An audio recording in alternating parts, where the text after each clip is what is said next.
내 마음의 고향. 내가 태어난 곳은 경상북도 청송 땅이다.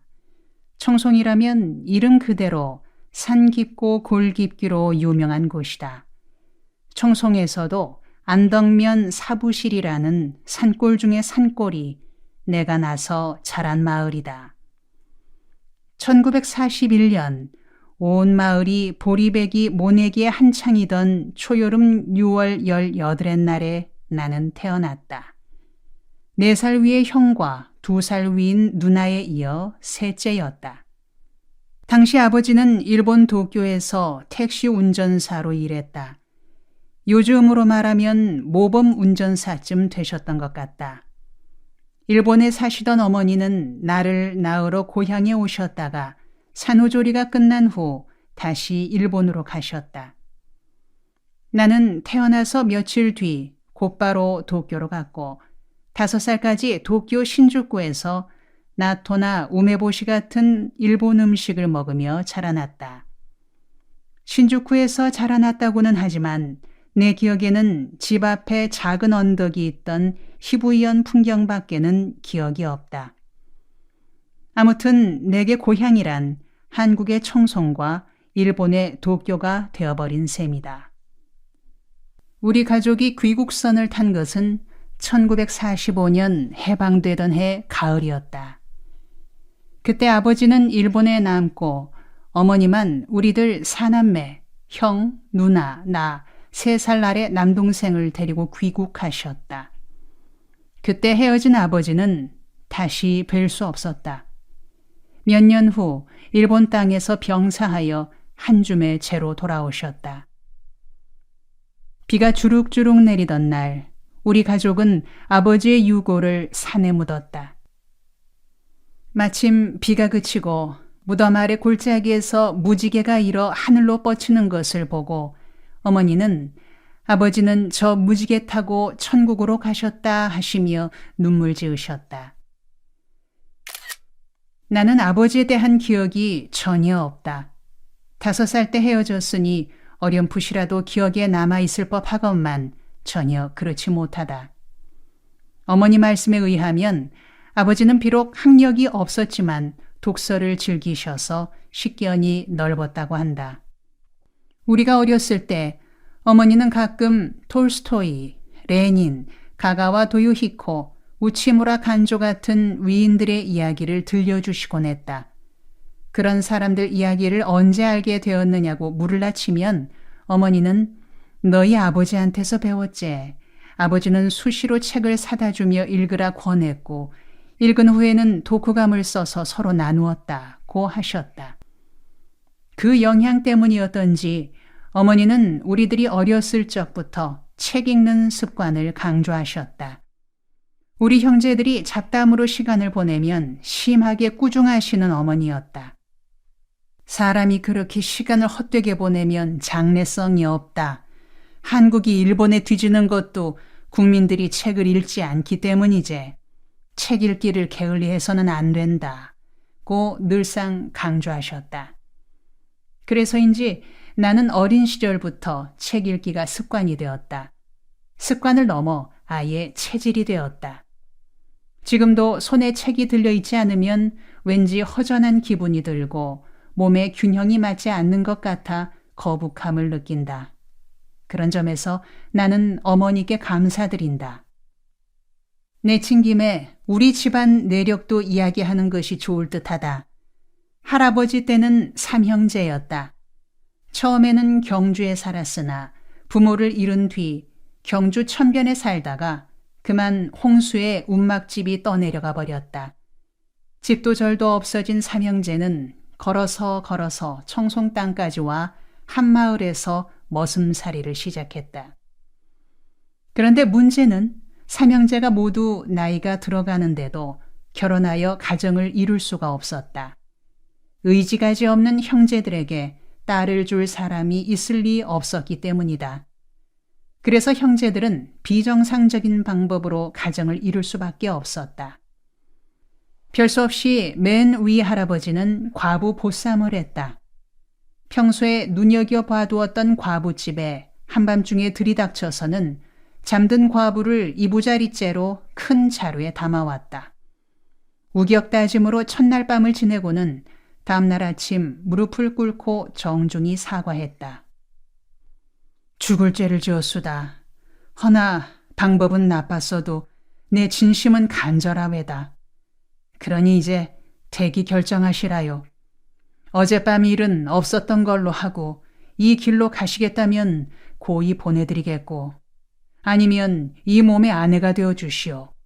재물은 없어도 마음은 넉넉하니 평생을 함께 누려봅시다. 머슴살이에 이골이 난 사람이 무슨 말인들 순서대로 했을까마는 떠듬거리며 사정을 말하니 과부댁은 뜻밖에도 순순히 할아버지를 받아들였다. 이왕지사 이렇게 되었으니 아내가 되겠습니다. 모자라지만 아껴만 주세요. 이렇게 그 과부는 우리 집안의 큰 할머니가 되셨다. 시작은 그러했지만 두 분은 평생을 금실 좋게 잘 사셨다. 둘째 할아버지는 더 거친 방법을 썼다. 이웃 마을에 외딸만 데리고 사는 노인 부부가 있었다. 둘째 할아버지는 날이면 날마다 그 집에 가서 말했다.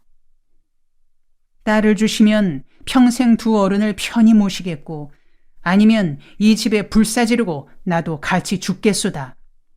이같이 협박적으로 사정을 하니 처음에는 두 노인이 펄쩍 뛰었다. 이런 날강도 같은 놈이 있나? 어찌 너 같은 녀석에게 귀한 딸을 줄 수 있겠노? 우리 집에 발도 들여놓지 말거라. 그러나 애당초 쉽게 물러설 할아버지가 아니었다. 날만 새면 그 집에 가서 딸을 달라 아니면 불을 지르겠다고 하기를 6달을 계속하니 두 노인은 수심이 짙어져 한숨만 느는 처지에 이르렀다. 그러자 딸이 부모님께 말했다. 아버지 어머니, 그 머슴한테 시집 가겠습니다. 저 하나만 마음을 다져먹으면 두 분을 편히 모시는 길이 되겠습니다. 노인 부부는 어림없는 소리 말라고 길길이 뛰었으나 딸이 차분차분히 설득하여 결국 혼인이 이루어졌다. 신기하게도 그렇게 맺어진 인연이었으나 두 분은 복되게 잘 사셨다. 그런데 우리 가정의 직계가 되는 셋째 할아버지의 경우는 이와 좀 달랐다. 역시 어느 집에서 머슴살이 하고 있던 할아버지는 어느 날 논에서 논매기를 하고 있었다. 한낮에 순회 전도 중이던 한 미국 선교사가 논매기 하고 있는 일꾼을 불렀다. 여보쇼, 젊은 양반, 그렇게 일만 하지 말고 잠시 이리 나와 보시라요. 내 긴히 드릴 말이 있소이다. 그 말에 논둑으로 나온 젊은 머슴은 눈이 파란 선교사에게서 복음을 듣게 되었다. 그리고 예수 믿기로 작정했다. 그러나 머슴살이하는 처지에 신앙생활하기가 쉽지 않았다.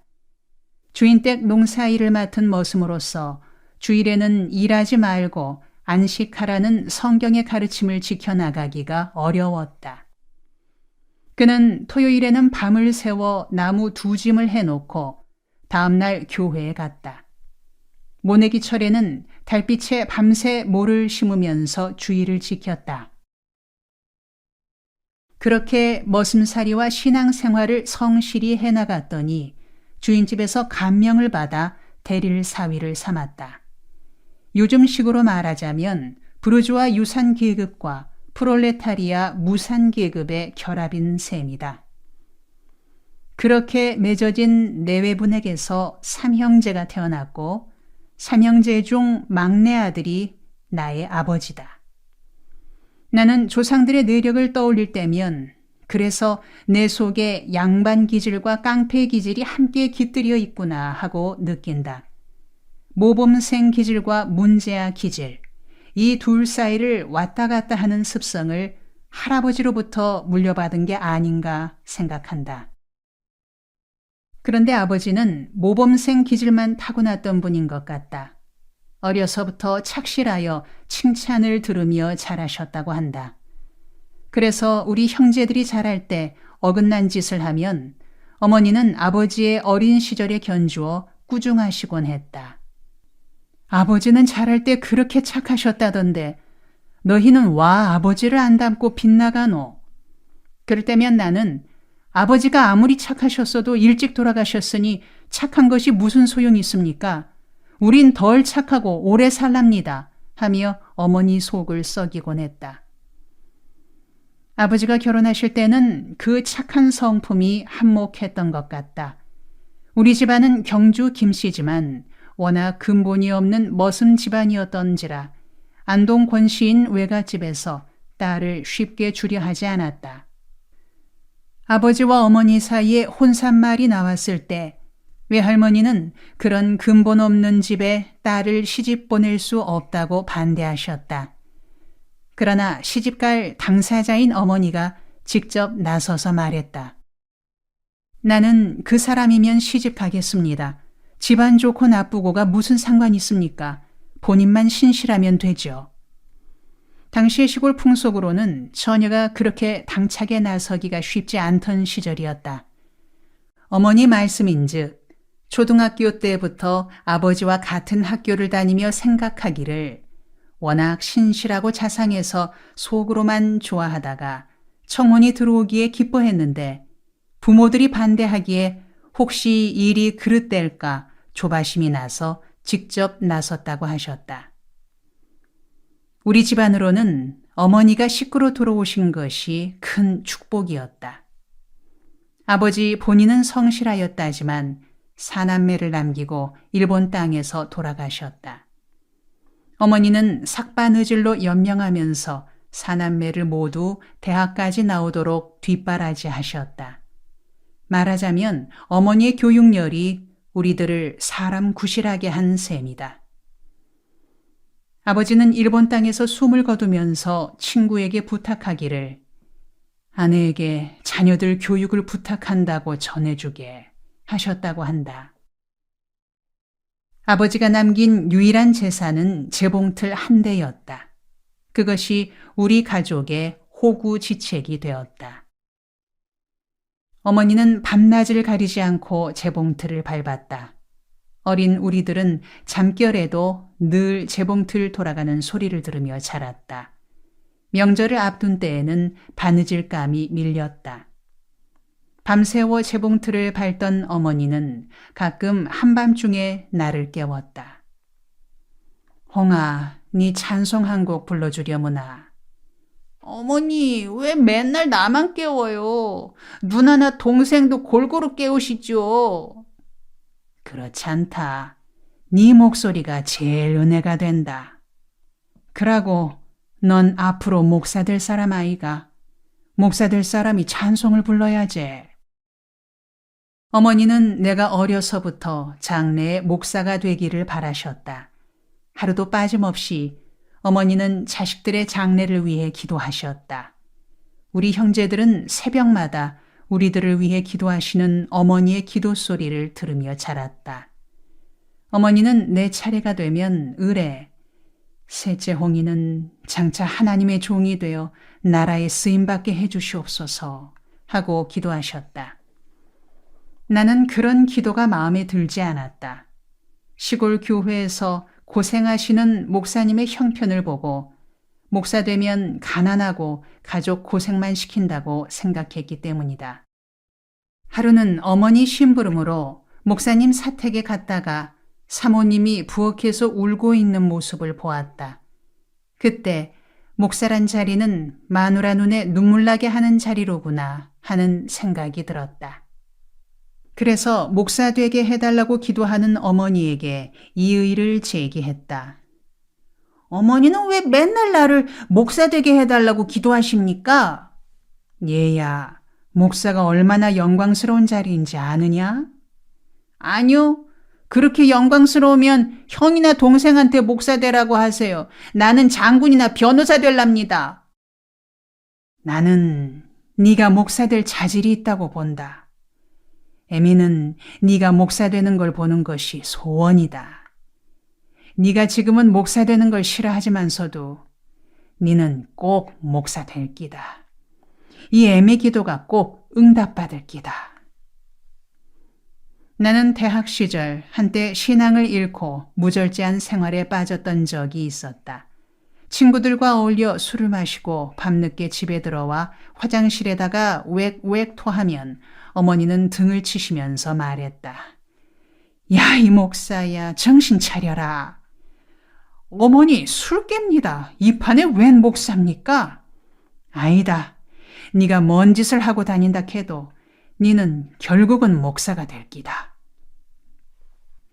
대학을 졸업하고도 2년여 방황하다가 목사가 되려고 신학교에 입학했다. 내가 신학교에 들어가겠다고 말씀드리자 어머니는 기뻐서 춤까지 추셨다.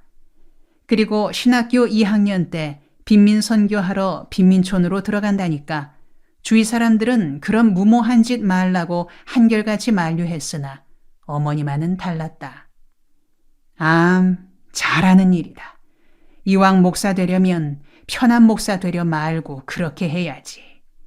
가난한 사람들을 돌보라고 예수님이 말씀하셨으니 빈민촌에 가는 것은 크게 잘하는 기다. 네 아버지도 그런 분이셨다. 네가 아버지를 닮았는갑다. 그를 돌이켜 밤새워 재봉틀을 밟던 어머니가 나를 깨워 찬송 한 곡 부르라고 하실 때면 나는 묻곤 했다. 무슨 찬송 부를까요? 늘 부르던 찬송 네 줄을 가까이 있지 않나. 시원하게 한번 불러라. 잠결에나마 목청을 가다듬고 찬송가 338장을 부르면 어머니는 눈을 지그시 감은 채 들으시고는 시원하다. 너 참 은혜스럽게 부르는구나. 하고 만족해 하셨다. 덕분에 나는 338장 찬송만은 어려서부터 4절까지 다 암송할 수 있게 되었다. 그렇게 익힌 찬송이 훗날 나 자신에게 큰 위로와 힘이 될 줄은 그때는 짐작조차 못했다. 나이 들어가면서 세상 풍파에 시달리며 어려운 처지에 이를 때마다 나는 무심결에 내 주를 가까이 하려 함은 찬송을 부르게 되었다. 이 찬송을 마지막까지 부르는 동안에 마음이 차분히 가라앉고 여유가 생겨나곤 했다. 1974년 정치범으로 옥중에 있을 때였다. 그때 나는 박정희 대통령이 긴급조치 위반으로 15년형을 살고 있었다. 매섭게 추운 어느 겨울 나는 독방을 서성거리며 찬송을 불렀다. 어머니 덕분에 어린 시절부터 익숙히 부르게 된 내 주를 가까이 하려 함은 십자가 짐 같은 고생이나를 흥얼거리며 부르고 있었다. 그런데 옆방에서 누가 벽을 쾅쾅 치며 부르는 소리가 들렸다. 옆방에 찬송 부르는 선생님, 찬송 부르는 선생님. 처음에는 나를 부르는 소리인 줄 모르고 있다가 벽을 두드리는 소리가 거듭되자 나는 긴가민가 하여 대답했다. 예? 절 부르십니까? 예, 선생님. 누구신데요? 예, 저는 미결수입니다. 폭행으로 들어왔습니다. 아, 그러세요? 그런데 왜 저를 부르십니까? 선생님, 죄송스럽습니다만 지금 부르시던 찬송을 좀 소리 높여 불러주십시오. 가사를 적고 싶은데 잘 들리지 않습니다. 20대 초반쯤 되었음직한 젊은이의 음성이었다. 나는 의아해하며 되물었다.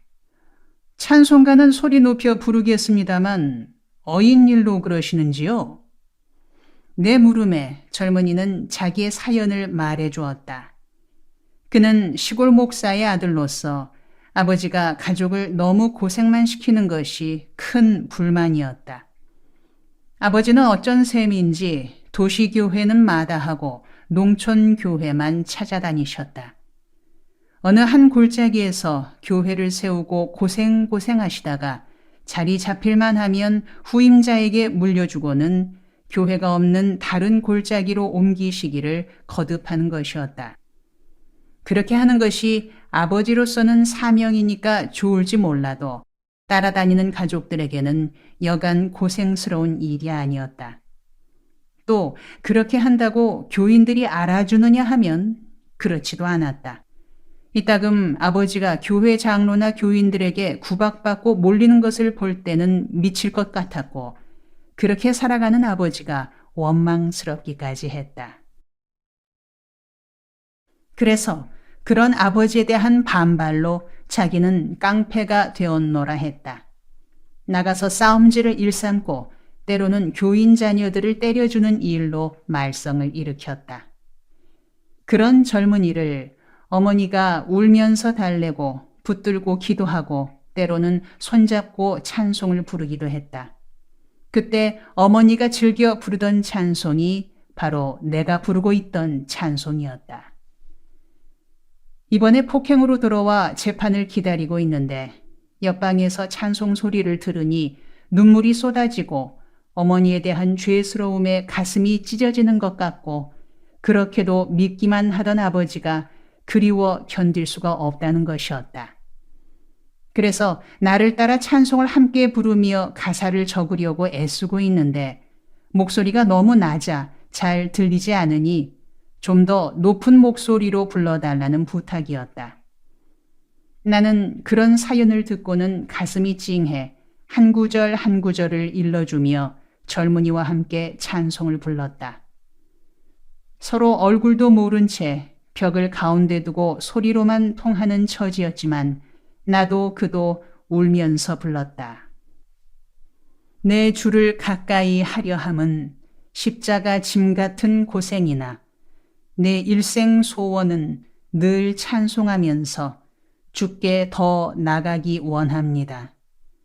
내 고생하는 것 옛 야곱이 돌베개 베고 잠 갔습니다. 꿈에도 소원이 늘 찬송하면서 주께 더 나가기 원합니다. 젊은이는 흐느껴 울었고 우리의 대화는 그것으로 끝났다. 그런 일이 있은 지 두어 달이 지난 어느 날 한낮, 난 모르는 부인이 면회를 왔다. 50대 초반의 부인이었다. 면회장에서 만난 나는 의아스러워 물었다. 처음 뵙는 분인 것 같은데요. 나를 찾아오신 게 맞습니까? 예, 선생님. 저를 모르시겠죠?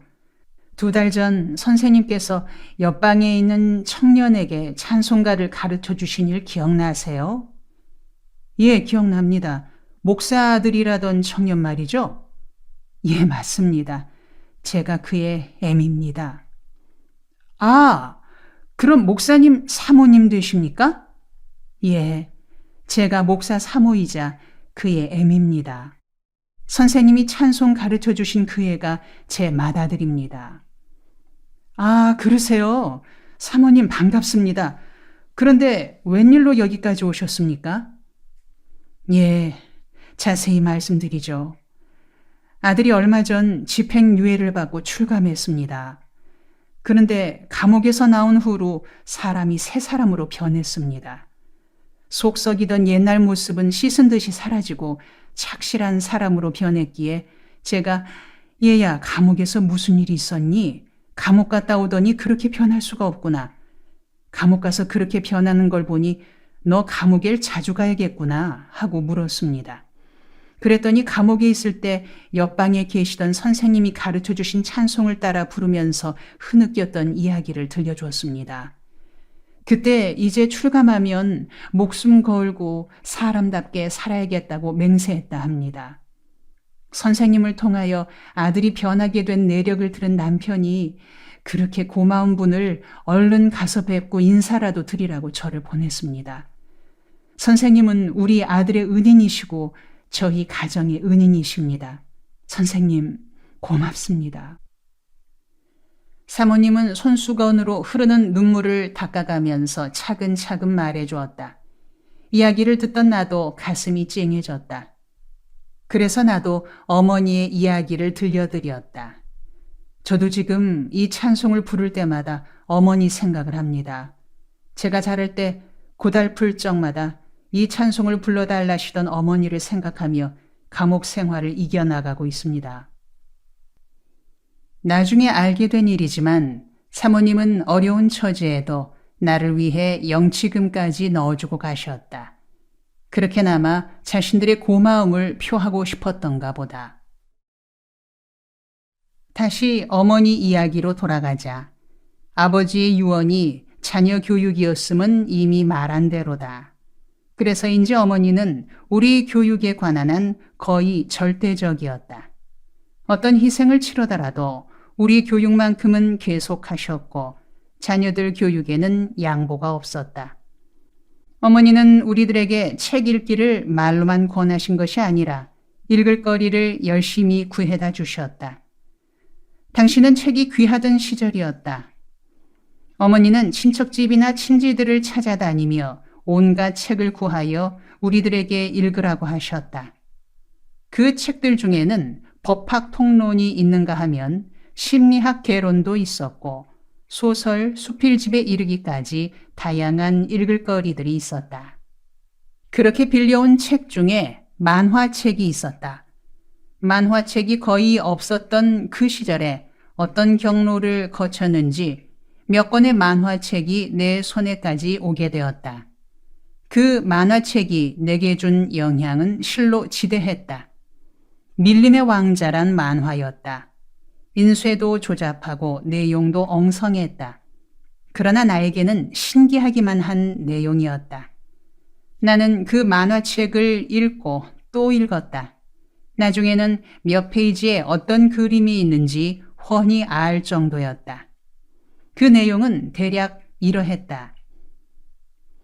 한 한국인 가족이 아프리카 하늘을 비행기로 날아가고 있었다. 그런데 그만 비행기가 고장이 나서 아프리카 밀림 한가운데에 불시착했다. 비행기에 탔던 사람들은 모두 죽고 한 아이만 살아남았다. 철민이란 아이였다. 졸지에 부모를 잃고 밀림에 혼자 살아남게 된 철민이를 밀림의 동물들이 돌봐주었다. 여러 동물들의 도움을 받으며 자란 철민이는 어느새 밀림의 왕자로 성장해 갔다.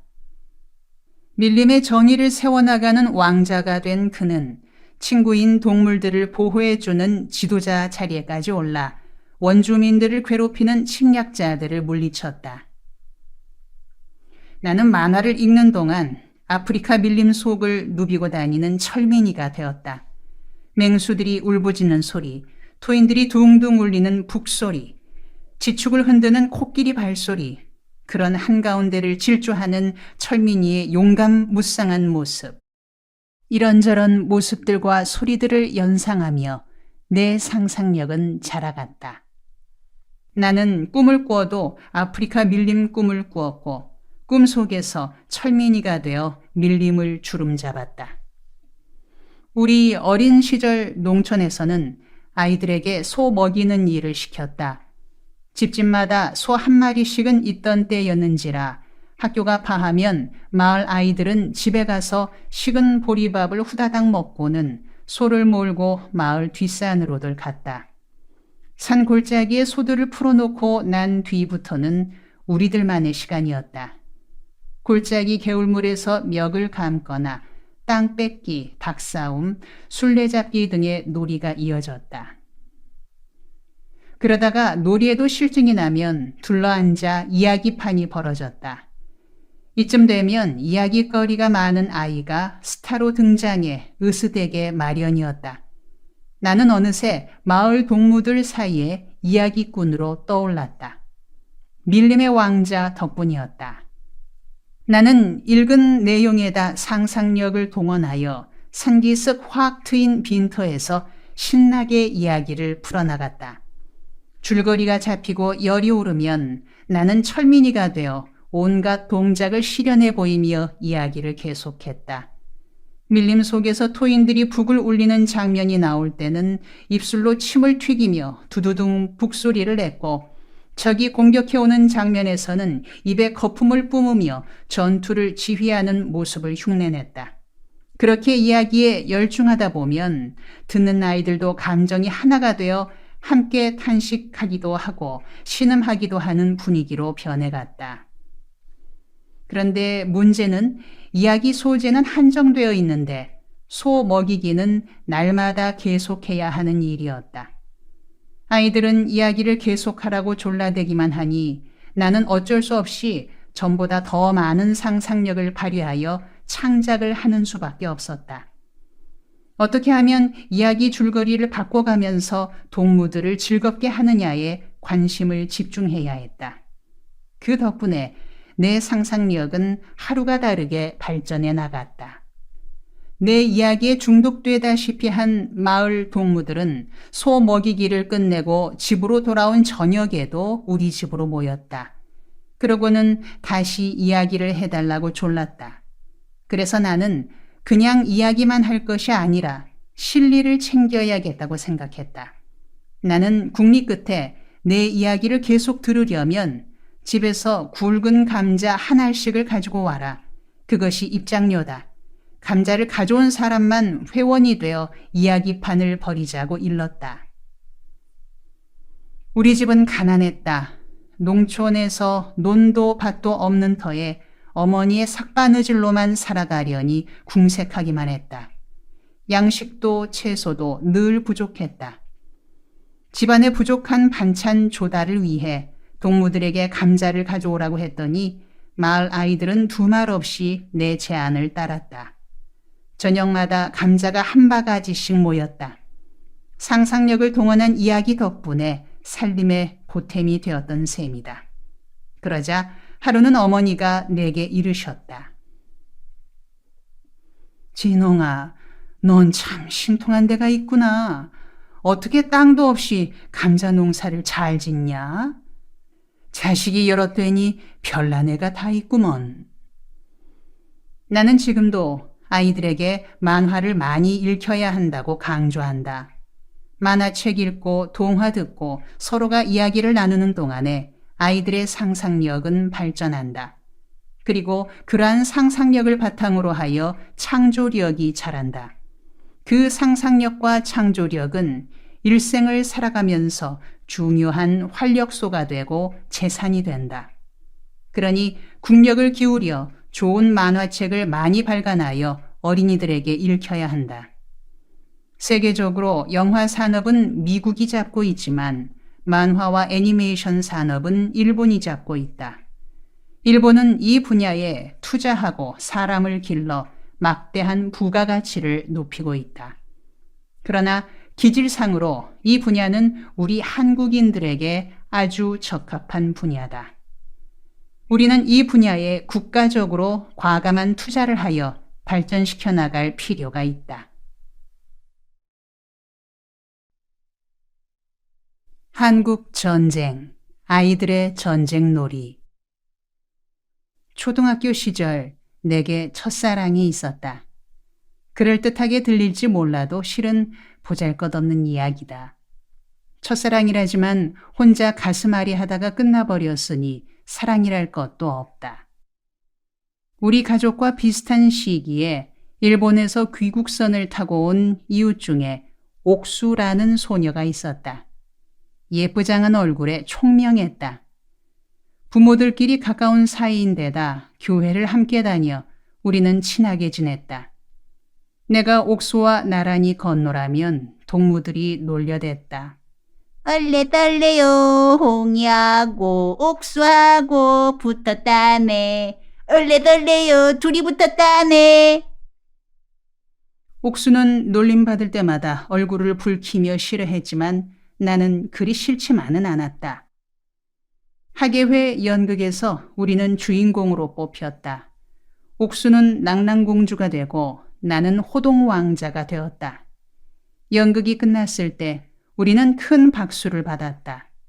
나는 옥수 옆에 있으면 즐거웠다. 옥수의 몸에서 향기로운 내음이 나는 듯했다.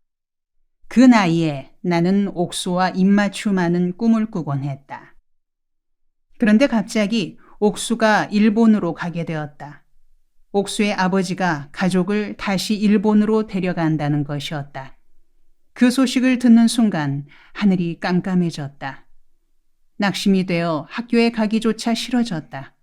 풀이 죽어 하루하루를 보냈다. 옥수가 떠나는 날이 왔다. 옥수는 교실에서 작별 인사를 하고 떠났다. 나는 이렇게 헤어질 수는 없다는 생각에 지름길로 달려가 옥수가 지나는 길목을 지켰다.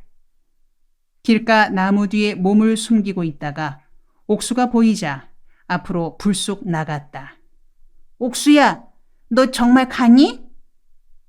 그럼 가는 거지. 나의 안타까운 물음에 옥수의 반응은 너무나 시큰둥했다.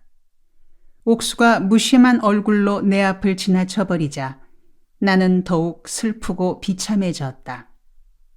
옥수가 내 곁을 떠나는 슬픔에다 무심한 얼굴로 내 마음을 너무나도 몰라준다는 섭섭함이 겹쳐 나는 세상에서 가장 불행한 사람이 된 것 같은 느낌이었다. 나는 보리밭으로 들어가 밭 이랑 사이에 엎드려 하염없이 울었다. 그리고 다짐했다. 훌륭한 사람이 되어 옥수 앞에 나타나야지.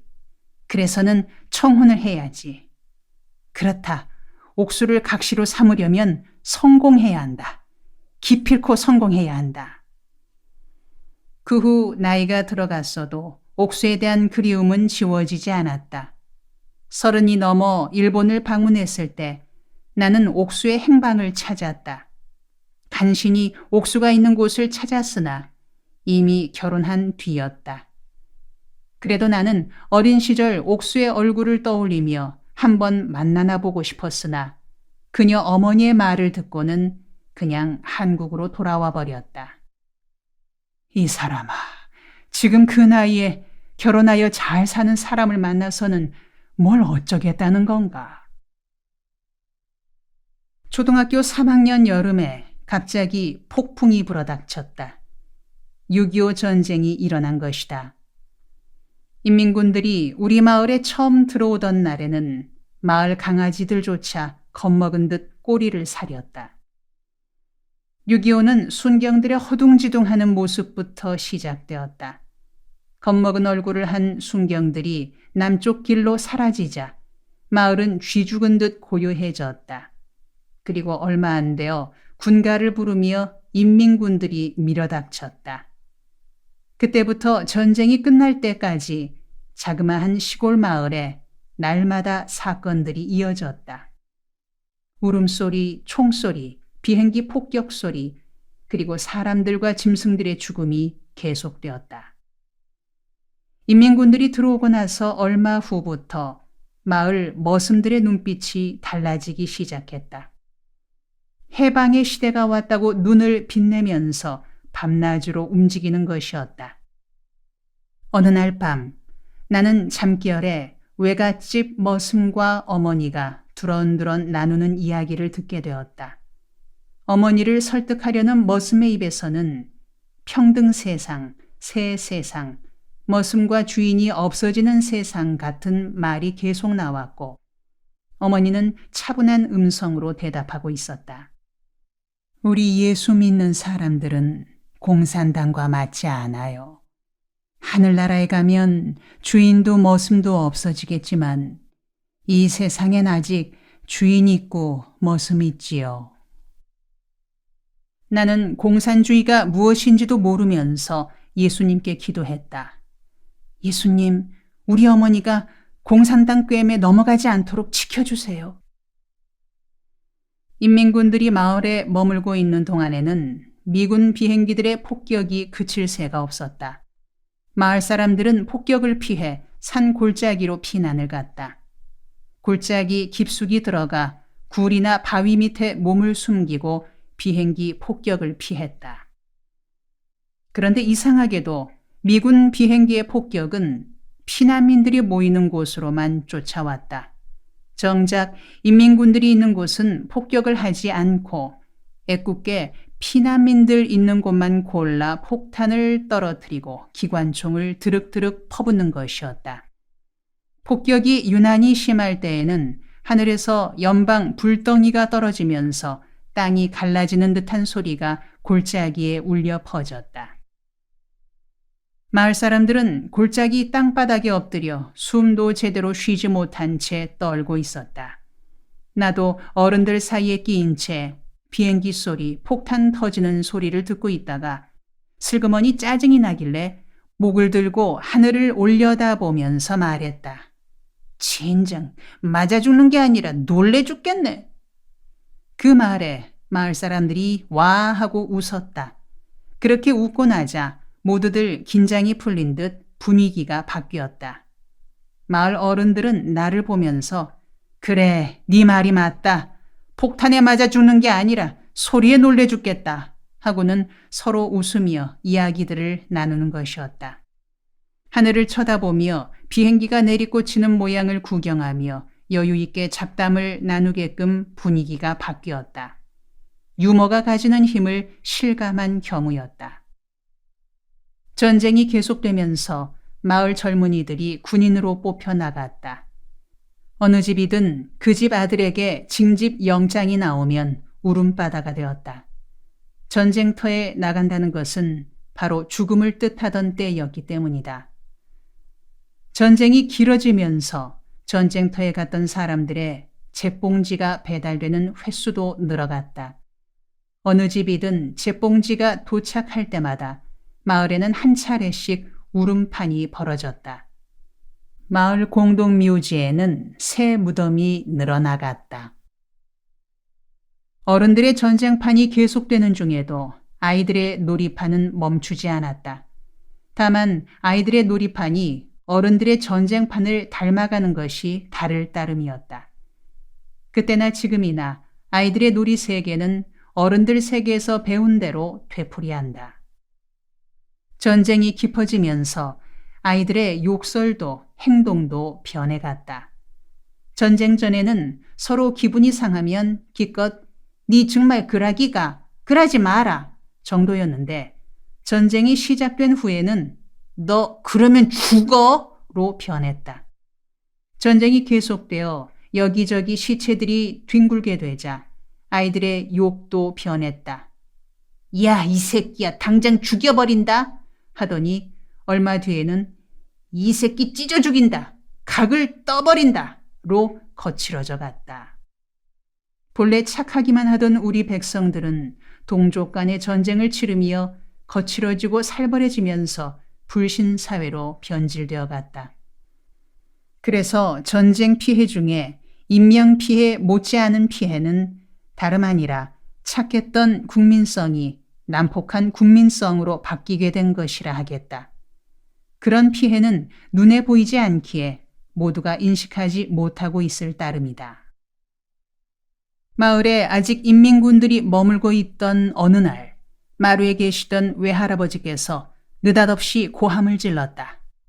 야들아, 다들 나와서 저기 하늘 좀 봐라. 우리는 모두 깜짝 놀라 할아버지가 가리키는 대로 하늘을 보았다. 하늘 저 멀리 유엔군 비행기들이 편대를 지어 북쪽으로 날아가는 모습이 보였다.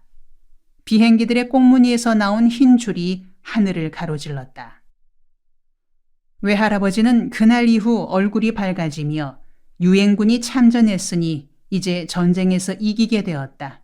참고 견디기만 하면 인민군은 물러가게 돼 있다고 가족들을 격려하셨다. 독실한 크리스천이셨던 외할아버지는 공산주의가 정말 싫었던 것이다. 빈농들과 머슴들이 인민군들과 어울려 마을을 휘젓고 다니는 동안에도 할아버지는 입을 굳게 다문 채 인민군이 퇴각할 때만 기다리고 계셨다. 얼마 후 비행기에서 삐라가 뿌려졌다.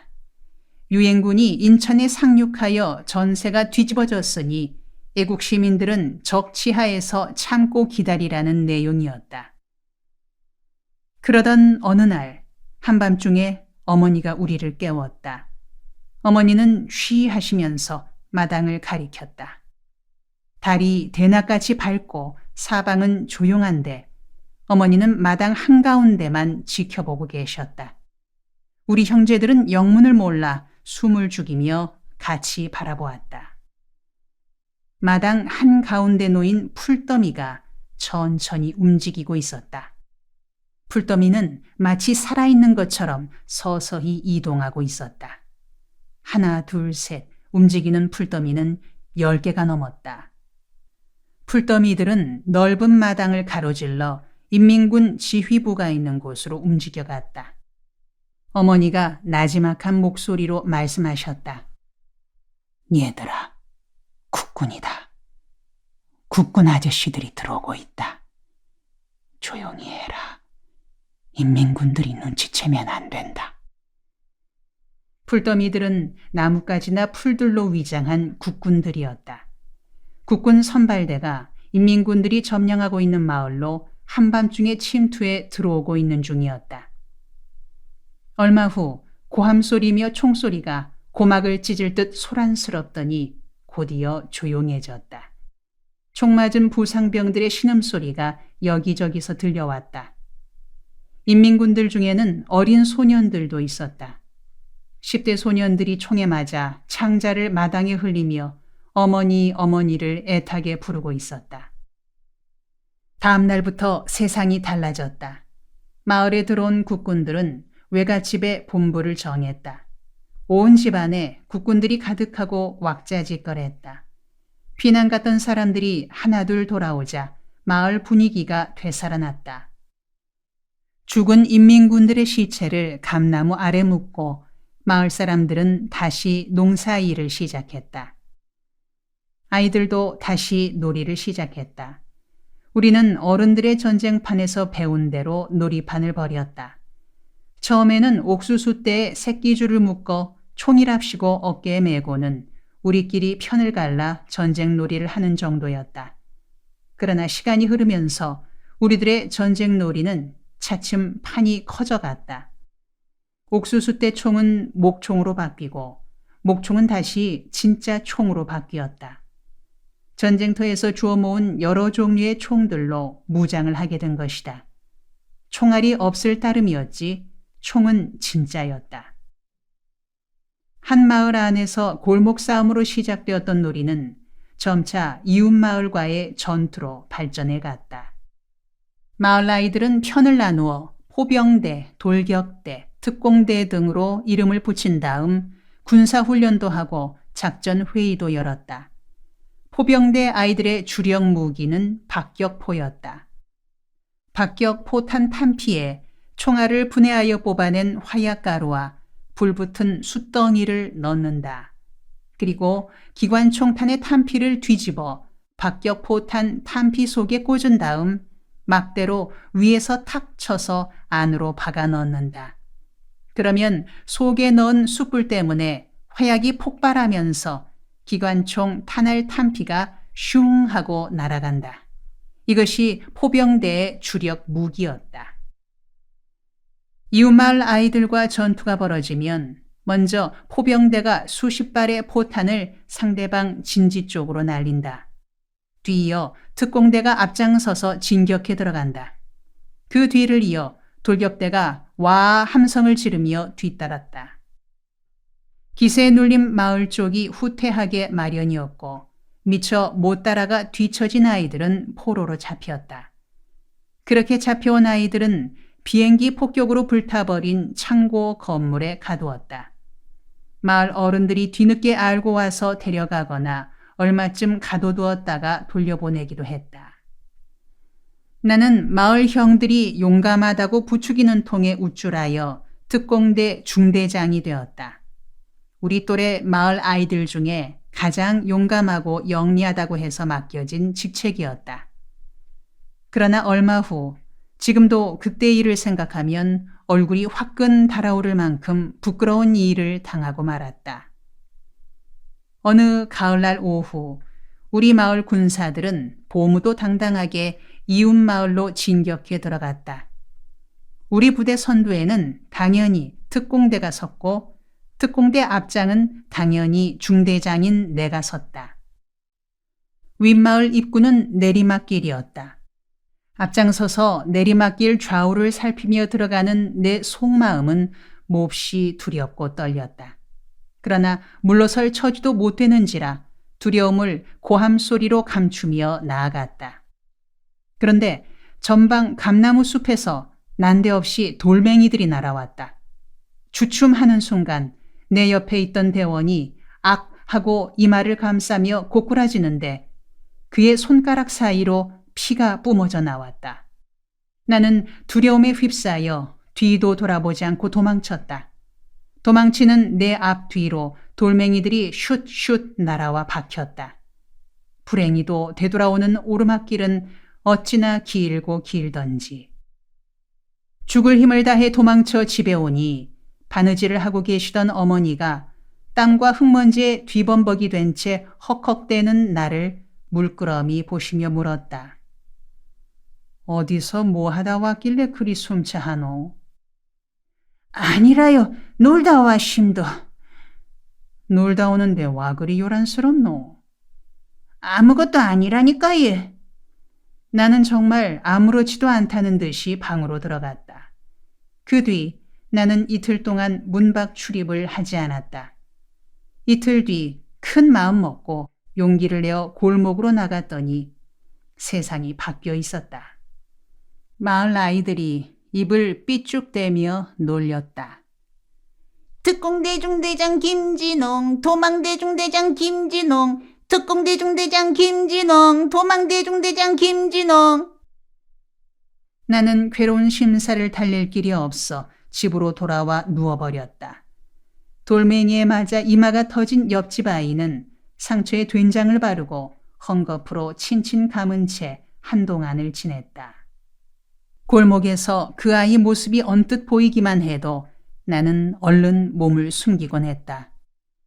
지금은 그도 50줄의 사나이가 되어 처자식을 거느리고 있을 것이다. 어디에서 어떤 삶을 살고 있을는지, 돌 맞은 자리에 흉터는 남지 않았는지. 그즈음 어머니는 밤낮으로 재봉틀 앞에 앉아 계시고 형은 삼촌 댁에 가 있었던지라 밥 짓기는 누나 몫이었고 땔감 구하는 것은 내 일이었다. 나는 초등학교에 들어가면서부터 산으로 땔감을 구하러 다녔다. 나보다 더 큰 지게를 지이고 이 산 저 산 다니며 땔감을 구해왔다.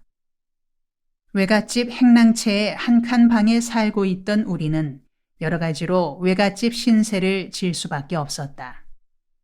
나는 나무하러 갈 때마다 외갓집에서 나시며 톱을 빌려 썼다. 가끔은 망가뜨리기도 하고 잃어버리기도 했는데 그런 일이 잦으니 외할머니는 나를 볼 때마다 핀잔을 주셨다. 나는 외할머니의 핀잔이 못마땅했다. 그날 오후에도 지게를 지고 집을 나서는데 마루에 앉아있던 할머니가 소리를 지르셨다. 홍아 이놈아! 연장이란 연장은 다 가져다 버리고는 또 연장을 가져가나? 지금껏 갖다 버린 연장 다 내놓아라! 나는 화가 나서 외할머니 쪽으로 돌아서며 바지를 내렸다. 그리고 바지춤에서 고추를 끄집어내어 한 손으로 들고는 소리쳤다. 할매여, 연장 여기 있습니다. 이 연장이면 다른 연장 다 갖고도 남겠지 예. 할머니는 맨발로 마당으로 내려와 내 쪽으로 달려오면서 소리 지르셨다. 그래 이놈아! 그 연장 이리 내놔라! 질겁을 한 나는 얼른 고추를 바지춤 안에 넣어 간직하고는 바지자락을 움켜쥔 채 골목 밖으로 냅다 뛰었다. 그 뒤로 할머니는 나를 장래성 있는 외손자로 인정하시고는 연장 때문에 닥달하기를 멈추셨다. 그리고 어머니께 말씀하셨다. 너 진홍이 놈 잘 길러라. 장래성 있는 녀석이다. 녀석이 연장 내놓으라니까 바지를 내리고 물건을 썩 내놓는 게 아니겠나. 아무나 그렇게 못하는 기다. 그 녀석 장차 크게 될 기다. 그런가 하면 학교에서 내가 졸지에 신동이란 소문이 나게 되는 사건이 일어났다. 국어 시간이었는데 선생님이 나를 지명하며 교과서를 읽으라고 했다. 그날따라 나는 국어책을 가져오지 않았다. 하지만 전날 저녁에 그날 배울 내용을 읽었던 터라 옆자리 아이의 책을 빌릴 것 없이 그냥 서서 기억나는 대로 읽어 나갔다. 선생님이 나를 가만히 지켜보더니 물으셨다. 진홍아, 너 지금 책도 안 보고 읽고 있는 거냐? 예, 국어책을 집에 두고 왔습니다. 그래도 어제 저녁에 미리 읽어본 내용이라 그냥 읽습니다. 야, 너 신동이구나. 우리 학교에 신동이 나왔구나. 그래서 나는 졸지에 신동이 되었다. 그 후 사람들이 나를 보고 신동이다 하는지라 나도 내가 신동인 줄 착각하게 되었다. 그러나 그것은 산골의 좁은 골짜기 안에서나 통할 수 있는 일이었다. 중학교 때 대구로 나와 보니 신동은 골목마다 있는 것 같았다. 그리고 대구에서 대학을 마치고 서울에 와 보니 나 같은 사람은 수재 정도도 아니고 보통 사람밖에 되지 않음을 절감했다. 아니, 나는 오히려 둔재에다 게으르기까지 하여 그냥 하루하루를 지내다간 아무 쓸모없는 사람이 되기 십상임을 절실히 느끼게 되었다. 그러니 유일한 길은 자신을 갈고 닦아 스스로 자기 발전을 꾀하는 길밖에 없음을 절감했다. 내 어린 시절 이야기에서 빠뜨릴 수 없는 부분이 있다. 교회 이야기다. 우리 가족이 다닌 교회는 복동교회다. 두메산골에 있었지만 일찍이 기독교를 받아들여 교회 전통이 깊고 많은 인재를 배출한 교회다. 오랜 느티나무가 서 있는 마당에 기와집인 교회당이 서 있었다. 복동교회는 내가 나이가 들어갈수록 더욱 그리워지는 마음의 고향 같은 교회다. 나이 들어 고향을 떠난 후 삶에 지칠 때면 나는 곧잘 고향 교회를 꿈꾸곤 했다. 고달픈 감옥살이를 할 때, 세상살이가 벅차 좌절감을 느꼈을 때, 몸이 아파 누웠을 때면 나는 복동교회를 꿈꾸곤 했다. 성탄절이나 추수감사절, 부활절 같은 교회 명절이 왔을 때는 유년주일학교 학생들의 발표회가 있곤 했다.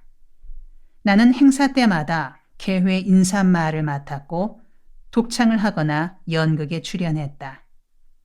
해마다 5월 어린이 주일이 되면 온 교인들이 푸짐하게 음식을 장만하여 야외 예배를 갔다. 밭나무 숲이나 사과나무 숲에 털을 잡고 온종일 즐겁게 보냈다. 그런 날이면 나는 을에 뽑혀나가 독창을 불렀다.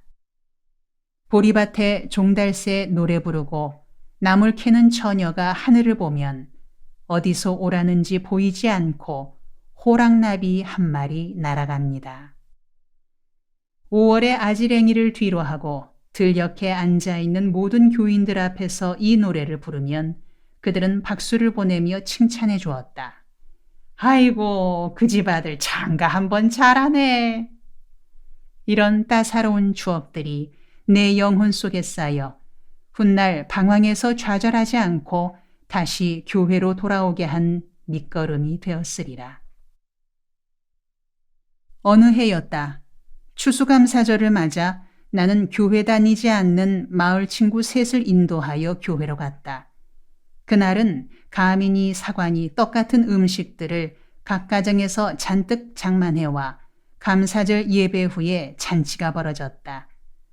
너나 할 것 없이 생활이 어려운 시절이었던지라 그날 주는 음식들이 아이들에게는 큰 선물이었다. 그래서 추수감사절이 되면 교회가 차고 넘칠 만큼 아이들이 모여들었다. 그런데 하필이면 그날 음식이 모자랐던지 여전도사님이 앞장서서 큰 소리로 말했다. 교인집 아닌 아이들에겐 떡을 주지 마라. 떡만 얻어먹으러 왔지 교회 온 아이들이 아니다. 그러고는 그날 처음 온 아이들을 떡 타는 줄에서 곤란했다. 나는 내가 데리고 간 아이들에게 너무나 미안했다. 그리고 교회가 이렇게 하는 것은 잘못된 처사라 생각되었다. 만일 음식이 모자란다면 교인집 아이들보다 아닌 집 아이들과 처음 온 아이들에게 먼저 나눠주는 것이 옳은 처사라는 생각이 들었다. 그래서 나는 줄에서 빠져나와 떡을 받지 않았다. 그날 저녁 누구에게서 들었는지 어머니가 물었다. 홍아, 네 오늘 떡을 타먹지 않았다면서? 예, 오늘 아무것도 안 먹으심도. 와, 속이 안 좋더나? 그게 아닙니다. 속은 말짱이심도. 그럼 와 그랬노? 무슨 속상한 일이라도 있었나? 한 게 아니고요. 오늘 교회 갈 때 춘이하고 영일이하고 태식이 셋을 전도해서 갔거든요. 그거 참 잘했구나. 근데 예배 후에 음식 줄 때요. 예배당 안 다니는 애들은 주지 말라고 해서 걔들이 줄에서 밀려났어요. 그래서 나도 안 받아 심도. 아이고 그런 일이 있었구나. 근데 걔들이 못 타 먹어도 니는 타 먹지. 와 하루 종일 생으로 굶었노. 아니지요. 그러면 안 되지요. 내가 전도에 간 친구들이 못 먹는데 내 혼자 먹을 순 없지요. 그러고 예배당에서 그렇게 하면 안 되지요. 그렇게 할 순 없지요. 예수님은 주라 하셨는데 예배당은 예수 믿는 사람들만 주고 예배당 안 다니는 애들에겐 주지 않으면 예수님 생각하고 다르지 않습니까? 그래, 네 말이 100번 옳구만. 오늘은 예배당에서 잘못했다. 내 다음 재직회 때 다 짓구만. 근데 니 배고프제? 감자라도 삶아줄까? 어머니는 다음 달 교회 재직회 때 추수감사절에 있었던 일을 꺼내며 교회가 그날 한 처사가 잘못되지 않았느냐고 말씀하셨다. 재직회는 한참 논란을 거듭한 끝에 그 일은 확실히 교회가 잘못했으며 앞으로는 절대로 그런 일이 없도록 하겠다는 결론에 이르렀다. 내 한 끼 단식이 효과를 본 셈이었다 할까. 하늘이 무너져도 솟아날 구멍이 있다. 세월은 흘러 초등학교를 졸업할 때가 되자 내 중학교 진학 문제가 집안에서 가장 큰 근심거리가 되었다. 집안이 워낙 가난하여 중학교에 들어갈 처지가 못 되었기 때문이다. 그런 형편을 살피신 외할아버지는 한 대장간에 나를 심부름꾼으로 들여보내기로 부탁해두고는 어머니에게 권했다. 혼자 몸으로 아이들 공부시킨다고 골 빠지게 고생하지 말고 진홍이는 대장간에 보내거라. 내가 이야기해두었다. 풀무질 잘 배워두면 앞으로 제 앞은 추스려 나갈 게다. 아닙니다, 아버지. 홍이는 그렇게 썩을 애가 아닙니다. 그런 길로 나가기에는 재주가 너무 아까운 아입니다. 그러고 홍이 아버지 유언이 뭐였는데 예. 다른 애들은 몰라도 셋째는 꼭 공부시키라고 당부하고 숨을 거두었다 합니다. 제가 굶더라도 홍이는 학교 보낼 깁니다. 그 왜 죽은 사람은 자꾸 들먹거리는 게냐?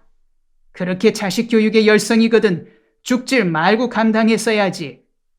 아무튼 죽은 사람 말에 매여 살지 말고 산 사람은 산 사람대로 살아갈 도리를 찾아야 하는 게야. 할아버지는 그렇게 말하고는 역정을 내며 가버리셨다. 나는 두 분의 대화를 곁에서 들으며 어머니께 고마운 생각이 들었다. 꼭 훌륭한 사람이 되어 어머니를 기쁘게 해드려야지. 어머니께 효자 노릇하려면 열심히 공부해야지 하고 다짐했다. 그 후 나는 새벽마다 교회에 가서 예수님께 기도드렸다. 기도 제목은 중학교에 들어갈 길을 열어달라는 것이었다. 중학교에 들어가지 못하면 장차 아무것도 이룰 수 없을 것 같은 위기감이 느껴졌기 때문이다. 예수님, 제가 꼭 중학교에 들어가도록 허락해 주시옵소서. 그래야 큰 일꾼이 되어 나라 일도 하고 가문도 빛내고 어머니도 모실 것 아닙니까? 제가 대장간의 머슴으로 들어가 버리면 아무것도 이룰 수가 없습니다. 예수님, 중학교만큼은 꼭 들어가야겠습니다. 우리 마을에서 교회가 있는 마을까지는 4km가 넘는 거리였다. 그 길을 새벽에 혼자 걸어 교회로 가는 일은 쉽지 않았다. 때로는 머리카락이 쭈뼛 설 만큼 무서운 적도 있었다. 그 길은 호랑이가 나타난 것을 보았다는 소문까지 난 길이었다. 나는 무서움을 이기느라고 믿는 사람들은 군병 같으니 하고 찬송가를 소리 높여 부르며 달리다가 걷다가 했다. 그런데 어느 날 새벽 진짜 호랑이가 나타났다. 제법 커 보이는 호랑이가 마을 끝나는 곳쯤에서부터 나를 따라오고 있었다. 가슴이 두근거리고 공포심에 몸이 오그라들 지경이었다. 나는 안 되겠다 싶어 하늘을 우러러 소리 높이 도움을 청했다. 예수님 도와주세요. 제가 지금 재난에 빠져 있습니다. 그러나 호랑이는 사라지지 않고 줄곧 내 뒤를 따라오더니 급기야 내 주위를 빙글빙글 돌기 시작했다. 내 혼을 빼려는 것 같았다. 나는 젖먹던 힘까지 다하여 소리질렀다. 사탄아, 물러가라! 여호와의 백성을 해치려 하지 말라! 그러나 사탄은 물러갈 기색은커녕 점점 더 내게로 다가왔다. 그제야 나는 좀 이상하다는 생각이 들었다. 꼬리를 살랑거리며 껑충껑충 뛰는 모습이 나를 해치려는 것 같지는 않았다. 의아한 마음이 들어 자세히 살펴보니 호랑이가 아니라 우리 집에서 기르는 개 바둑이었다. 바둑이가 새벽에 교회 가는 나를 따라온 것이었다. 나는 반가운 마음에 바둑이를 끌어안고 등을 토닥거려주며 말했다. 오라, 바둑이로구나.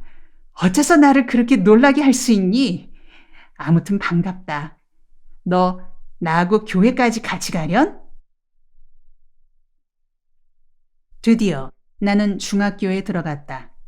친척들의 만류와 빈정거림을 무릅쓴 어머니의 열성이 나를 안덕중학교에 입학할 수 있게 했다.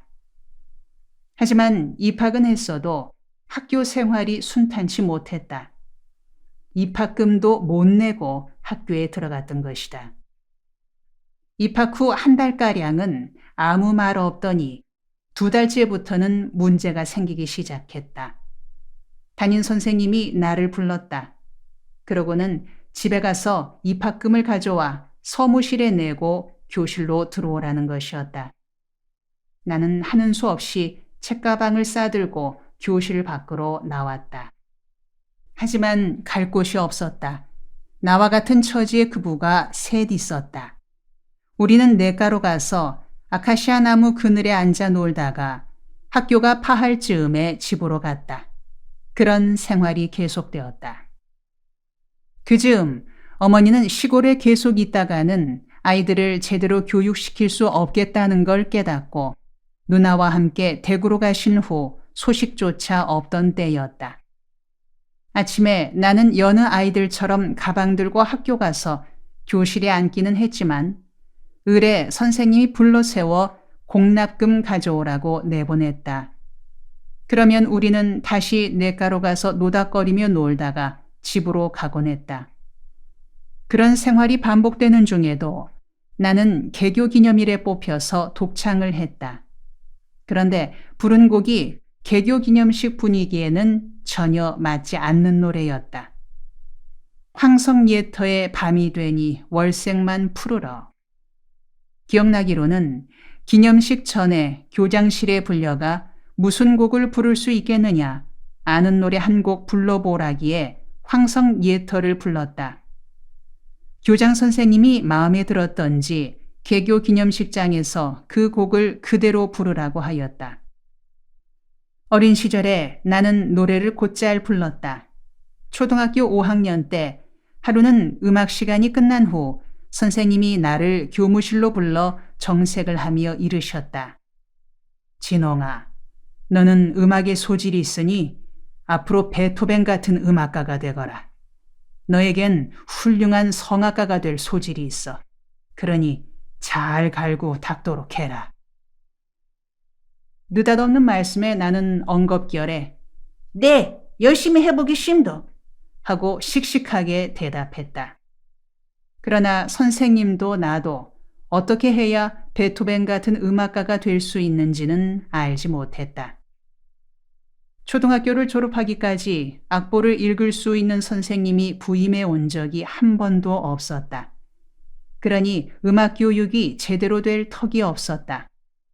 그냥 목소리가 좋은 편이어서 중학교 1학년 때 황성예터를 부르기는 했으나 그것으로 끝이었다. 그 후 대구에서 중학생이라는 어린 나이에 유리공장에 취직하여 하루 종일 뜨거운 불가마 앞에서 일하는 동안에 목소리가 달라지고 말았다. 그 바람에 음악적 재능이 쇠퇴할 대로 쇠퇴하여 지금은 고작해야 두만강 푸른 물에나 연분홍 치마가 봄바람에 같은 대중가요를 흥얼거릴 정도다. 안덕중학교에서 첫 학기를 그렇게 보내다가 여름방학을 맞았다. 방학이 되면서 결국 대구 어머니께 호소문을 보냈다. 그리운 어머님 보시옵소서로 시작되는 편지는 셋째 아들이 처한 공궁한 처지를 그림으로 그려가며 호소한 내용이었다. 엄지발가락이 삐져나온 운동화, 무릎이 드러난 바지, 너덜너덜거리는 소매자락 등을 편지에 그렸다. 신문팔이든 담배팔이든 해서 내가 먹을 것은 해결할 터이니 제발 어머니 곁으로 불러만 달라는 호소였다. 어머니는 편지를 보고 마음이 움직이셨던지 9월 초순에 나를 데리러 오셨다. 그리고 그때까지도 못 낸 입학금과 밀린 공납금을 치르고 전학증을 떼어 나를 대구로 데려가셨다. 대구에서 우리는 신암동 산위 빈민촌에서 살았다. 어머니는 방직 공장에 나가시고 형은 인쇄소 직공으로 일했으며 누나는 식모살이었다. 나도 신문팔이를 시작했다. 학교는 영신중학교 야간부에 적을 두게 되었다. 얼마 후 나는 신문팔이를 그만두고 한국일보 신문 배달로 바꿨다. 새벽 4시에 일어나 신문지국으로 가서 100여 부 되는 신문을 받아들고는 맡은 구역을 돌았다. 신암동, 신천동을 지나 산격동의 경북대 뒤편까지 도는 먼 거리였다. 구역이 넓다 보니 배달이 끝날 무렵에는 몸은 지칠 대로 지치고 배도 고파 현기증이 날 정도였다. 어느 때는 해장국집 앞에 서서 구수한 음식 냄새를 한참이나 맡다가 발걸음을 옮기는 적도 있었다. 아침나절에 신문을 팔에 안고 골목길을 다니다 보면 지나던 사람 중에 나를 불러세워 야, 신문 팔 것 있니? 하고 묻는 경우가 있었다. 당연히 팔 것은 없다고 대답이 나와야 하는데 내 입에서는 차마 없습니다 라는 말이 나오지 않았다. 내가 쭈뼛거리는 동안 손님은 신문값 20원을 내놓고는 신문 한 장을 뽑아가 버렸다. 나는 20원을 들고 가게로 가서 호빵 하나를 사서 먹었다. 그 순간만큼은 뱃속이 심히 행복함을 느꼈다. 그러나 그런 행복감도 잠깐으로 끝나고 고민에 빠지게 된다. 한 부 모자라게 된 신문 때문에 어느 집을 빠뜨려야 할지 고민이 되었다. 가장 뒤탈이 적을 듯한 집을 건너뛰고는 배달을 끝낸다. 그러나 아침 신문을 기다리던 그 집에서는 신문지국 사무실로 전화를 건다. 그런 일이 자꾸 생기자 지국장이 배달 사고가 너무 잦으니 확실히 해라. 계속 그런 일이 있으면 그만두게 하겠다고 주의를 주었다. 나는 앞으로는 그런 일 없도록 하겠다고 다짐하지만 다음 날에도 배달이 끝날 즈음 어이 신문 배달 신문 한 장 사자 하고 20원을 내밀면 나는 이래서는 안 되지 하면서도 어느새 손은 이미 돈을 받아쥐고 있다. 그리고 다시 가게로 가서 호빵 하나를 집어든다. 그러기를 얼마 동안 계속했더니 하루는 한국일보 지국장이 나를 부르더니 눈을 부라리며 말했다. 그동안 많이 봐줬는데 이젠 안 되겠다. 배달 사고가 너무 잦으니 후임자에게 구역을 물려줘. 마음 같아선 후들겨 패주고 싶지만 참는다.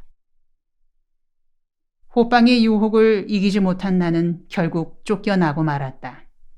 그 즈음 어느 날 어머니는 우리 사남매를 불러 앉히셨다. 얘들아, 너희들과 의논할 것이 있다. 식구는 많은데 수입은 없어서 어려움이 많구나. 무슨 해결책이 있어야겠다. 내가 아는 분이 고아원 총무로 있는데 진홍이와 철웅이를 고아원으로 보내면 거기서 공부를 시켜준다는구나. 내 생각으로는 둘이 그리로 가면 집에서 제대로 못 먹고 고생만 하는 것보다는 나을 것 같은데 너희 생각은 어떠냐? 어머니의 제안에 형과 나는 그렇게 하는 게 좋겠다고 했으나 누나와 동생은 막무가내로 흩어지면 안 된다는 주장을 폈다. 특히 동생은 못 먹고 고생해도 좋으니 어머니와 같이 있겠다며 완강히 버텼다. 또 누나는 지금 우리 가족이 고생스러워도 착하게 살고 있는데 만약 두 동생이 고아원에 갔다가 거기서 못된 아이들이라도 만나 나쁜 물이라도 들면 어떻게 하느냐. 동생들 버릇이 나빠진 뒤에는 돈이 있어도 못 고친다며 설득력 있게 반대했다. 그러자 어머니는 그래, 네 말이 옳다. 고생스러워도 함께 살자. 하늘이 무너져도 솟아날 구멍이 있다 안 가더나. 설마 굶어 죽기야 하겠나 하시며 그냥 함께 고생하기로 결론을 내리고 가족 회의를 끝냈다. 형편이 이러했던지라 나도 살림의 보탬이 되고자 공장에 들어갔다. 그런데 하필이면 가장 힘든 유리 공장이었다. 첫날부터 내게 맡겨진 일은 신천 내가로 내려가 둑 위에 공장으로 물을 길어 나르는 일이었다. 애시당초 내 체력으로는 감당하기 어려운 일이었다. 힘에 부치는 일이니 자연히 느릴 수밖에 없었고 조금만 느려도 공장 안에서는 물하며 고함을 질러댔다. 나는 조바심이 일어 부지런히 애썼지만 역부족이었다. 석 달쯤은 그럭저럭 버텨나갔다. 나중에는 목이 잠겨 말이 잘 나오지 않았고 작업을 마칠 때쯤에는 어지럼증이 나고 다리가 후들거렸다. 그렇게 일을 마치고 저녁에 야간 학교에 가서 의자에 앉으면 잠만 자게 되었다. 그런 사정을 모르는 선생님은 너는 학교에 잠자러 왔나 하며 머리를 쥐어박았다. 그러나 쏟아지는 졸음을 막을 길이 없었다. 그래도 여기서 못 이기면 고아원으로 가는 거다. 고아원 신세가 되지 않으려면 참고 이겨내야 해 하고 속으로 다짐하며 하루하루를 지냈다. 그러나 그런 다짐도 보람없이 유리공장을 그만두게 될 일이 일어났다. 석 달째 접어드는 어느 날 물 공급이 자꾸 늦어져 작업에 지장을 주자 화가 난 조장이 나를 무지막지하게 때렸다. 차고 때리고 넘어뜨리고. 나는 끽소리도 못하고 맞기만 했다. 주위에 다른 일꾼들이 말리는 바람에 겨우 구타가 끝났다. 나는 입술이 터지고 코피를 쏟으며 집으로 돌아왔다. 누나가 나를 보곤 이게 웬일이냐고 놀라며 물수건으로 닦아주었다. 설명을 들은 누나는 눈물을 글썽이며 말했다. 홍아, 그렇게 힘든 공장이라면 그만둬라. 너는 공부로 성공해야 할 사람이다. 그런 데서 일하고 살 사람이 아니다. 어디 일하면서 공부할 수 있는 일자리가 있는지 찾아보자. 그런 일자리가 어디 있어. 아무튼 유리공장은 내게 너무 벅차. 그만두었으면 좋겠는데 그러면 어머니가 너무 힘드실 것 같아서. 누나와 나는 울먹이다가 마침내 울음을 터뜨렸다. 결국 유리공장은 그간의 일한 품삯도 받지 못한 채 끝나고 말았다. 힘에 부쳐 더 다니지 못하게 했으니 그동안 일한 삭시나마 달라고 했더니 견습기간도 제대로 못 채운 주제에 무슨 돈 받을 생각을 하느냐고 핀잔만 들었다. 그래도 몇 차례나 찾아가 졸라댄 끝에 쥐꼬리만큼 받은 돈을 어머니께 갖다 드렸다. 유리공장에서 석 달여를 고생한 뒤로는 좋았던 목소리가 잠겨 그 후로는 노래를 제대로 부를 수 없게 되었다. 집에서 쉬고 있다가 나는 문화서점에서 일하는 형 친구를 찾아갔다. 그리고 형 친구에게 서점 서가대에 꽂혀 있는 소설들을 하루씩만 빌려주면 흠집 내지 않고 본 다음에 돌려주겠다. 책 사서 읽을 돈은 없고 그렇게 해서라도 책을 읽고 싶으니 도와달라고 부탁했다. 형 친구는 내 열성에 마음이 움직였던지 그러라고 했다. 다만 책에 손때를 묻히거나 책장을 접어서는 안 된다고 당부했다. 나는 굶주렸던 사람이 푸짐한 식탁을 만난 듯이 책을 읽어 나갔다.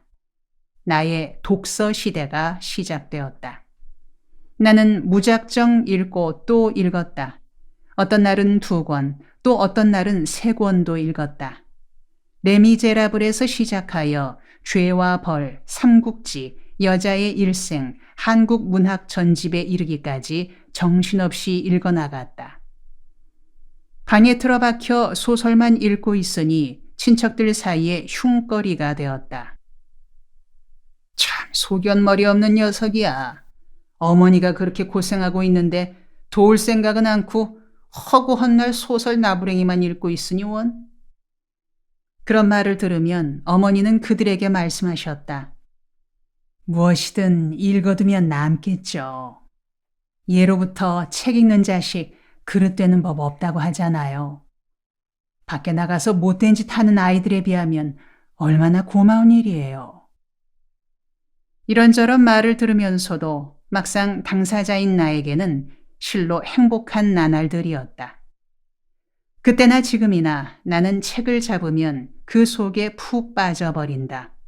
책 읽는 동안에는 나 자신이 책 속의 주인공이 되어버리는 것이다. 삼국지를 읽을 때는 제갈 공명이 되고 이광수의 흙을 읽을 때면 동혁이가 되었다. 책을 읽다 잠이 들면 꿈에서까지 읽던 책의 주인공 노릇을 했다. 학교에 가서도 소설만 읽었다. 도스토예프스키의 무게 있는 글들이 좋았고 헤르만 헤세의 데미안도 좋았다.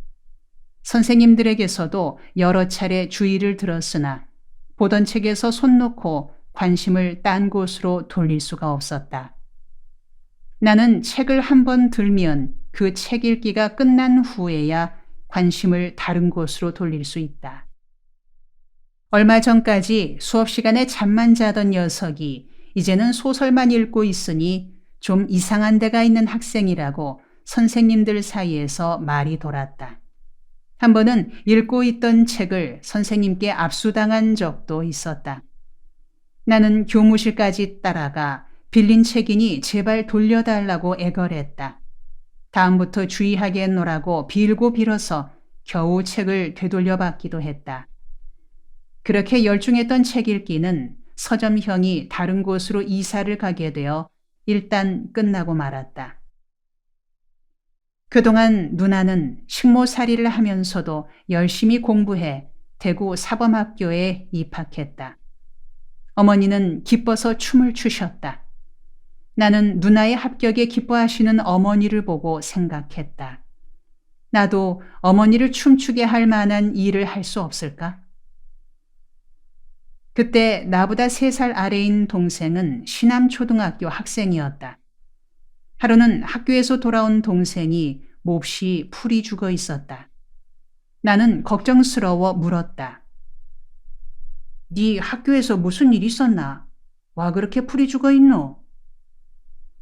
동생은 교과서가 없어서 숙제를 못했는데 선생님이 벌을 세워 학교 갈 기분이 나지 않는다고 했다. 그 말을 들은 나는 동생에게 필요한 교과서를 어떻게 하면 구해줄 수 있을까 골똘히 생각했다.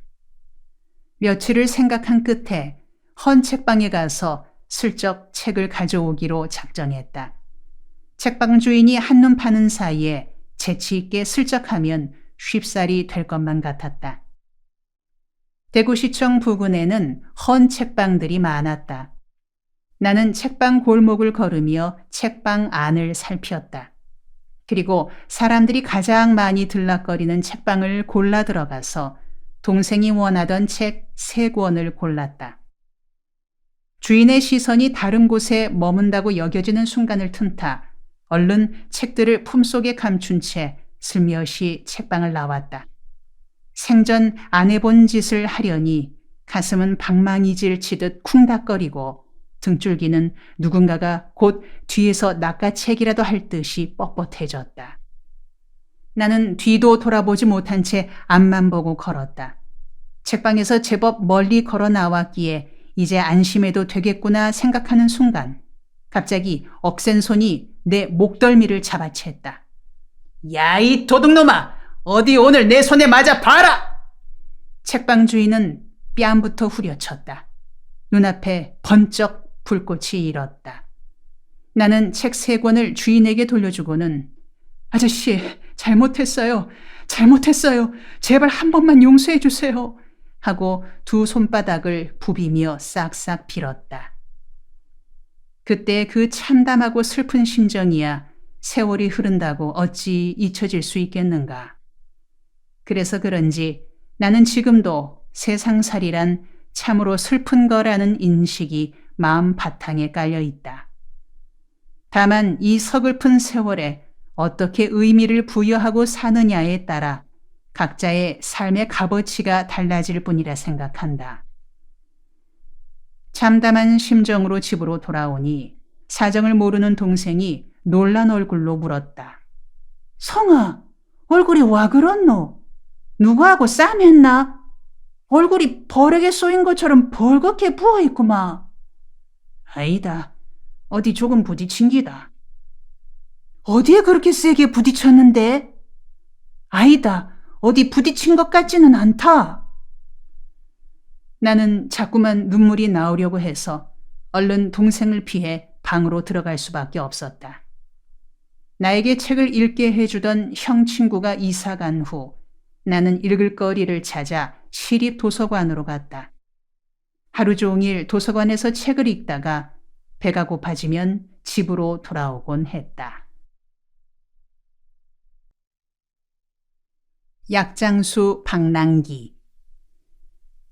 세월이 흘러 중학교를 졸업하고 고등학교에 진학하게 되었다. 영신고등학교 야간부였다. 고등학생이 된 후로는 책 읽기에서 영화 보기로 취미가 바뀌었다. 대구역 앞에 공회당 건물이 있었고 공회당 높은 층에 육군 극장이 있었다. 이른바 걸뱅이, 즉 거지극장이라 불리던 곳이다. 걸뱅이 극장은 서부 영화가 전문이었다. 나는 서부 영화에 중독되어 갔다.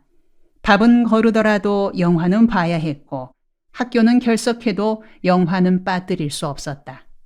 어느 때는 교과서까지 팔아 영화관에 가기도 했다.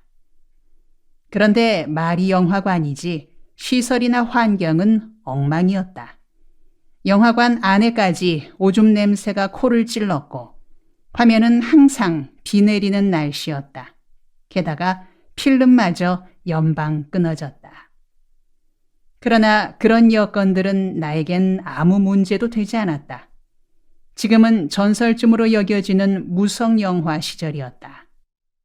걸걸한 목소리의 변사가 화면에 맞추어 해설을 해나가면 우리는 영화 내용보다 그 해설이 더 좋았다. 악당들에게 쫓기고 있는 존 웨인, 그의 앞을 가로막는 저 낭떠러지. 존 웨인 어디렇게 할 거인가? 뒤로 돌아서는 존 웨인, 돌아서며 쌍권총을 빼려는 찰나. 때맞춰 극장에 전기가 나간다. 탁 소리와 함께 전기불이 나가면 화면은 슝 하는 소리를 내며 꺼진다. 깜깜한 객석에 앉아있던 관람객들은 휘파람을 불며 고함을 질러댄다. 돈 내도고 집에 갈란다. 휘파람 소리, 고함 소리가 여기저기서 시끌벅적하다 보면 다시 전기가 들어오고 화면이 움직이기 시작한다. 그러나 총을 뽑으려던 존 웨이는 간데없고 다른 장면이 진행되고 있다.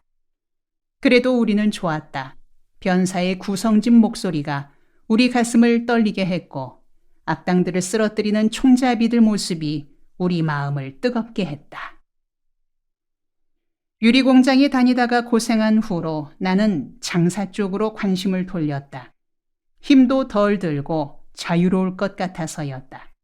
처음에는 은단 장사로 시작했다가 나중에 볼펜 장사로 바꿨다.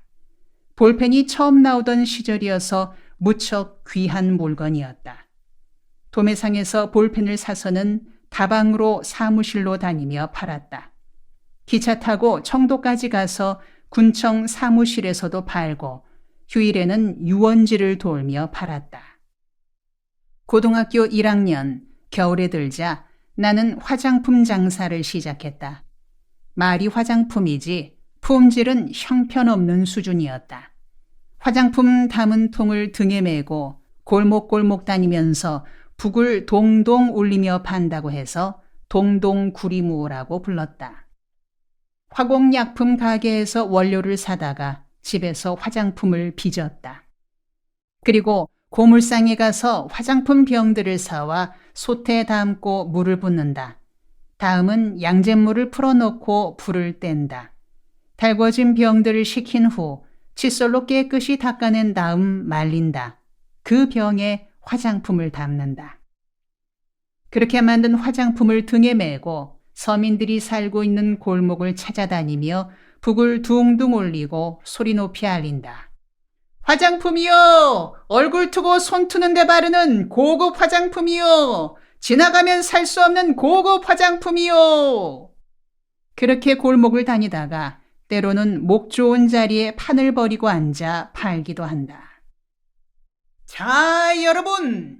고급 크림이 왔습니다. 잘 보면 횡재, 못 보면 손해. 산에 가야 뱀을 잡고 겨울에 가야 가재 잡고 고급 크림이 절반값, 한 병에 단돈 001. 장사는 제법 짭짤하게 잘 되었다.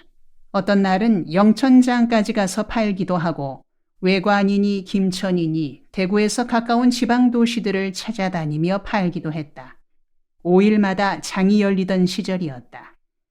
시골 장터마다 찾아가 장바닥에 좌판을 버리고는 크림병들을 쌓아놓는다. 같은 내용물이지만 깔끔하게 보이는 병들은 따로 골라 한 켠에 모아둔다. 가끔 그 바닥에서 제법 고급스레 차린 부인들이 찾아와 화장품 고급으로 하나 주세요 할 때도 있다. 나는 얼른 잘생긴 병을 골라주며 예, 이게 최고급입니다 하고 뚜껑을 열고는 손가락에 크림을 찍어 부인의 손등에 문질러주며 분위기를 잡는다. 다른 화장품과는 질이 다릅니다. 화장품도 수준 따라 쓰죠. 부인 같으신 귀부인은 이 정도는 쓰셔야 합니다. 그렇게 너스레를 떨며 세뱃값을 부른다. 귀부인이란 말에 흐뭇해진 부인은 확실히 질이 좋네요 하고는 기분 좋게 사간다. 하루는 영천장에 동생을 데려갔다. 이런 모습을 옆에서 지켜보던 동생이 불안해서 물었다. 형, 그렇게 해도 되는 거야? 나중에 탈이 없을까? 괜찮다. 이런 걸 장사라고 하는 기다. 사업은 이렇게 하는 기다. 나는 인생을 달관한 대선배라도 되는 양 대답해 주었다. 고등학교 2학년이 될 즈음 나는 염세주의에 젖어들었다. 독일의 염세주의자 쇼펜하우어의 제자가 되어 그가 쓴 자살론을 들고 다니며 읽고 또 읽었다. 시골 장터로 화장품을 팔러 다니면서도 손님이 없어 한가할 때면 자살론을 펴서 한 줄 한 줄 음미하며 읽었다. 생이란 무엇인가? 어떤 곳인지 전혀 알지도 못하고 들어온 이 험난한 곳이 곧 우리의 생이다. 일체의 고뇌를 지옥으로 가지고 가버린 후에는 천국으로 가져갈 것은 권태밖에는 아무것도 남아있지 않게 된다. 이것이 바로 우리 인생을 이루고 있는 것이 고뇌와 권태뿐이라는 사실에 대한 증거다. 인생이란 굳이 애착을 가질 만한 것이 아니다. 자연이 인간에게 주는 가장 큰 혜택은 적당한 때에 죽는 것이다. 그 중에서도 가장 훌륭한 혜택은 자신이 죽을 때를 선택할 수 있다는 것, 즉 자살할 수 있다는 것이다. 신조차도 전능할 수 없다. 왜냐하면 신은 자살하기를 원한다 해도 자살할 수 없기 때문이다. 그러나 인간은 원하는 때에 자살할 수 있다. 이것이야말로 고난에 찬 인생이 신으로부터 받은 최고의 선물이다. 인생은 태어난 것보다는 태어나지 않은 것이 좋고 태어난 이상에는 빨리 죽는 것이 좋다. 세상 만사 도무지 살만한 가치가 없다는 생각에 젖어 있던 내게 쇼펜하우어의 글은 마치 모닥불에 기름을 붓는 것과 같았다. 염세주의는 내 혼 깊은 곳까지 뿌리를 내려 급기야 용기 있게 자살할 것이냐 아니면 소심하게 살아갈 것이냐를 고민하는 지경에까지 이르렀다. 나는 용기 있게 자살하겠다고 결론 내리고 약국을 다니며 수면제를 사 모으기 시작했다. 수면제 양이 치사량에 이르면 자살하는 용기를 발휘할 심산이었다. 그러던 어느 날 어머니가 주머니를 뒤지다가 수면제 봉지를 발견하고는 깜짝 놀라 추궁하셨다. 진홍아, 네 주머니에 있는 이 알약들이 무슨 약이고? 수면제 같구마. 네 혹시 엉뚱한 생각하는 건 아니제? 어머니, 그건 와 끄집어내서 그럽니까? 신경 쓰실 것 없습니다. 어쩌다가 주머니에 들어있었던 것뿐입니다. 어쩌다가 주머니에 들어있었다니 그게 말이 되나? 네 바른 대로 말하거라. 안 그래도 네 행동이 요즘 수상트라. 네 인생이니 네가 알아서 해라마는 너희 사남매 키우느라고 잠 못 자고 먹을 것 못 먹으며 고생하는 이 애미 생각도 좀 해두고 니는 겁이 없는 아라 걱정스럽다. 어머니는 애써 모은 수면제를 쓰레기 더미에 던져버리셨다. 어머니의 말씀 중에 다른 말은 몰라도 먹을 것 못 먹고 잠 못 자고 애써 키웠다는 말에는 거역할 수 없는 힘이 있었다. 나는 자살로서 모순에 찬 인생살이를 마감하겠다던 생각을 버리고 권태롭더라도 소심하게 살아가기로 마음을 돌렸다. 그렇게 마음을 바꾸긴 했어도 집에 머물며 학교에 다니는 생활은 따분하기 이를 데 없었다. 수업 시간에 피타고라스 정리를 열심히 설명하는 선생님을 보며 나는 다른 생각을 했다. 피타고라스 정리라. 정말 피통 터질 고라스구먼. 저런 이야기만 듣고 살다간 제 나이도 들기 전에 말라 죽겠는걸. 그래서 나는 무전 여행을 떠나기로 마음먹었다. 칫솔 하나만 달랑 윗주머니에 꽂고 헤르만 헤세 시집 한 권을 손에 든 채 여행을 떠났다. 김삿갓이 따로 있겠냐? 나는 삿갓만 안 쓴 현대판 김삿갓이란 마음으로 집을 나섰다. 그렇게 시작된 무전여행이 무려 2년여나 계속되었다. 그 2년 동안에 학교는 퇴학, 복학, 퇴학, 복학을 거듭했다. 그래서 내 고등학교 시절은 4번의 퇴학 기록을 남기게 되었다. 무슨 나쁜 짓을 한 비행 청소년이어서가 아니라 장기 결석 때문이었다. 결국은 입학했던 영신고등학교를 졸업하지 못하고 성광고등학교로 옮겨 졸업하게 되었다. 무전여행은 동동 구리무 장사로 시작되었다. 화장품 상자를 등에 메고 자그마한 북을 구해 멜빵으로 가슴에 안고는 둥둥둥 북소리를 울리며 시골 마을에서 마을로 돌았다. 시골 골목길을 지나노라면 마을 아낙네들이 불러 세운다. 총각, 화장품 총각, 그 화장품 바를 만한 기요? 아무렴요, 고급 화장품인뎁쇼. 그럼 한 병 주고 가소. 예, 아줌마, 화장품 병 주시라요. 그 병에 담아드리겠심도. 쓰던 화장품 병을 가져오면 나는 상자에서 크림을 퍼내 마치 아이스크림을 담아주듯 한다. 어떤 때는 화장품 값으로 밥 한 끼를 대신하기도 하고 어떤 마을에서는 문간방에 하룻밤 묵어가는 것으로 대신하기도 한다. 그렇게 마을과 마을로 다니던 중에 다리가 아프면 마을이 내려다 보이는 언덕배기에 앉아 헤르만 헤세의 시를 읽곤 했다.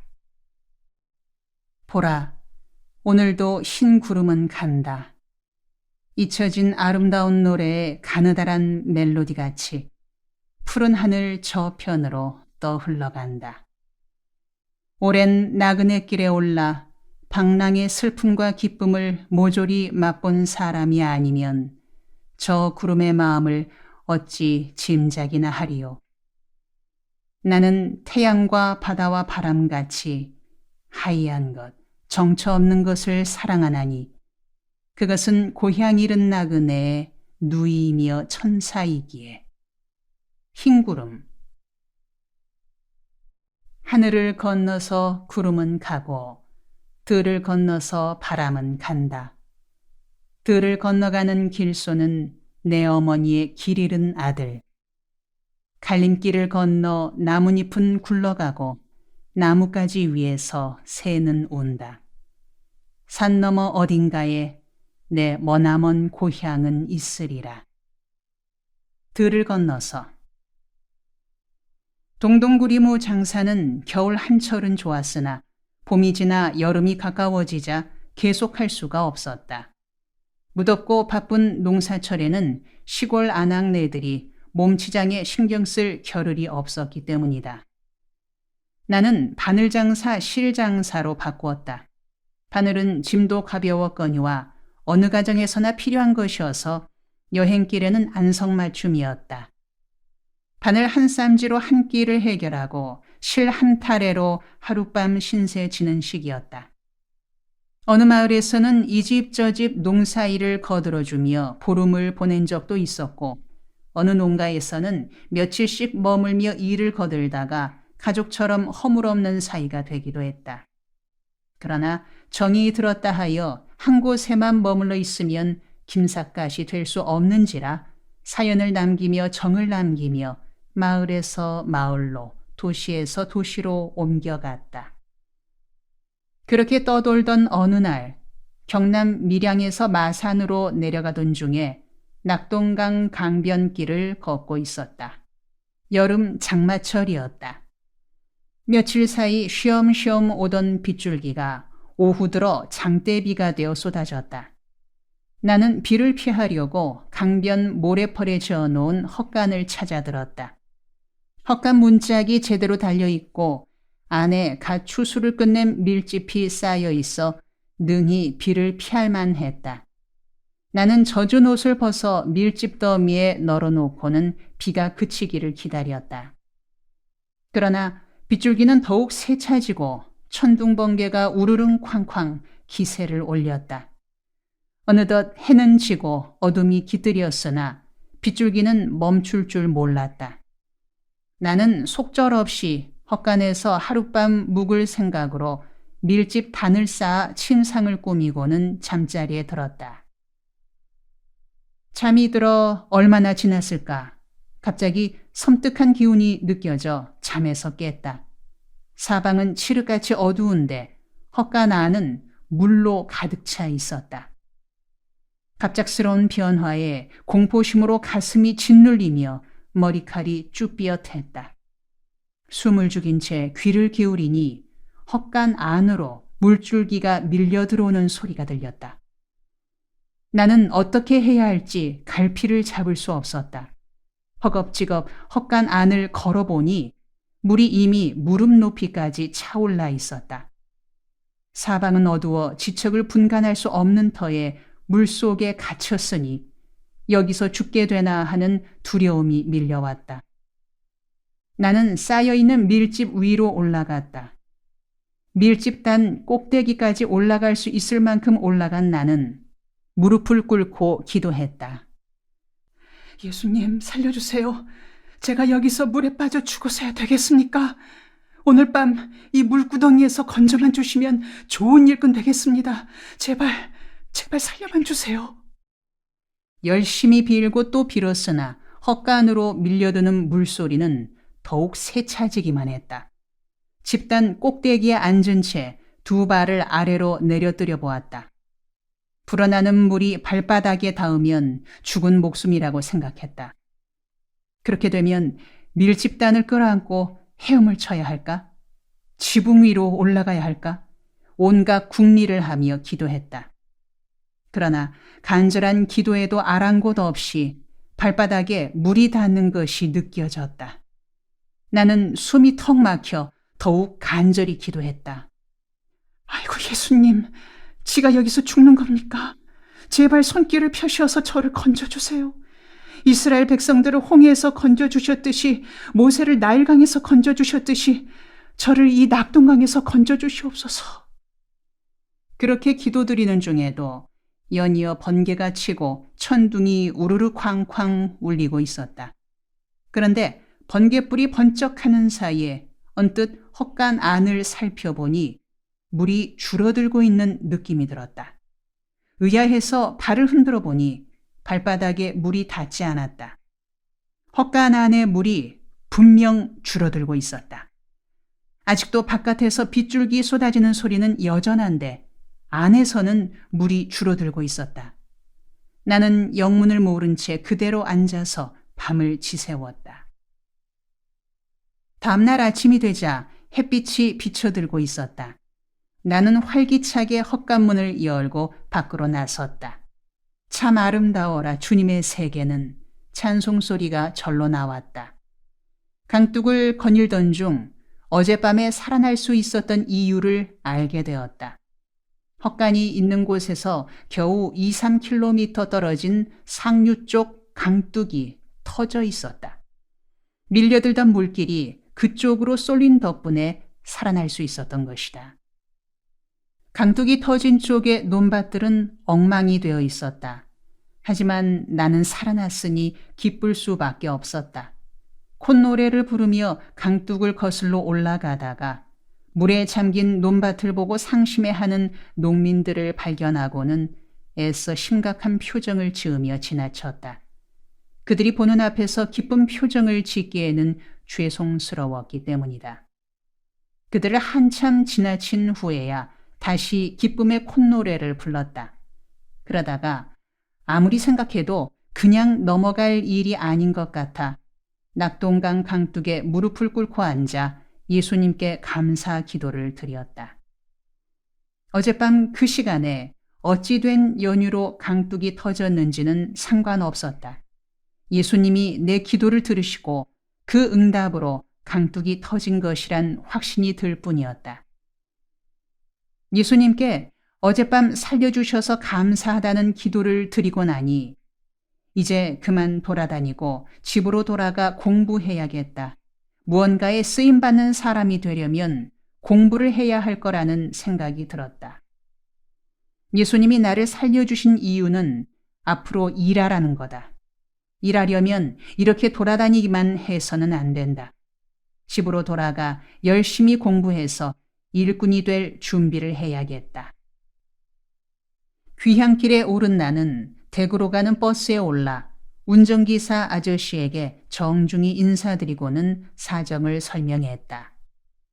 그간 가출하여 무전여행을 다니다가 이제 마음 잡고 집으로 돌아가려는 터인데 차비가 없어서 못 내는 사정을 양해해 달라고 했다.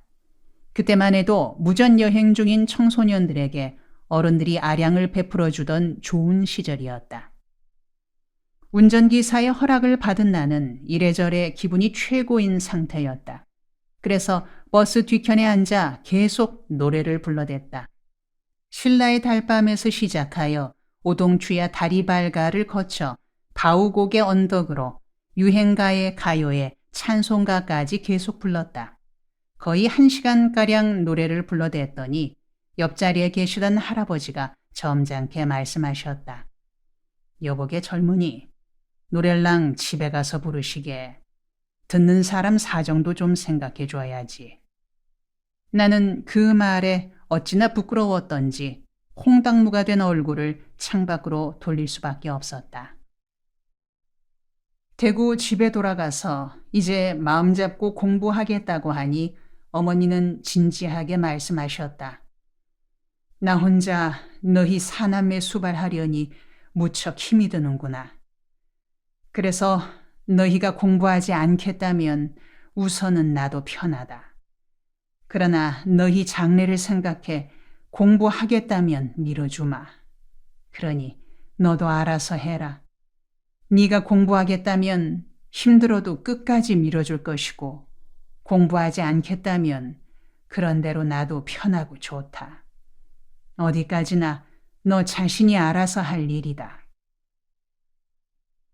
다니던 영신고등학교를 찾아가니 이미 제적된 상태였다.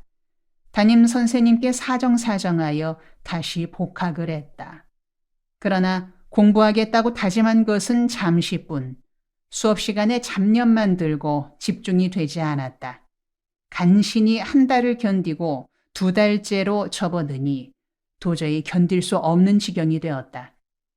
나는 같은 마을에 사는 윤형수란 친구를 설득하여 다시 무전여행에 나섰다. 이번에는 김철광고연구소란 단체에 들어가 약을 선전하는 선전원 신분으로 다니게 되었다. 김철광고연구소란 이름은 거창해도 실속은 별게 아니었다. 쥐약과 회충약을 판매하는 회사였다. 말하자면 선전원들을 시골 장터로 보내 약을 팔게 하는 약장수 단체였다.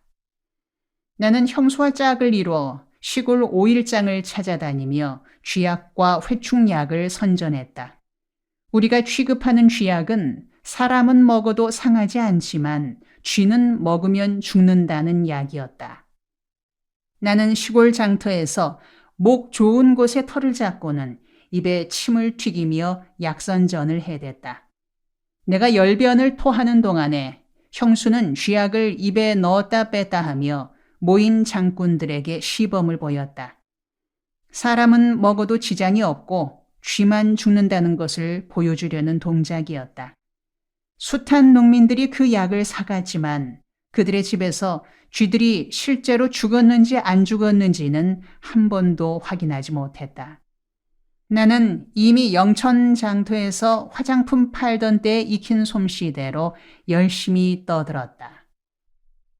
여러분, 살림살이는 눈이 보배. 산에 가야 뱀을 잡고 개울에 가야 가재 잡고 장터에 와야 약을 삽니다. 국민 건강을 해치는 회충을 박멸합시다.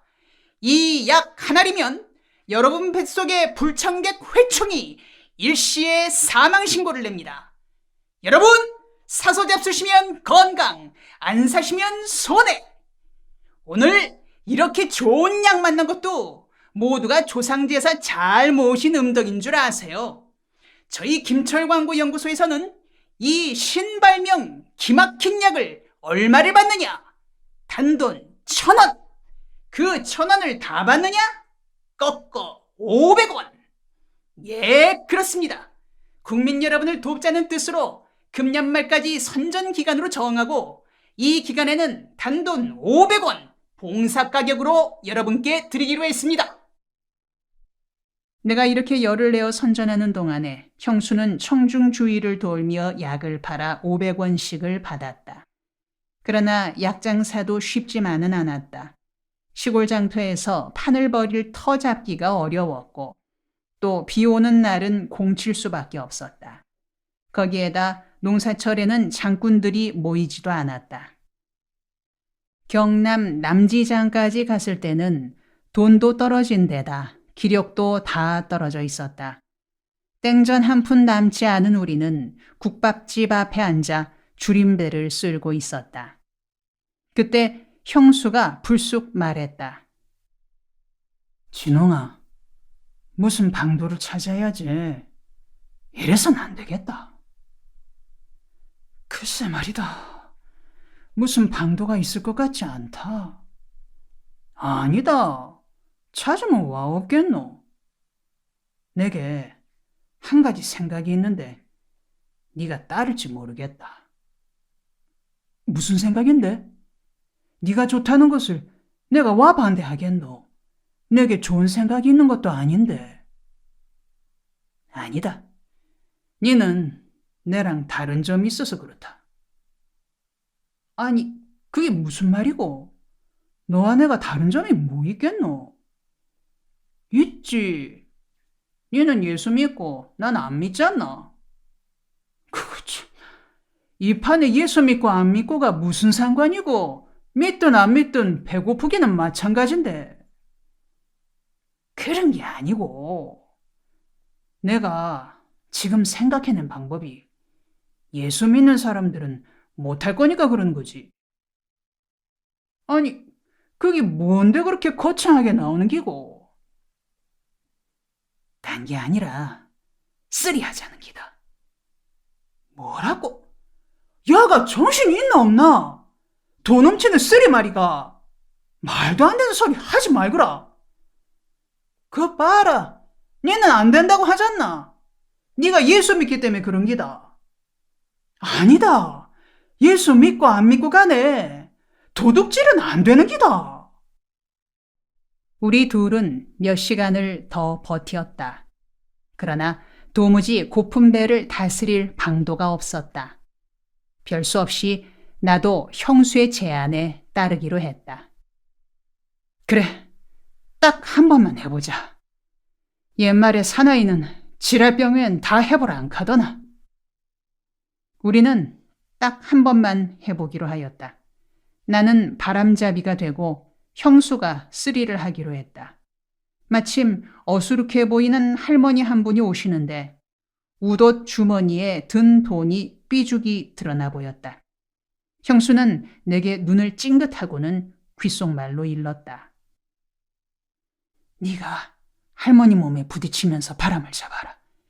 내가 돈을 빼낼게. 나는 두근거리는 가슴을 진정시키며 할머니에게 다가가 먼 산을 보는 척하며 부딪혔다. 그러고는 할머니 어깨를 감싸 안으며 아이고 할머니 죄송합니다. 할머니 장바닥에서는 정신 똑바로 차리고 다니소 하고 시간을 끌었다.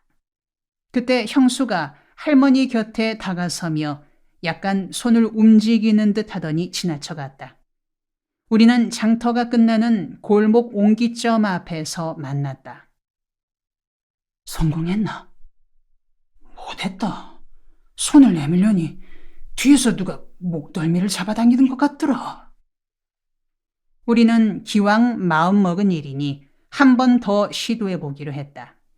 이번에는 형수가 바람잡이가 되고 돈을 뽑는 일은 내가 하기로 했다. 마침 한 중년 부인이 장바구니에 지갑을 담은 채 지나가고 있었다.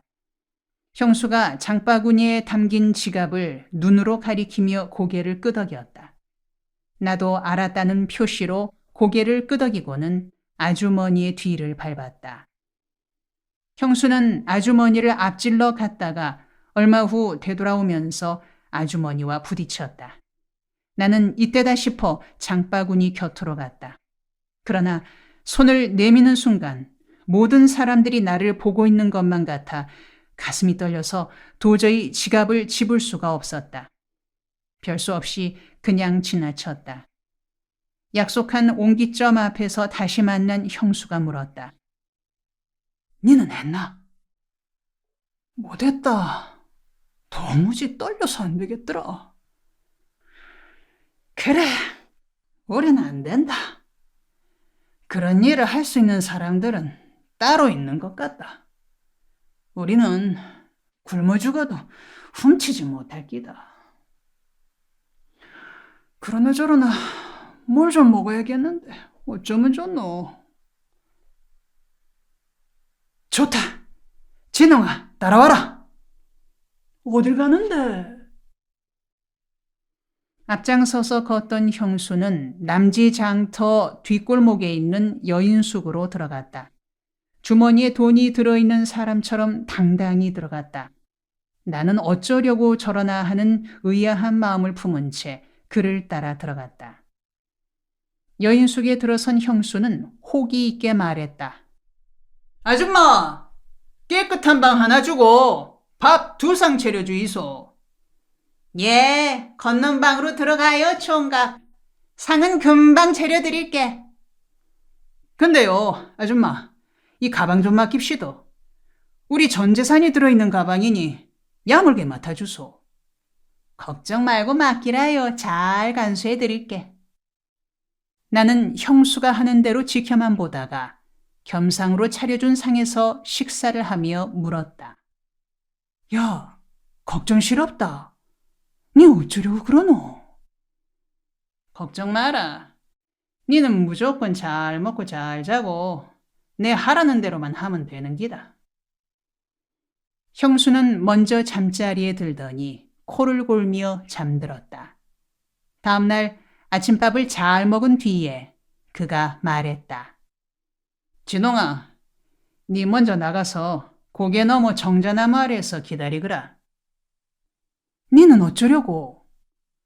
내일은 내가 알아서 할 테니 걱정 말고 니 먼저 가서 기다리거라. 나는 장터를 빠져나가 고개 너머 정자나무 아래에서 형수를 기다렸다. 한참 후에 형수가 왔다. 그의 손에는 가방이 들려있지 않았다. 그는 희죽 웃으며 말했다. 그 가방이 낡긴 했어도 밥값은 될 끼다. 우리의 무전 여행은 계속되었다. 충무 삼천포를 돌아 진주, 진해, 부산을 거친 뒤 포항에서 경주로 가는 길을 따라 걸으며 형수는 내게 진지하게 말했다. 진홍아, 니는 집으로 돌아가는 게 좋겠다. 갑자기 그게 무슨 말이고? 니하고 내는 친구이긴 하지만 가는 길은 다른 것 같다. 내는 장돌뱅이로 다녀도 상관없는 사람이지만 니는 다른 것 같다. 넌 공부해야 될 사람이다. 아니다. 지난번에 이렇게 다니다가 공부할 마음이 들어 집으로 들어갔었는데 학교 다니는 것이 따분해서 다시 나와버렸다. 도둑질 석 달만 하면 딴 일 못한다는 말이 있듯이 나도 이젠 공부하긴 글른 것 같다. 이렇게 돌아다니는 것이 인이 박여서 김삿갓처럼 떠도는 기다. 아니다. 니는 집에 가서 공부하는 게 좋겠다. 니는 지금도 짬만 나면 책을 안 읽나? 아무나 그렇게 되는 게 아니다. 그게 네가 공부할 팔자란 증거다. 이만큼 세상 경험했으니 이제 집으로 돌아가자. 그래서 니는 공부하고 내는 나한테 맞는 다른 길을 찾구마. 그날 밤 잠들기 전에 나는 낮에 형수가 한 말을 곰곰이 생각했다. 그리고 날이 새면 다시 집으로 돌아가 공부해야겠다고 다짐했다. 다음 날 아침 경주에서 대구행 열차를 무임승차하여 집으로 돌아갔다. 어머니께 이제 공부하겠노라고 여쭈었더니 어렵사리 학비를 구해주셨다. 제 복학은 안 된다는 선생님께 이제부터는 목숨 걸고 잘하겠노라 사정사정하여 간신히 복학을 받아냈다. 그러나 작심삼일이란 말이 있듯이 교실에 앉은 지 일주일도 안 돼 또 좀이 쑤시기 시작했다.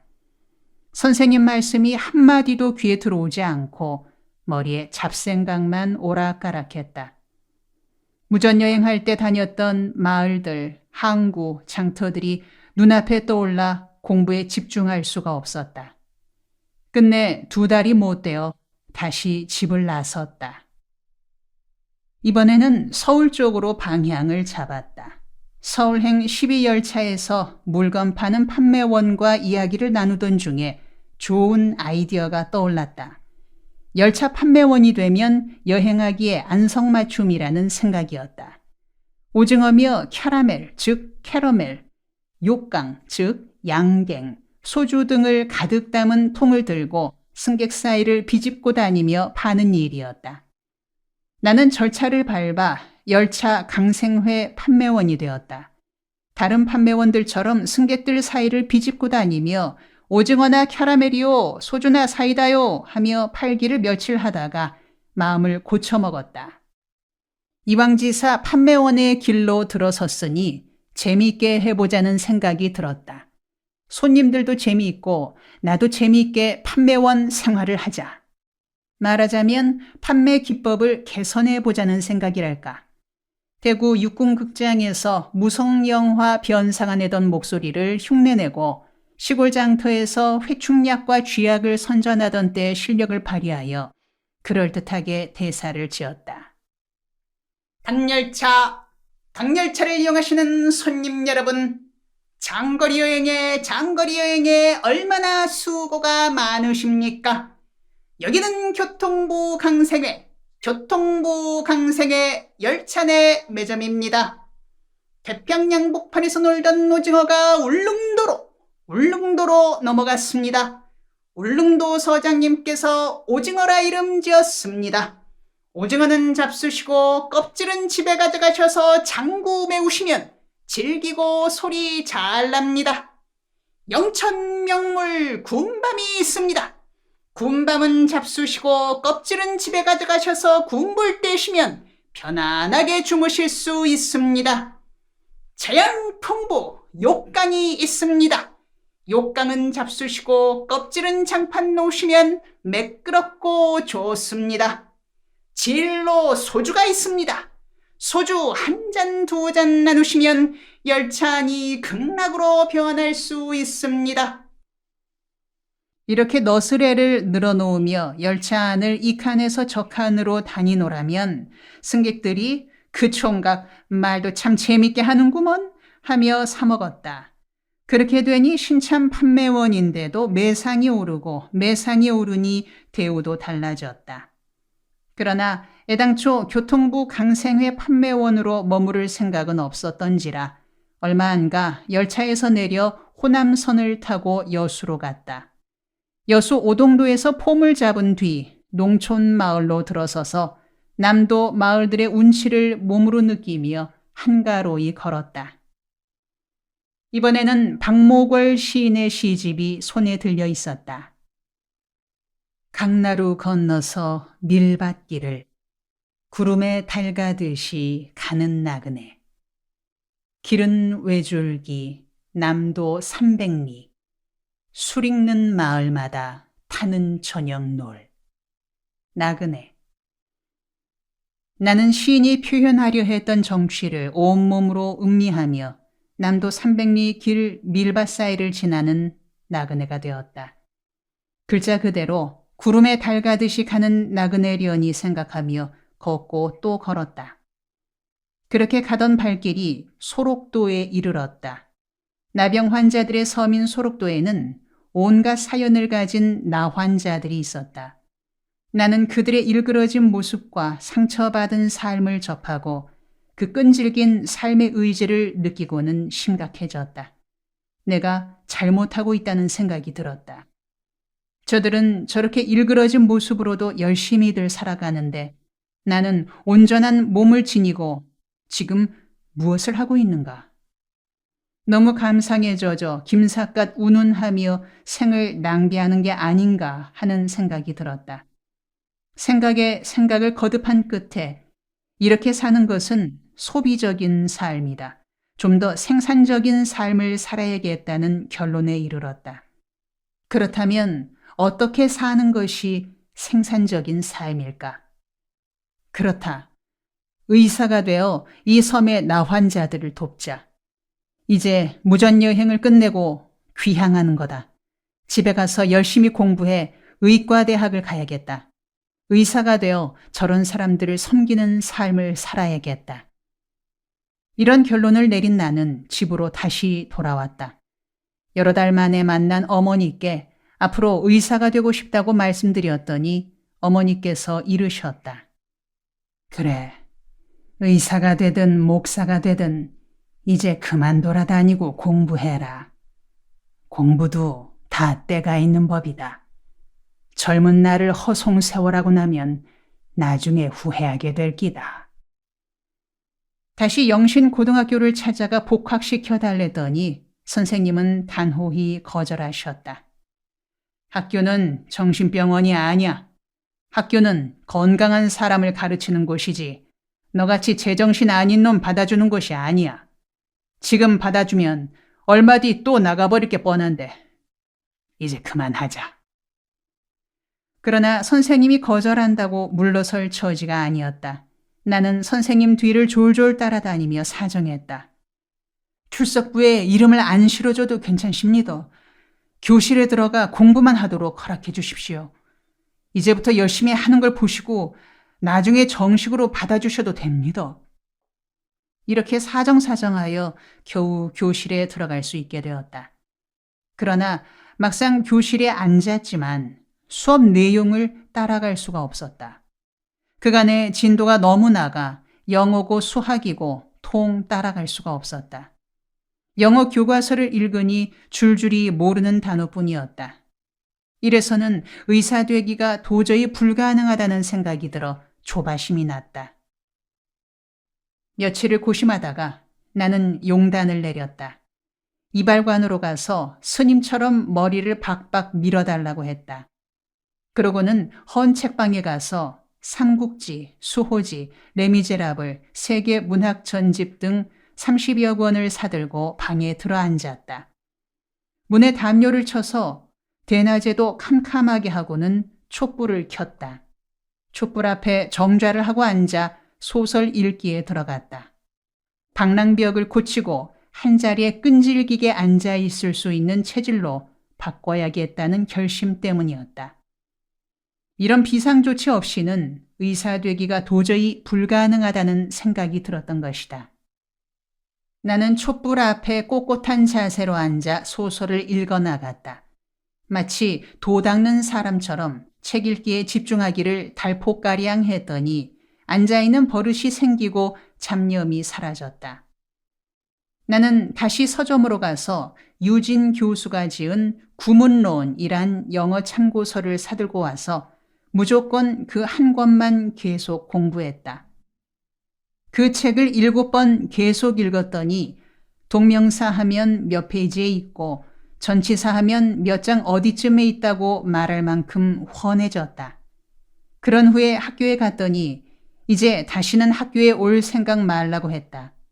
하는 수 없이 나는 성광고등학교에 가서 입학시켜달라고 했다. 다행히 입학 허락을 받았다. 그때부터 나는 열심히 공부했다. 잠을 줄이려고 밤에는 잠이 안 오는 약 카페나를 먹으며 공부했다. 그 시절에 카페나를 너무 먹었던 후유증으로 대학 시절에 위장병이 생겨 무진 고생을 했다. 그래서 지금도 누군가가 잠 안 오는 약을 먹겠다면 나는 간곡히 만류한다. 사람이 잠 올 때는 자면서 순리대로 살아야 한다. 그렇게 무리하다간 훗날 반드시 그 값을 치르게 된다고 일러준다. 구문론을 읽고 나서 영어에 자신이 붙자 이번에는 수학에 도전하기로 했다.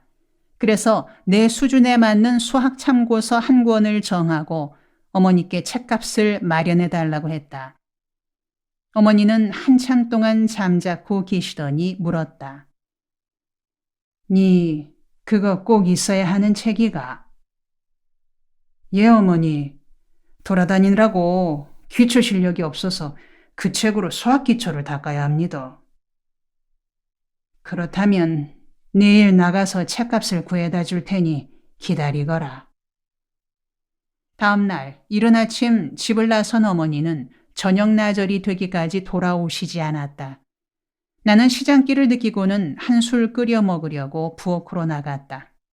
쌀독을 찾아 쌀을 풀려 했더니 쌀이 독바닥에 한 줌 정도만 남아있을 따름이었다. 나는 예나 지금이나 집안 형편이 말할 나위 없이 쪼들리는구나. 공부를 악착같이 해서 어서 어머니 편하게 해드려야겠다는 생각을 하고 의자에 앉아 공부에 집중했다. 저녁 늦게야 돌아오신 어머니는 아무런 말씀 없이 내게 책값을 건네주시고는 곧바로 잠자리에 드셨다. 나는 어머니 고맙습니다 하는 말만 하고는 공부를 계속했다. 밤이 이슥해진 후 잠시 쉬는 참에 곁에서 주무시는 어머니를 보았다. 어머니는 머리에 수건을 쓴 채 주무시고 계셨다. 나는 무심결에 왜 수건도 벗지 않고 주무시지 하며 수건을 벗겨드렸다. 놀랍게도 어머니 머리카락이 제 모습이 아니었다. 머리카락이 앞쪽에만 남아있고 뒷부분은 아예 싹둑 잘려 있었다. 그때야 나는 사정을 알아차렸다. 아차, 오늘 어머니가 마련해다 준 수학책 머리카락을 파신 돈이로구나. 사정을 알아차린 나는 한순간 숨이 멎는 것만 같았다. 책값을 구하러 온종일 다니시다가 마련하지 못하자 머리카락을 잘라 팔았던 것이다. 앞머리를 남겨 표나지 않게 하려 하셨으나 잠결에 머리카락이 드러나 아들이 눈치챌까봐 수건을 쓴 채 주무셨던 것이다. 나는 숙연해진 마음으로 책상으로 되돌아갔다. 의자에 단정히 앉아 심호흡을 몇 번 한 후 두 손을 모으고 기도했다. 예수님, 열심히 공부해서 성공하겠습니다. 그래서 어머니를 잘 모시겠습니다. 우리 어머니, 제가 성공할 때까지 건강하시도록 지켜주십시오. 그 시간부터 나는 더욱 열심히 공부했다. 공부에 실증이 나거나 잡념이 생길 때면 어머니의 머리카락을 생각했다. 그러면 잠시도 헛시간을 보낼 수 없다는 생각에 다시 분발하게 되곤 했다. 그 뒤로 얼마간을 나는 어머니 머리 쪽으로 눈도 돌리지 못했다. 그냥 모르는 척 공부에만 열중했다. 공부가 자리 잡혀가면서 나는 교회에 나가기 시작했다. 형과 누나가 나가고 있던 동신교회였다. 박용묵 목사님이 이끄시는 교회였다. 신령한 목사님이셨다. 그 교회가 내게 큰 도움을 주었다. 나는 고등부 학생회에서 여러 활동에 참여하면서 학생회 회장을 2번이나 맡기도 했다. 지금도 동신교회 학생회 시절을 생각하면 즐거운 미소가 떠오른다. 어린 시절의 복동교회와 더불어 대구 동신교회는 내 마음의 고향 같은 교회다. 성광고등학교로 옮긴 후로는 옛날에 비하면 착실히 학교 생활을 했지만 타고난 체질이 완전히 바뀔 수는 없었다. 규칙이나 전통에 잘 매이지 못하는 습성이 수시로 나타나는 것이었다. 물론 지각이나 결석이 잦았고 비가 오는 날은 아예 학교에 가지 않았다. 한 번은 담임 선생님이 나를 불러세우고 물으셨다. 김진홍, 일어서 봐. 어제 왜 결석했어? 어제 비가 오지 않았습니까? 뭐라고? 비 온다고 학교에 안 왔다는 거냐? 예, 전 비가 오면 학교에 안 옵니다. 뭐라고 이 녀석이? 누굴 놀리는 게야? 앞으로 나와! 못 이기는 척 교탁 앞으로 나가니 선생님은 출석부로 뺨을 후려쳤다. 나는 자리로 돌아오면서 화끈거리는 뺨을 쓰다듬으며 말했다. 치기랄 소인배같이 대인을 못 알아보고 치시네. 그렇게 중얼거리는 내 말에 동급생들이 와 하고 웃었다. 머리끝까지 화가 난 선생님은 내게 다시 나오라고 고함을 지르셨다. 너 지금 들어가면서 뭐라고 했어? 뭐라고 했기에 모두 웃는 거야? 너 날 욕한 거지? 그러나 나는 자리에서 꼼짝도 않고 말했다. 됐습니다, 선생님. 1절로 끝냅시다. 동급생들은 다시 와 하고 웃었지만 사태가 심각해졌다.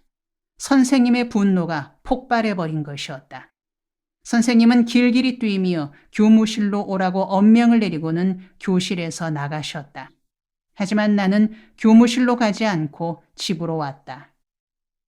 그런 중에도 공부에 열중하던 어느 날 경북대 의과대학 부속병원을 찾아갔다. 앞으로 의사가 될 터이니 병원을 둘러보며 새롭게 다짐을 할 필요가 있다는 마음에서였다. 언젠가 이 병원에서 의사로 일하게 될지도 모른다는 생각을 하며 병원 여기저기를 기웃거리던 나는 심각한 문제에 부딪혔다. 병실마다 뿜어져 나오는 약 냄새가 너무 역겨워 두통이 날 지경이었다. 이거 안 되겠는데? 이 냄새를 1, 2년도 아니고 평생 어떻게 맡지? 의사가 내 체질에 안 맞는 것은 아닐까? 소록도 봉사 생활도 좋고 나이팅게일 같은 희생도 좋지만 일단은 체질과 적성에 맞아야지 그렇지 않고는 평생을 걸 수 없다는 생각이 들었다. 그날은 일단 병원에서 물러났다. 그리고 며칠 후 다시 그 병원을 찾아가 복도를 거닐어 보았다. 역시 안 되겠다는 확신이 들었다. 도저히 약냄새에 적응할 수 없을 것 같았다.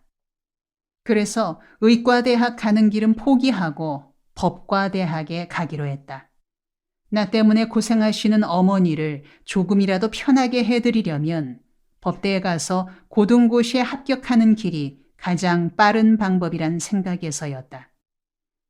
대학 진학 목표를 의과대학에서 법과대학으로 바꾼 후 나는 책상 앞에 서울대학교 법과대학 합격 김진홍이란 거창한 글을 써붙여 놓고 공부에 열중했다.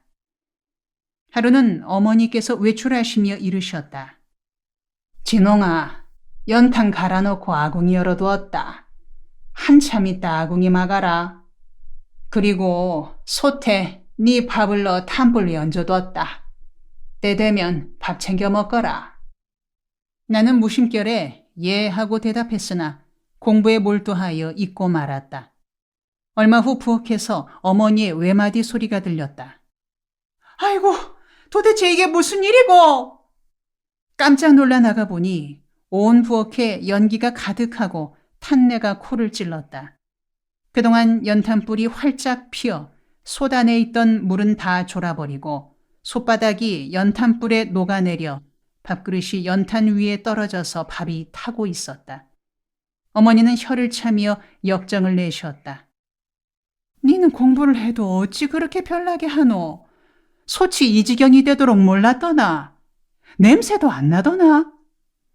어머니 죄송합니다. 통 몰라심도.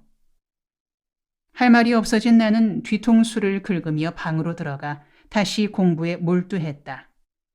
나는 한 가지 일에 몰두하면 모든 걸 잊어버리는 버릇이 있다. 읽고 싶은 책이 있으면 길을 걸으면서도 읽다가 도랑에 빠지기도 하고 전봇대에 머리를 박기도 한다. 한 가지 생각을 골똘히 할라치면 아는 사람이 인사를 하고 지나가도 모르고 지나친다. 그래서 가끔 오해가 생기고 시비가 일어나기도 한다. 비행기 여행을 많이 하는 나는 1년에 한두 번은 꼭 그런 일을 당한다. 비행기에 오르기 전 의자나 바닥에 앉아 책을 읽다가 책 속에 빠져 비행기를 놓쳐버리는 것이다. 정신없이 책을 읽다가 주위가 갑자기 조용해진 것 같아 일어나 보면 비행기는 이미 떠나버린 뒤이다. 그래도 나는 이 버릇을 고치고 싶은 생각이 없다. 집중할 수 있다는 것은 좋은 일이기 때문이다. 책 읽는 경우에 그렇게 집중하여 읽으면 몇 년이 지나도 강의 중에 인용할 수 있을 만큼 기억이 뚜렷하다.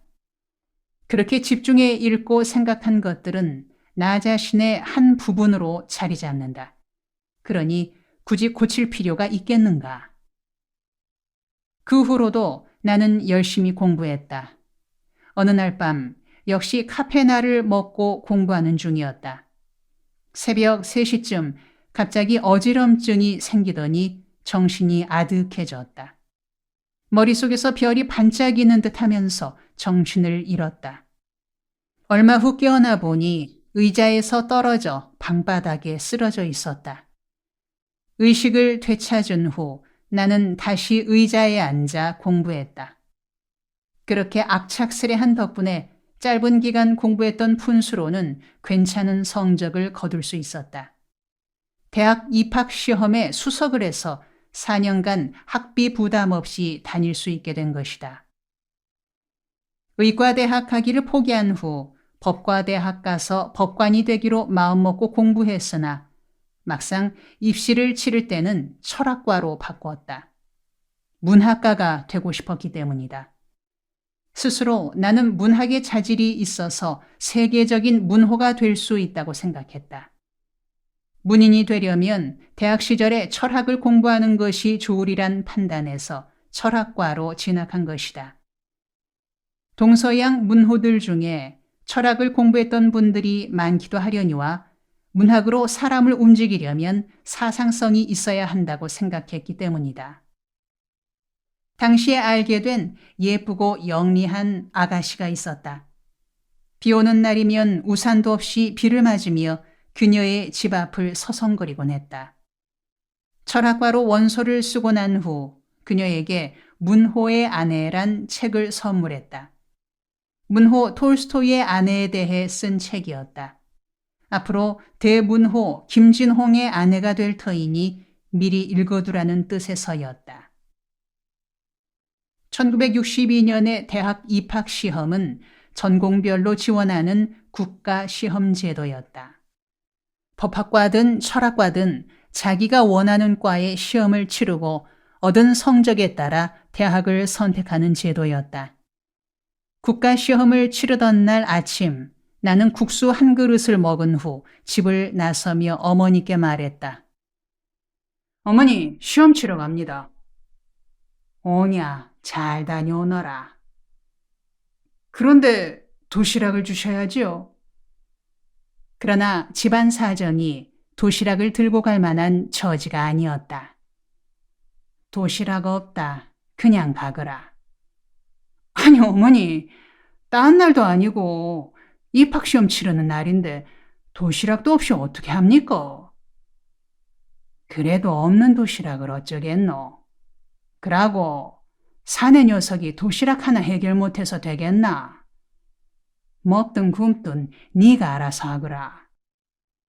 나는 할 말을 잃었다.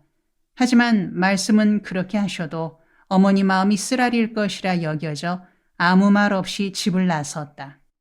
막상 점심시간이 되니 도시락 없어도 아무 지장이 없었다. 친구들 어머님이여 누나들이 푸짐하게 음식을 준비해 와서 나는 이 친구 저 친구 찾아다니며 골고루 먹을 수 있었다. 오히려 너무 많이 먹어서 점심 후 수학 시험을 치를 때에는 식곤증으로 잠이 쏟아질 정도였다. 어찌됐건 나는 국가시험에서 서울대 철학과에 입학을 하고도 10여 점이 남는 좋은 성적을 얻었다. 그러나 막상 서울로 올라가려니 기차표 살 돈도 없었다. 의기소침하여 방 안에 틀어박혀 있는데 어머니께서 말씀하셨다. 진홍아, 너 계명대학에 가면 어떻겠노? 계명대학이요? 와 거길 가지요. 계명대학 학장님이 아버지 친구분이시다. 네 진학 문제를 의논 드렸더니 계명대학으로 보내라고 하시더구나. 그리고 넌 성적이 좋으니 계명대학에서 열심히 하면 장래성이 있을 거라고 하시더라. 내 생각도 그렇다. 서울 가서 고학하며 어렵게 공부하느니 지방에서 두각을 나타내는 게 장래에 더 좋지 않겠나. 네가 서울대학생이 되는 것도 좋다만 애미가 밀어줄 힘이 없구나. 어머니, 그래도 뜻을 가지고 열심히 공부했는데 지방의 조그만 대학에서 썩을 수는 없심도. 썩긴 와 썩노. 지하기 나름이지. 속꼬리보다 닭대가리란 말도 아니있나. 서울 가서 꼴찌 하느니 지방에서 1등 해보려무나. 어머니, 서울 간다고 와 꼴찌해요. 사리가 안 그렇나. 서울 가면 고학해야 하는데 고학하면서 공부에 집중하긴 힘들 테니 꼴찌하는 수밖에 없지 않겠나. 원서 낼 시간이 며칠 남았으니 생각해 보겠습니다. 나는 어머니와 대화를 나눈 후 곰곰이 생각했다. 고생스럽더라도 서울로 갈까? 지방에서 실력을 쌓을까? 며칠을 생각하던 끝에 속꼬리보다 닭대가리라던 어머니의 말이 떠올라 결론을 내렸다. 그래, 좋다. 서울에 가서 꼬리가 되느니 대구에서 머리가 되자. 계명대학에서 면접 시험을 치르던 날 학장이 물었다. 학생은 서울의 좋은 대학에 갈 수 있는 성적인데 어떻게 우리 대학으로 왔지? 예, 이 대학에서 학장하려고 왔습니다. 그럼 나는 학장직에서 물러나야겠네. 천천히 물러나셔도 됩니다. 예수, 지가 뭘 믿었노? 나의 대학 시절은 부모님으로부터 물려받은 기독교 신앙이 흔들리는 데에서 시작되었다. 이른바 정체성의 위기를 맞은 것이다. 심리학자 에릭 에릭슨의 말에 따르면 기독교 가정에서 태어난 자녀들이 어린 시절에는 부모로부터 물려받은 신앙을 잘 따르나 나이 들어 자의식이 자라면서 신앙심이 흔들리는 위기를 맞게 된다고 한다. 빠른 경우에는 고교 시절에, 보통은 대학 시절에 이 위기를 겪게 되는데 이 위기에 잘 대처하지 못하면 부모로부터 물려받은 신앙심에서 이탈되어 평생을 방황하게 된다. 그러나 이 위기의 시기를 창조적으로 잘 겪어내면 부모의 신앙이 자신의 신앙으로 뿌리내려 평생을 지켜나가게 된다. 내 경우에는 대학에 들어가자마자 이 위기가 시작되었다. 어린 시절에 당연한 것으로 받아들였던 성경의 내용들이 믿어지지 않는 것이었다. 성경이 과장과 허구에 차 있는 미신의 책으로 비쳤다. 예수가 물 위를 걸었다는 대목을 읽으면 자기가 무슨 잠수함이라고 물 위를 걸었을까? 시력이 좋지 않은 사람이 물 빠진 갯벌 위를 걷는 모습을 보고 착각한 것이겠지 하는 생각이 들었다. 또 하늘에서 불이 내려왔다는 부분을 읽을 때면 하늘에 무슨 난로가 있다고 불이 내려올까? 비 오는 날 천둥 번개 치는 걸 보고 그렇게 말한 것일 테지 하고 생각했다. 모세가 지팡이로 바다를 가른 이야기나 하나님이 흙으로 사람을 빚었다는 이야기들이 한결같이 미신이나 신화에 지나지 않는다는 생각이 들었다. 신화를 신앙으로 받아들이려면 구태여 이스라엘 신화를 받아들일 게 뭐람. 차라리 우리 민족의 신화를 받아들이는 게 낫지. 지구상에 등장했던 모든 민족은 각기 자기들 나름대로 신화를 지니고 있다. 신화 없는 민족은 없다. 그러나 그 내용과 깊이에는 차이가 있다. 상상력이 풍부한 신화를 지닌 민족은 그로써 인류에 끊임없는 영감을 제공했다. 그리스의 오디세이나 인도의 우파니샤드 같은 신화는 상상력이 넘치는 신화의 대표적인 예다. 우리 한민족에게도 훌륭한 신화가 있다. 천재 환인의 아들 환웅이 천하를 다스리는 데 뜻을 두고 인간 세상으로 내려오기를 원했다. 조선 땅을 내려다보는 환인은 널리 인간에게 이로움을 줄 수 있는 홍익인간의 터전이라 생각하고 아들 환웅을 내려보냈다. 환웅은 조선 땅 태백산 자락에 내려와 도읍을 정하고 신시를 열었다. 환웅은 바람, 비, 구름을 거느리고 곡식, 수명, 질병, 형벌, 선악 등의 360여 가지 인간사를 주관하여 세상을 다스렸다. 그때 땅의 딸인 웅녀가 혼인하기를 원하여 날마다 기도를 드렸다. 환웅이 잠시 모습을 바꿔 성육신한 웅녀와 혼인을 하더니 웅녀가 임신하여 아들을 낳았다. 그 아들을 이름하여 단군 왕검이라 했다. 단군 왕검이 평양성에 도읍하여 나라 이름을 조선이라 불렀다. 단군은 백성들을 다스리되 고상한 이상을 내세웠다. 만고에 두드러질 높은 이상이다. 홍익인간 이화세계, 널리 인간을 유익하게 하고 그 도리로 세상을 교화시킨다라는 이상으로 단군은 1500년간 나라를 다스렸다. 훗날 단군은 산신이 되니 나이 1980세 되던 때였다.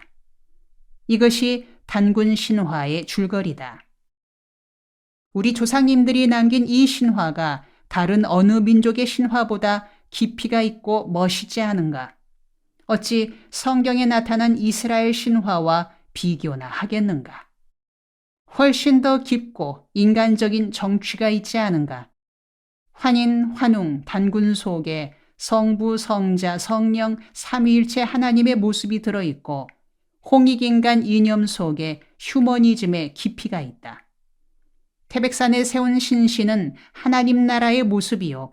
웅녀의 단군 출산은 성모 마리아의 예수 출산에 버금간다. 우리도 이런 멋진 신화를 지녔는데 굳이 이스라엘 신화를 빌려다 믿을 이유는 없지 않은가? 나는 우리에게 종교가 필요하다면 서양 종교인 기독교를 택할 것이 아니라 우리의 민족 종교를 형성하는 게 바람직하다는 생각을 골똘히 했다. 그러나 어려서부터 습관화된 교회 생활을 쉽사리 청산하기도 어려워 갈등을 느끼고 있었다. 대학 2년생이던 여름 어느 날, 나는 영국의 철학자 버트런드 러셀의 글을 읽게 되었다. 나는 왜 크리스천이 아닌가라는 러셀의 글은 내게 교회의 껍질을 깨고 나오는 자극을 주었다. 나는 그가 그 책에서 낱낱이 지적한 기독교의 허구성과 역사에 끼친 해독에 대해 인식하게 되었다. 나는 과감히 기독교 신앙을 버리기로 마음을 다졌다. 그래서 미성숙한 종교인에서 성숙된 자유인으로 탈바꿈하기로 마음먹었다. 이 역사적 결단에 걸맞는 행동을 할 필요가 있다고 생각한 나는 성경을 연탄불에 집어넣고 뚜껑을 덮어버렸다. 얼마 후 성경책 타는 냄새가 방 안까지 스며들었다. 막상 성경책 타는 냄새를 맡고 있으려니 감정이 묘했다. 미신에서 벗어나 자유인이 되는 해방감을 맛보는 동시에 한편으로는 신설을 태웠으니 어떤 앙화가 임할지도 모른다는 불안감이 일었다. 그 후 나는 무신론자 혹은 불가지론자가 되었다. 그리스의 불가지론 철학자 필론이 말했다는 구절을 교조처럼 외우고 다녔다. 신은 없다. 설사 있더라도 인식할 수 없다. 인식할 수 있더라도 설명할 수 없다. 고로 신은 없다. 회의론자는 무신론자로 변하고 무신론자는 점차 허무주의자로 변해갔으며 허무주의는 다시 염세주의로 발전해갔다. 당시 계명대학 캠퍼스 가까이에 화장터가 있었다. 강의 시간 중에 창밖을 내다보노라면 화장터 굴뚝에서 회색 연기가 뿜어져 나왔다. 어쩌다 바람이 학교 쪽으로 불라치면 매캐한 냄새가 교실까지 날아왔다. 봄날 휴강이 있을 때면 나는 교정을 벗어나 화장터로 갔다. 아니, 화장터가 나를 끌어당겼다. 화장터 마당에서 죽은 자를 슬퍼하는 유족들의 모습을 지켜보다가 불 때는 곳으로 들어갔다. 출입문에는 출입 금지 구역이란 팻말이 걸려 있었다. 나는 시청권을 얻기 위해 담배 한 갑을 손에 들고 들어갔다. 저 수고하십니다. 실습 좀 하려고 그러는데요. 좀 들어가도 되겠습니까? 실습? 뭔 실습이요? 예, 철학 실습인데요. 사람이 탈 때 어떻게 타는지 보는 실습입니다. 화부는 내 얼굴과 손에 든 담배를 몇 차례 번갈아 보다가는 슬며시 담배를 받아들며 들어오라고 했다. 나는 한 구의 시체가 들어와 불에 타서 한 줌의 채로 남을 때까지의 광경을 지켜보았다. 숙연한 마음으로 눈을 절반쯤 감고 도사가 된 폼으로 살폈다. 갑자기 철이 들어 성숙해지는 것 같았고 삶과 죽음의 비의를 터득하는 순간이 가까워지는 듯했다. 화장터에서 물러나면서 어느 구도자의 시를 읊조렸다. 삶이란 무엇인가? 한 조각 구름의 일어남이다. 죽음이란 무엇인가? 한 조각 구름의 사라짐이다. 뜬구름 자체는 본래 알맹이가 없듯이 인생 삶도 죽음도 역시 그와 같으니라. 생야 일편 부운기, 사야 일편 부운멸, 부운 자체 본무실, 인생 생사 역여연. 삶이란 뜬구름이 일어남이요, 죽음이란 뜬구름이 사라짐 같은 것이오늘 왜 아등바등 애태우며 살까 보냐. 대관절 학문이란 무엇이며 철학이란 또 무엇이냐. 한결같이 부질없는 공리공론일 따름이다. 진리를 탐구하여 인생의 오묘한 이치를 터득한다고? 터득하면 무엇을 얼마나 터득할 것이며 깨달으면 얼마나 깨달을 것인가. 다 헛된 몸짓일 따름이다. 이런저런 생각에 사로잡히면서 나는 사는 게 시들해지고 만사를 시큰둥하게 보는 철학도가 되어갔다. 그즈음 일본 도쿄대학에 수석으로 합격한 철학도가 있었다. 대학 시절에 이미 동서양의 철학 원전들을 독파한 수재 중의 수재였다. 졸업반이던 가을녘 그는 폭포에 몸을 던져 죽었다. 그가 벗어놓은 신발 속에는 한 줄의 글이 남겨져 있었다. 칸트, 지가 뭘 아노? 나는 이 일본 선배 철학도의 심정을 10분 이해할 것 같았다. 그래서 내가 폭포에 몸을 던지게 된다면 무슨 글을 남길까 생각했다. 예수, 지가 뭘 믿었노? 붓다, 지가 뭘 봤노? 소크라테스, 지가 뭘 알았노? 이 말 저 말을 골고루 읊조려 보아도 썩 마음에 드는 게 없었다. 그래서 그 문제는 뒤로 미루고 폭포에 몸을 던진다면 어느 폭포로 할 것인가를 생각했다. 애석하게도 이 땅에는 몸을 던질 만한 폭포가 없다는 생각이 들었다. 금강산에 그럴듯한 폭포가 있을 것 같긴 하나 휴전선이 가로막혀 갈 수가 없고 제주도 폭포는 짧아서 마땅치 않다. 괜스레 다리만 부러지고 살아남으면 골치 아픈 문제다. 그렇다고 일본까지 가서 몸을 던질 수는 없다. 국산품 애용이라 했는데 이 일에도 국산 폭포를 이용해야지 일본 폭포를 이용할 수는 없다. 이런저런 생각을 하며 혼자 피식 웃기까지 했다. 대학 생활이 2년째에 접어들면서 좋은 일들이 생겼다. 훌륭한 교수님들을 만나 개인 지도를 받게 된 것이었다. 전교생이 500명 남짓하던 시절이어서 대학 전체가 가족 같은 분위기였다. 그래서 전공에 상관없이 교수들의 지도를 받을 수 있었다. 사학과의 정만독 교수, 교육과의 이정빈 교수, 철학과의 정명호 교수님들이 마치 형님같이 나를 이끌어 주었다. 수시로 찾아가면 읽어야 할 책을 빌려주시고 각 분야에서 학문의 깊이를 알게 해주었다. 이래서 대학이 좋은 것이구나 하고 나는 대학 온 것을 행운으로 여기게 되었다.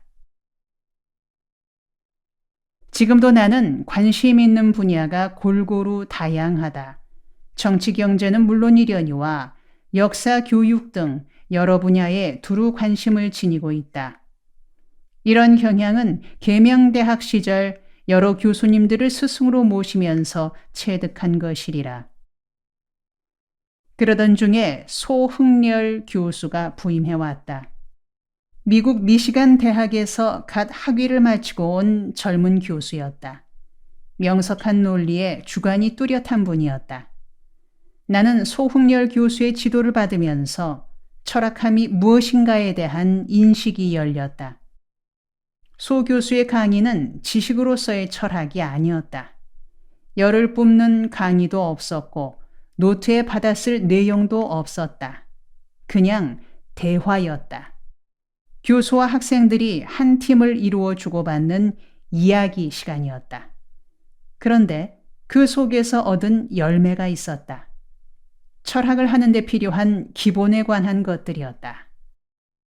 사고의 명석함, 표현의 논리성, 과감한 비판 정신, 게다가 상식에 대한 존중, 창조적인 상상력, 이런 것들이 소흥렬 교수의 수업 시간에 얻은 것들이었다.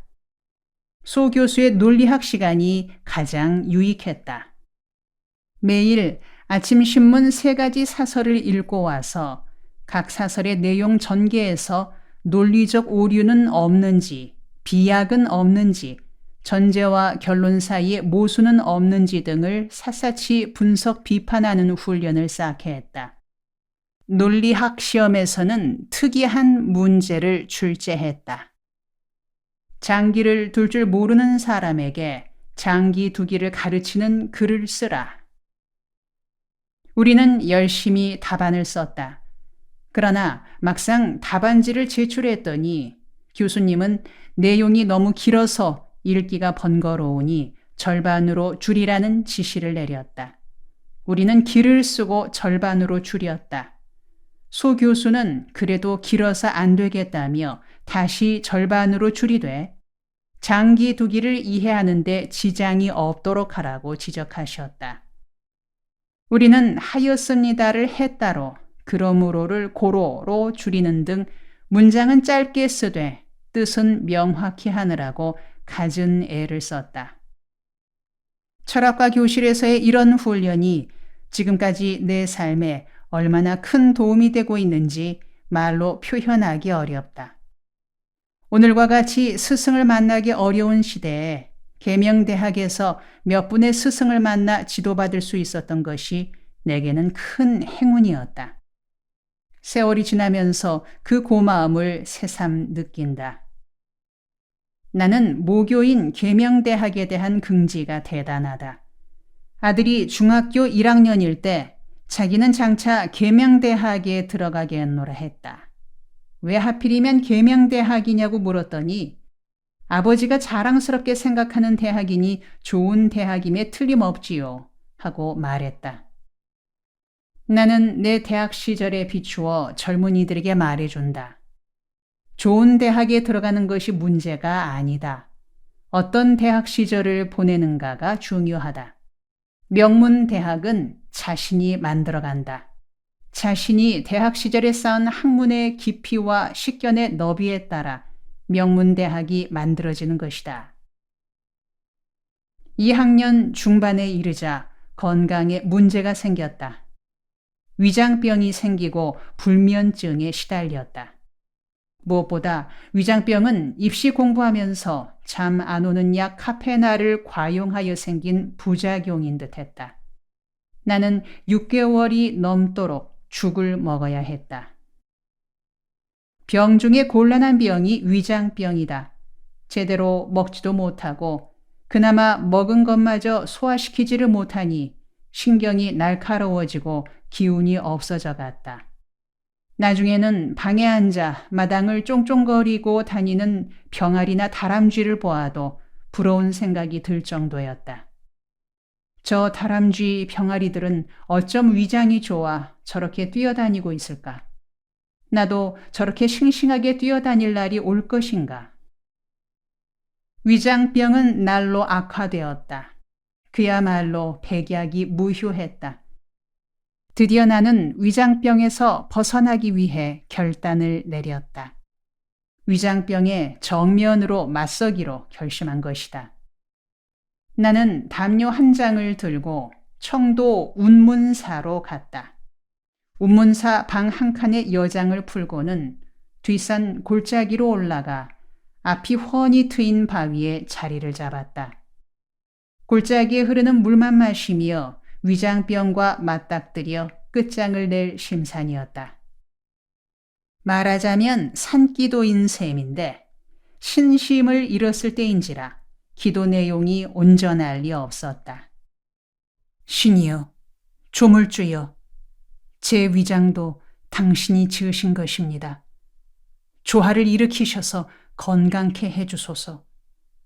이 땅에 태어나 할 일도 많은데 위장병으로 쓰러져서야 되겠습니까? 하늘과 땅의 기운을 내 몸에 부어주시사 건강을 되찾게 이끌어 주시옵소서. 목마르면 골짜기로 내려가 물을 마시고 지치면 소나무에 몸을 기댔다가 다시 바위 위에 앉곤 했다. 제대로 먹지도 못하고 노상 끄끄 트림을 하며 살아가느니 차라리 여기서 죽자는 독한 마음을 먹고 바위에서 버티었다. 그러기를 사흘이 지난 새벽녘에 정신이 가물가물해져 오더니 온몸이 굳어지며 식어드는 걸 느꼈다. 아, 사람이 이렇게 죽는 것이구나 하는 생각이 직감적으로 떠올랐다. 손발부터 점차 식어들더니 온몸에 찬 기운이 감돌고 가슴에만 따뜻함이 남아있었다. 갑작스레 죽음에 대한 공포심이 일고 무서움이 밀어닥쳤다. 이 골짜기에서 이대로 죽어갈 순 없다는 생각이 들었다. 하늘님이시여, 도와주소서. 이런 식으로 세상을 떠날 수는 없습니다. 한 번 더 기회를 주옵소서. 위장병을 앓다가 이렇게 산속에서 죽어갈 수는 없나이다. 이렇게 간곡한 마음으로 기도하는 중에 갑자기 온몸이 후끈하더니 기운이 솟아올랐다. 마음에 담력이 생기고 하늘에 감사하는 심정이 되었다. 하늘이 나를 붙들어 주신다는 감사의 마음이었다. 나는 나는 듯이 산을 내려왔다. 발이 땅에 닿지 않는 듯 했다. 운문사에서 가장 가까운 청도읍에 도착하여 중국집으로 들어가 호기 있게 주문했다. 여기 짬뽕 곱빼기로 한 그릇 주세요. 위장병 환자란 생각은 사그리 없어지고 돌이라도 소화시킬 것 같았다. 짬뽕 한 그릇을 거뜬히 먹어치운 후 나는 대구집으로 왔다. 그 후로 위장병이 신통하게 사라지고 몸은 하루가 다르게 회복되어 갔다. 나는 체력을 회복시키기 위해 새벽마다 냉수 마찰을 하고 조깅을 했다. 겨울방학에는 시골에 내려가 새벽녘에 냇가에서 얼음장을 깨고 찬물에 들어갔다 나왔다 하며 정신력과 체력을 단련했다. 그런 내 모습을 보고 마을 사람들은 정신이 이상하다고 여겼던지 아까운 사람 못 쓰게 되었다고 동정했다. 대학 시절 나에게 로맨스가 없을 리 없다. 2학년 때부터 기막힌 사랑을 했다. 기막히다는 것은 다른 뜻이 아니고 철저한 짝사랑이었기 때문이다. 교수님의 여동생을 사랑한 것이다. 몇 번 만나고 나서 나는 그녀에게 홀딱 빠졌다. 꿈에 나타나는 것은 말할 것 없고 강의 시간에도 길을 걸으면서도 그녀의 모습이 머리에서 떠나지 않았다. 그녀는 주로 붉은색과 흰색 무늬가 있는 웃옷을 입고 다녔는데 길을 가다가 같은 무늬의 옷만 보여도 가슴이 뛰었다. 한 번은 같은 무늬의 옷을 입은 아가씨가 길 건너편에서 지나기에 신호등도 무시한 채 길을 가로질러 뒤쫓아간 적도 있었다. 나는 6달 동안 매일 등기 편지를 보냈다. 토요일에는 주일분까지 2통을 보냈다. 편지 내용을 채우느라고 동서고금 시인들이 쓴 사랑의 시들을 섭렵했다. 워즈워스, 헤세, 릴케, 김소월 이들의 시를 내 마음을 대신해 보냈다. 덕분에 지금도 그 시들을 줄줄 외우고 있다. 한밤중에 그녀의 집 앞을 오락가락하기도 하고 학교 가는 길목을 서성거리기도 하면서 그녀와 마주치기를 기다렸다. 비 오는 날에는 비를 맞으며 그녀의 집 쪽으로 갔다. 오가며 그 집 앞을 지나노라면 그리워 나도 몰래 발이 머물고 오히려 눈에 띌까 다시 걸어도 되오면 그 자리에 서졌습니다. 오늘도 비 내리는 가을 저녁에 외로이 그 집 앞을 지나는 마음. 잊으려 옛날 일을 잊어버리려 불빛의 빗줄기를 세며 갑니다. 빗속을 걸으며 노래를 부르다 보면 비참한 기분이 들었으나 한편으로는 그 비참함을 즐기기도 했다. 그러던 어느 날 못 볼 장면을 보게 되었다. 그녀가 영문과 남학생과 경주로 여행을 간 것이다. 그는 미스터 오입쟁이로 전교에 알려진 녀석으로 별명이 처녀 킬러였다. 나는 눈앞이 아득해지고 낙담스러워 매사에 의욕을 잃었다. 책을 잡아도 글씨가 눈에 들어오지 않았고 밥을 먹어도 맛을 몰랐다. 왜 하필이면 그런 지저분한 녀석과 데이트를 할까? 천사 같은 그녀가 그런 바람둥이와 다닌다니 말도 안 돼. 오 신이여, 그녀를 지켜주소서. 오늘 돌아올까? 혹시 자고 오는 건 아닐까? 그랬다간 그 프로 녀석에게 당할지도 모르는데. 음흉한 이리가 순진한 토끼를 어르듯 농락하고 요리할 텐데. 그에게 당하고 있는 그녀 모습이 눈에 선하여 도무지 마음을 잡을 수가 없었다. 나는 기숙사 옥상으로 올라가 아래를 내려다보며 중얼거렸다. 이 고뇌를 잊기 위해 뛰어내려 버릴까?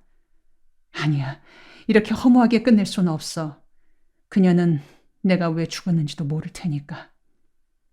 나는 뛰어내리고 싶은 충동을 참기 위해 옥상 기둥을 부여잡고 몇 번씩이나 심호흡을 한 다음 방으로 내려와 대낮부터 이불을 머리 끝까지 뒤집어 쓴 채 울었다. 눈물이 멈추지 않고 흘러내렸다. 아, 이 순수하고 뜨거운 가슴을 100분의 1이나마 그녀에게 전할 수는 없을까? 그러다가도 그녀가 미스터 오의 손을 잡고 경주 불국사 돌계단을 오르는 장면을 생각하면 가슴에 확확 불길이 일었다. 그러나 다음 날도 나는 편지 보내기를 계속했다. 중단하면 내 존재의 이유가 송두리째 없어질 것 같아서였다. 그렇게 6달이 흐른 어느 토요일, 그녀가 나를 찾아왔다. 그녀를 마주하고 숨이 막힐 듯 굳어있는 나에게 그녀가 말했다. 편지 자꾸 보내지 마세요. 그 한마디를 뱉고 그녀는 뒤도 돌아보지 않고 가버렸다. 허망하기 이를 데 없었다. 한참 만에 정신이 돌아온 나는 결단을 내릴 때라는 생각이 들었다. 이러다간 여자 때문에 바보가 되겠다. 아니, 이미 바보가 되었다. 이 세상에는 여자 말고도 가치 있는 것이 얼마든지 많다. 여자 때문에 내 인생을 헛되이 할 수는 없다. 끊자. 편지도 끊고 애간장 타는 내 마음도 끊자. 그 후 나는 며칠간 강의실에도 들어가지 않고 식당에도 가지 않았다. 그리고 건빵 몇 봉지를 사다 머리맡에 놓아두고는 자다가 물 마시다가 건빵 씹기를 며칠간 계속하면서 그것으로 끝을 냈다. 얼마간 세월이 흐른 후 나는 보현사란 절을 찾아갔다. 대구 시내 반월당 가까이에 있는 절이었다. 나는 주지 스님 앞에 단정히 무릎 꿇고 앉았다. 스님, 불도를 알고자 찾아왔습니다. 불법의 심오함을 어찌 한마디로 이야기할 수 있겠소? 헌데 어디서 온 젊은이요? 예, 시내 모 대학에서 철학을 공부하는 학생입니다. 어려서부터 교회를 다녔으나 기독교의 미신됨을 알고 교회를 떠났습니다. 이제 불도를 공부해보고 싶습니다. 잘하였소이다. 나도 불가에 몸을 담기 전에는 기독교인이었소. 신자도 보통 신자가 아닌 전도사였소. 젊은이도 알겠소이다만 시내 제1교회, 즉 영남지방의 최초로 세워진 교회, 시내 제1교회에서 해방 전에 10여 년간을 전도사로 있었던 사람이 외다. 지금도 성경을 줄줄 외우다시피 하지요. 아, 그렇습니까? 훌륭하신 어른을 뵙게 되었으니 제가 복이 있는 듯합니다. 사부로 모시고 싶습니다. 지도해 주십시오. 젊은이의 자세가 진지하고 열의가 있으니 힘 닿는 대로 도우리다. 고맙습니다. 기독교에 대해서는 어릴 적부터 듣고 배운 바가 있으나 불교에 대해서는 전혀 생소합니다. 초보부터 이끌어 주십시오. 기독교와 불교를 비교하자면 마치 소학교와 대학교를 비교하는 것과 같은 이치지요. 기독교가 소학교라면 불교는 대학교인 셈이요. 불교의 심오한 이치를 하나하나 깨우치면 그야말로 무궁무진하외다. 젊은이는 이제 소학교를 마치고 대학교로 들어오는 것이 외다. 우선 책 한 권을 줄 테니 읽어보시오. 보현사 주지 스님은 능엄경이란 불경을 주었다. 나는 그날 밤으로 그 책을 통독했다.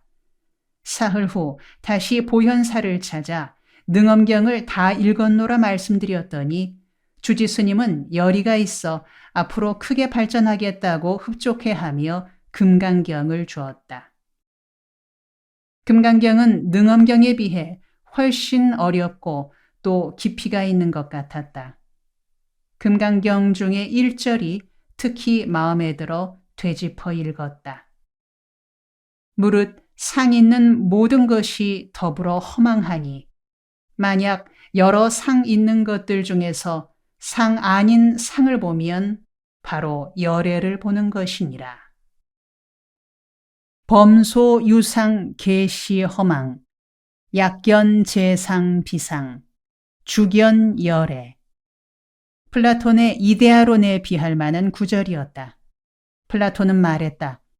우리 눈에 보이는 모든 사물은 실상이 아니다.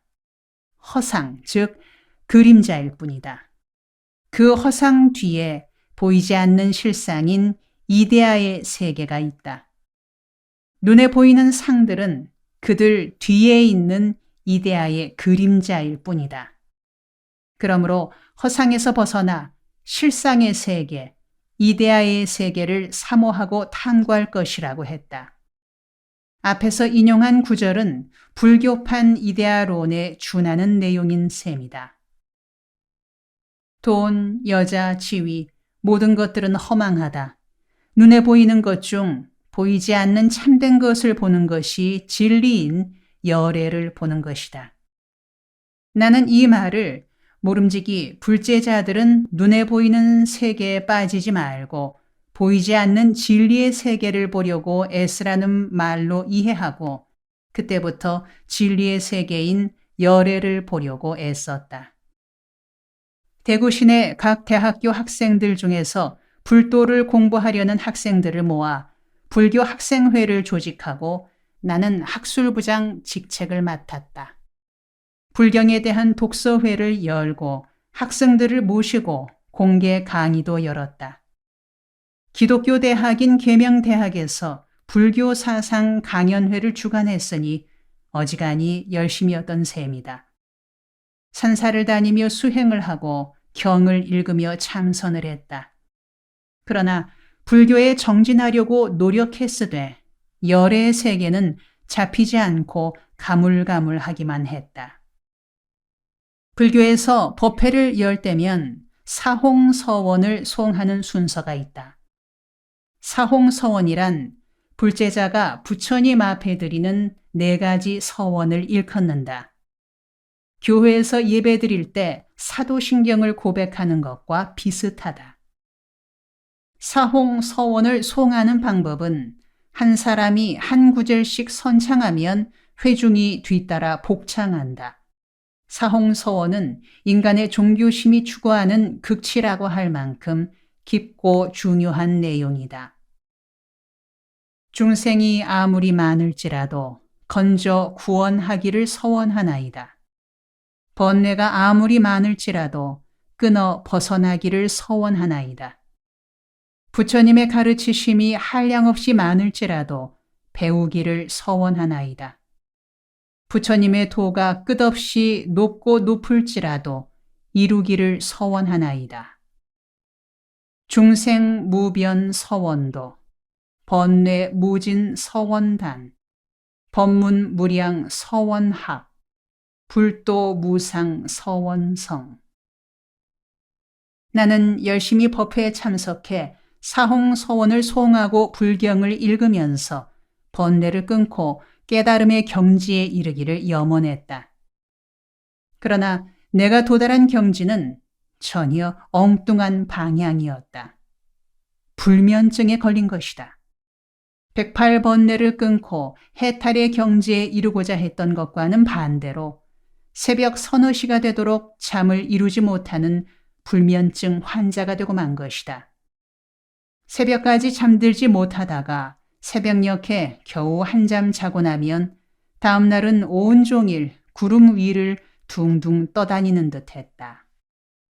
그러던 차에 불도에 대한 미련을 끊을 계기가 생겼다. 해방 후 한국 불교계 지도자로 높임을 받으시던 효봉 스님이 입적하신 일로 인해서였다. 생불이라고까지 추앙받던 효봉 스님은 일제시대 때 조선인으로서는 오르기 어려운 판사의 자리에 올랐다. 판사로 재직하고 있던 어느 날, 한 살인범에게 사형을 선고하여 형을 집행했다. 그러나 형 집행이 이루어진 후 그 사건의 진범이 잡혔다. 무고한 사람을 오판으로 죽게 했던 것이다. 이 일로 고뇌에 빠진 그는 끝내 판사직을 버리고 유랑의 길을 나섰다. 삼천리 곳곳을 떠돌던 그는 급기야 묘향산에서 삭발을 하고 불문에 들어섰다.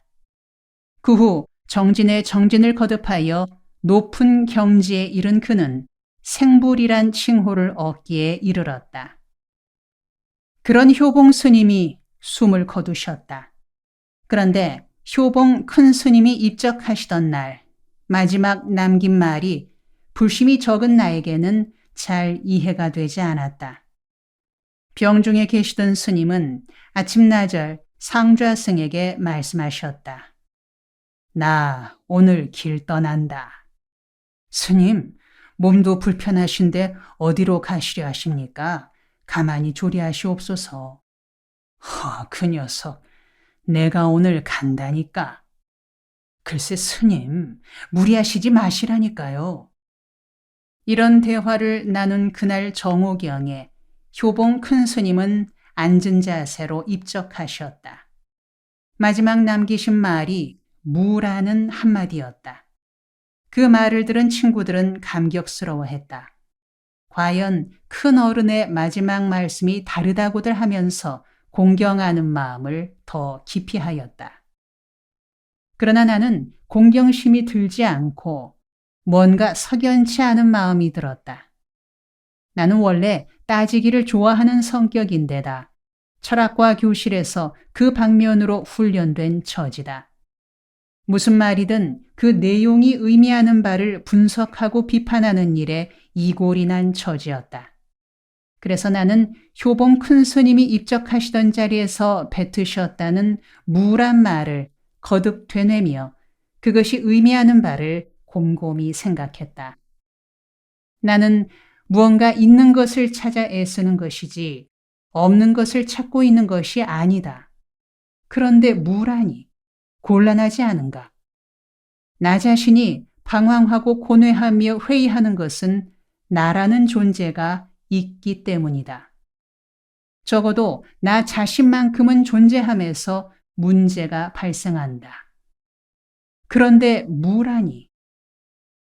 우리 범인들의 생각이 미치지 못하는 경지에서 말씀하신 것이어서 그럴까? 나도 그런 경지에 다다르면 무란 말을 한마디 내뱉고 이승을 떠날 수 있을까? 그러나 나는 아무리 생각하고 또 생각해도 무라고 말할 경지에 오르고 싶지 않았다. 그리고 그런 말을 남기고 이 세상을 떠날 생각은 더더욱 없었다. 나 자신을 포함한 숱한 젊은이들이 무언가 있는 것, 유를 찾아 고생하고 있다. 묻 중생들이 자기 삶을 통째로 바칠 만한 무언가 값진 것, 즉 유를 찾아 애쓰고 있다. 그런 그들에게 살았을 때는 고요, 죽을 때는 문이라고 가르칠 수는 없지 않은가. 나사렛 예수는 다르게 말했다. 그 말의 진위는 제쳐놓고 말만큼은 확실히 했다. 내가 곧 길이요, 진리요, 생명이다. 내가 온 것은 양으로 생명을 얻게 하고 풍성히 누리게 하려는 것이라. 나에게 오는 자는 죽어도 살고 살아도 영원히 죽지 아니하리라. 나는 좀 더 강력한 것, 뜨거운 것이 필요하다고 느꼈다. 내 삶 전체를 불사를 수 있는 확실한 것이 필요하다고 생각했다. 지금 와서 생각하면 효봉 큰 스님의 말이 더 깊은 차원에서 이해될 것도 같으나 당시의 내 수준으로는 소화하기 어려운 말이었다. 게다가 불교적 역사관 내지 역사 인식이 마음에 들지 않았다. 특히 윤회에 대한 생각은 거부감이 들었다. 우리 민족같이 백성들의 타고난 역량을 한 방향으로 결집시켜 민족의 웅비를 이루어 나가지 못한 역사에서는 불교적 역사관의 특성인 순환사관으로는 곤란하다는 생각이 들었던 것이다. 사후 세계에서 끊임없이 윤회를 거듭한다는 불교의 순환론은 역사를 침체시키는 요인이 될 뿐이다. 그런 점에서는 오히려 기독교적 역사관이 하나님의 나라 건설을 향한 강력한 동기부여를 줌으로써 발전을 거듭하는 발전사관이 아닐까. 우리 민족이 현재의 부진한 역사적 상황을 극복하고 미래지향적으로 발전해 나가려면 불교적인 순환사관으로는 곤란하고 기독교적인 전진사관이 더 바람직하다는 생각이 들었다. 그 후 사찰을 찾던 발걸음이 뜸해지다가 끝내는 아주 끊기고 말았다. 그런 와중에도 전공 과목인 철학만큼은 열심히 공부했다. 워낙에 철학이 내 체질에 맞는 과목이었다. 철학에 관련된 책만 들면 시간 가는 줄 모를 만큼 깊이 빠져들곤 했다. 그래서 그 시절 내 별명이 미스터 소크라테스였다.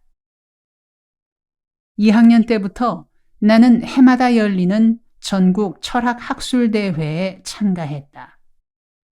2학년 때는 플라톤의 이데아 연구란 제목으로, 3학년 때는 카를 마르크스의 변증법적 유물론 연구로, 4학년 때는 아인슈타인의 상대성 이론에 대한 철학적 배경이란 제목으로 발표를 하였다.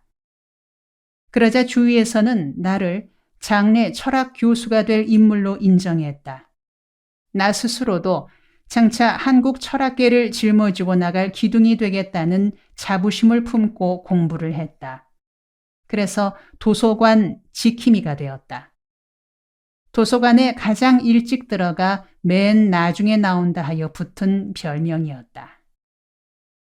하루는 여전히 도서관에 앉아 형이상학 읽기에 몰두하고 있는데 철학과 선배가 다가와 말을 걸었다. 어이, 미스터 소크라테스, 형이상학 연구에 소출이 있나? 별로 없습니다. 아직은 형이상학까진 못 가고 하학에서 중학 정도까지 오르고 있습니다.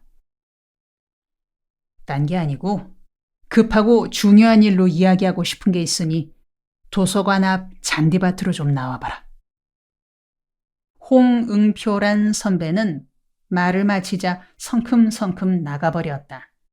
나는 도리 없이 읽던 책을 덮고 무슨 급한 일이 있어서 그러나 의아스럽게 생각하며 잔디밭으로 따라 나갔다. 홍 선배는 내가 미처 앉기도 전에 물어왔다. 김진홍, 자네 거듭났나? 예? 선배님, 도대체 무슨 말씀입니까? 거듭났느냔 말이다. 예수 믿고 거듭났느냐고 묻는 것이네. 아니, 선배님, 뭔 질문이 그렇습니까? 급하고 중요한 일이란 게 그깁니까? 그런 황당한 걸 물어보려고 공부하고 있는 사람을 불러낸 깁니까? 뭐, 급하고 말고. 이보다 더 급한 일이 어딨노?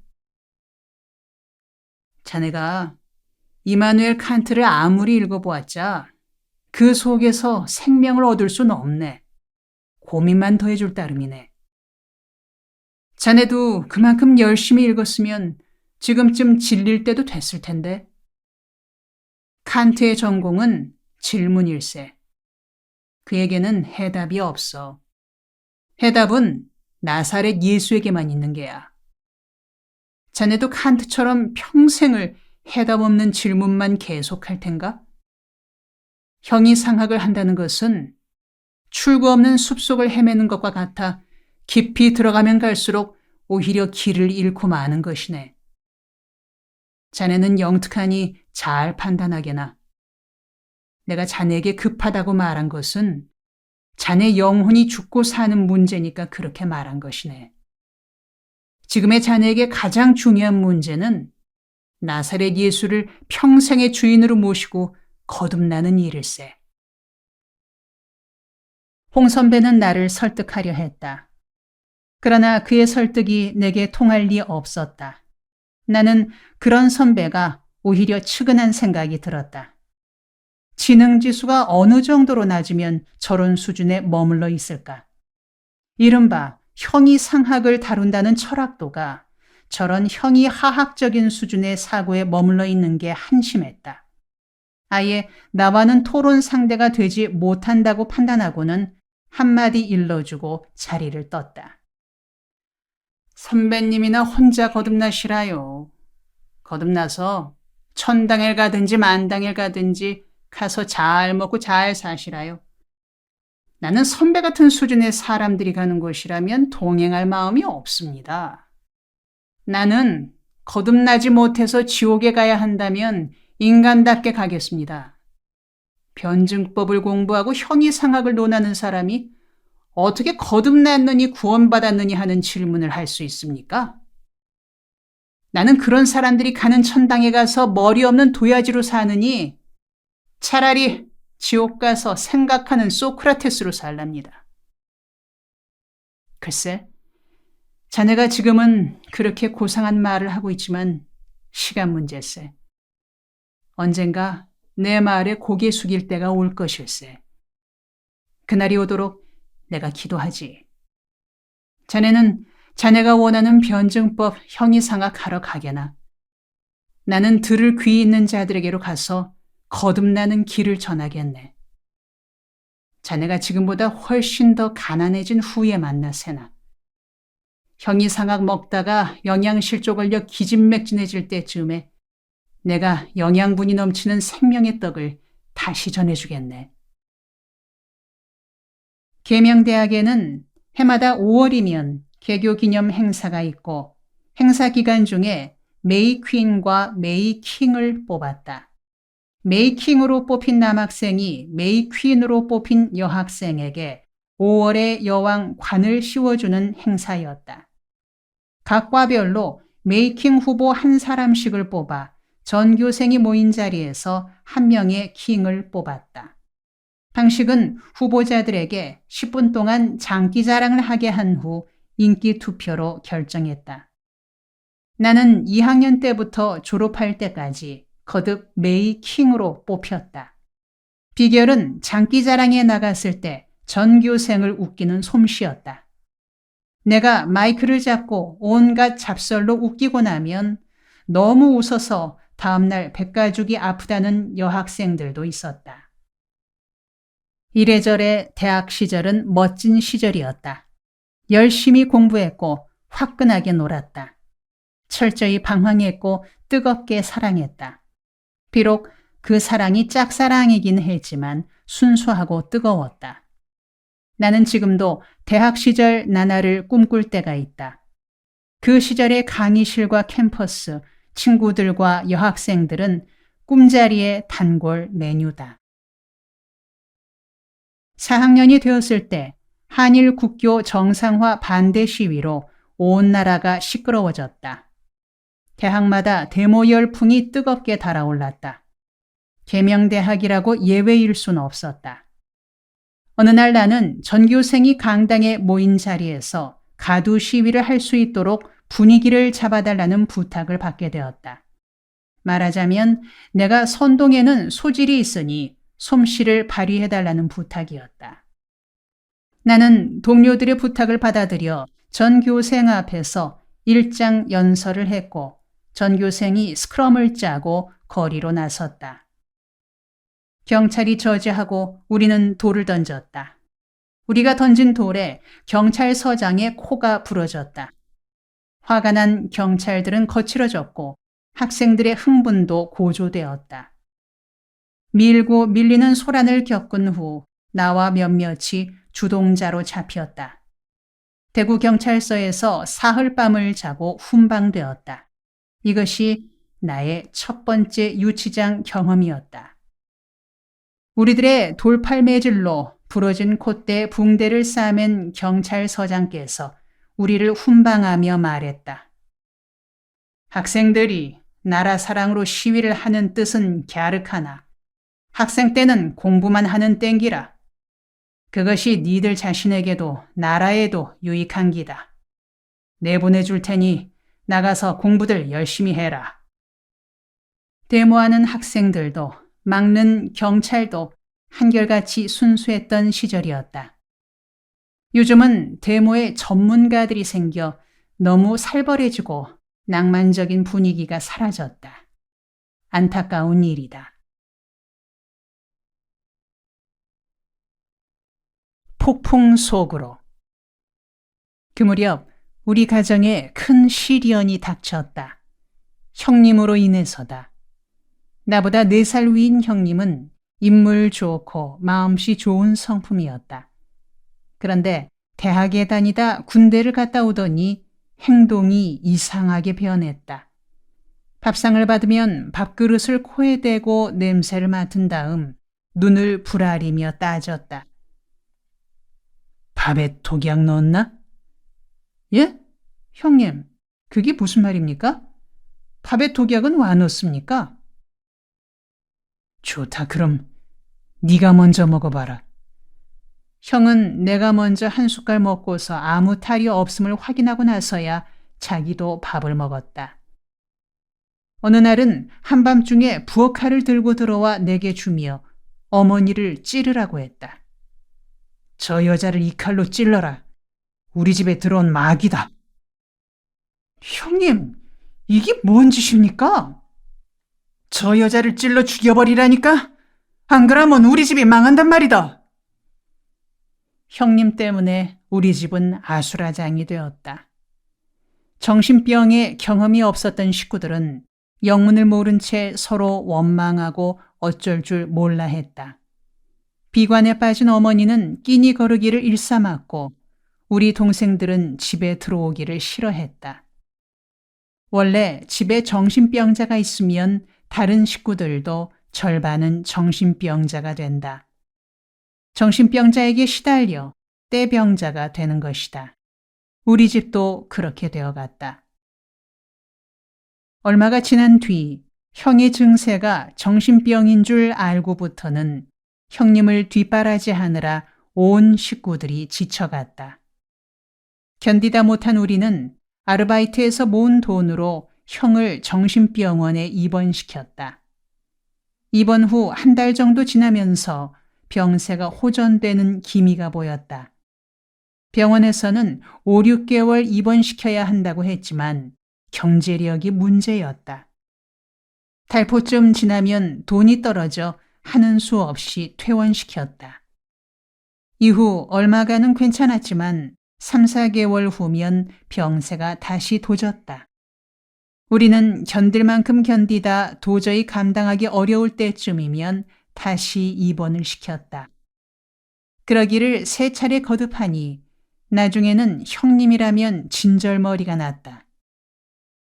속으로 별 생각이 다 들었다. 형님에게 교통사고라도 안 나나? 저렇게 가족을 괴롭히며 사느니 차라리 죽는 것이 본인에게도 가족들에게도 좋을 텐데. 어느 날 동생이 내게 말했다. 형, 쥐약 중에 뽀얀 가루로 된 약이 없을까? 갑자기 쥐약은 왜 찾는데? 큰형 먹는 약이 뽀얀 가루약이더라고. 쥐약을 형님 방에 놓아두면 자기 약인 줄 알고 먹게 될 거 아니야. 그럼 큰형 문제는 끝날 거 아니야. 왜 넌 하필이면 그런 생각을 하니? 형도 그런 생각을 하면서 뭘 그래? 형은 그냥 죽었으면 좋겠다는 생각하지 않아? 난 자주 그런 생각을 해. 큰형은 왜 자살도 안 할까? 나 같으면 자살해버릴 텐데. 바랄 수 없어. 자살을 한다면 우리가 하지. 큰형은 안 할 사람이야. 큰형은 본래 성격이 자기중심적이고 이기주의자니. 어머니가 잘못하신 거야. 어머니가 큰형은 아버지 대신이라고 잘해주기만 해서 큰형이 이기주의자가 된 거야. 넌 왜 어머니까지 끌어들이니? 어머니가 알고 그렇게 하셨겠어? 자식에 대한 어머니의 사랑은 본래 맹목적인 거야. 어머니가 잘못해서 큰형이 그렇게 된 것처럼 말하지 마. 글쎄, 사실이 안 그렇나? 고기 반찬을 해도 형님은 가운데 토막 주고 우린 꽁지나 머리만 주었잖아. 명절에도 형님은 새 옷 해주고 우린 형님 입던 옷 빨아서 입고. 그래서 큰형이 지만 아는 사람이 된 거지 뭐. 하기사 형 말이 맞는 것 같아. 자살을 해도 우리가 하지 큰형은 안 할 끼다. 지금쯤 큰형이 자살이라도 해줬으면 좋겠는데. 어쨌건 우리 형제들은 이제 큰형 때문에 기펴고 살긴 어려워졌어. 나와 그런 대화를 나눈 지 얼마 후 동생이 사라졌다. 집을 나가버린 것이다. 개성고등학교 3학년에 재학 중이어서 남들 같으면 대학 입학시험 준비를 하느라 여념이 없을 때였다. 행방을 몰라 염려하는 가족들 앞으로 얼마 후 동생의 편지가 날아왔다. 해병대 신병훈련소에서 붙인 편지였다. 해병대에 입대한 것은 월남의 전투병으로 지원하여 전투 수당을 받아 형님 병을 고치고 싶어서입니다. 병든 형님을 원망만 하고 있을 수가 없어 학교를 중단하고서라도 집안에 보탬이 되고 싶은 마음에 해병대에 입대했습니다. 얼마 후 동생은 청룡부대 전투원으로 월남에 파병되었다. 월남에서 다시 편지가 왔다. 자신은 지금 최전선에서 베트콩들과 전투 중인데 혹시 전사라도 하게 되면 전사자 수당이 지급될 터이니 그 돈을 큰형의 정신병을 완치시키는 데 써달라는 내용이었다. 편지를 읽은 어머니는 한숨을 쉬더니 밤낮으로 동생을 위해 기도하셨다. 나도 동생에게 편지를 써보냈다.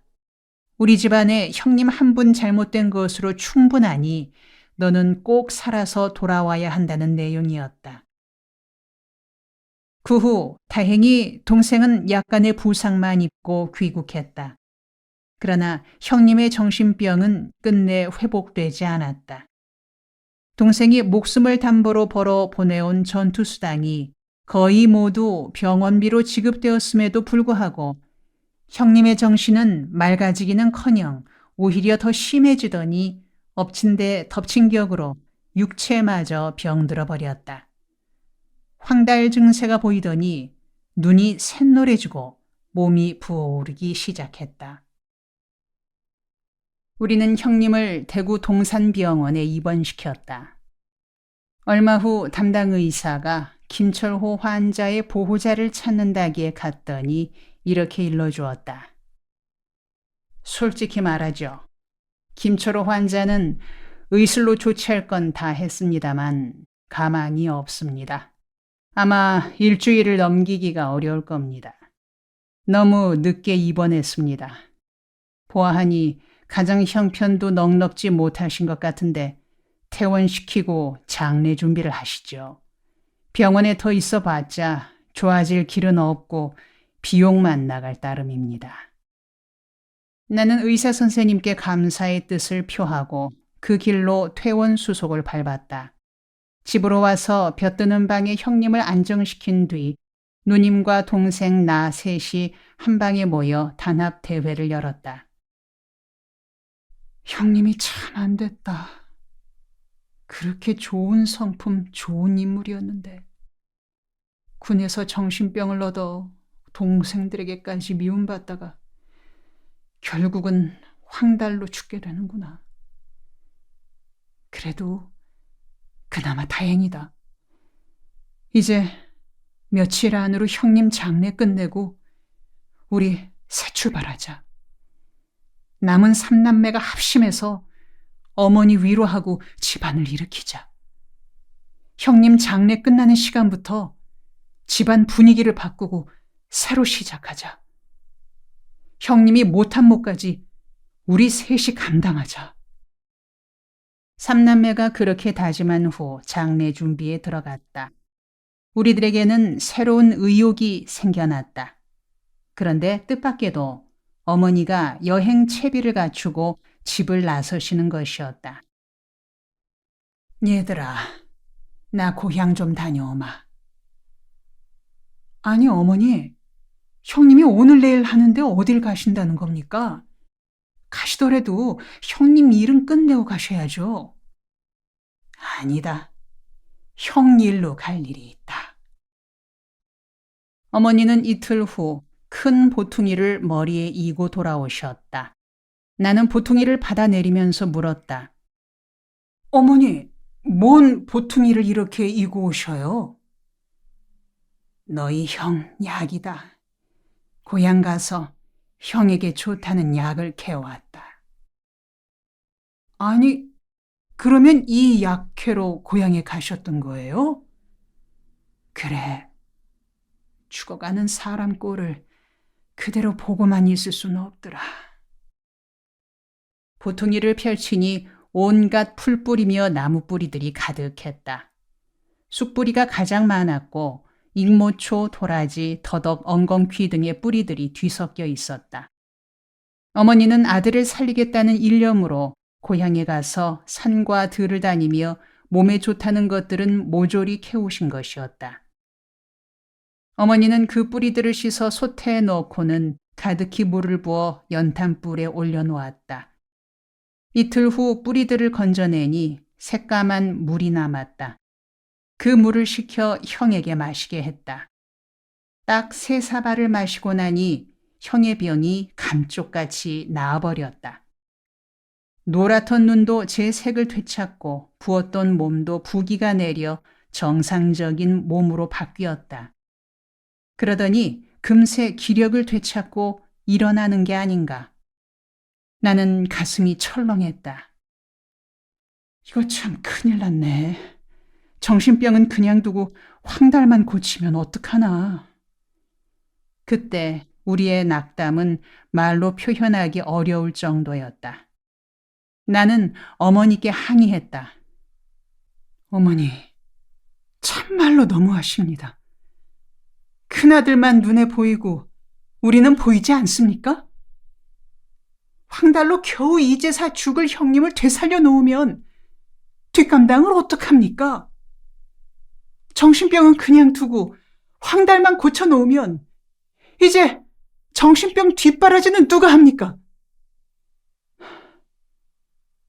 우린 이제 지쳐서 집 나갈 테니 어머니가 형님과 둘이 사세요. 나의 거센 항의에 어머니는 한숨을 쉬며 말씀하셨다. 그래, 네 말 나도 안다. 그러나 니도 나중에 자식 낳아 길러봐라. 이 애미만 알기다. 부모로서 자식 앞세우기가 어떤 긴지 니는 아직 모를 기다. 어쨌든 어머니의 노력으로 형님의 황달병은 나았으나 정신병은 여전했기에 견디다 못한 우리는 형님을 기도원에 보냈다. 성령의 불같은 능력으로 정신병을 고친다는 구원선이란 기도원이었다. 비용 때문이었다. 기도원은 정신병원보다 비용이 5분의 1 정도로 싸게 먹히는 까닭에 형님을 그리로 보냈다. 기도원으로 들어간 지 2달쯤 후 어머니와 내가 기도원으로 면회를 갔다. 면회실로 온 형은 옷가지와 음식을 사들고 간 우리 앞에서 아무 말 없이 그냥 울기만 했다. 어떻게 된 거냐, 어디가 아프냐, 대우가 나쁘냐, 묻는 말에 대답도 없이 그냥 울기만 했다. 그리고 무언가 두려워하는 눈길로 사방을 둘러보곤 할 뿐이었다. 나는 이상한 생각이 들어 형님의 윗옷을 벗겨보고는 소스라치게 놀랐다. 온몸에 매맞은 자국이 마치 구렁이를 감아놓은 듯했다. 알고 보니 그 기도원이란 곳은 귀신을 쫓아낸답시고 환자들에게 인정사정 없이 매질을 일삼는 데였다. 참나무 몽둥이로 환자들을 때리며 귀신아 물러가라고 고함 지르고 환자가 비명을 지르면 이놈의 귀신이 어디서 엄살 떠는 거냐며 매질을 계속했다. 그러다가 환자가 거품을 뿜으며 까무러치면 할렐루야 귀신 물러갔다고 환성을 지르는 식이었다. 말하자면 환자를 대할 때 사람은 보이지 않고 귀신만 보이는 것이었다. 정신병도 당연히 하나의 병이다. 그래서 정신병자도 다른 병자들처럼 전문의의 진단과 처방으로 치료를 받아야 한다. 상담 치료를 하고 약을 먹고 때로는 성직자들의 위로와 기도도 베풀어 치료를 해야 한다. 그러나 한국교회에는 이 점에 대해 그릇된 생각을 지닌 사람들이 예상 외로 많다. 너무나 상식과 과학을 벗어난 인식으로 환자를 대한다. 심지어 한국교회 안에는 모든 병을 귀신의 역할로 보는 사람들도 있다. 감기는 감기 귀신의 장난이요, 암은 암 귀신이 들어 걸린다는 생각이다.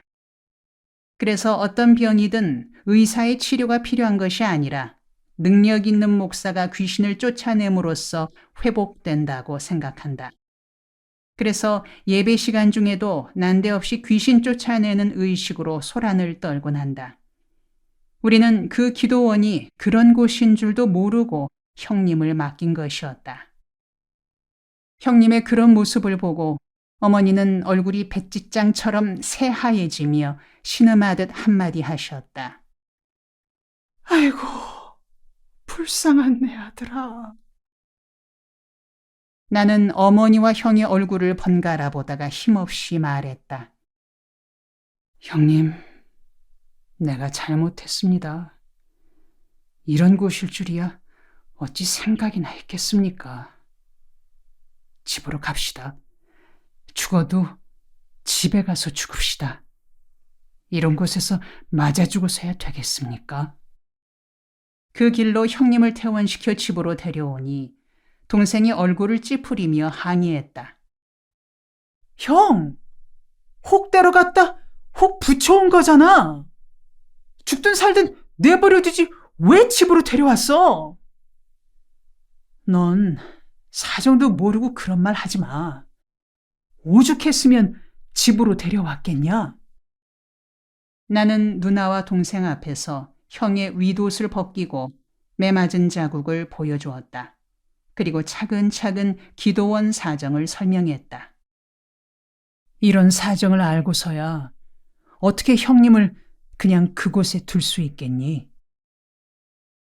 뜨거운 것이 가난한 집안의 형제의 우애라 했던가. 내 말을 들은 누나와 동생은 숙여내져 말했다. 그래, 진홍아. 오빠 잘 데려왔어. 그런 곳인 줄 모르고 보낸 우리가 잘못한 거야. 병든 것도 서러운데 그렇게 매질까지 당하다니. 거기 그냥 뒀으면 맞아 죽었겠네. 그날로 누나와 동생과 나 삼남매는 마음을 새롭게 다져 형님 돌보는 일에 정성을 쏟기로 했다. 누나가 말했다. 불쌍한 우리 오빠, 남들에게 맡기지 말자. 남에게 짐을 떠넘기려 한다고 넘겨질 일이 아닌 것 같아. 힘들어도 우리가 보살피자. 어머니를 생각해서라도 우리가 돌보자. 동생도 누나의 말에 공감을 표했다.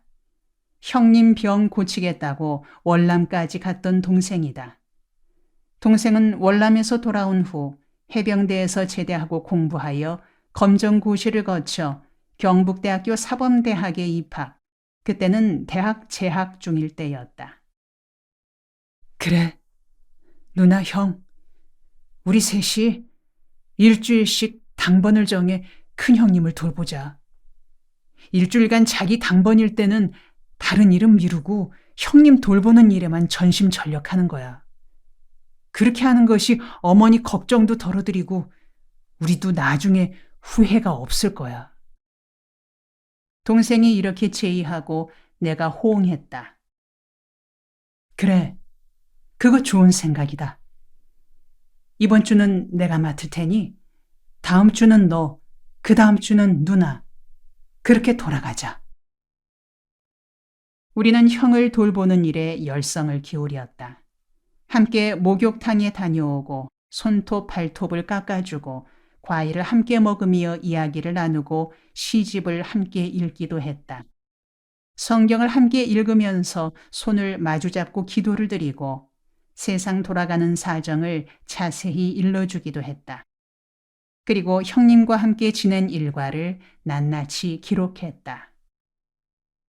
그렇게 일주일이 지난 후에는 동생이 맡아 성심껏 돌보았고 그 다음은 누나가 맡아서 최선을 다했다. 4개월여를 계속했더니 변화가 일어났다. 형이 점점 좋아지기 시작한 것이다. 하루는 형님이 진지하게 말했다. 나도 이젠 건강이 좋아진 걸 스스로 느낀다. 너희들 그동안 나 때문에 고생들 많았다. 이제는 나도 다만 얼마라도 벌어서 가정에 보탬이 되고 싶다.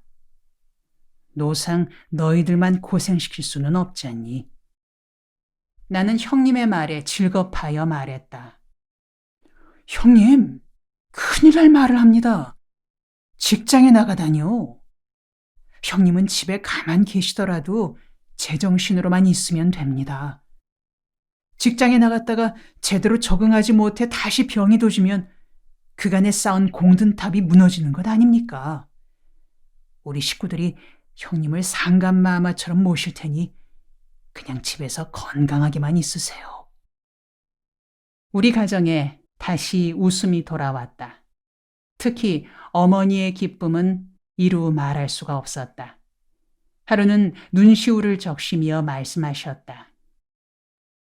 야, 아들아, 이제 내가 한을 풀었다. 너 그 형이 좋아지니 이제 여한이 없구나. 하늘나라 너 그 아버지 계신 대로 가도 되겠다. 어머니, 말씀 잘못하십니다. 모처럼 형님이 좋아졌으니 이제 좀 편안한 생활 누리셔야죠. 천국이 아무리 좋다지만 서둘러 가실 건 없습니다. 근년에 들어 정신병 환자가 해마다 늘어나고 있다. 나는 우리 가정의 경험을 통해 정신병 환자가 있는 가정의 고통을 알고 있다. 그래서 지금도 정신질환자들을 만나면 본인의 고통도 고통이려니와 먼저 저 환자의 가족들이 얼마나 고통을 겪고 있을까 염려하게 된다. 나는 정신병 치료에 대해서 불치는 없다는 확신을 가지고 있다. 형님의 경우로 미루어 보건대 지극한 정성과 보살핌이 정신병 치료의 특효약이라 여기고 있다. 세상의 어떤 명의보다도 그 어떤 약보다도 가까운 사람들의 사랑과 지극한 정성이 환자에게 가장 효과 있는 약이다. 나는 오랫동안 형을 기념하는 정신병원 설립을 꿈꾸어왔다. 어떤 특효약이 있어서가 아니라 환자 가족의 입장을 생각하는 마음으로 정신병원을 운영해보고 싶은 생각에서였다. 다행히 꿈이 이루어져 가고 있다. 부산에 사회복지법인 두레마을 청십자 정신병원을 설립하는 일이 진행되고 있어 기쁘기 그지없다. 오랜 세월의 기도가 이루어져 가기에 더 큰 보람을 느낀다. 그러나 형님은 그 후 오래 살지 못하셨다. 그렇게 어렵사리 병에서 회복돼 온 식구들에게 기쁨을 주었으나 기도원에 있는 동안 매 맞고 굶주렸던 탓이었는지 간을 다쳐 간경화증에 걸렸다. 병원에 갔더니 회복하기에는 늦었다며 환자가 하고 싶다는 대로 다 해주라고 의사가 일러주었다. 형님이 세상을 떠나던 날이었다. 아침에 세수하다가 한 세숫대야에 그득할 만큼 피를 토하고 나더니 숨을 거두었다. 그런데 놀랍게도 숨을 거두기 10분 전부터 이변이 일어났다. 온 얼굴에 신비스러운 미소가 떠오르더니 기쁨과 감격이 넘치는 모습으로 바뀌었다. 그리고 행복에 넘치는 목소리로 말했다. 나 오늘 예수님 나라로 간다. 동생들, 나 때문에 그동안 고생들 많았지? 가서 예수님께 부탁드릴게. 동생들 뒤를 좀 돌봐달라고. 여기서는 못 갚지만 예수님 나라 가서 갚도록 할게. 나는 형의 그런 임종 모습을 대하고 가슴이 떨리도록 충격을 받았다. 그리고 기쁨이 넘치는 형님의 얼굴을 보고 생각했다. 야, 우리 형님은 성공하였구나. 어차피 나그네 길을 살다가 떠나는 세월인데 10년을 정신병으로 고통당했어도 평생을 밑바닥을 헤맸어도 죽을 때 저렇게 죽을 수 있다면 그것이 바로 성공이 아닐까 하는 생각이었다. 기쁨에 넘치는 형님의 얼굴을 보며 지난 10년 동안 형을 원망하고 미워하던 생각은 한순간에 사라지고 함께 감격을 누리는 마음이 되었다. 대학에서 철학 시간에 어느 교수님이 강의하던 말이 생각났다. 철학은 무엇이냐?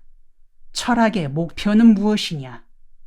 죽을 때 웃으며 죽을 수 있는 연습이다. 그렇다. 철학도 종교도 결론은 무엇이냐? 임종하는 순간에 저렇게 행복에 넘쳐 죽을 수 있는 길을 찾는 것이 아닐까. 형님은 만면의 미소를 머금고 말했다.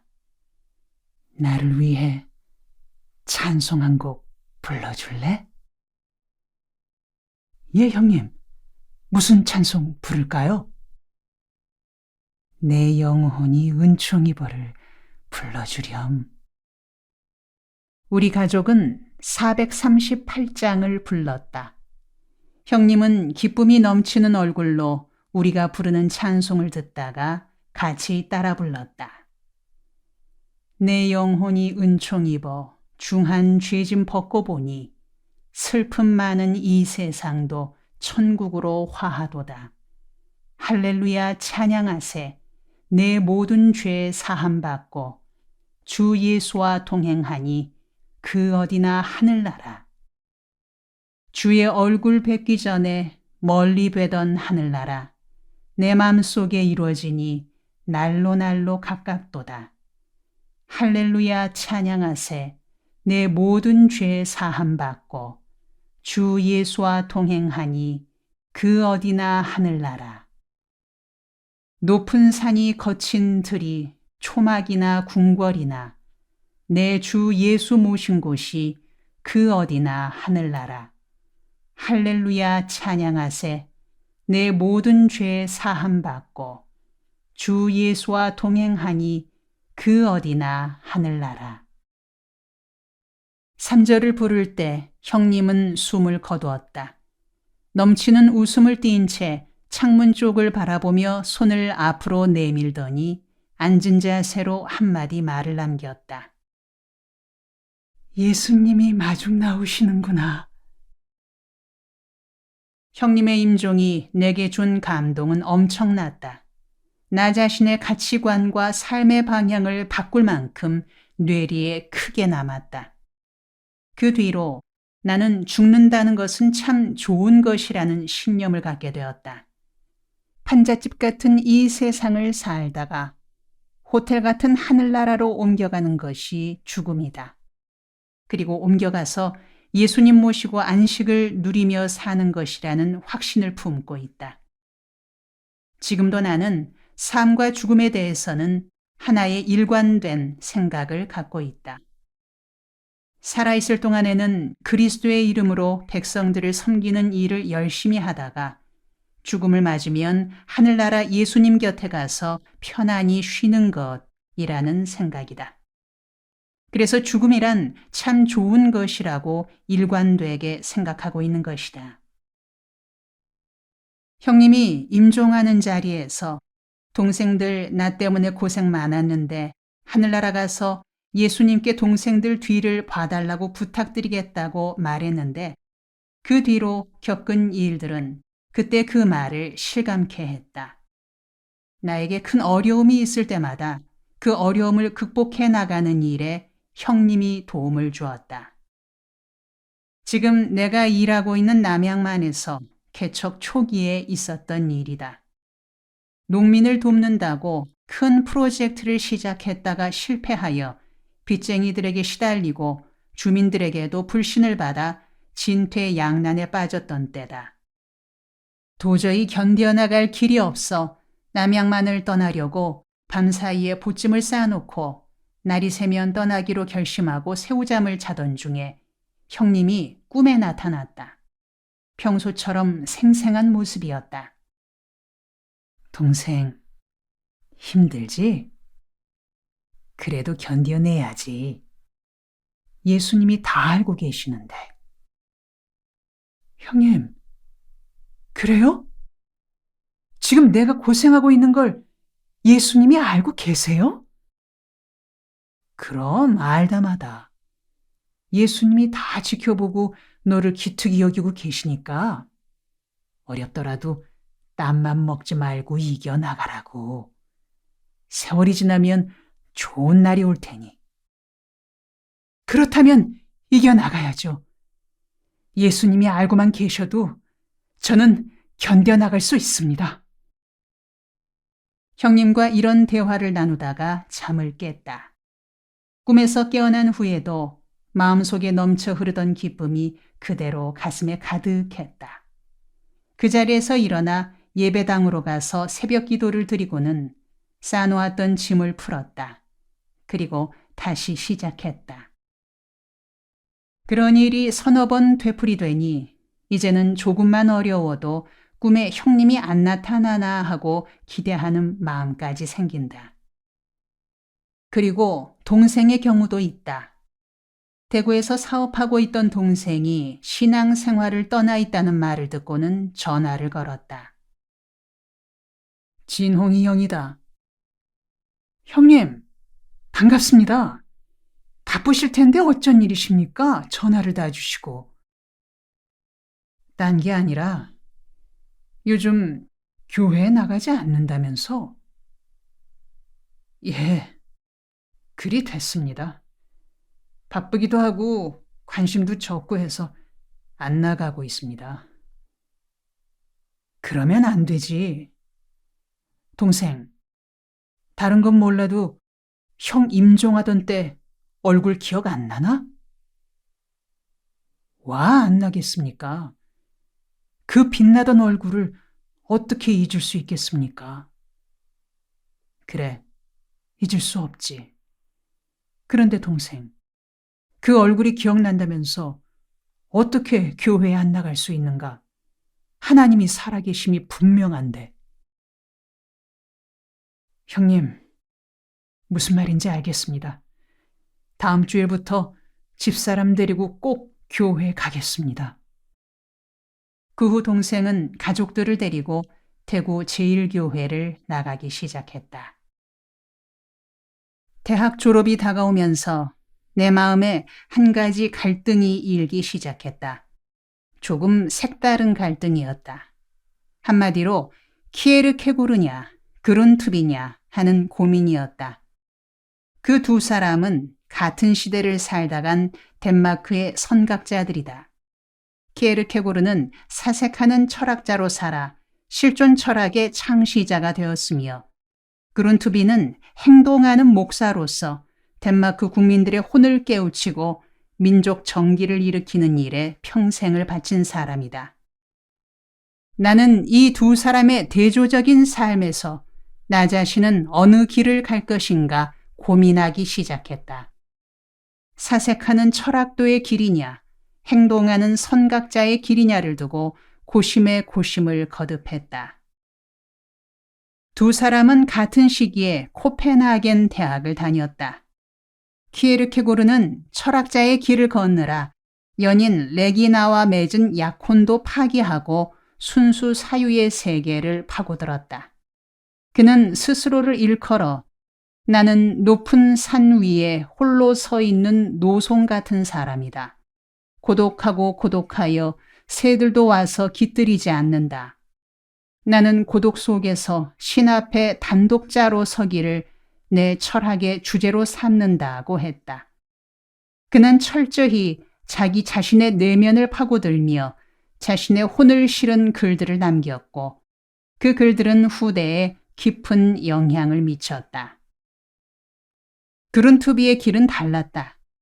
그는 대학에서 신학을 공부하고 졸업하던 해에 목사 고시를 치렀다. 그 고시에서 그는 낙방했다. 고시 과목 중에 설교 시험이 있었는데 그는 덴마크 교회 지도자들이여 회개하라 라는 제목으로 설교했다. 고시 위원들은 그를 낙방시켰다. 요즘 말로 하면 괘씸죄에 걸린 것이었다. 목사 고시에 떨어진 후 외딴 섬으로 전출된 그는 그곳에서 신경쇠약에 걸렸다. 젊은 날의 투지도 기백도 사라지고 자기 한 몸 감당하기 어려운 폐인이 될 지경에 이르렀다. 한밤중에 큰 구렁이가 자기 몸을 친친 감고 죄어오는 환각에 빠질 때도 있었다. 그가 질러대는 비명을 듣고 사람들이 달려가 보면 자기 손목을 자기가 잡고는 뱀이야 뱀이야 하고 소리를 질러대더라는 것이었다. 이런 위기에 직면했을 때 그는 신 앞에 무릎을 꿇었다. 신이여, 은총을 베푸시옵소서. 이 어둠에서 나를 건져주시옵소서.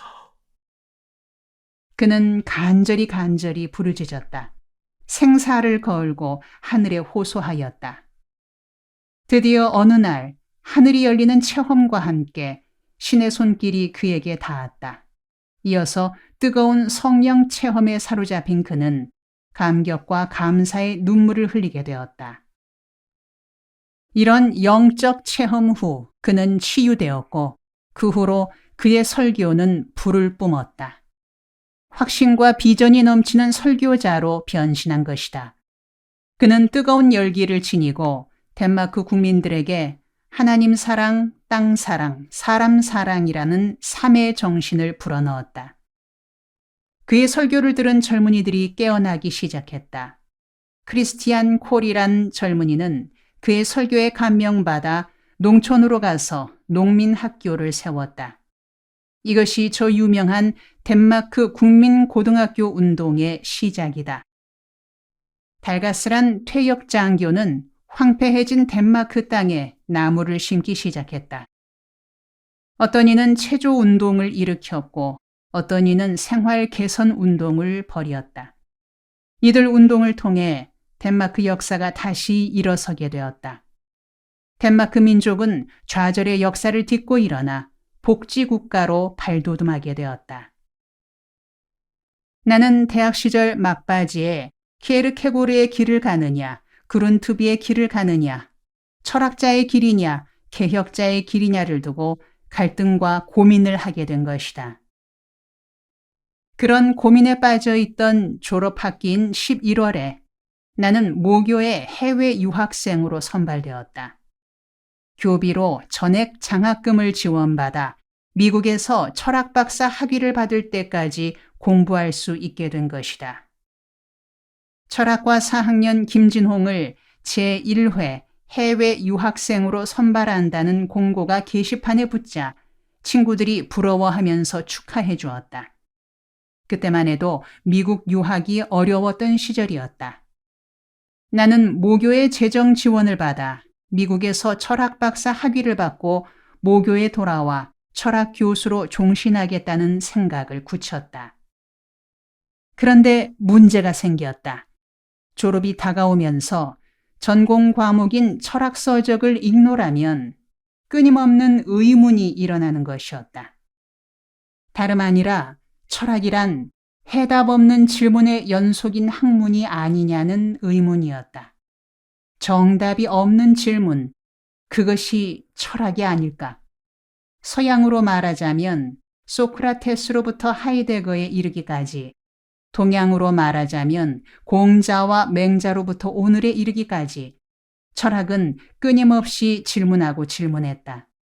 그러나 어느 시대에도 어느 철학자에게서도 정답은 나오지 못했다. 각자가 해답이라고 말들은 했으나 그 어느 것도 정답이 되지 못했다. 뒤를 이은 후배가 그 해답을 부정했고 다음 세대가 다시 그 이론을 무너뜨리곤 했다. 철학자 중에 철학자로 인정받는 독일의 이마누엘 칸트는 모든 철학적 질문을 3가지로 모았다. 그리고 하나하나의 질문에 한 권씩의 책을 썼다. 첫 번째 질문은 도대체 인간은 무엇을 인식할 수 있느냐는 것이었다. 그의 주저 순수 이성 비판에 담긴 내용이다. 두 번째는 사람은 어떻게 살아야 하느냐는 질문이다. 실천 이성 비판이란 책에 담긴 내용이다. 세 번째는 인간은 무엇을 바랄 수 있느냐는 질문이다. 이것은 판단력 비판이란 책으로 나타났다. 첫 번째 질문인 무엇을 인식할 수 있느냐는 인식론의 문제요. 두 번째, 어떻게 살아야 하느냐는 윤리학의 문제다. 그리고 세 번째, 무엇을 소망할 수 있느냐는 종교의 문제다. 칸트는 이런 질문을 내걸고 평생을 사유하였으되 그 역시 해답을 얻지 못했다. 어느 날 밤 깊은 시간에 나는 책상 위에 20여 권의 철학 서적들을 쌓아두고 생각했다. 이 책들 속에 담긴 내용에 내 인생을 걸 수 있을까? 나는 무언가 흡족하지 못함을 느꼈고 내 영혼 깊은 곳에 채워지지 못하는 갈증을 느꼈다. 이래서는 안 되는데 무언가가 잘못되었어 하는 느낌을 지울 수 없었다. 그런 중에도 세월은 흘러 졸업식이 다가왔다. 1966년 2월이었다. 수석 입학에 수석 졸업을 한 덕분에 조교로 남게 되고 미국 유학 수속을 밟으며 철학자가 되는 길을 걷고 있었다. 내가 모시던 철학과 교수님들은 가끔 햇병아리 조교인 내게 대신 강의를 맡기시곤 했다. 1966년 5월 어느 날 영문학과와 철학과 1학년이 수강하는 교실에서 나는 철학 개론을 강의하고 있었다. 인생관에 대한 주제로 열강을 하고 있는데 한 학생이 손을 들고 물었다. 영문과 학생이었다. 교수님, 질문이 있습니다. 예, 질문하세요. 교수님, 진리가 무엇입니까? 돌이켜보면 그때 그 학생의 한마디 질문이 내 인생 여정에서 하나의 전기가 되었다. 애초에 내게는 벅찬 질문이었다. 대답할 적합한 말이 떠오르지 않은 나는 망설이던 끝에 칸트의 진리 개념을 설명하기 시작했다. 칸트는 그의 주저 순수이성 비판의 앞부분에서 진리에 대해 논했다. 그의 설명에 의하면 어떤 사물이나 사건에 대해 내 머릿속에 있는 개념과 그 사물 혹은 사건 자체가 일치할 때 그것이 진리라고 설명하고 있다. 예를 들어 내 손에 쥐어져 있는 만년필로 말하자면 내 머릿속에 담겨 있는 이 만년필에 대한 생각과 이 만년필 자체가 일치될 때 그것이 진리란 것이다. 일컬어 인식론상의 진리다. 나는 이런 내용을 열심히 설명하고는 알아들었느냐는 몸짓으로 그 학생의 얼굴을 보았다. 그는 픽 웃으면서 되물었다. 교수님, 그런 진리 말고요. 내가 그것을 위해 살다가 그것을 위해 죽을 수 있는 그런 진리를 묻고 있는 겁니다. 칸트인지 누군지가 말했다는 그 진리가 나와 무슨 상관이 있습니까? 나는 몹시 당황했다. 내 정신세계의 가장 큰 약점을 그 학생이 지적한 셈이었다. 그 자리에서 내가 할 수 있는 유일한 길은 솔직히 대답하는 것뿐이었다. 그런 진리는 나도 모릅니다. 나도 지금 그런 진리를 찾고 있는 중입니다. 나의 어색한 대답에 그가 다시 따지듯 물어왔다. 교수님은 오늘 강의를 시작하면서 철학은 진리를 찾는 학문이라고 하셨습니다. 그런데 교수님도 아직 진리가 무엇인지 모르고 계신다니. 그렇다면 수업을 더 계속할 필요가 없는 거 아닙니까?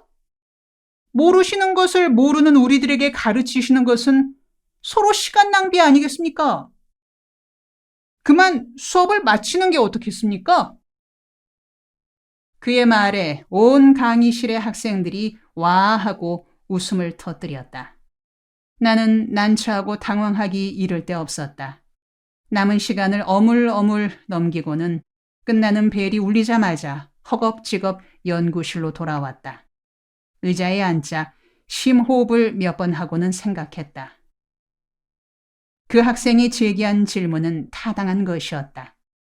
나도 모르는 것을 가르친다는 것은 마치 장님이 장님을 안내하는 것만큼이나 난센스다. 그렇다면 어떻게 할 것인가? 내가 그것을 위해 살다가 그것을 위해 죽을 수 있는 그런 진리를 체득하기 전까지는 가르치기를 중단해야 하는 게 아닐까? 지금은 풋내기 조교니까 강단에 서지 않아도 되겠지만 장래에는 어떻게 되는가? 그런 확고한 진리를 깨달아 소유한 후에 철학 교수가 되어야 하는 게 아닐까? 왕자 석가모니는 생로병사에 대한 의문이 깊어지자 왕궁을 떠났다. 눈 덮인 산에서 7년의 고행을 쌓은 후에 도를 깨우쳤다. 그리고 가르치기 시작했다. 나사렛 예수도 그랬다. 그는 유대 땅 후미진 마을 갈릴리에서 목수로 일하다가 30이 넘어서야 하늘의 뜻을 터득했다. 그리고 가르치기 시작했다. 때가 찼고 하나님의 나라가 가까웠으니 회개하고 복음을 믿으라. 신약 성서 마가복음 1장 15절. 예수가 가르치기 시작한 첫 마디였다. 때가 찼다는 말은 무슨 뜻일까? 자신이 가르칠 때가 찼다는 말일까? 아니면 백성들이 들어야 할 때가 찼다는 것일까? 그것도 아니라면 하늘의 뜻이 백성들의 삶 한가운데로 임하는 때가 찼다는 말일까? 나도 석가모니나 예수처럼 깨달음에 이르고 때가 찼음을 확신하게 된 후에 가르쳐야 할 것인가? 다른 선배 철학 교수님들은 어떤가? 무언가 깨달음의 자리에 오른 후에 가르치고 있는 것일까? 모르긴 해도 나와 50보 100보일 것이다.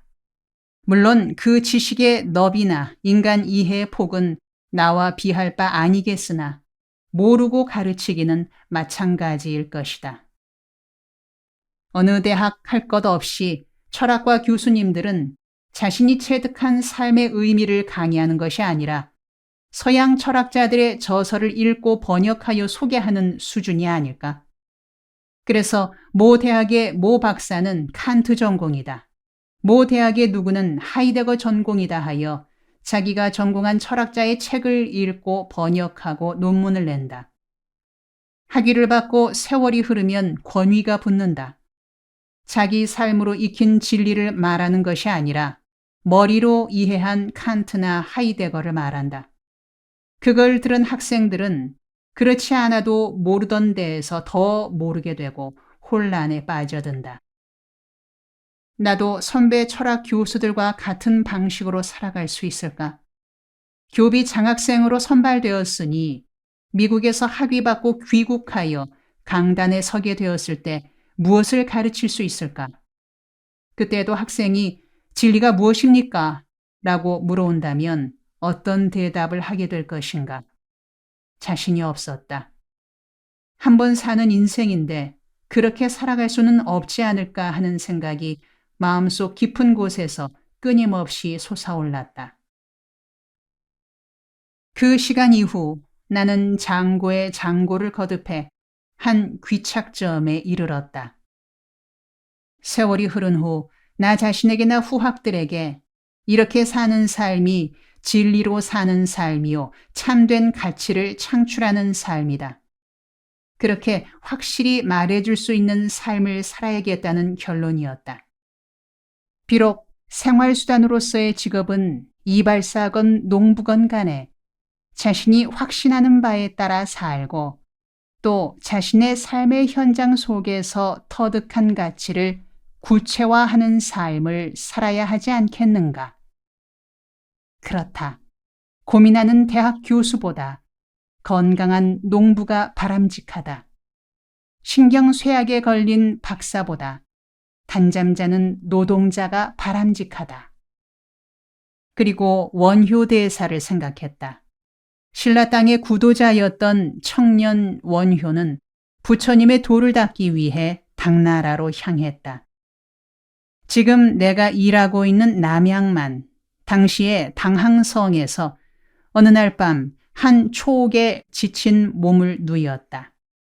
그는 한밤중에 갈증으로 깨어나 물을 찾았다. 스며드는 달빛에 물이 담긴 항아리가 보였다. 그는 반갑게 여겨 물을 마셨다. 달기가 꿀 같은 물맛이었다. 다시 잠이 든 원효는 다음날 아침 잠에서 깨어나 어젯밤 보았던 항아리가 해골 바가지였고 그 속에 담겼던 것은 시체가 썩은 물이었음을 알게 되었다. 어젯밤 그렇게 달고 시원했던 물이 바로 해골 속에 썩은 물이었음을 알게 된 순간 갑자기 속이 뒤틀리고 구토가 일었다. 그리고 뒤늦게나마 토해내느라 고통을 겪었다. 그 순간 그에게 하나의 깨달음이 왔다. 마음이 생겨나니 갖가지 법이 생기고 마음이 없어지니 갖가지 법이 없어지는구나. 욕계, 색계, 무색계의 3계는 오직 마음뿐이요. 10,000가지 법은 오직 생각뿐이로다. 마음 밖에 법이 없으니 굳이 따로 구하여 쓸 것이 없구나. 나는 당나라에 들어가지 않겠다. 심생즉종 종법생, 심멸즉종 종법멸, 3계유심 만법유식, 심외 무법 호용별구, 아불입당. 도가 당나라에 있는 게 아니라 내 마음 속에 있다. 물은 같은 물이로되 어젯밤 내 마음이 단물이라 여겼을 때는 달았고 오늘 아침 썩은 물이라 여겼을 땐 토해냈다. 모든 것이 마음 속에서 일어나는 조화로구나. 마음으로 인해 번뇌가 오고 마음으로 인해 평화가 온다. 내 마음을 갈고 닦음이 도에 이르는 길인즉 굳이 당나라로 갈 것이 없다.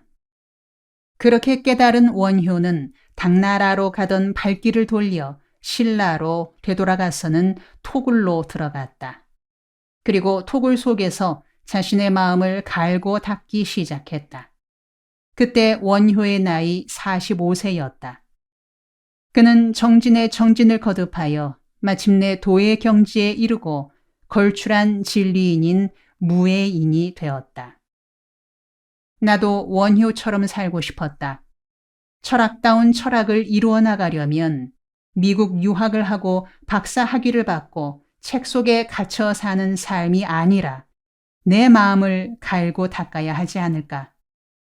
이 시대에도 원효가 있어야 하지 않을까. 우리 조상님들의 혼과 얼이 밴 이 땅 어딘가에서 내 삶의 뜻을 깨우쳐 나가야 하지 않을까. 생각이 여기에 미치자 나는 그때까지 계획하고 진행시켜 오던 모든 일을 중단하고 백지 상태에서 인생 수업을 나서기로 결심했다. 스님이 되려는 사람들이 출가하여 머리를 깎는 마음가짐으로 나는 세상 한복판에 자신을 던져 구도의 길을 걸어보기로 했다. 만리동 고갯마루. 여름방학이 시작되자마자 나는 얼마쯤 돈을 마련하여 서울로 갔다. 그리고 서울역 뒤 만리동 고개에서 아이스케키 장사를 했다. 아이스케키 하나를 2원 70전에 받아 5원에 팔았다. 하루 300개 정도를 팔면 끼니는 해결할 수 있었다. 마포 언덕의 만리동 고갯마루에 소의 초등학교가 있었다. 교문 옆에 아이스케키 통을 놓고 그 위에 걸터 앉아 아이스케키 2개 10원! 하고 소리를 질렀다. 밀짚 모자를 깊숙이 눌러 쓰고 눈깨에 구멍을 2개 뚫어 놓고는 그리로 세상을 내다보며 지냈다. 일본의 도요토미 히데요시가 젊은 날 한때 바늘 장사를 하며 바늘구멍으로 세상을 내다보았다는 말을 기억하고 나는 밀짚 모자 구멍으로 세상을 살피겠다는 생각을 했던 것이다. 아이스케키 통을 둘러매고는 만리동 고개를 내려와 서울역 광장을 돌아 남대문을 거쳐 명동까지 갔다가 다시 발길을 돌려 시청을 돌아 만리동 고개로 되돌아오곤 했다. 하루에도 몇 번씩 이 코스를 돌며 아이스케키 2개 10원! 을 되풀이 외쳐댔다. 보통 때는 새끼 밥값과 잠자리 비용을 마련할 수 있었으나 날씨가 흐리면 끼니조차 간데 없었다. 당시 초등학교에는 급식방이 있었다. 강냉이 가루와 밀가루를 섞어 만든 빵을 매일 하나씩 아이들에게 배급해 주었다. 아이들은 그 빵이 맛이 없다며 내게 가져와 아이스케키와 바꾸어 먹자고 했다. 하루 3끼 해결하기가 쉽지 않았던 나는 급식빵 하나에 아이스케키 2개를 주고 맞바꿨다. 저녁 때가 가까워지면 아이스케키 통은 급식빵으로 채워졌다. 나는 그 빵을 잠을 자는 남대문 합숙소로 가져가 숙박 동료들과 나누어 먹곤 했다. 그러기를 거듭하니 자연히 인기가 높아져 대구김씨 대구김씨 하며 저녁마다 나를 찾는 이웃들이 늘어갔다. 무능하고 게을렀지만 소박하고 인정미 있는 사람들이었다. 내가 장사 터전으로 삼고 있던 소이초등학교 교문 옆에도 사람들이 모이기 시작했다. 학교 담벼 그늘에 앉아있노라면 온갖 행상들이 지나갔다. 남루한 옷차림에 지쳐있는 잡상인들의 모습에서 민생고가 무엇인지 가슴 아프게 느낄 수 있었다. 나는 만리동 가파른 고갯길을 오르내리며 생명을 부재하려 애쓰는 그들에게서 정을 느껴 그들을 불러 세웠다. 아주머니, 여기 그늘에서 잠시 쉬어 가시라요. 내 아이스케키 하나 드리리다. 내 호의에 처음에는 서먹서먹해하고 미심쩍어 하던 사람들도 이내 허물없는 사이가 되었다. 많은 행상인들이 그 목을 지날 때면 을에 아이스케키 하나 받아들고 쉬어가는 곳으로 여기게 되었다. 나는 그들이 쉬는 동안 이런저런 이야기 나누는 것을 낙으로 삼았고 그것이 세상 공부가 되었다. 그렇게 지내던 어느 날, 그날도 소위 초등학교 담벼기에 기대 앉아 아이스케키 2개 10원 하고 소리치고 있으려니 한 젊은이가 힘겹게 손수레를 끌며 고갯길을 올라오고 있었다. 목수건으로 연방 이마의 땀을 닦아내는 젊은이의 손수레 위에는 튀긴 강냉이 자루, 빨래비누, 세숫비누 등이 놓여 있었고 손수레 안에는 빈병이며 헌시계, 고무신 등이 들어 있었다. 가을부터 봄까지는 엿을 씻고 다니지만 초여름에는 더위에 엿이 녹아내리기에 튀밥이나 비누 같은 일용품을 싣고 골목골목을 다니며 고물과 바꾸는 엿장수였다. 나는 고갯길을 오르는 그에게서 여느 엿장수와는 다른 분위기를 느끼고 늘 하던 대로 그를 불러 세웠다. 여보쇼, 젊은 양반. 좀 쉬어가소. 내 아이스케키 하나 드리겠수다. 그는 담그늘로 들어와 목수건으로 얼굴에 땀을 훔치면서 말했다. 야, 이거 더워서 못 해먹겠는데요. 고맙소. 하지만 케이키값은 드리겠수다. 원 별 말씀을. 그냥 하나 드리는 거이니 신경 쓰지 마시오. 어떻소? 요즘 같은 더위에 고물 장사가 힘들 텐데. 그냥 간신히 밥이나 먹죠. 그는 내가 건네준 아이스케키를 먹으며 목에 걸었던 수건을 손수레 위에 던졌다. 손수레 위에 떨어지는 수건을 무심코 따라가던 내 눈에 제본이 잘 된 외국 책 한 권이 들어왔다. 무슨 책일까 궁금한 마음에 책 제목을 읽던 나는 눈이 번쩍 띄었다. 독일 철학자 하이데거의 저서인 형이상학이란 무엇인가였다. 생각지도 않은 자리에서 내 전공인 철학서를 보게 되니 반가운 마음에 책을 집어들며 물었다. 노형, 이 하이데거 책 어디서 구했소? 이 책 날 줄 수 없겠소?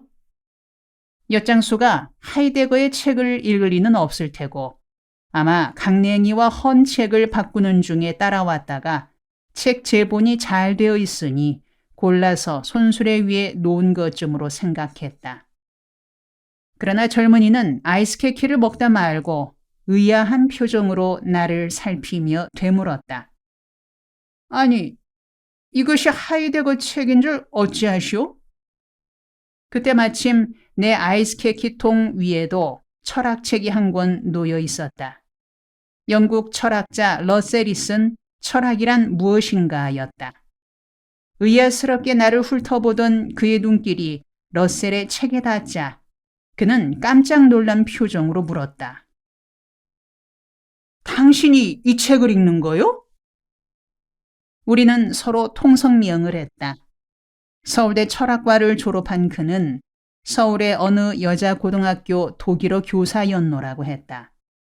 그런데 여고생들이 독일어 학습에 별반 성의가 없이 수업 시간에 떠들고 졸기만 하기에 사직하고 이렇게 세상 구경이나 하며 다니는 중이라고 했다. 그의 표현대로 옮기자면 독일어 가르치기에 하품이 나서 데어데스댐덴 될 대로 돼버려라 팽개쳐버리고는 엿장수가 되어 철학 실습을 하는 중이라며 너털 웃음을 웃는 것이었다. 자신은 그렇다 치고 당신은 무슨 일로 아이스케키 장사를 하느냐고 묻기에 나는 칸트니 듀인이 하는 서양 철학자들의 책에서 뭔가가 나올 것 같지 않아 손 떼고 서민들의 살아가는 숨결을 느끼며 무언가를 찾아보려고 헤매는 중이라고 대꾸했다. 우리는 의기가 투합되고 배짱이 맞아 대포집으로 직행했다. 엿장수 손수레도 아이스케키통도 누가 가져가려면 갖고 가버리라는 마음으로 길가에 그냥 버려둔 채 대포집을 찾아들었다. 대포집 나무 의자에 걸터 앉은 우리는 뿌연 막걸리 사발을 서로 권하며 인생을 논하고 세상을 논했다. 혀가 꼬부라져 말이 잘 나오지 않을 때까지 노닥거렸다. 그는 술 기운이 거나하게 오르자 호기를 부리며 말했다. 옛날 공자 형님께서 말씀하시기를 조문이도면 석사라도 가하니라. 아침에 도를 들으면 저녁에 죽어도 좋겠다고 하셨다던데 김영, 그거 옳은 말이외다. 시방 내가 그 마음이요. 공자 형님 말이 바로 내 말이다 이거요. 지금 내게 누군가가 살아갈 이유, 즉 존재의 이유를 말해준다면 평생 그를 섬기겠소다. 그리고 누군가가 내게 어떻게 살아가야 할 건지를, 다시 말해서 존재 방식을 일러준다면 그를 내 주인으로 모시고 평생 그의 머슴이 되겠소다. 허나 자꾸 찾아다녀도 그럴 만한 주인을 못 만나겠구려. 김형, 결론적으로 머슴은 이때 주인이 없다 이 말이외다. 나는 섬길 주인을 찾아 손수레에 엿을 싣고 골목 누비기를 해 넘겼수다. 한데 주인은 나타나지 않고 헛된 세월만 가고 있구려. 그는 그렇게 사설을 늘어놓고 나서 연거푸 긴 트림을 뱉어냈다. 그 말을 듣고 있던 나도 사뭇 심각해졌다. 그의 말이 바로 내 말이었기 때문이다. 나는 그에게서 나의 분신을 보는 것만 같았다. 그와 헤어진 후 나는 아이스케이크통을 어깨에 메고 서울역 광장을 걸으며 그가 했던 말을 되뇌었다. 종은 여기 있는데 섬길 주인이 없다. 평생을 바쳐 섬기고 싶은데 그럴 만한 주인을 찾지 못했다. 주인 찾아 서울 거리를 헤맸으나 헛되이 세월만 가버렸다. 때맞춰 교회당에서 종소리가 들려왔다. 나는 종소리가 울리는 쪽으로 갔다. 서울역 가까이에 있는 교회였다. 교회당 입구에 심령부흥성회라고 쓴 현수막이 걸려 있었다. 교회당 안은 이미 찬송소리, 박수소리, 기도소리로 열기가 가득했다. 나는 뒷자리에 앉아 기도를 드리기 시작했다. 신이시여, 우주를 꿰뚫으시는 진리시여, 모든 존재하는 것들의 의미시여, 당신이 계시다면 오늘 저녁 나에게 나타나 주시옵소서. 오늘 나를 사로잡아 주시옵소서.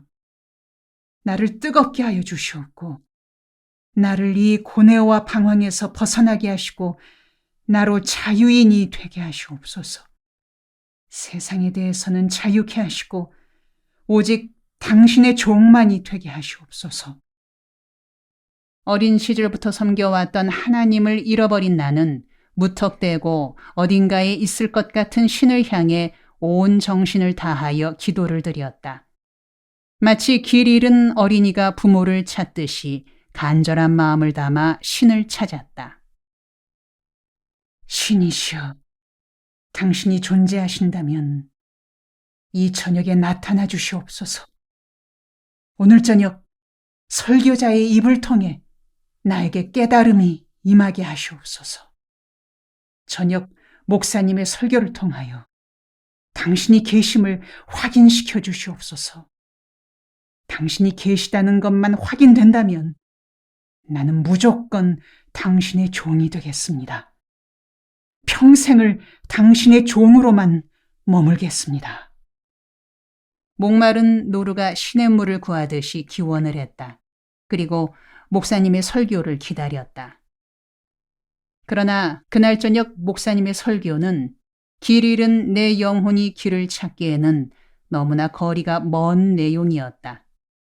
석조 건물인 그 교회는 예배당을 증축하는 중이어서 건축에 들어가는 건축비를 모금하고 있었다. 어떤 특정한 목적을 위해 열린 특별 성회였다. 강사의 설교는 헌금을 많이 하는 성도가 복도 많이 받는다는 내용이었다.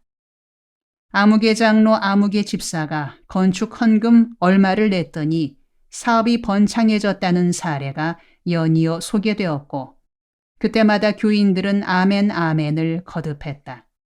결론 부분에 이르러서는 집을 팔아서라도 건축 헌금을 바치면 하나님이 10배, 100배 큰 집을 주신다는 말로 마무리를 지었다.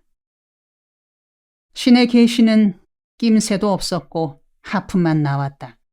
도대체 예수를 만나게 해주어야 헌금을 하든 몸을 바치든 하겠는데 예수는 그림자도 비치지 않고 헌금부터 하라니 하품이 나오지 않을 수 없었다.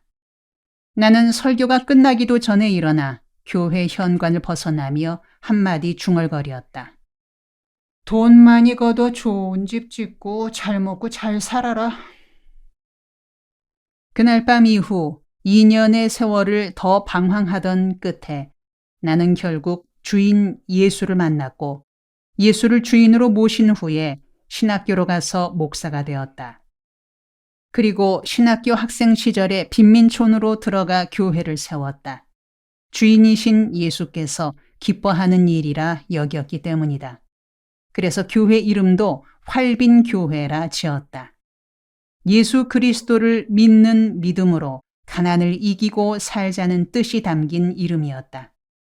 그렇게 세운 활빈교회에서 언 30여 년 해온 목회에서 나는 교인들에게 돈 내라는 말을 하지 않았다. 젊은 날 내가 방황하던 때에 겪었던 경험 탓이다. 그때나 지금이나 방황하는 영혼들이 진리에 갈급하여 교회를 찾아든다.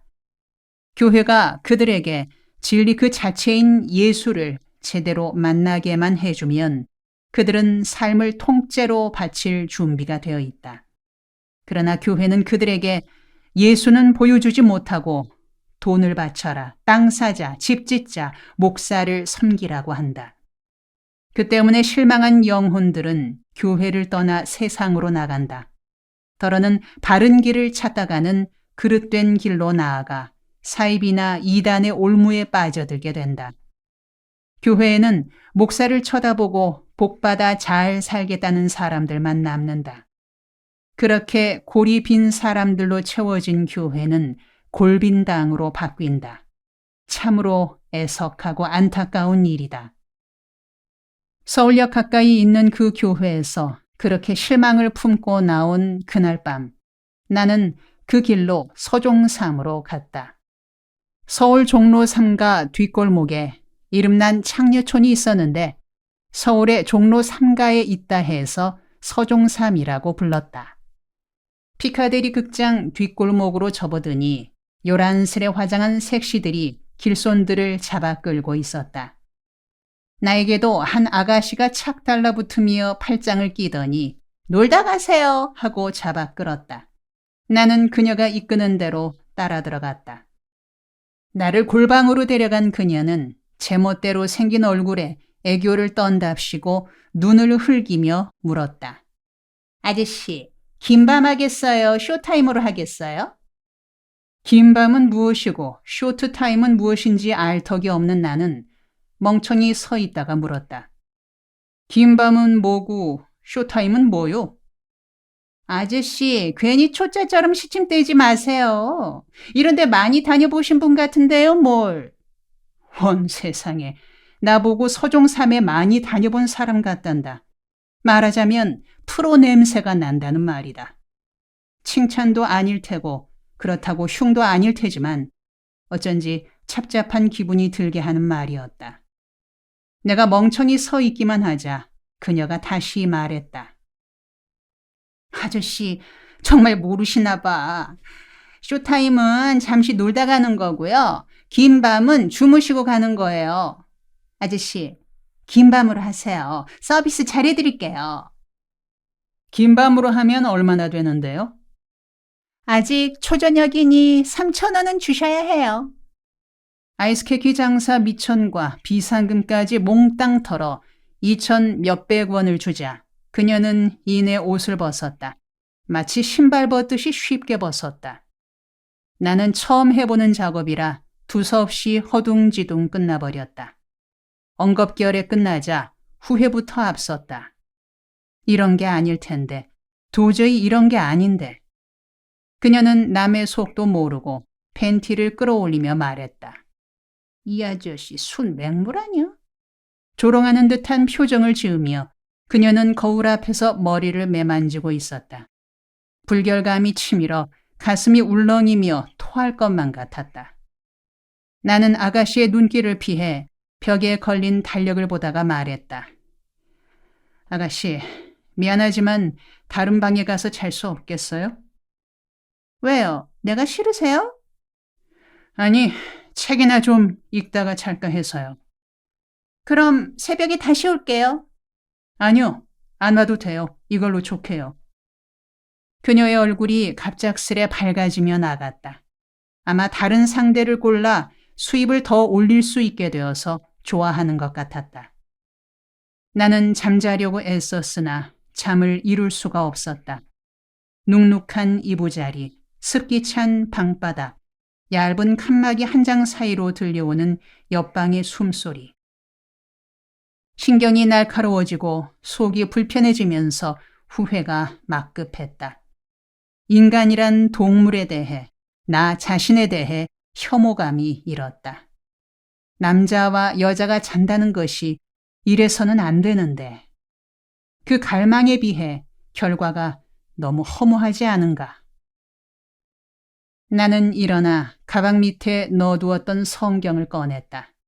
그리고 단정히 무릎 꿇고 앉아 두 손바닥 사이에 성경을 끼운 채 마치 주문이라도 외우듯 중얼거렸다. 하늘에 계시는 신이시여, 이 책이 정녕 당신의 책이라면 지금 내가 펼쳐서 눈이 닿는 말에서 내게 깨달음을 주시옵소서. 아멘. 나는 눈을 감고 성경을 펼쳤다.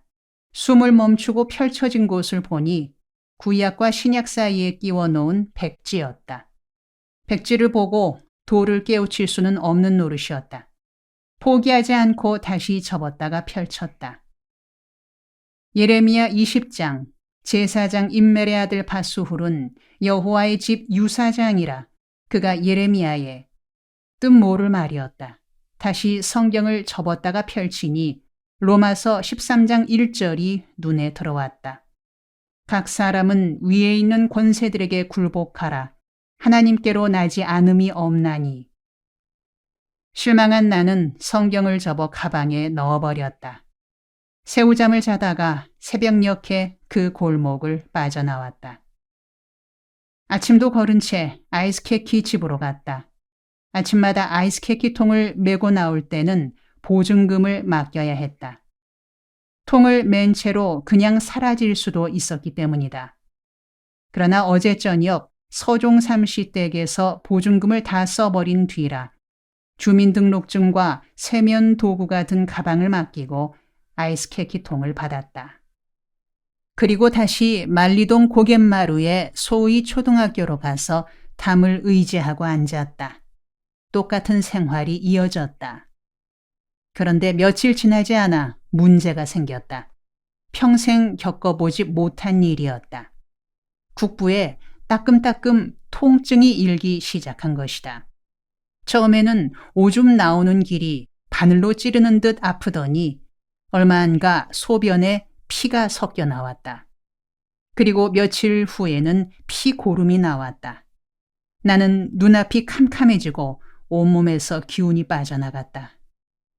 말로만 듣던 매독에 걸린 것이로구나. 아, 이제 난 폐인이 되는구나. 매독에 걸리면 머리털이 빠지고 기억력이 마비되고 발광까지 하게 된다던데. 이런 생각이 밀어닥치자 절망감에 빠졌다. 얼른 병원에 가야 한다는 생각은 간절했으나 무일푼이었다. 괜스레 원효대사 흉내 내다가 폐인이 되는구나 싶어 후회스럽기 그지없었다. 열길 백길 낭떠러지로 떨어져 내려가는 모습을 한탄하며 고민하던 나는 서울역 뒷골목에서 약방을 찾아다녔다. 성병 특효약 있습니다 라는 광고가 붙어있는 유리문을 보고 용기를 내어 들어갔다. 증상을 들은 약사는 별일 아니란 투로 가볍게 말했다. 요도염 같은데요? 요도염이 어떤 병입니까? 무서운 병인가요? 요도염은 임질이라고도 부르는데 크게 걱정할 병은 아닙니다. 약을 제대로 쓰면 염려할 것 없습니다. 일주일 정도 약을 쓰면 완치됩니다. 하루 약값은 700원이고요. 지금 지어드릴까요? 약사의 말에 다소 안심은 되었으나 문제는 일주일분의 약값이었다. 700원씩 일주일이면 77은 49, 4,900원이 있어야 하는데 그만한 돈을 구할 길이 없었다. 아이스케키를 팔아 하루에 700원을 번다는 것은 도저히 불가능한 일이었다. 그냥 약방에서 나온 나는 그 후 약을 제때 쓰지 못해 요도염이 날로 심해져 갔다. 마치 잉크가 새는 만년필처럼 피고름이 흘러나왔다. 그 사이에 대학들은 개학을 했다. 등교하는 학생들을 바라보며 나는 생각했다. 대학으로 돌아갈 것인가? 아니면 구도자의 길을 계속 갈 것인가? 새는 만년필을 몸에 달고 말리동 고개를 오르내리며 생각하고 또 생각했다. 9월 중순에 접어들어 결론을 내렸다. 이런 상태로는 대학에 돌아가 보았자 갈등만 계속될 뿐일 테니 내친 김에 아예 끝장을 보자는 것이었다. 불교에서 쓰는 말 중에 백척간두의 진일보하라는 말이 있다. 무언가 도를 깨우치려면 백자되는 막대기 위에 서서 한 발짝 앞으로 내디뎌라. 그래야 깨달음의 경지에 이를 수 있다는 말이다. 그렇다. 백척간두의 진일보다. 이 자리에서 떨어져 박살나느냐 아니면 새 길이 열리느냐 둘 중 하나다라고 다짐하며 나는 그냥 버텨나가기로 했다. 무언가 삶의 의미에 대한 실마리를 잡을 때까지 버텨보자. 이제 맨바닥에 내려온 터이니 여기서 무언가 흔들리지 않는 진실이 잡힐는지 모른다. 이렇게 마무리 짓고 심기일전하여 계속 도전하기로 다짐했다. 우선 급한 것이 생계수단이었다.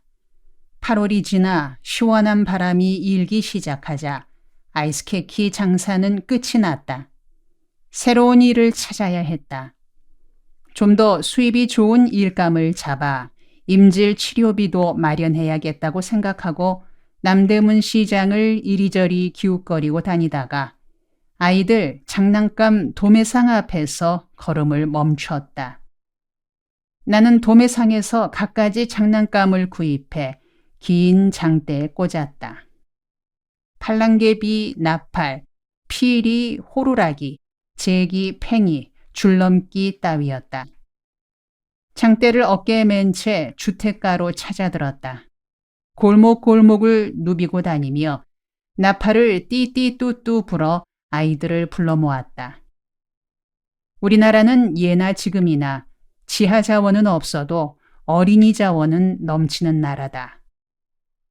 널찍한 공터에 털을 잡고 아이들을 둥글게 앉힌 후 신나는 동화를 들려주었다.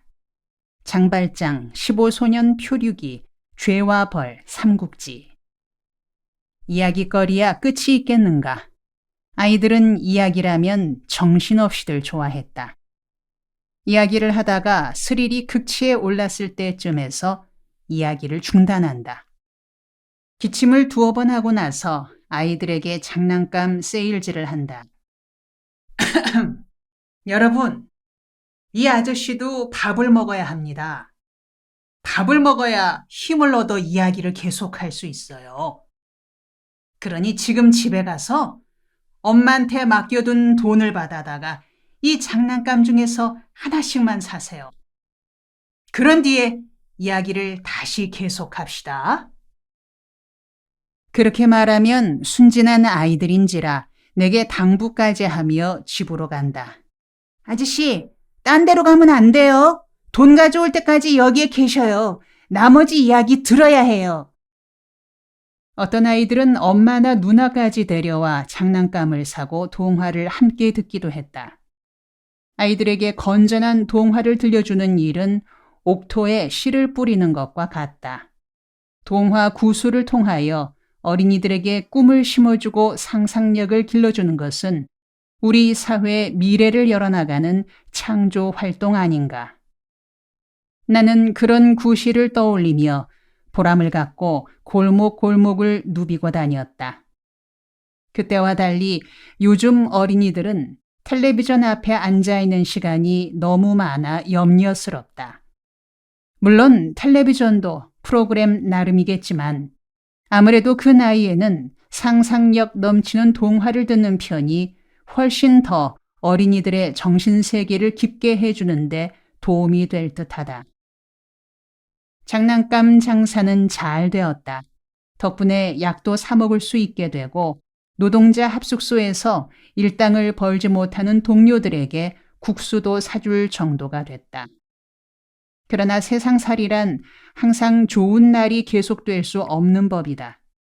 좋은 일이 계속되는가 싶다가도 꼭 나쁜 일이 생기고 나쁜 일이 한참 이어지는가 하면 다시 좋은 일이 생긴다.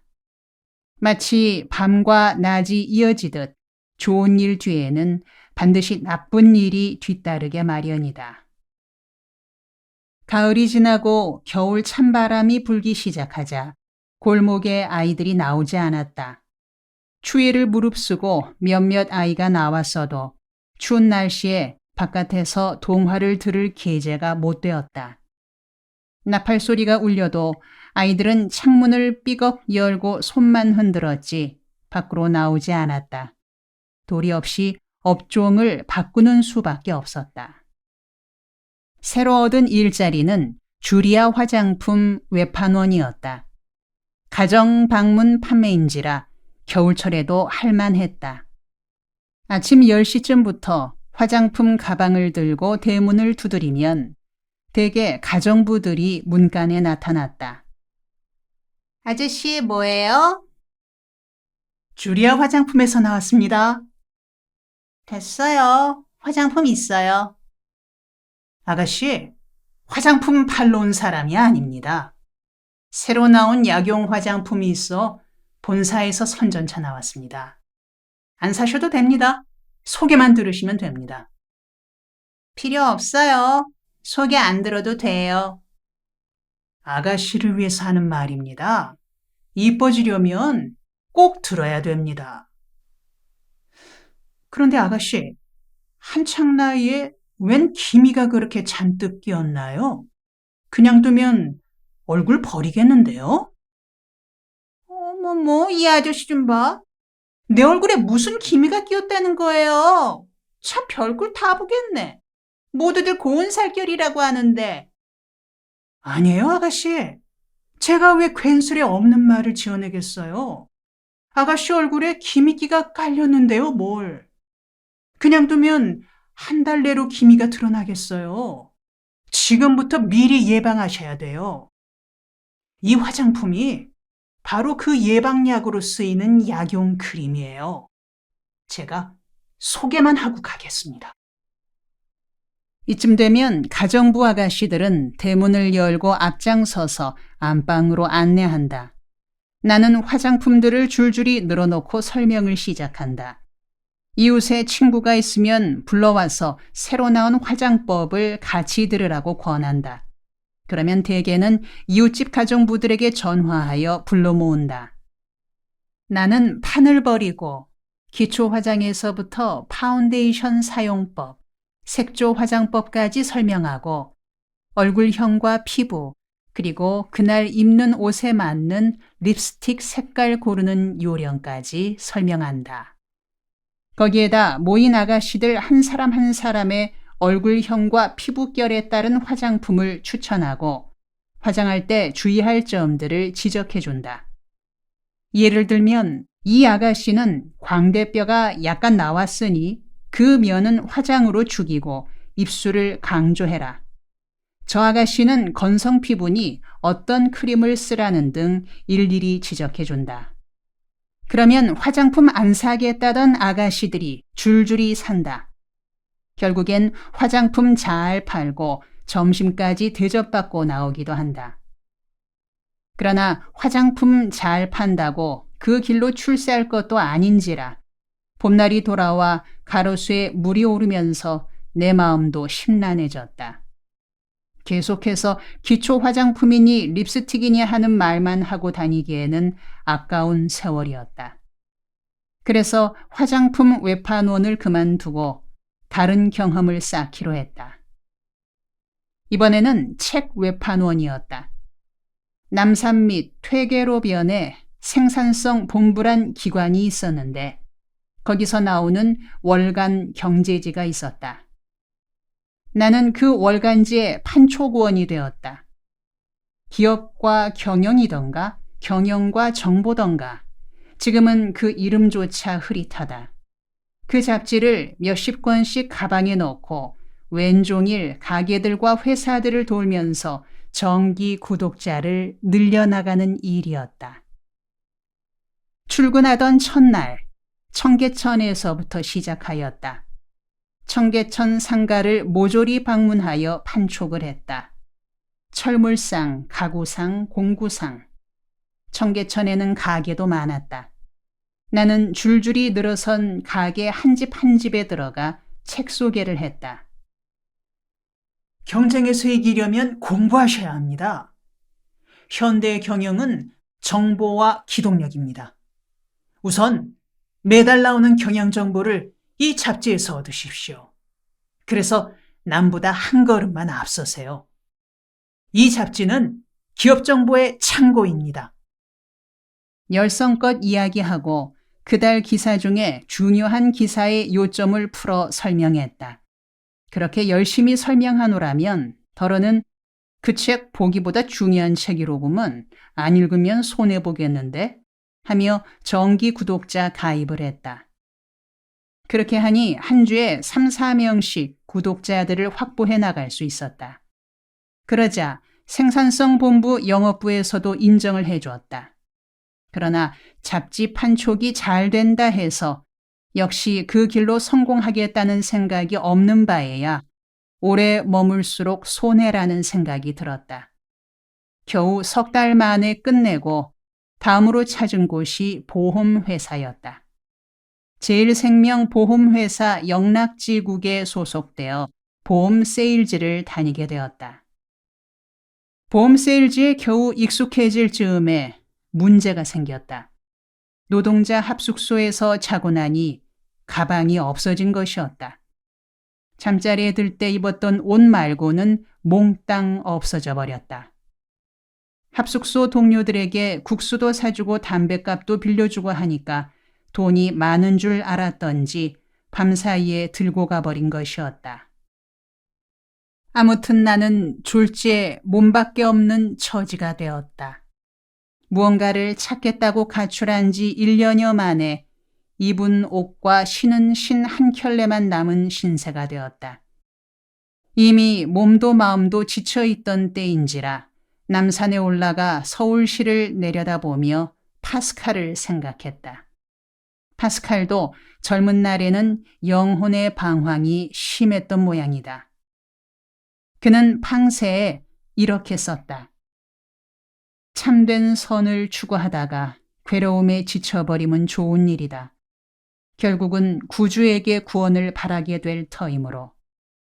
아, 인간이여, 네가 비참에서 벗어나는 길을 너 자신에게서 아무리 찾아봐야 아무 소득이 없다. 네가 가진 모든 것은 너 자신 속에서는 진리도 선도 찾을 수 없음을 밝혀줄 뿐이다. 철학자들은 그것을 찾아주겠다고 너에게 약속하겠지만 그들은 약속을 지킬 수 없다. 그들은 너의 참된 선이 무엇이며 너의 참된 갈구가 어떤 것인지도 알 수 없다. 너의 비참의 원인을 알지 못하면서 어떻게 너의 불행의 구제책을 가르쳐 줄 수 있겠는가? 만일 네가 신에 닿을 수 있게 된다면 그것은 너의 본성 때문이 아니라 신의 은총에 의해 가능해진 것이다. 파스칼은 어느 날 감격적인 신의 은총을 입는다. 신을 온몸으로 만난 것이다. 그는 신을 만난 감격에 행복이 넘쳐 방황과 고뇌의 날들의 종지부를 찍는다. 그는 그에게 구원을 허락한 신의 은총에 감격하여 다음과 같이 말했다. 철학자의 신도 아니요, 과학자의 신도 아니요, 수학자의 신도 아니었다. 아브라함의 하나님이요, 이삭의 하나님이요, 야곱의 하나님이었다. 내가 신을 찾을 때는 신이 숨어버리시더니 내가 그 앞에 엎드리자 신은 나를 품어주셨다. 찬양할지어다 여호와 하나님을. 그러나 나는 파스칼이 만났다는 그 하나님을 만날 수 없었다. 만나고 싶은 마음은 간절했으되 만날 길을 알지 못했다. 파스칼의 말로는 그가 철학자로서 신을 탐구했을 때에는 신이 숨어버리더니 어린아이같이 신 앞에 엎드리자 구원의 손길을 베푸셨다고 했다. 그렇다면 나도 신 앞에 엎드리고 싶다. 그래서 이 고단한 방황을 끝내고 싶다. 나 자신을 똥같이 무시해버리고 신 앞에 무릎을 꿇고 싶다. 그러나 어떻게 해야 하는가? 구체적으로 어떻게 하는 것이 신 앞에 엎드리는 것일까? 교회당에 가서 금식 기도하는 것인가? 신부님 앞에 가서 고해 성사하는 것인가?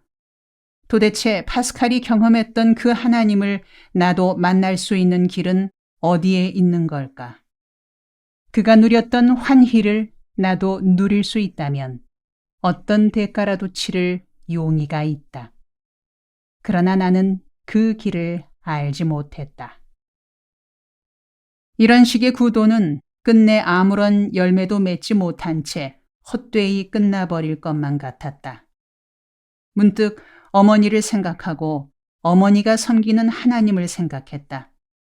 나는 철들기 전부터 어머니의 기도를 들으며 자랐다.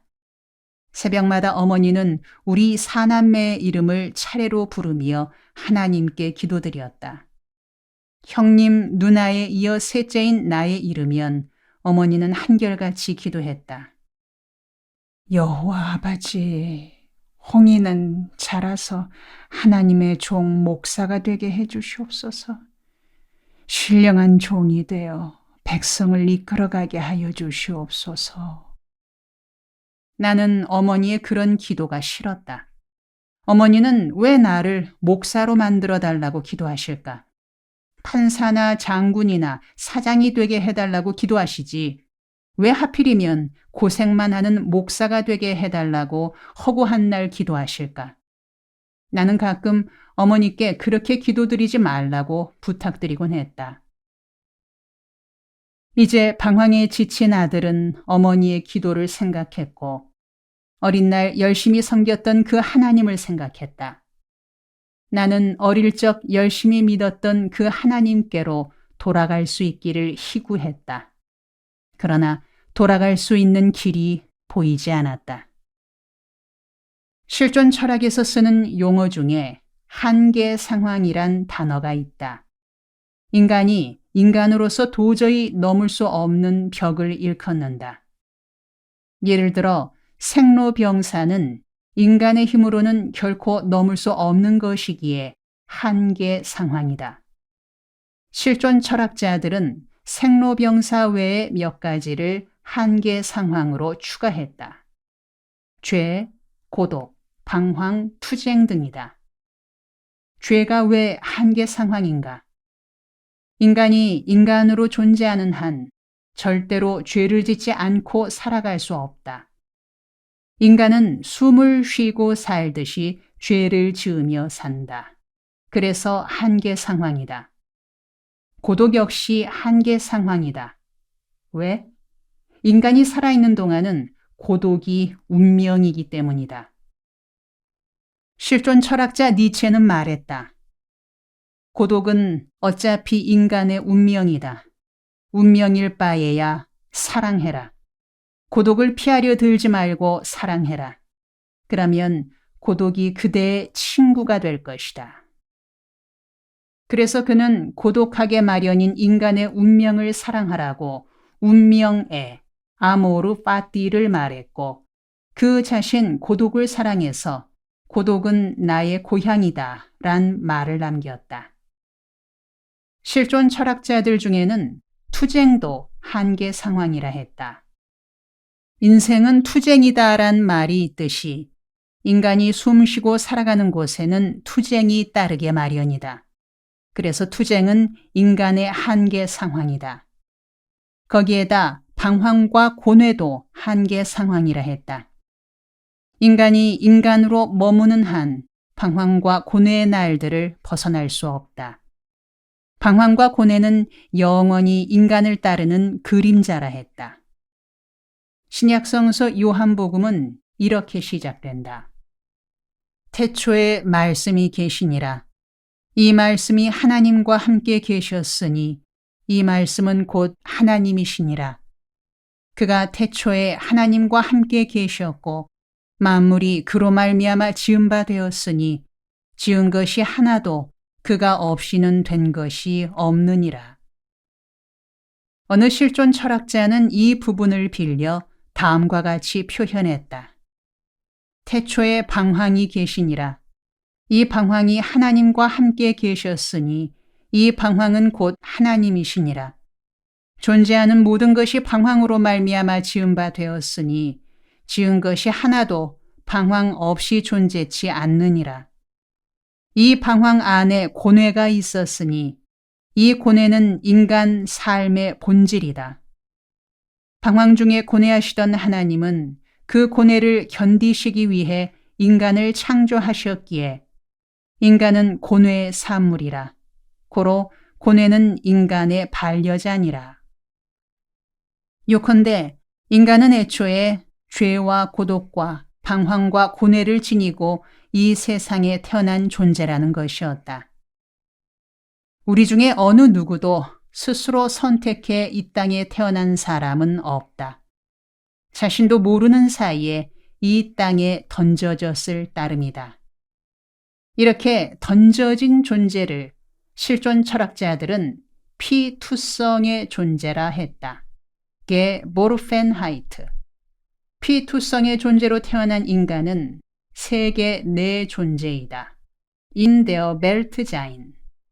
인간은 이 세계 내에서만 존재하도록 운명지어진 것이어서 절대로 이 세계를 초월하여 존재할 수 없다는 뜻이다. 그래서 실존 철학자들은 말한다. 인간은 한계 상황 아래 세계 내로 던져진 피투성의 존재로 돼 그에게는 단 한 번의 기회가 주어져 있다. 자기를 다시 한 번 던질 수 있는 기회다.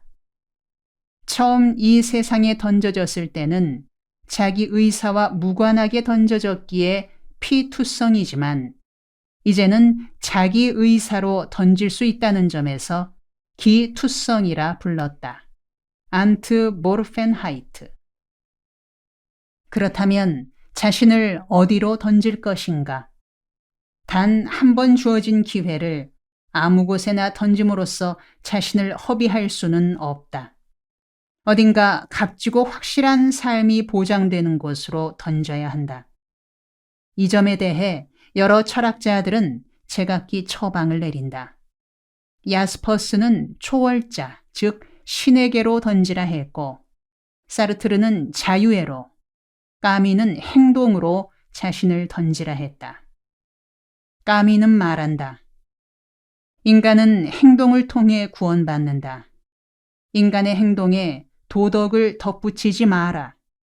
행동한다는 것 자체가 아름답다. 설교하는 성직자든 열차를 터는 강도든 침대 위의 남녀든 행동하는 그 자체에 의미가 있다. 나는 생각했다. 나를 전적으로 기투하고 싶다. 나를 어느 곳으로 던져야 할까? 나를 통째로 불태울 수 있는 행동은 무엇일까? 그러나 나는 던질 곳을 알지 못했다. 사르트르가 말했다. 현대인은 목표는 있다. 그러나 거기에 도달할 길이 없다. 나는 나를 던지고 싶은 어떤 한 신을 알고 있었다. 어머니가 열심히 섬기고 있는 신이었다. 어린 시절 한 점 의심 없이 섬기던 신이었다. 그러나 방황의 길에 지친 나에게 그 신은 너무나 멀리 떨어져 있었다. 신에게로 갈 길을 찾을 수 없었다. 그 신은 오로지 하나의 갈망으로만, 안타까운 바람으로만 존재했다. 드디어 나는 집으로 돌아가기로 마음먹었다. 속절없는 가출을 끝내고 어머니가 믿는 하나님 곁으로 가서 무릎을 꿇어보기로 다짐하고는 대구행 야간 열차를 탔다. 가방까지 잃어버리고 빈털터리가 된 나는 용산역에서 밤고양이처럼 살그머니 숨어들어 기차에 올랐다. 그러나 대전역에 못 미쳐 무임승차가 발각돼 대전역에서 하차당했다. 철도원에게 고막이 멍할 정도로 맞은 따귀를 열차 요금으로 떼우고는 대전역 대합실에서 하룻밤을 지새웠다. 그리고 새벽녘에 다시 열차를 타고 대구역까지 도착하여 무사히 빠져나왔다. 집에 도착했을 때는 영락없는 거지였다. 어머니는 그때까지도 진홍이를 목사되게 해주시옵소서라고 기도하고 계셨다. 거지꼴로 돌아온 아들에게 어머니는 교회 나가자고 권하셨다. 어머니, 신앙도 없는데 어떻게 교회를 나가겠습니까? 아니다. 교회를 다니다 보면 신앙이 드는 기다. 어째 처음부터 신앙이 있어 교회를 나가겠노? 네가 할 일은 교회 나가는 기고 하나님이 하시는 일은 너에게 신앙을 넣어주는 기다. 네가 하나님이 하시는 일까지 걱정할 건 없다. 네는 교회 다니기만 하면 된다. 어머니, 좋은 말씀인데 며칠 생각해 보겠습니다. 그래, 생각해 봐라. 네가 그러고 댕기는 걸 보면 재주가 아깝다는 생각이 든다. 하나님 앞으로만 돌아오면 네는 크게 쓰임 받을 끼다. 그렇게 말씀하시며 어머니는 장롱 속에서 군대 소집 통지서를 내놓으셨다. 온 지 한참이나 됐는데 너에게 연락할 길이 없어 애를 태우고 있었다. 네가 군에 가고 싶어 했었기에 전해주려고 너 친구들에게도 골고루 연락해봤지만 연락이 안 되더구나. 내 생각에도 네가 그렇게 방황하고 다니느니 군에라도 다녀오면 좋으려니 했었다. 대학 시절 6.3 한일회담 반대 데모를 주동한 일로 군 소집이 보류되어 있다가 그제야 소집 영장이 날아든 것이었다. 그러나 소집 통지서에 적힌 입영일자가 3일이 지난 뒤였다. 그날로 병무청을 찾아가 사정을 설명하고 입영시켜달라고 요청했다. 그러나 날짜가 지나면 입영할 길이 없다며 막무가내로 거절했다. 얼마 후 다시 찾아갔더니 제2보충역으로 편입이 되었노라 일러주었다. 내 경력에 군 경험이 빠지게 된 것이 못내 아쉬웠다. 내 영혼의 지진이. 계명대학에서는 학교로 나오라고 나를 찾고 있었다. 그러나 대학에는 미련을 두지 않기로 이미 결정한 뒤였다. 한 번 사는 인생 길에서 해답 없이 질문만 계속하는 철학에 머물러 있을 필요가 없다는 생각이 들었기 때문이다. 그러면서 무언가 어렴풋이 느꼈다. 나에게 본질을 깨닫게 되는 날이 임할 것이라는 느낌이었다. 그것이 하늘로부터 임하든 나 자신의 내면으로부터 솟아나든 아니면 세상으로부터 얻어지든 무언가 내 삶을 뜨겁게 불태울 수 있는 것이 체득될 날이 있으리라는 느낌이었다. 원효 선사는 해골의 물을 마시고 대오했고 데카르트는 병영에서 보초를 서다가 진리를 인식했으며 간디는 인도 민중의 신음소리를 듣고 자기가 죽을 자리를 찾았다. 루터는 친구가 벼락에 맞아 죽는 장면을 보고는 신에게 귀의했다. 나에게도 언젠가는 하늘이 열리는 때가 오겠지 하는 마음이 들었다. 그 때를 기다리되 도서관 안에서가 아니라 살아 움직이는 백성들의 숨결 속에서 살아가기로 다짐했다.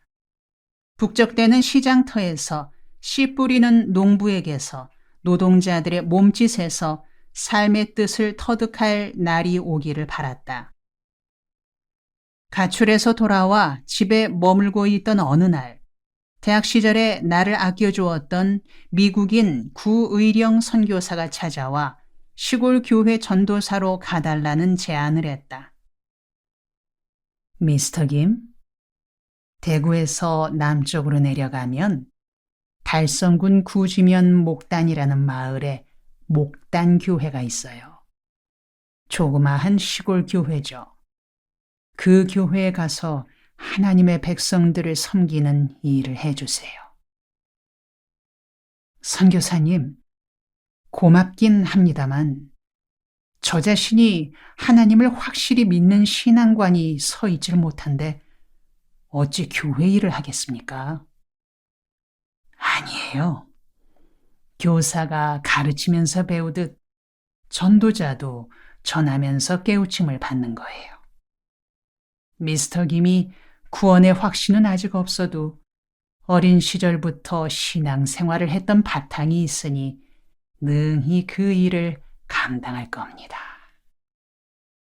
구 선교사의 제안에 어머니가 뛸 듯이 기뻐하셨다. 이제 평생 소원하시던 대로 내가 하나님의 종이 되는 길이 열리는가 보다 생각하셨던 것이다.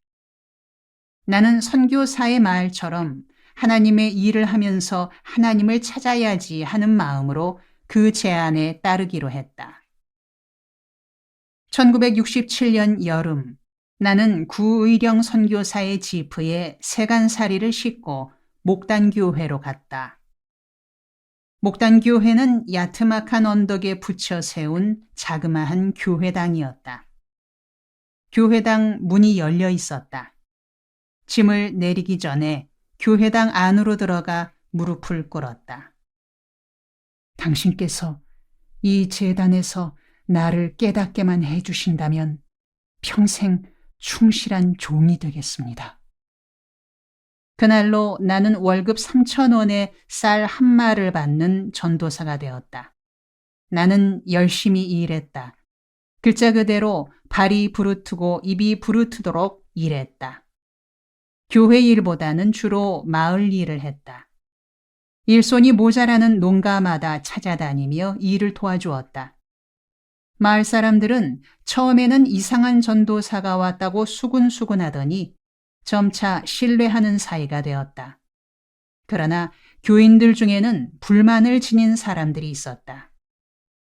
새로운 전도사님은 교회 일은 안 하시고 안 믿는 사람들 농사일만 해주고 있어? 이상한 사람이야? 그래, 이 일을 해주려면 교인들 집 일이나 해줄 것이지. 예배당에도 안 나오는 사람들 일을 해줄 게 뭐람? 그러나 나는 그런 말에 아랑곳하지 않고 열심히 마을 사람들과 접촉했다. 특히 마을 젊은이들과 호흡을 맞추어 나갔다. 적은 봉급을 쪼개 배구공을 사다가 운동을 하고 젊은 남녀들로 꾸며진 연극반을 만들었다. 구약성서 에스더를 극본으로 각색하여 연출, 감독 모두 혼자서 맡아 지도했다. 마을 사랑방에서 밤늦게까지 연극 연습을 하자 주민들의 관심이 쏠려 별별 구설수가 다 돌았다. 특히 교인들의 염려가 심했다. 다 큰 처녀 총각들이 밤늦게까지 살을 맞대고 놀다가 아이라도 베면 어떡하느냐. 그리 되면 교회 문 닫아야 한다. 전도사가 영적인 일에나 열심히 할 것이지 세상적으로만 나간다. 저렇게 하다간 예배당이 연회당이나 애베는 당이라 욕먹게 되면 어쩌냐고 걱정들을 했다. 그런 중에도 연극 연습을 마치고 공연 날이 왔다. 공연 첫날에 관객이 밀려들어 좁은 교회당이 터질 지경이 되었다. 엉성하게 지은 건물인지라 혹시 무너지는 사고라도 나지 않을까 안절부절 못했다. 그렇게 마음을 졸이던 터에 급기야 사고가 터졌다. 연극이 중반에 접어들어 이제 배우와 관객들이 호흡이 맞아가고 있을 즈음에 교회당 한쪽 벽이 우지끈 하고 무너지고 말았다. 이어서 아악 오메 하는 신음소리와 먼지가 뒤범벅이 되었다. 나는 숨이 탁 막혀 외마디 기도를 드렸다. 아이고, 예수님, 사람만 안 다치게 해주십시오. 집은 무너져도 좋습니다만 사람만은 지켜주시옵소서. 얼마쯤 시간이 지난 후 살펴보니 다행히 다친 사람은 없었다. 교회당 기둥들도 말짱하고 오른쪽 벽만 무너져 있었다. 연극을 무기한 연기한다고 알리고 관객들을 돌려보낸 후 연극단은 무너진 벽을 수리하는 작업반으로 바뀌었다. 연극은 다시 열리지 못했다. 그렇잖아도 못마땅히 여기고 있던 교인들이 공연 절대 불가를 주장했기 때문이다. 하나님의 영광을 가린다는 논지였다. 굳이 연극을 하려면 교회를 사임하고 떠나라고까지 강경하게 말했다. 그래서 에스더 연극은 빛을 보지 못하게 되었다. 마을 청년들은 무척 아쉽고 섭섭해했다. 그 후 내가 정성을 기울인 것은 아동 지도였다. 교회 부근 마을들을 6구역으로 나누고 월요일에서 토요일 사이에 하루 한 구역씩 찾아갔다. 농부들이 하루 일을 마치고 저녁 식사가 끝날 때쯤 밤이 으슥한 시간에 넓은 마당에 화토불을 지피고 마을 아이들을 모아 동화를 들려주고 노래를 가르쳤다. 노래마당이 끝나고 동화 시간이 되면 아이들만 듣는 것이 아니라 어른들도 들었다. 마을 처녀들과 부녀자들이 가까이 오지는 못하고 담 밑에서 멀찌감치들 서서 듣다가는 아이들을 시켜 쪽지를 보내왔다. 목소리가 잘 들리지 않으니 소리를 좀 높여달라는 내용이었다. 나는 학생 시절에 읽었던 소설들을 총동원하여 이야기 재료로 삼았다. 장발장, 죄와 벌, 부활, 15소년 표류기, 철가면, 보물섬 등의 이야기들을 밤마다 연속 상연으로 들려주었다. 신나는 장면이 나오면 아이들은 박수를 치고 환호성을 올렸다. 슬픈 장면에서는 탄식하며 애를 태웠다. 주인공의 슬픈 사연에 눈물 짓기도 했다. 이 덕분으로 교회 학교가 대부흥을 이루었다.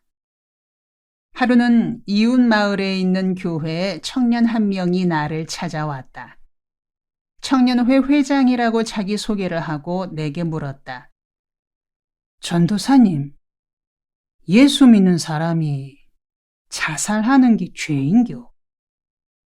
그럼요. 두말할 것 없이 큰 죄죠. 사람 생명의 주인은 하나님인데 자기 생명이라도 자기가 끊으면 죄죠. 하나님 앞에서 살인죄 짓는 거죠. 그렇다면 자살한 사람을 장례 지내는 것도 죄인겨? 그거야 다르겠죠. 사람이 죽었으면 누군가가 장례를 해야 되는 것 아니겠어요? 그건 죄다 아니다 할 성질이 아니죠. 근데 그걸 왜 물으세요? 다름이 아니라 우리 교회에서 19 먹은 여선생이 며칠 전에 농약을 마시고 자살을 했심도. 그런데 목사님이 자살한 건 교리를 어기고 죄 지은 것이니 장례를 할 수 없다고 하십니다. 그리고 우리 교인들에게도 교리 어기고 자살하여 죽은 시체에 손대지 마라, 같이 죄 짓는 거다라고 하십니다. 그래서 죽은 지 사흘이 지났는데도 장례를 못 치르고 있습니다. 전도사님을 만나면 혹시 다른 방도가 있지 않을까 해서 찾아왔습니다. 그거 참 이해가 잘 안 가네요. 목사님은 그렇다 치고 마을 사람들은 왜 장례를 치러주지 않습니까? 시골 인심이 그렇지 않을 터인데 가족들은 없나요? 지금이 모내기철 아닙니까? 보통 때 같으면 마을 사람들이 의일에 장례를 치러주겠지만 지금은 워낙에 바쁜 철이라 짬을 못 내는 거지에. 그러고 그 처녀네가 뜨내기로 들어와 사는 집이라 마을 사람들의 도움을 못 받고 있심도. 마을 사람들은 그 처녀 안 좋을 때 죽었구먼. 예배당을 그래 잘 다녔으니 예배당서 장례 주겠지 하고 교회 미루고 있지. 그래요. 마을 사람들은 모내기 철이라 바쁘다고 교회에 미루고 교회는 교리를 어기고 죽었다고 장례를 안 해서 사흘이나 지난 시체가 그냥 있는 거구먼요. 참 딱하네요. 그 아가씨는 평소에 교회 제대로 다니던 아가씨였나요? 아까 선생이라 했는데 무슨 선생이죠? 유년주일학교 선생이었심도. 성가대 대원이었고 예. 새벽 기도까지 빠지지 않았던 교인이었심도. 그랬다면 참 이상하네요. 그렇게 모범 교인이었던 아가씨가 어떻게 자살을 했을까요? 교인이 자살하면 안 되는 줄 알았을 텐데요. 예, 사정이 있으심도. 아버지는 술주정꾼이고 예. 어머니는 10년 넘게 정신병을 앓고 있심도. 그러고 밑으로 어린 동생들이 여럿 있고 예. 술주정꾼 아버지의 정신병자 어머니, 어린 동생들 사이에서 맞달로 고생만 하다가 지쳐서 자살한 것 같심도. 듣고 보니 참 사정이 딱하구먼요. 그렇다면 내가 가서 장례를 치르죠. 그런데 나 혼자서야 되겠습니까? 교회 청년 몇이서 나를 도와주었으면 좋겠는데요. 전도사님, 우리가 돕는 건 어렵지 않습니다만 교리 어기고 죽었는데 장례 거들면 안 된다고 해서요. 그런 건 프로들이 따지는 거지 젊은 사람이 신경 쓸 일 아니죠. 나중에 내가 천국 가서 예수님이 김준홍, 너는 왜 교리 어기고 자살한 시체를 장례했냐고 꾸지람하시면 예수님, 난 교리 몰라서 했습니다. 무식하면 용감하다 했지 않습니까? 하고 대답하죠 뭐. 그리고 예수님, 교리보다 사람이 더 중요하다고 예수님이 가르치셨지 않습니까? 라고 하죠 뭐. 그 때문에 천당에서 쫓겨나기야 하겠어요? 나는 청년회 회장의 안내를 받아 그 처녀의 집으로 갔다. 안방에는 눈에 초점을 잃은 여인이 멍하니 앉아 있었다. 죽은 처녀의 어머니인 듯 했다. 건넌방에는 마을 할머니 한 분이 시체 곁에 앉아 있었다. 처녀의 몸에 낡은 요 한 장이 머리에서 발치까지 덮여 있었다. 할머니께 교회에서 왔다고 여쭈었더니 반색을 하며 말했다. 아이고, 그렇잖아도 오늘 짬에 예배당에서 연락이 없으면 다른 방도를 찾아볼라던 참이요. 에이구, 불쌍한 것이 죽은 뒤에 제대로 묻히지도 못하고. 나는 할머니의 도움을 받아 염을 했다. 농약 먹고 죽으면서 피를 토했던지라 피가 턱을 타고 목으로 내려와 가슴께로 흘러들어가 있었다. 말라붙은 피 위에 파리떼가 덕지덕지 달라붙어 있었다. 파리떼를 쫓고 물수건으로 피를 닦아내고 손발도 닦고 머리를 빗질했다. 그리고 처녀의 옷장을 뒤져 그 중에서 고운 옷을 골라 갈아입혔다. 옷을 갈아입힐 때 가슴께에서 성경이 방바닥으로 굴러떨어졌다. 성경을 주워 펼쳤더니 갈피에 날과 바래고 손때 묻은 예수님 사진 한 장이 꽂혀 있었다. 나는 그녀가 농약 마시고 죽으면서도 성경을 가슴에 품고 있었다는 사실에 충격을 받았다.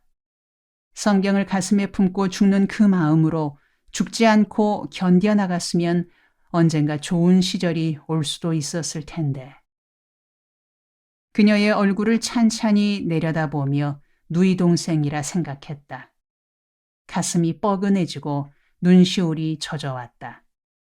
나는 입술을 깨물어 울음을 삼키며 옷을 갈아입힌 다음 가슴에 다시 성경책을 품어주었다. 빛바랜 예수님 사진을 고이 끼운 채.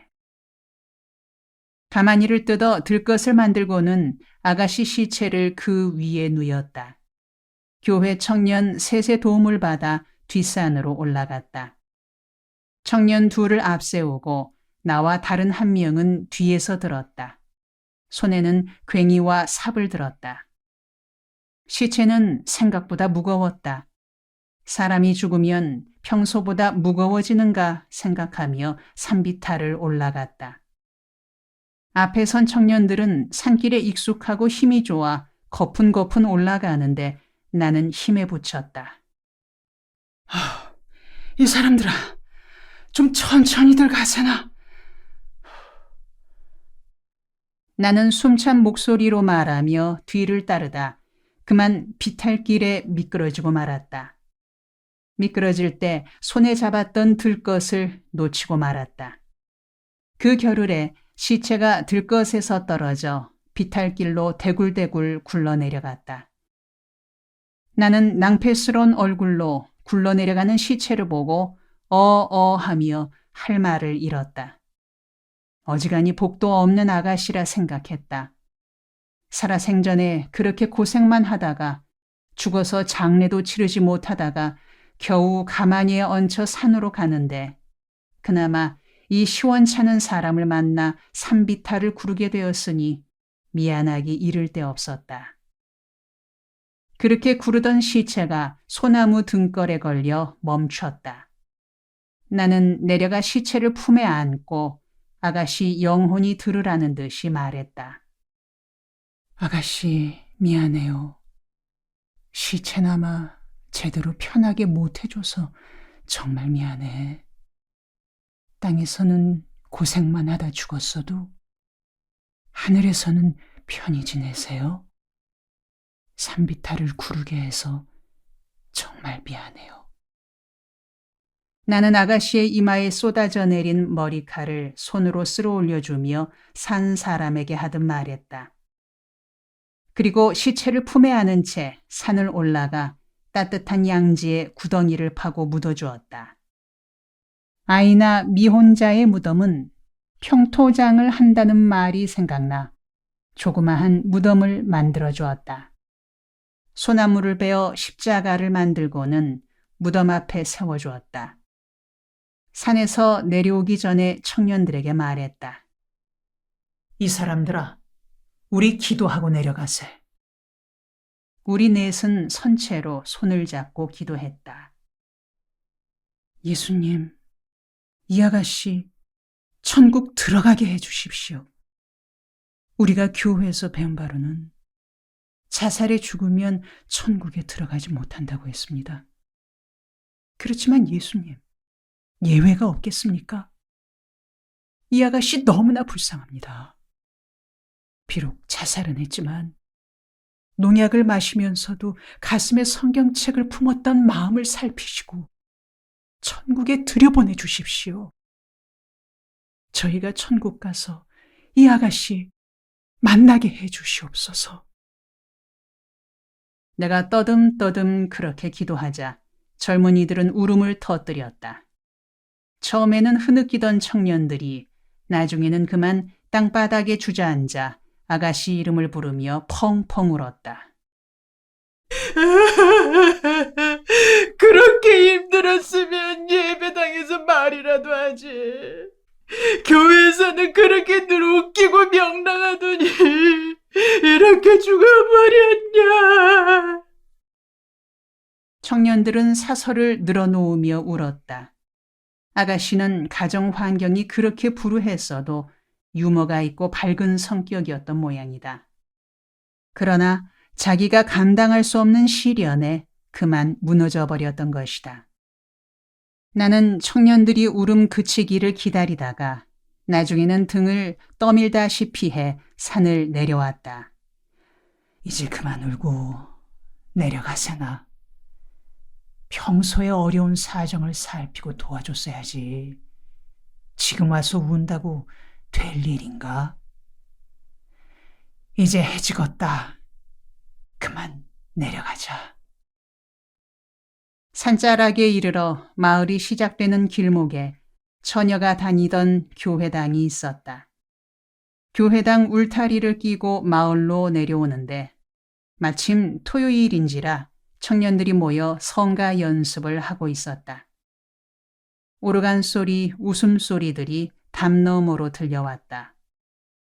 지난주까지만 해도 함께 성가대석에 앉았던 친구는 농약을 먹고 자살했어도 살아있는 이들은 즐거운 인생인 것 같았다. 그냥 웃고 떠드는 소리가 요란하였다. 나는 교리를 중요시하고 인간의 아픔을 외면하는 교회는 그릇된 교회라 생각했다.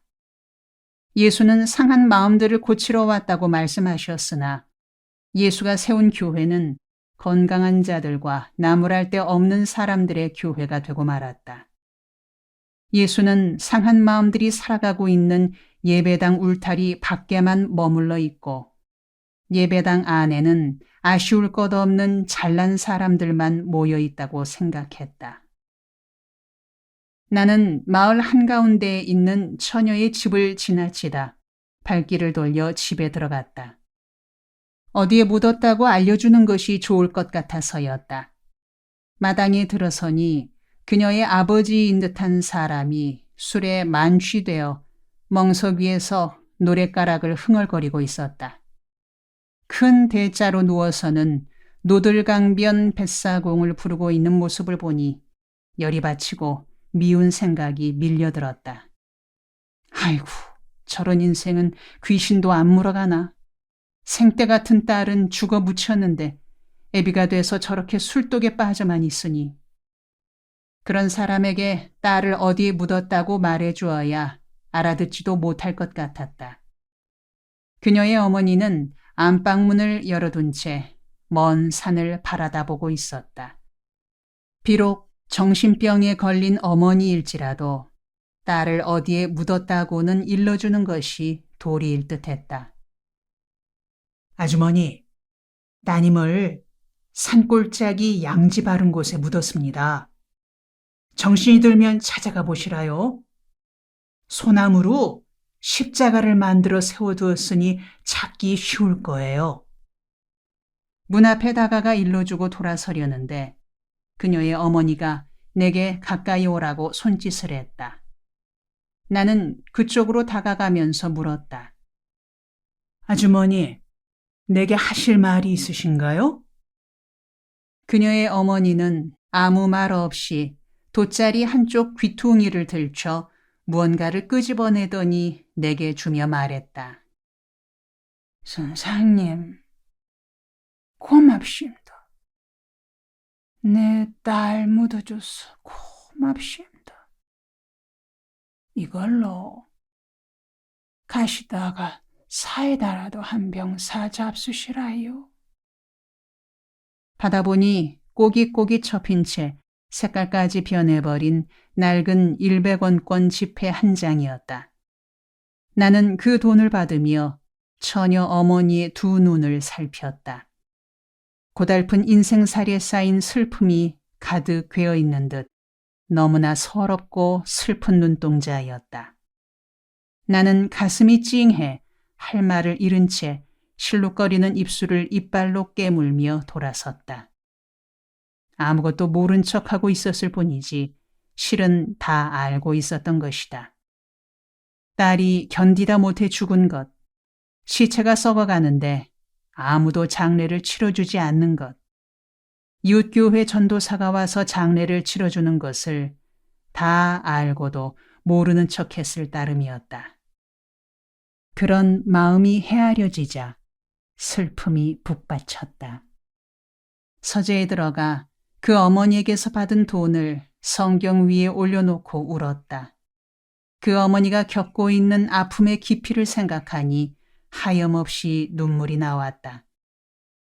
다음 날에는 발바닥이 아프고 부어올랐다. 아마 시체의 무게가 상당했던 것 같았다. 농한기가 되자 할 일이 없어진 마을 청년들은 초당방에 모여 도박을 하거나 도박 끝에 툭하면 싸움질을 해 마을 분위기가 흐려지곤 했다. 나는 그런 분위기에서 벗어나 건전하고 생산적인 방향으로 이끌 수 없을까 고심했다. 밤이 이슥한 시간에 건빵 몇 봉지를 사들고 초당방으로 찾아갔다. 이미 벌어지고 있는 화투판에 내가 끼어들면 청년들은 판돈을 담배 밑에 숨기고 담배치기로 판을 바꾼다. 나는 청년들에게 건빵 한 봉지씩을 돌리고는 담배치기에서 건빵 따먹기로 놀이를 바꿨다.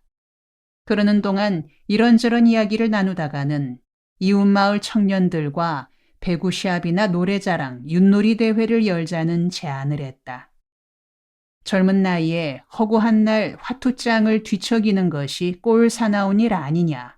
청년들이 나서서 마을 분위기를 바꿔보자고 설득했다. 청년들은 처음에는 우리 주제에 그런 일을 할 수 있겠느냐며 엄두를 내지 못하다가 거듭 설득하자 점차 관심을 기울이더니 얼마 후 화투놀이를 중단하고 그 일을 실천에 옮기기로 했다. 설왕설래하다가 추진위원회를 구성해 일을 맡게 했다. 처음 하는 행사가 성공적으로 치러지자 청년들은 자신감을 갖고 그 다음부터 한결 쉬워진 행사가 두세 번 성공하자 마을 어른들로부터 칭찬이 자자했다. 청년들은 이제 내가 무엇을 제안하기도 전에 스스로 좋은 일거리를 찾기 시작했다. 그런 식으로 마을 분위기가 조금씩 좋아져 갈 즈음에 문제가 생겼다. 문제는 교인들에게서 일어났다. 교인들 중에서 전도사가 마을 청년들과 어울려 화투놀이를 한다고 시비를 걸었던 것이다. 어떻게 성직자가 마을 사람들과 화투장을 들고 담배치기 노름판을 벌일 수 있느냐는 항의가 거세게 일어났다. 보수주의 신앙의 고정관념에 젖어 있는 교인들인지라 나와 같은 식의 선교 방식을 받아들이기가 쉽지 않았던 것이다. 어느 날 잠자리에서 인기척을 느끼고 일어나니 머리맡에 마을 처녀가 다소 곳이 앉아 있었다. 집에서 반대하는데도 교회에 열심히 출석하던 아가씨였다. 내가 일어나 앉자 찹쌀떡 한 장 반을 가져왔으니 잡수시라고 떠듬떠듬 말했다. 창밖에는 달빛이 밝았다. 밤늦은 시간에 혼자 내 방에 들어오시면 안 됩니다. 떡은 잘 먹겠으니 거기 두고 돌아가 주세요. 남들이 알면 큰 오해를 하게 됩니다. 오는 길에 아무도 본 사람이 없으니 안심하세요. 저는 전도사님만 믿으니 전도사님 처분대로 하세요. 저를 전도사님 뜻에 맡기겠어요. 그녀의 목소리는 떨리고 있었다. 나는 이래저래 교회를 떠날 때가 되었다는 생각이 들었다. 마침 대구 청산교회에서 교육 전도사로 오라는 전갈이 와 있었던 때였다. 나는 목단 교회를 사임하고 대구로 옮겨갔다. 목단 마을을 떠나던 날은 교인들뿐만 아니라 온 마을 사람들이 모여 환송해 주었다. 모인 사람들 중에 절반은 울고 있었다. 그렇게 해서 나의 목회 아닌 목회는 끝이 났다. 일생 동안 잊을 수 없는 값진 경험이었다. 대구 청산교회로 옮겨간 나는 학생 지도를 맡았다. 청산교회는 지식인들이 모이는 수준 높은 교회였다. 신후식 목사님이란 훌륭한 목회자가 계셔서 교회 분위기는 화목하고 성숙했다. 그즈음 나는 길거리에서 대학 철학과 선배인 홍응표 형을 만났다.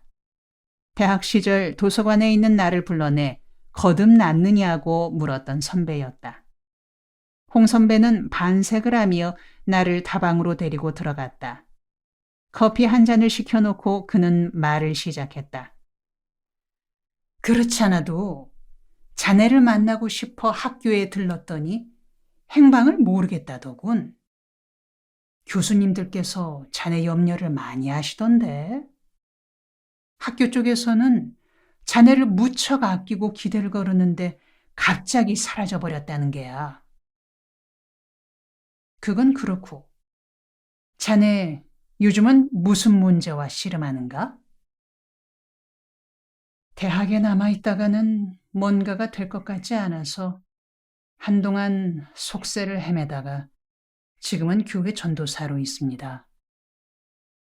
자네 몇 년 전에 나와 토론했던 일 기억나나? 기억나고 말고요. 거듭나는 이야기 말이죠. 지금도 그 얘기하고 다니십니까? 아무렴, 나야 다른 재주 있나? 늘상 그 얘기지. 오늘도 복음 얘기 다시 할 테니 들어주겠는가?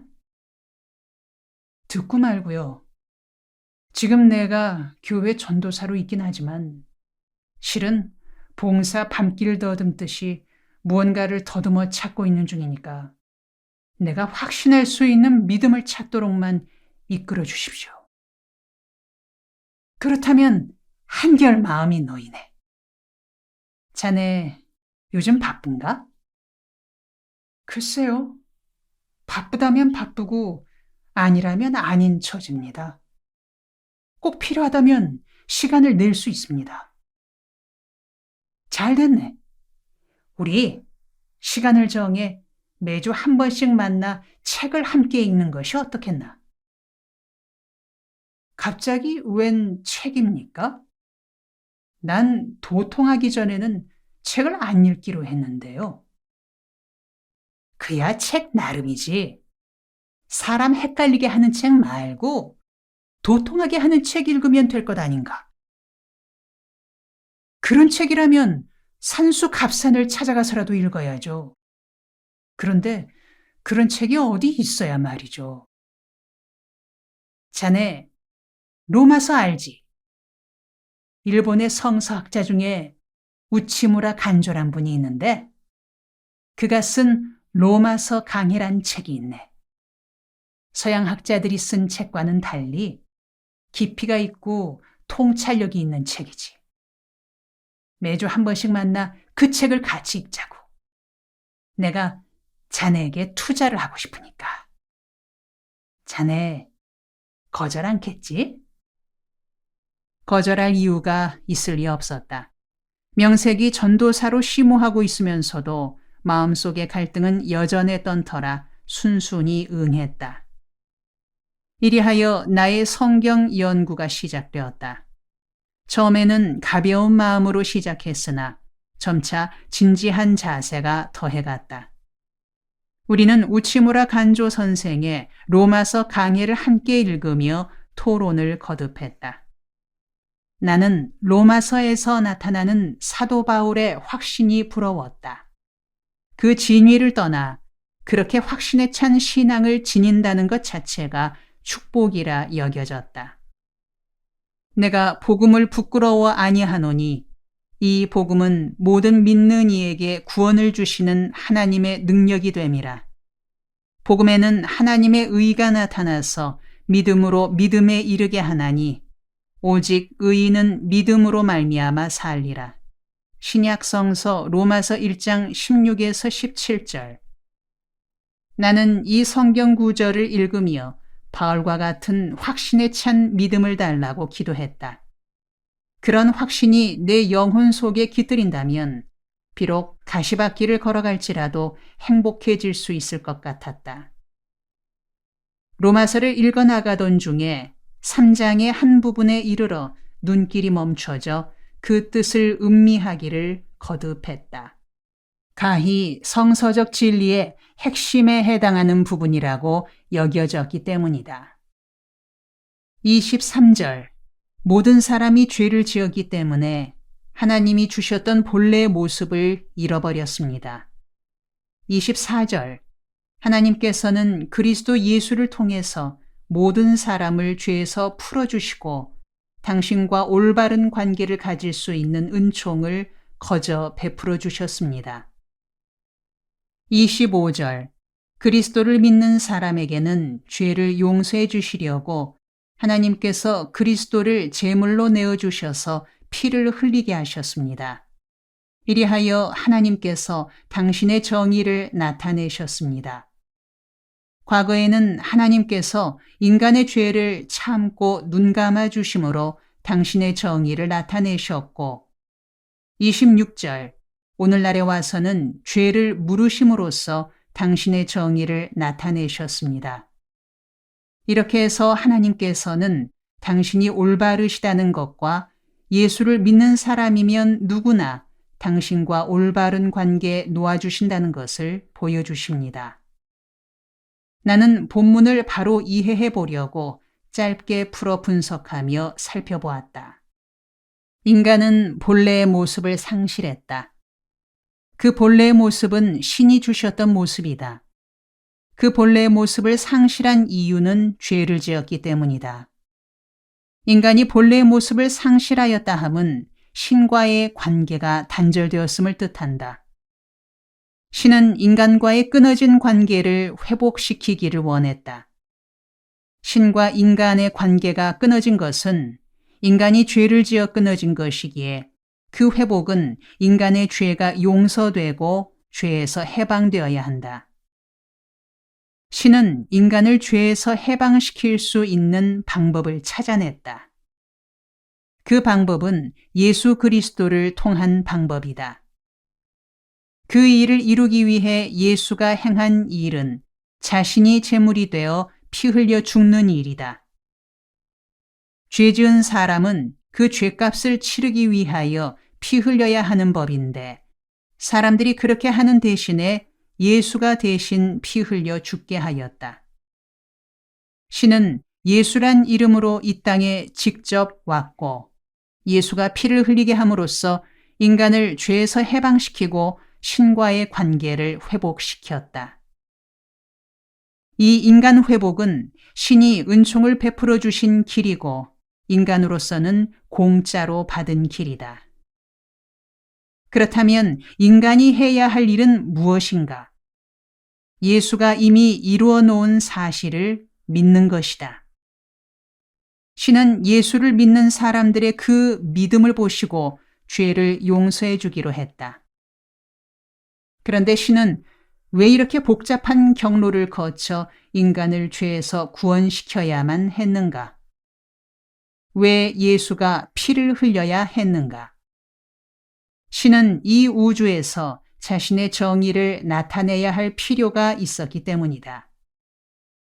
죄를 지은 인간의 피 흘림이 없으면 신의 정의가 서지 않기 때문이다. 예수가 피 흘리기 전인 과거에는 신은 인간의 죄를 눈감아 줌으로써 정의를 나타냈다. 예수가 피 흘린 후에는 인간의 죄를 추궁하여 물음으로써 정의를 나타냈다. 이것은 두 가지 필요를 만족시켜 주었다. 첫째는 신은 정당하다는 것과 둘째는 인간은 누구든 예수를 믿는 조건에서 죄가 용서되고 신과의 관계가 회복된다는 것이다. 그렇게 관계가 회복됨이 곧 인간이 잃어버린 본래의 모습을 되찾는 것이다. 나는 성경 본문을 조목조목 풀어 살피며 생각했다. 그러나 논리적으로는 납득이 가다가도 가슴으로는 받아들여지지 않았다. 머리로는 수긍이 가나 가슴에 와닿지를 않는 것이었다. 읽을수록 의문이 일어나고 의문은 또 다른 의문을 낳았다. 그런 의문들 가운데 첫째는 인간이 죄를 지었다 할 때의 죄가 무엇인가 하는 죄의 개념이 파악되지 않는 점이었다. 둘째는 예수가 피 흘려 죽은 것과 인간의 죄를 용서받는 것 사이가 연결이 되지 않았다. 셋째는 인간이 자기를 대신하여 피 흘린 예수를 믿는다 할 때 그 믿는다는 말이 구체적으로 어떤 내용을 가리키는지 이해되지 않았다. 넷째는 신이 이 우주에서 왜 정의를 나타내야 하는지, 자신이 창조한 우주에 왜 자신의 정의를 나타내야 하는지, 누구를 위하여 정의를 나타내야 하는지, 자기 스스로에게 그렇게 해야 하는지 아니면 타인을 위해서인지, 누가 신에게 정의를 요구했는지 하는 의문들이 풀리지 않았다. 다섯째는 인간이 죄를 용서받음으로써 신과의 관계가 회복되었다고 할 때 그렇게 회복된 관계란 어떤 상태인지, 본래 인간과 타락한 인간의 관계는 어떻게 다르며 구원받기 이전의 인간과 구원받은 후의 인간은 어떻게 달라지는지가 의문이었다. 생각할수록 의문만 쌓였다. 그런 의문 속에서도 로마서 연구를 계속 진행해 갔다. 로마서 연구를 계속하면서 나는 바울이란 인간에게 깊은 매력을 느꼈다. 바울에게서 느낀 인간적인 매력 중에서도 로마서 7장 24절에 나타나는 그의 탄식은 내 탄식과 같은 느낌을 주었다. 오호라, 나는 곤고한 사람이라. 이 사망의 몸에서 누가 나를 건져내랴. 나는 바울의 탄식을 읽으며 실존 철학자들의 삶에 대한 절규를 생각했다. 바울의 탄식을 실존 철학자들의 언어로 표현해보자. 오호라, 나는 비극적 실존이로다. 이 죽음의 한계 상황에서 누가 나를 초극시켜주겠는가? 흔히 실존 철학의 시조로 니체나 키에르케고르를 들지만 로마서 7장 24절의 말로 미루어 보건대 실존 철학의 시조는 바울이라 할 수 있겠다. 신앙의 용장 바울의 뜨거웠던 신앙 역정의 뒷그늘에는 이렇게 처절한 자기 갈등이 있었던 것이다. 로마서가 시작되는 1장에서 의인은 오직 믿음으로 살리라 했던 바울이 7장에 와서는 이 죽음의 자리에서 누가 나를 건져내랴고 탄식하고 있는 것이다. 크리스토퍼의 시구에 반은 허구, 반은 진실인 살아있는 모습이란 구절이 있듯이 바울의 내면 세계에도 절망과 확신이 공존하고 있었을까? 나는 바울이 지녔던 영혼의 갈등이 내가 지닌 문제와 상통한다는 사실에 깊은 공감을 느꼈다. 그리고 이러한 바울이 인생을 통째로 걸고 충성할 수 있었던 예수라면 나도 그에게 삶을 바칠 만한 무언가가 있을 수 있겠다는 기대감이 일었다. 그러는 사이에도 세월은 흘렀다. 여름에 시작되었던 로마서 연구는 가을을 지나 겨울에 접어들었다. 그간에 매주 한 번씩 가졌던 성서 연구는 이제 수시로 열리게 될 만큼 불이 붙었다. 우치무라 간조 선생의 책은 내게 큰 도움을 주었다. 그의 글은 서양 성서학자들이 쓴 글과는 다른 느낌이 들었다. 서양 학자들의 글은 논리적 전개에는 능하나 직관적인 통찰력이 부족했다. 독자들의 혼에 부딪혀 호소하는 통합적 능력이 부족했던 것이다. 우치무라 간조의 글은 바로 이 점에서 탁월했다. 나는 그의 글을 읽으며 성서를 연구하는 일에 점차 관심이 높아졌다. 그의 저서 중에 구안록이 있다. 자서전적인 책으로 그가 예수 안에서 안심 인명을 누리기까지 거쳤던 방황과 고뇌, 그리고 예수 안에서 평강을 얻게 되는 과정을 기록한 내용이다. 그 내용이 내게 큰 도전이 되었다. 우치무라 간조 선생은 1841년 일본의 한 하급 사무라이 가정에서 태어났다. 10대에 미국인 클라크 선교사를 통해 기독교 신앙에 입신하게 되었다. 그는 미국에서 신학을 공부하고 돌아오면서 성서의 하나님을 사랑하는 일과 일본 민족을 사랑하는 일, 이 두 가지 사랑에 인생을 걸기로 다짐했다. 그 후 성서 사랑과 민족 사랑이 그의 평생의 길이 되었다. 그는 일본 제국주의 시대에 일본이 전쟁을 일으키는 것을 반대하고 일본이 복받는 길은 서구 제국주의의 침략주의를 본받지 말고 평화로서 세계에 기여하는 것이라고 설교했다. 이로 인해 군부의 미움을 받아 일터에서 쫓겨난 그는 도쿄의 6평짜리 다다미 방에서 젊은이들을 모아 성서를 가르쳤다. 성서의 진리로 신일본 세우기를 삶의 목표로 삼았다. 그렇게 길러진 인재들은 전후 일본을 이끌어가는 기둥이 되었다. 그의 성경 공부반 출신 중에서 도쿄대학 총장이 셋이나 배출되었으며 정치인들 중에도 오히라 수상이 그의 문하생이다. 그리고 일본 사회당 창당 멤버들도 그가 인도한 성경 공부반 출신들이었다. 그래서 일본 사회는 메이지 유신 이후 100년간 오늘의 일본을 일으킨 20명의 선각자를 뽑을 때 우치무라 간조를 포함시켰다. 그는 죽음에 임하여 내가 죽으면 나의 묘비에 이 글을 새겨달라고 유언을 남겼다. 나는 일본을 위한 나다. 일본은 세계를 위한 일본이다. 세계는 그리스도를 위한 세계이다. 그리고 모든 것은 하나님을 위해서이다. I for the Japan, Japan for the world for Christ, and all for God. 나는 우치무라 간조의 신앙이 예수에 대한 충성과 자기 조국에 대한 충성이 하나로 어우러져 균형을 이루고 있음에 감명을 받았다. 그래서 나는 이렇게 기도했다. 예수님, 저에게도 믿음을 주시려면 예수님께 대한 믿음과 조국에 대한 사랑을 함께 이루어나갈 수 있는 믿음을 주시옵소서.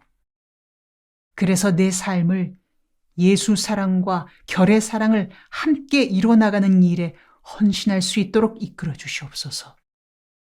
그런 믿음을 허락해 주신다면 멋진 인생을 한번 살아보겠습니다.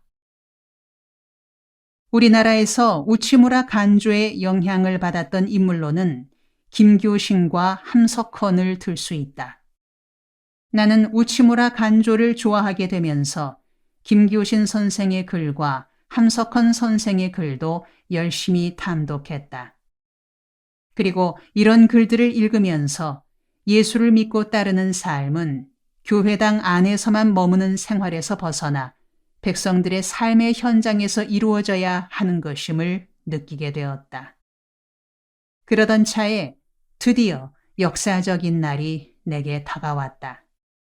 내 삶을 근본으로부터 변화시킨, 내 삶에 코페르니쿠스적인 전환을 일으킨 사건의 날이 다가온 것이다. 1968년 12월 4일이었다. 그날 홍응표 선배는 성경 공부 시간에 최광수란 선배 한 분과 함께 왔다. 계명대 교육학과 출신 선배였다. 우리 셋은 함께 신약 성서 중에 에베소서를 읽게 되었다. 하나님의 뜻으로 예수의 사도된 바울은 에베소에 있는 성도들에게 편지하노니로 시작된 바울의 서신을 읽어내려가던 중에 1장 7절에 이르자 무언가 번쩍하는 느낌이 본문에서 느껴졌다. 순간적으로 내 영혼에 헤드라이트 불빛 같은 빛이 비쳤다. 나는 숨을 멈추고 7절을 다시 읽었다. 우리가 그리스도 안에서 그의 은혜의 풍성함을 따라 그의 피로 말미암아 구속 곧 죄 사함을 받았으니. 두 번째 읽었을 때 내 머릿속에서 천둥이 울리는 듯했다.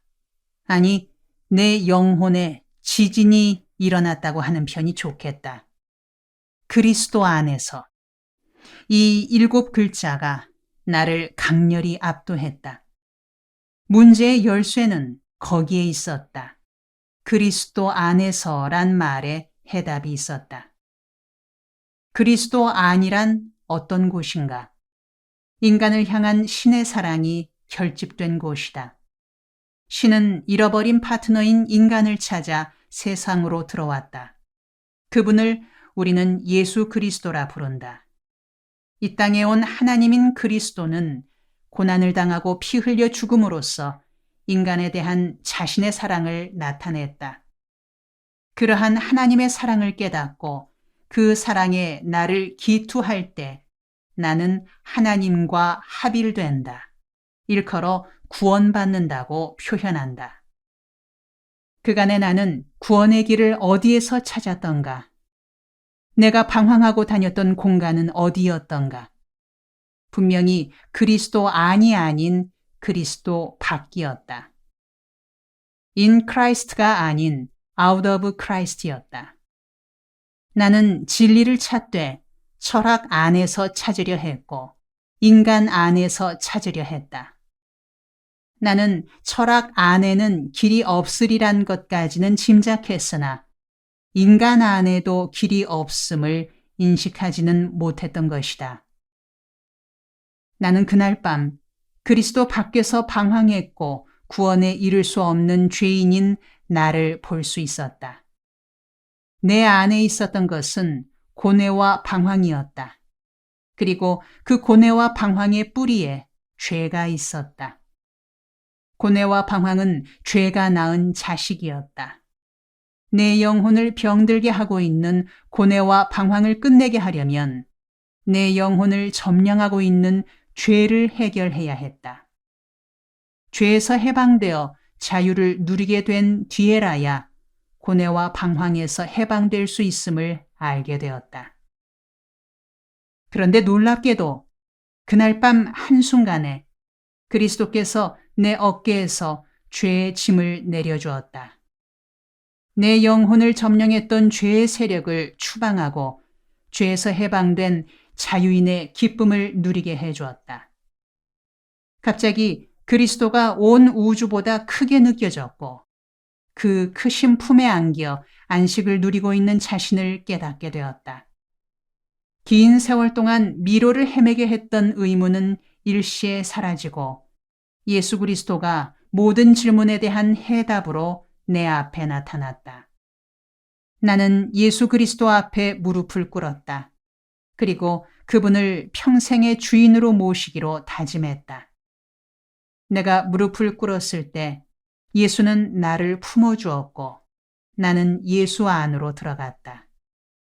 그래서 나는 나의 한계 상황을 넘어섰고 새로운 존재, 뉴 비잉으로 하나님의 아들이 되었다. 땅의 아들에서 하늘의 아들로 신분이 변하게 된 것이었다. 기쁨의 강이 내 심장을 흘렀고 세포마다 내 새로운 출생을 감사드리는 듯했다. 1968년 12월 4일 밤 11시에서 5일 새벽 1시 사이에 일어난 사건이었다. 나는 신약성서 고린도후서 5장 17절을 소리 높여 읽었다. 그런즉 누구든지 그리스도 안에 있으면 새로운 피조물이라. 이전 것은 지나갔으니 보라 새 것이 되었도다. 그리고 찬송가 210장, 현재 찬송가 421장을 소리 높여 불렀다. 감격의 눈물을 흘리며 불렀고 일어서서 손뼉을 치며 불렀다. 내 죄 사함 받고서 예수를 안 뒤 나의 모든 것 다 변했네. 지금 내가 밟는 길, 천국길이요. 주의 피가 내 죄를 씻었네. 나의 모든 것 변하고 그 피로 구속받았네. 하나님은 나의 구원이시도다. 내게 정죄함 없어라. 내가 변하여 완전한 사람 되어 예수의 이름 빛내도다. 내가 변하여 완전하게 된 것은 그리스도를 힘입음이라. 나의 모든 것 변하고 그 피로 구속받았네.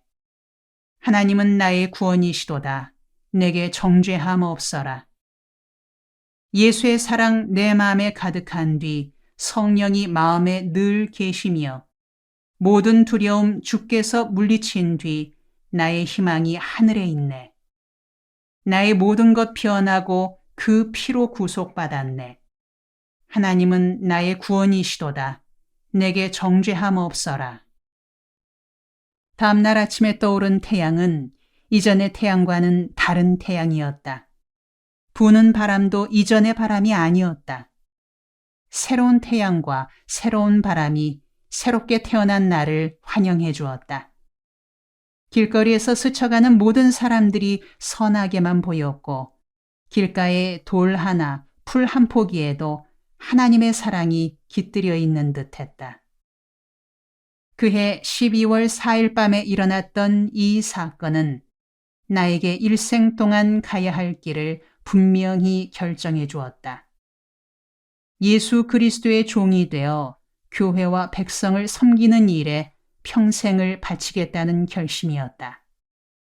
그 길을 걸으려면 신학교로 가서 목사가 되는 과정을 밟아야 했다. 누구보다 기뻐한 사람은 어머니였다. 진홍이를 하나님의 종이 되게 하여 주시옵소서. 그렇게 수십 년간 새벽마다 드려오던 기도가 이제 응답되었으니 그 기쁨이 어떠하였으랴.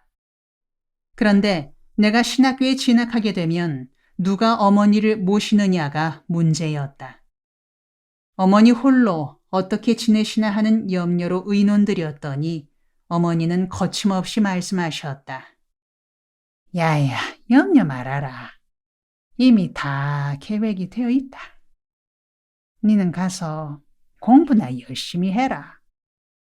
나는 그저 네가 목사 되는 거이 감사하고 감사할 따름이다.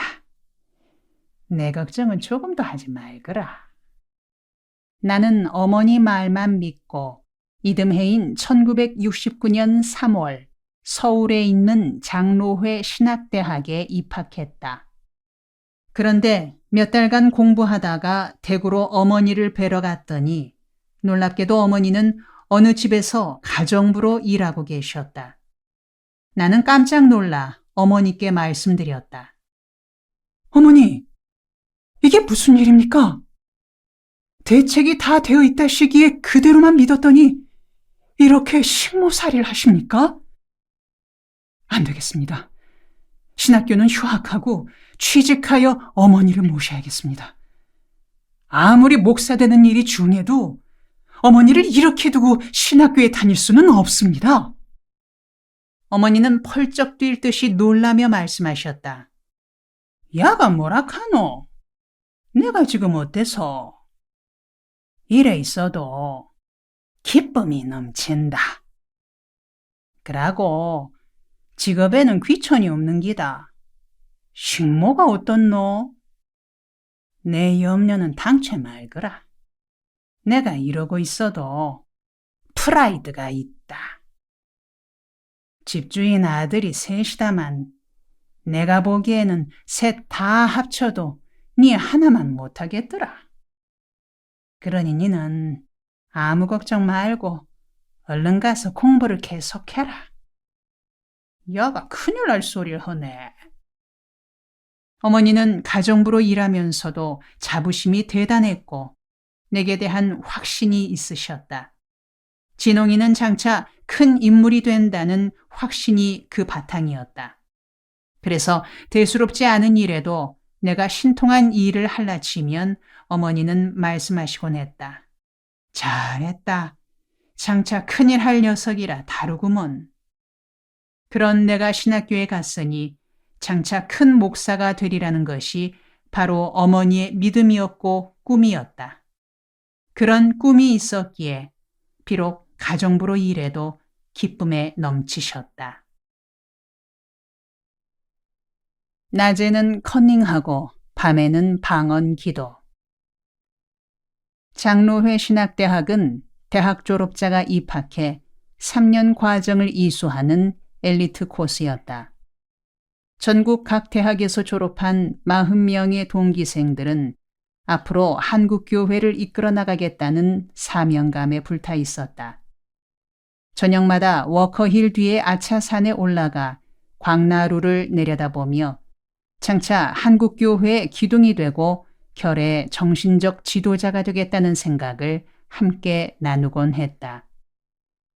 우리는 무덤 사이사이에서 무릎 꿇고 기도했다. 그분들 중에는 유별난 친구들이 있었다. 기도 중에 몸을 심히 떨거나 요란스레 방언 기도를 드리는 것이었다. 나는 그런 체험이 없었던 터라 약간 거부감이 느껴졌다. 기도를 왜 저렇게 요란을 떨며 할까? 성경에는 하나님께 은밀한 중에 기도드리라고 했는데 저렇듯 야단스럽게 기도드리는 것은 성경적이 아니자는가 하는 생각이 들었다. 전도사님은 중풍기가 있는 거요? 기도하면서 웬 몸을 그리 떠는 거예요? 그리고 영어도 아니고 독어도 아니고 다다다 따따따는 어느 나라 말이요? 한글을 애용하면 어떻겠어요? 그런 내 물음에 방언하는 전도사가 답했다. 김영, 그렇게 생각할 일이 아니에요. 말세에 목회하려면 영권이 있어야 합니다. 영권을 받으려면 방언 기도가 제일입니다. 김영도 그렇게 비판적으로만 보지 말고 방언 은사를 구하세요. 김영은 보아하니 성격도 기질도 적극적이라 은사 체험이 깊어지면 한국교회를 흔들어 놓을 거요. 아니요, 난 한국말이나 제대로 할라요. 한글로도 하나님과 의사소통이 충분한데 뭐라 하려고 그런 다따다따 하는 외마디 소리를 냅니까? 어느 날 방언 기도를 깊이 하는 그부와 함께 한 가정에 초청받아 갔다. 저녁 식사 대접을 잘 받고 나서려는데 첫돌배기인 그 집 아이가 자지러질 듯 울어대기 시작했다. 고열이 나면서 까무러칠 듯 울어대자 젊은 어머니는 어쩔 줄 모르고 허둥댔다. 나는 혹시나 소아마비열이 아닐까 염려스러워 아기 엄마에게 말했다. 아주머니, 제가 가서 택시 불러올까요? 아무래도 병원에 가봐야 될 것 같은데요. 혹시 소아마비 열인지도 모르니 서둘러 병원에 가보는 게 좋겠습니다. 내가 급히 택시를 부르러 나가려는 참에 친구 전도사가 침착스레 말했다. 아기를 저에게 주십시오. 아기를 받아 품에 안은 그는 아기 머리에 손을 얹고 두루루 방언 기도를 드렸다. 얼마간 그렇게 기도를 드리더니 이윽고 나사렛 예수 이름으로 명하노니 병마야 물러나라 하고는 기도를 마쳤다. 그 순간 아기는 울음을 뚝 그치고 열이 내리는 것이었다.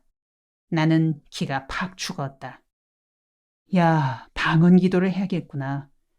앞으로 목회하려면 저 정도는 돼야지. 나처럼 택시 불러올까요 하는 수준으로는 곤란하겠구나 하는 생각이 들었다.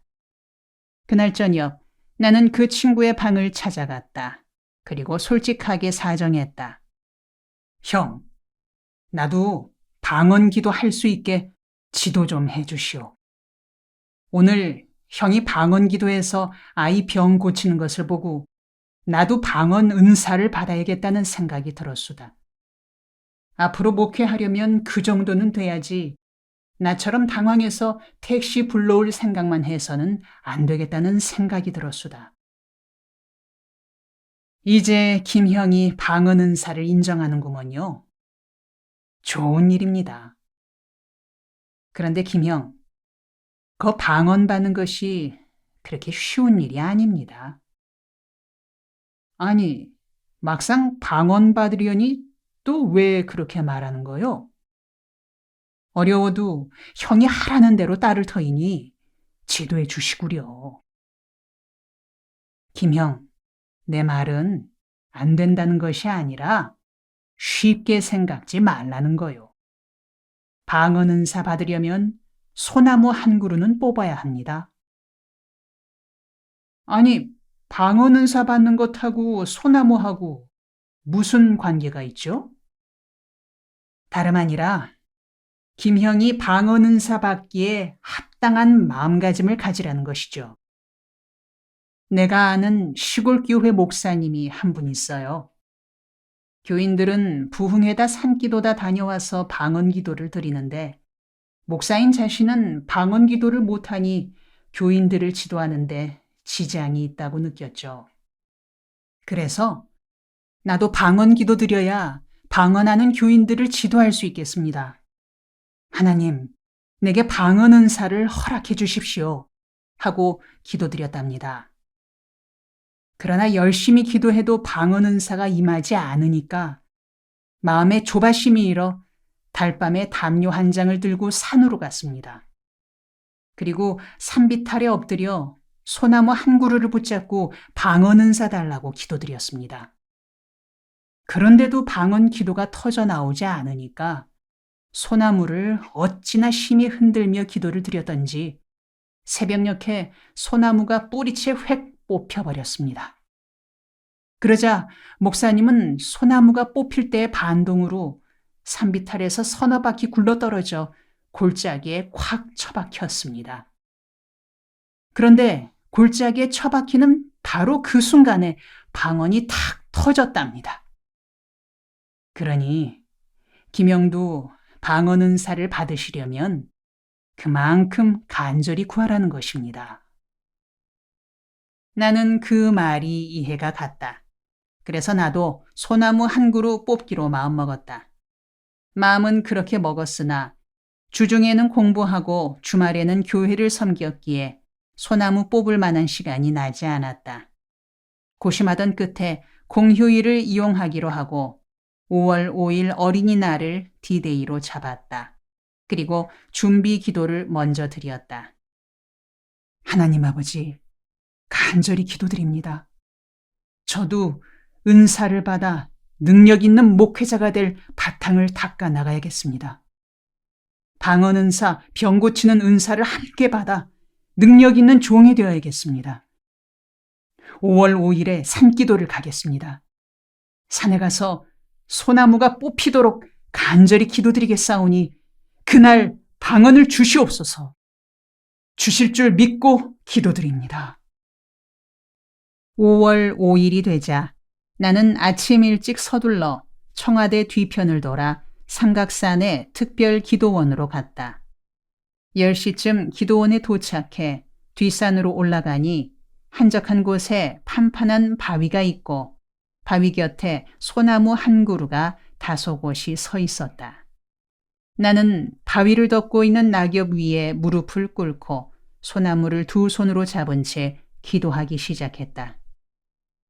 여호와 아버지, 오늘 이 자리에서 방언 주실 줄 믿습니다. 방언 주시지 않으면 이 자리에서 움직이지 않겠습니다. 방언을 주셔야만 이 자리에서 일어나겠습니다. 그렇게 확고한 다짐으로 기도를 시작했으나 3, 4분도 채 지나지 않아서 아차, 자리를 잘못 잡았구나 하는 생각이 들었다. 바위에 닿은 무릎이 빠개질 듯이 아파오는 것이었다. 방석이나 담요를 깔고 앉았어야 하는데 무식하면 용감하다고 낙엽 쌓인 것만 의지하고 그냥 앉아놓으니 그 통증을 배겨내기 힘들었다. 그러나 방언 주시지 않으면 이 자리에서 움직이지 않겠다고 다짐하는 기도를 드린 터여서 취소할 수도 없었다. 나는 이 일을 악물었다. 아파도 그냥 참자. 그냥 참고 기도드리면 하나님께서 기특하게 여기시고 방언 주시겠지. 무릎 아프다고 설마 죽기야 하겠나. 이런 생각에 억지로 참기를 계속했다. 얼마간 시간이 지나자 무릎에서 감각이 없어지고 허리가 아파왔다. 그래도 참으며 방언 주시옵소서 하고 되풀이 기도했으나 오후 3시쯤에는 기진맥진하여 기도할 기력조차 없어졌다. 입안은 마르고 허리는 몽둥이로 맞은 듯 뻣뻣했다. 그러나 방언은 소식도 없었다. 나는 기진하여 고개를 떨구며 기도했다. 아이고, 하나님, 방언 안 주시는 겁니까? 그때 신약 성서 중에 로마서 한 구절이 떠올랐다. 8장 32절이었다. 자기 아들을 아끼지 아니하시고 우리 모든 사람을 위하여 내어주시니가 어찌 그 아들과 함께 모든 것을 우리에게 은사로 주지 아니하시겠느뇨. 이 말씀을 되씹어 보니 방언을 구하는 내 마음이 합당치 못하다는 생각이 들었다. 내가 아직 방언 은사는 못 받았어도 이미 받은 것이 있는데 이미 받은 것에 대해서는 감사하고 실천할 줄 모르고 아직 못 받은 것만 자꾸 구하는 자세가 합당치 못하다는 생각이었다. 내가 이미 받은 것이란 예수를 믿음으로써 얻은 구원의 확신이었고 내가 하나님의 아들이 되었다는 확신이었다. 그리고 지금 죽어도 천국에 들어가게 된다는 흔들림 없는 믿음이었다. 이런 귀중한 것을 받았으면서도 제대로 감사드리지 않고 친구가 병 고치고 방언하는 것을 보고는 후끈 달아올라 그것부터 구하려 했던 것이다. 그렇다. 내가 다른 것은 못 받았어도 예수를 믿음으로써 생명을 얻었고 천국 소망을 이미 지녔는데 이것을 밖에 나가 전하고 실천하자. 그런 다음 방언이 필요하면 방언을 구하고 병 고치는 능력이 필요하면 그때 가서 구하자. 나는 자리를 털고 일어나 다리를 절룩거리며 동대문 로터리에 있는 고속버스 터미널로 갔다. 터미널 휴게실에는 부산 가는 손님들이 버스를 기다리고 있었다. 나는 빈 의자에 신발 벗고 올라서서 웅변조로 전도 설교를 시작했다. 여러분, 장거리 여행을 앞두시고 잠시 귀를 빌려주시기 바랍니다. 여러분, 고속도로는 사망길이요. 예수 그리스도는 생명길입니다. 여러분, 예수를 믿음으로써 생명을 누리십시오. 바로 지금입니다. 지금이 여러분께서 생명을 선택할 때입니다. 내가 열을 올려 침을 튀기며 전도 연설을 하고 있는데 터미널 경비원이 오더니 무조건 내 멱살부터 잡았다. 그리고 나를 치려는 듯 한쪽 손을 들어올리며 말했다. 이 자식이 뭐요 어쩌고 어째? 고속도로가 사망길이라고? 야 임마, 너 누구 회사 망하라고 악쓰는 거냐? 아이고, 선생님, 내가 말을 잘못했습니다. 지가 예수가 생명인 것을 강조하다 보니 말에 실수가 있었습니다. 뭐이라고? 선생이라고? 난 너 같은 제자 가르친 적이 없어. 예수쟁이들은 입만 살아가지고서. 아니, 잘못했다는데 왜 이러세요? 이 손 좀 풀어주세요. 목 졸려 죽겠습니다. 그래 임마, 목은 풀어줄 테니 당장 내 눈앞에서 사라져. 한 번만 더 내 눈에 띄었다가는 다리를 분질러 놓을 테다. 야 임마, 그 생각을 해봐라. 고속버스 회사에 와서 고속도로는 사망길이라고 나팔 부는 거이 제정신 있는 짓거리냐? 그는 내 엉덩이를 차서 내쫓았다. 그렇게 쫓겨난 나로서는 자존심이 상하고 창피스럽기도 할 노릇이었다. 그러나 그런 기분은 전혀 들지 않았다. 오히려 기분이 가뿐하고 몸이 날아갈 듯이 상쾌했다. 나는 혼잣말로 중얼거렸다. 그래, 바로 이거다. 아직 못 받은 은사를 달라고 구하기 전에 이미 받은 은혜를 전하고 실천하면 때를 따라 기쁨 주시고 힘 주시는 거다. 자기 아들 예수를 주시기까지 하신 하나님이 어떤 은사인들 아까워 주시지 않겠나. 이미 받은 생명의 신앙부터 전하고 실천하고 살자. 큰 뜻을 품고 시작한 신학교 생활도 시간이 흐름에 따라 새로운 고민을 낳게 했다. 제도화된 신앙생활에서 발생하는 부작용을 피부로 느끼면서 나는 갈등에 빠졌다. 예수 그리스도의 도를 이어받은 교회가 처음에는 진실에서 출발했으나 시간이 지남에 따라 그 진실이 제도화하고 교리라는 껍질을 쓰면서 왜곡된다. 출발하던 때의 진실은 약화되고 교리의 껍질이 점차 두터워져 가다가 드디어 그 껍질이 인간 영혼을 구속한다. 인간을 해방시키려던 복음이 인간을 구속하는 종교로 변질하는 것이다. 그런 증상이 가장 실감나게 느껴지는 곳이 신학교인 듯했다. 신학교에 들어간 후 첫 시험을 치르면서부터 갈등이 시작되었다. 동급생들 중에 커닝하는 동료들이 상당수 있음을 보게 되면서부터였다. 나는 커닝에 몰두하고 있는 동급생들의 모습을 보고 아연실색했다. 앞으로 목사가 되어 백성들의 정신세계를 이끌어갈 사람들이 어떻게 커닝을 할 수 있을까? 이런 수준의 사람들이 모인 곳에서 굳이 3년이란 세월을 보낼 필요가 있을까? 이런 생각을 하며 나는 고개를 갸우뚱하곤 했다. 내가 몸담은 신학교는 아차산의 터를 잡고 있었다. 옛날 백제 의자왕이 이곳에 호화 궁궐을 짓고 호사를 부리며 바둑만 두다가 나라를 잃고 만 자리다. 아차산 한편에는 워커힐이 있고 다른 한편에 신학교가 있었다. 우리 신학도들은 저녁이 되면 아차산에 올라가 무덤들 사이에 자리를 잡고 기도드리곤 했다. 그런데 낮에 커닝을 했던 동급생 한 명이 방언 기도를 하면서 몸을 사시나무 떨듯 했다. 나는 그런 모습을 보고 생각했다. 역시 신학도라 다르구나. 낮에 커닝한 것이 양심에 걸려 저렇게 회개의 기도를 드리고 있는 게로구나. 그러나 다음 날도 그는 여전히 커닝을 하는 게 아닌가. 이해할 수 없었다.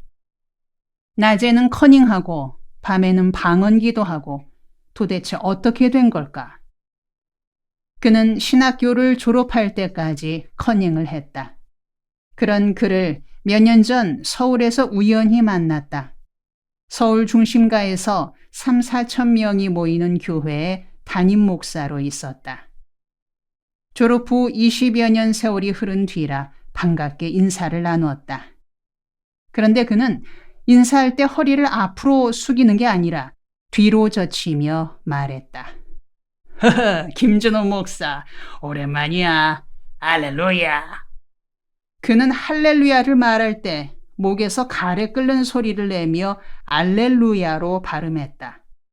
그런 음성을 들으니 예전에 커닝하던 그의 모습이 떠올랐다. 나는 20년 전에 커닝하던 사람이 그간의 목사 노릇하느라고 목소리가 같구나 하는 생각이 들어 말을 건넸다. 아니, 이 목사, 목에 부스럼 났나?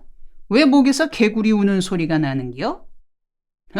김 목사는 여전하구먼. 할렐루야. 나는 쓴 웃음을 지으며 개구리 목사와 헤어졌다.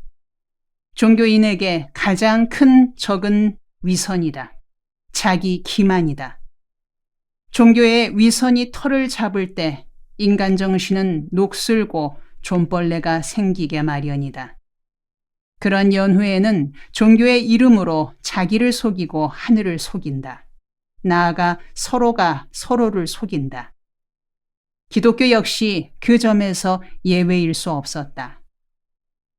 신학교 안의 위선적인 분위기 때문에 내 갈등은 깊어갔다. 여기까지 오는데 얼마나 큰 값을 치렀던가.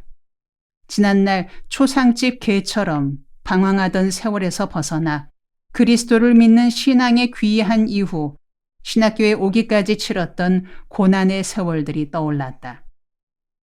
나는 신학교에 입학하는 것으로 모든 방황과 고뇌가 끝나고 평정과 환희의 세계가 펼쳐질 것이라고 생각했다. 그러나 막상 여기에 도달해 보니 역시 인간이 모이는 곳이었다. 그렇게 몇 달간 고민하다가 마침내 결심했다. 목사라는 직업인이 아니라 순수한 인간으로서 그리스도의 사랑을 실천하겠다는 결심이었다. 목사라는 칭호를 가질 때 거기에 타성과 위선이 따르게 마련이다. 그러니 아무 것에도 매이지 말고 누구에게도 거리낌 없는 맨몸으로 살자. 그래서 나를 필요로 하는 이웃을 찾아 그들과 더불어 사는 길을 찾자. 덴마크의 철학자 키에르케고르가 말했던가, 자신이 목숨 걸고 추구하는 철학의 최종 목표는 어떻게 신 앞에 단독자로 설 수 있을까? 어떻게 맨몸으로 신 앞에 설 것인가의 문제라고. 나도 그렇게 한번 살아보자. 목사니 교판이 하는 부질없는 껍질을 벗고 순수하게 벗은 몸으로 예수가 살았던 모습 그대로 한번 살아보자. 그렇게 다짐한 나는 신학교를 떠나기로 했다. 2학기 기말 시험이 시작되는 날 짐을 싸서 대구로 내려갔다. 동급생들이 진심으로 만류했으나 나는 단호히 말했다. 자네들은 머물러라. 나는 떠난다. 머무르는 자네들이 나쁘다는 것이 아니다. 다만 나는 나 자신에게 진실해지고 싶을 따름이다. 나는 직업적인 성직자로 살기를 포기한다. 나는 길가의 잡초처럼 민중들 속에서 살아가고 싶다. 그들과 함께 울고 웃고 고민하며 살고 싶다. 그렇게 사는 삶을 내 주인 예수께서도 기뻐하실 것이란 확신이 서기에 내 인생을 걸고자 한다. 입으로 설교하는 목사가 아니라 온몸으로 증거하는 예수의 제자가 되고 싶을 따름이다. 그 시절 나는 이미 결혼한 몸이었다. 신학교 1학년 여름방학 때 나는 결혼식을 올렸다. 비극으로 끝난 결혼이었지만 내가 걸어온 삶의 자취니 이야기를 하고 넘어가자. 아내 된 여성을 만난 것은 내가 계명대 철학과에 다닐 때였다. 이화여대 사회사업과 졸업반으로 가정부를 셋이나 둔 부잣집 딸이었다. 몇 번 만나는 사이에 서로 사랑을 느낀 우리는 신학교에 함께 입학하게 되었다. 처가에서는 그녀가 나와 사귀는 것을 극단적으로 반대했다. 반대하는 이유인즉슨 귀한 딸을 그런 백수 건달에게 시집 보낼 수 없다는 것이었다. 어떻게나 반대가 심했던지 그녀는 다른 도리가 없어 나를 따라 신학교에 입학했고 당연히 친정과는 관계가 끊어지고 말았다. 우리는 여름 방학 때 결혼식을 올렸다. 가나안 농군 학교에서 김용기 장로님의 주례로 결혼식을 올린 우리는 신혼여행 갈 비용조차 없어 기차를 타고 인천으로 가서 한 여인숙에 묵으며 첫날 밤을 보냈다. 지난 날들을 차분한 마음으로 되돌아보면 처가에서 그렇게 반대했을 때 부모의 뜻을 거스르지 말았어야 했다는 생각이 든다. 나는 결혼을 앞둔 후학들에게 내 경험을 바탕으로 이렇게 권한다. 그래도 자식을 가장 사랑하는 것은 부모님이다. 웬만하면 부모님의 뜻을 거스르며 결혼할 것 없다. 최소한 부모님을 설득할 때까지 기다리는 게 좋다. 그리고 그 기간을 서로의 사랑과 마음가짐을 제3 되새겨보는 기회로 삼는 것이 좋다. 이런 충고는 나 자신이 살아오는 동안 몸소 겪었던 시행착오를 거쳐 체득한 경험을 통해 우러나온 것이다. 이야기를 바꾸어 신학교를 중퇴하고 대구로 내려갔던 때로 되돌아가자. 나는 대구에 내려가 노동자들의 친구가 되기를 원했다. 그렇게 하려면 나 자신이 노동자가 되어야 했다. 나는 최종 학력을 초등학교 졸업이라고 쓴 이력서를 들고 일자리를 찾다가 대구 칠성동에 있는 한 철공소에 입사했다. 나는 원래 체격이 빈약하고 볼품없는 생김새라 무학이라 해도 모두 수긍할 만한 인상이다. 초등학교 졸업이라고 쓴 이력서를 들고 그 철공소를 찾아가니 내 외모를 보고는 그런 줄로만 알고 취직을 시켜주었다. 태어나서 처음으로 외모 덕을 본 셈이다.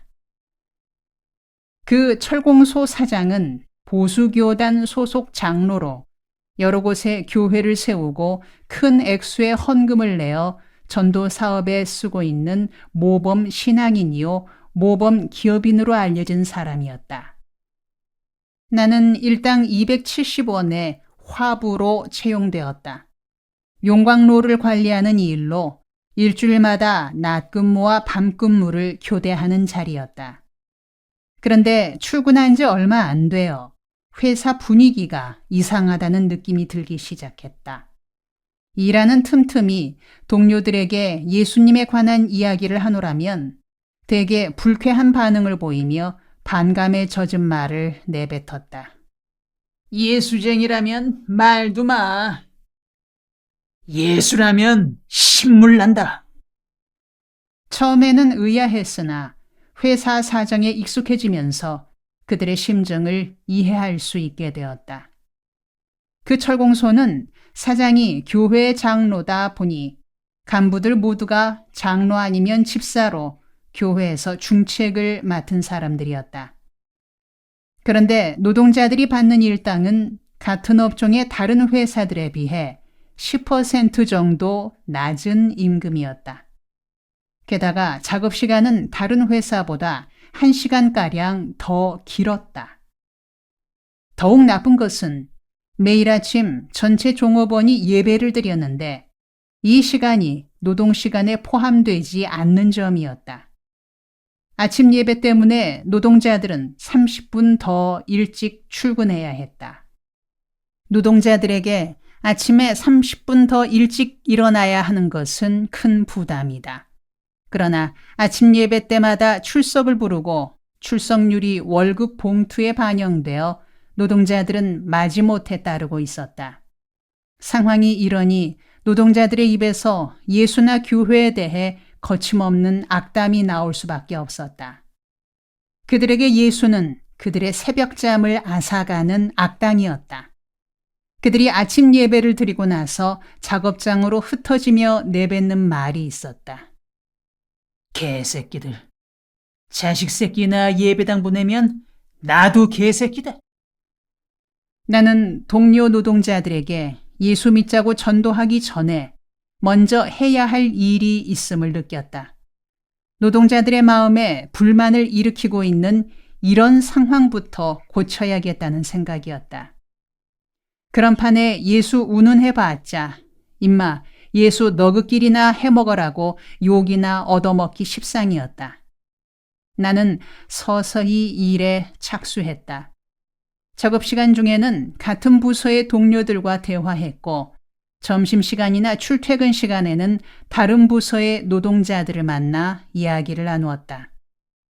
우리가 이 공장에서 더 열심히 일을 하되 회사 측에서도 합당치 못한 노동 조건을 고치게 하자. 그렇게 하려면 개인이 나서는 것은 별 효과가 없으니 노동조합을 만들어야 한다. 노동조합 만들기가 그렇게 어려운 일도 아니고 또 나쁜 짓 하는 것도 아니다. 회사에도 좋고 우리 노동자들에게도 좋은 노동조합을 만들면 된다. 지금처럼 불만에만 가득 차 있으면 회사도 손해고 우리도 손해다. 동료들의 처음 반응은 해봐야 헛일이란 것이었다. 그동안 왜 안 해보았겠느냐. 몇 번이나 시도해봤지만 번번이 몇 사람만 희생되고 흐지부지 끝나고 말았다는 것이다. 그러나 나는 꾸준히 설득했다. 그랬더니 차츰 동참하겠다는 동료들이 생겨나고 짬짬이 모여 의논하는 시간이 늘어갔다. 그런 상태로 얼마가 지나니 회사 측에서는 무언가 심상치 않은 일이 일어나고 있다고 생각하고 진상을 파악하려 했다. 작업 시간 중에 몇 명이 사무실로 호출돼 가고 오고 하더니 드디어 화살이 내게로 날아왔다. 나는 사무실에 불려가 취조 아닌 취조를 받게 되었다. 김 씨, 요즘 가만히 있는 사람들을 선동해서 일을 꾸미고 있는 모양이던데 왜 그런 짓을 하요? 정신 나간 사람 아니요? 그런 짓 하면 빨갱이로 몰린다는 걸 모르요? 당장 그만두고 그간의 호응한 녀석들 이름을 대봐요. 그렇게 하면 선처할 수도 있어요. 내가 한 일을 그런 식으로 나쁘게 생각하지 마십시오. 더군다나 빨갱이 운운하는 말은 듣기 안 좋네요. 이 회사가 부당한 노동 조건 아래에서 강제 예배를 드리고 있는 것은 한마디로 웃기는 일입니다. 예배 드리는 게 나쁘다는 것은 아닙니다. 적어도 다른 회사와 같은 수준의 급료를 지급하고 작업 시간도 같은 수준으로 맞춘 후에 예배를 드리십시오. 급료는 낮고 작업 시간은 더 긴데 아침마다 예배를 드린다는 건 정신없는 짓입니다. 나는 노동운동 하자는 사람도 아니고 말썽 일으키는 것을 좋아하는 사람도 아닙니다. 회사가 2가지만 고쳐주십시오. 그러면 저도 가만히 있겠습니다. 임금 정상화와 작업시간 단축 2가지입니다. 만일 사정상 작업시간이 늘어나야 한다면 거기에 알맞은 수당을 지급해 주십시오. 그렇게 2가지를 갖춰준 후에 예배를 드려주십시오. 못하겠다면? 그렇게 못하겠다면 나도 별 수 없이 하던 일을 계속해야 하지 않겠습니까? 그리고 나 개인으로는 대답할 입장이 못 되니 여럿이 의논해서 대답하겠습니다. 이거 어디서 순 빨갱이 새끼가 한 마리 굴러들어왔어? 그래, 어디 두고 보자. 얼마나 길게 가나. 너 임마 잘난 척하는데 하늘 높은 줄 모르고 설치다가 나중에 살려달라고 애걸복걸 하지나 마라. 그래요, 나 잘났습니다. 잘난 회사에서 잘난 사람 일 좀 해봅시다. 일 좋아하시네. 이 동네가 뭐 니깟 놈 일하라고 멍석 깔아놓은 곳인 줄 알아? 이왕 이렇게 되었으니 우리는 노동법이 허락하는 범위 안에서 행동할 테니 회사에서도 부당한 방해는 하지 말아 주십시오. 어디까지나 서로 법 테두리 안에서 일합시다. 노동자들만 나쁘게만 보려 하지 마십시오. 한번 입장을 바꿔놓고 생각해 보십시오. 일당은 적고 작업시간은 긴데 예배는 날마다 드리니 말이 됩니까? 나도 예수 믿는 사람이지만 회사가 하는 처사는 예수님 욕먹게 하는 처사입니다. 그리고 앞으로는 나를 대할 때 신경 써주세요. 그렇게 마구잡이로 대하다가는 큰 코 다칠 겁니다. 나는 세게 나갔다. 이왕지사 일이 이렇게 돼버렸으니 흐지부지 끝날 일은 아니란 생각이 들어서였다. 그러나 큰 소리는 쳤지만 막연하기만 했다. 이런 일에 경험도 없는 터에 일이 커지게 되었으니. 다음 날 회사 경영진 한 사람이 작업장으로 나를 찾아왔다. 퇴근 시간에 만나 저녁이라도 같이 하자고 했다. 나는 식사 대접 받을 일한 것도 없고 꼭 식사를 하겠다면 몇 사람이 같이 나가겠노라고 대답했다. 그는 싱긋이 웃으며 말했다. 그러시지 말고 퇴근 시간에 회사 차로 모시겠으니 그리 아시오. 아니 대화에서 순리로 풀어나가자는데 그렇게 딱딱하게 나올 건 없잖소. 일단 만나서 김 씨 의도가 뭔지나 들어봅시다. 그가 사라지자 같은 부서의 동료들이 비꼬는 말투로 이죽거렸다. 김 씨, 잘하면 출세하겠시다. 높은 자리 가거든 우리 좀 잘 봐주소. 나는 퍽이나 거북스러웠다. 회사가 갑자기 부드럽게 나오니까 대처하기가 더 어려웠다. 그리고 동료들이 빈정대는 것도 부담스러웠다. 작업 종료 벨이 울리고 퇴근 채비를 해서 정문을 나서니 회사 승용차가 대기하고 있었다. 어느 한식 요리집으로 가서 푸짐한 식사를 했다. 낮에 만났던 간부가 말했다. 선생님, 저희는 선생님이 누구신 줄 미처 몰랐습니다. 이력을 감추고 입사하는 법이 어디 있습니까? 그간에 우리가 너무 예의에 벗어나게 대접한 것 같아 사과드립니다. 용서하시오. 그러나 김 선생님께서도 신원을 숨기고 계셨으니 절반은 책임이 있습니다. 지금 그걸 따지자는 건 아니고요. 결론부터 말하자면 우리 같은 작은 회사는 선생님 같은 실력자를 모실 만한 수준이 못 돼요. 그러니 좀 더 좋은 일터에 가서 그 정신과 실력을 발휘해 보시는 것이 피차에 좋을 듯 합니다. 이건 얼마 안 되는 액수입니다만 그간 수고하신 노력에 대해 저희 회사가 보이는 인사표시니 받아주시기 바랍니다. 그는 두툼한 봉투 하나를 내 호주머니에 찔러 넣으려 했다. 짐작건대 그간 내 신원 조사를 해본 것 같았다.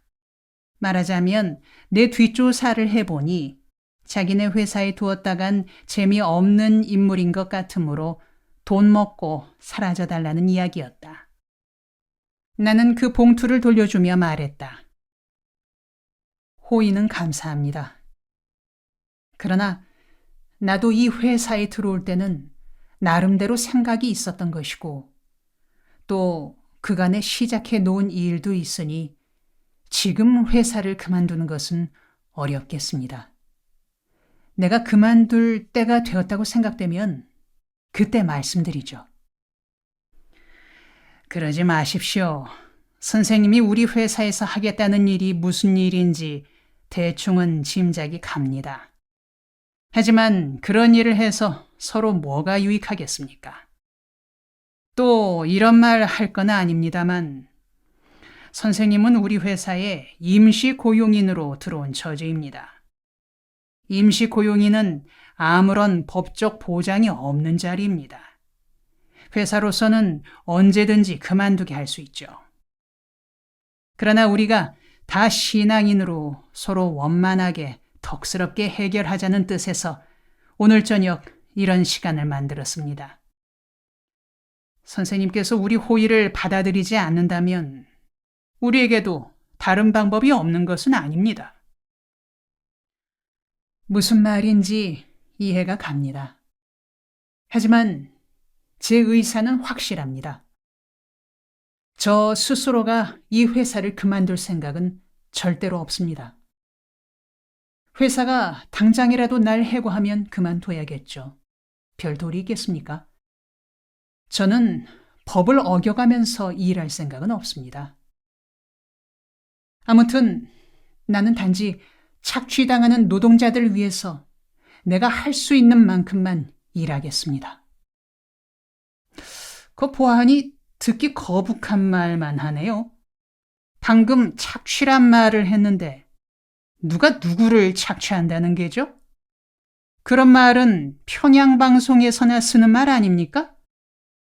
선생께서 평양 다녀오신 분도 아닐 테고 말 좀 삼갑시다.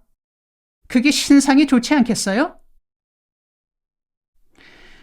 아무튼 회사로서는 선생께 섭섭찮게 해드리자는 뜻에서 성의를 표했으니 알아서 처신하시기 바랍니다.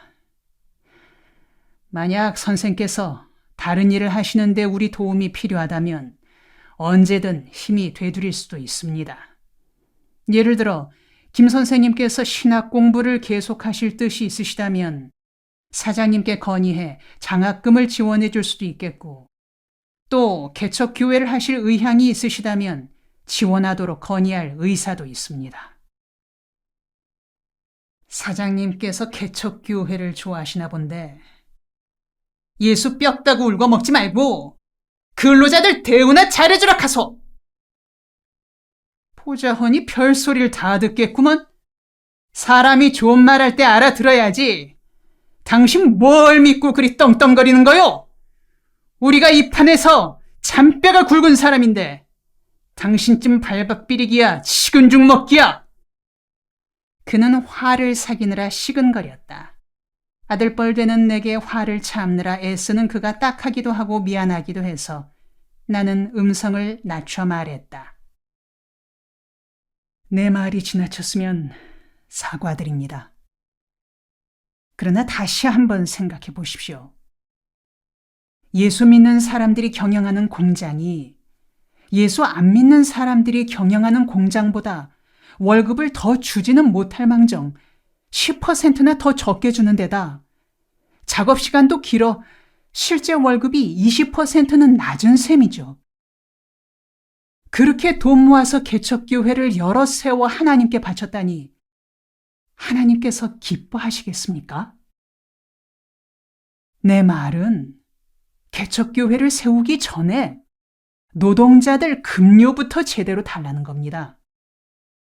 노동자들의 급료를 아껴 교회당을 짓는다면 살이 안 맞지 않습니까?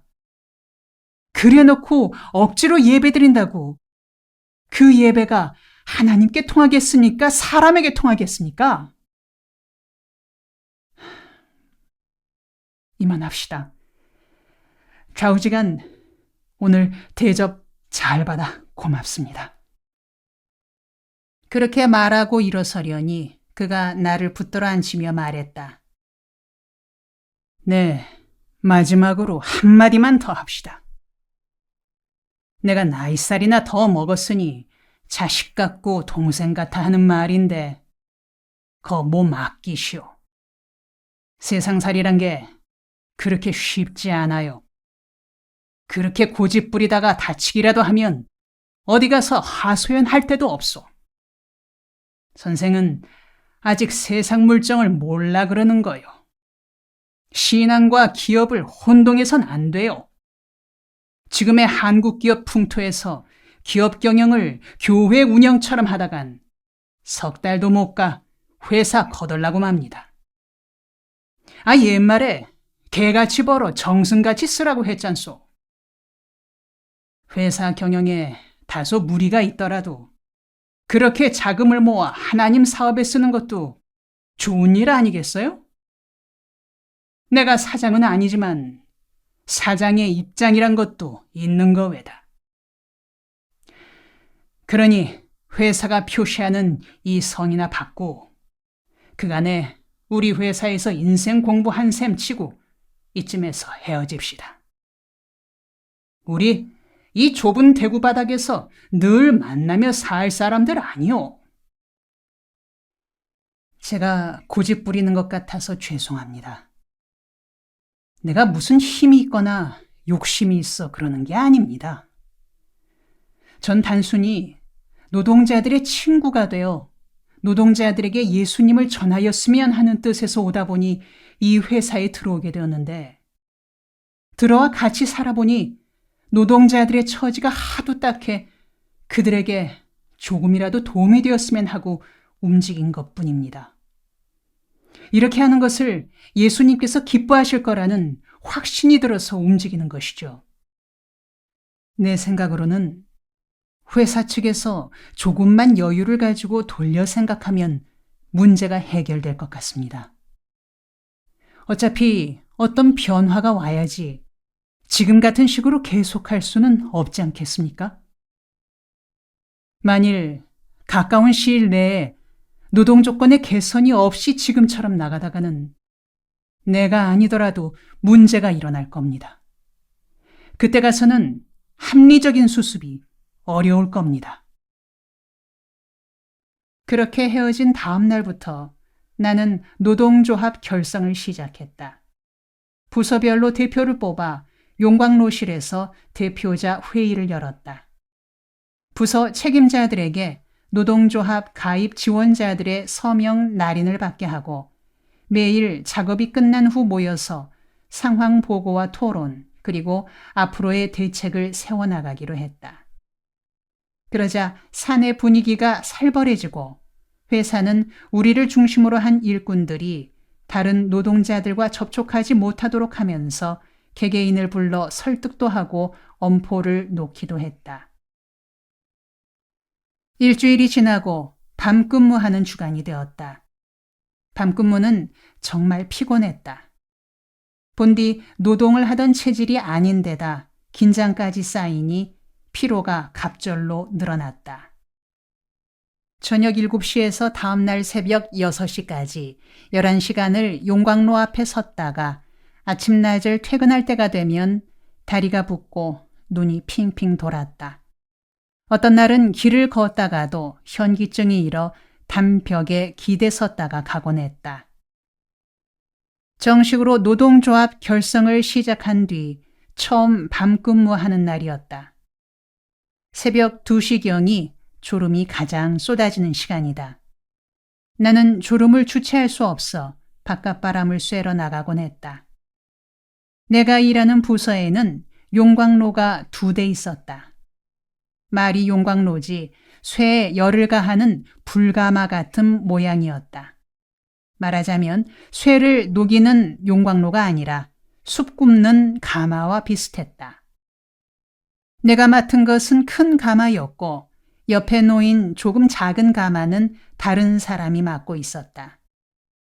내가 하는 일은 공기와 기름이 나오는 2 파이프의 도수를 조절하는 일과 가마 속에 반제품을 넣고 일정한 열이 가해지면 끄집어내어 식히는 작업이었다.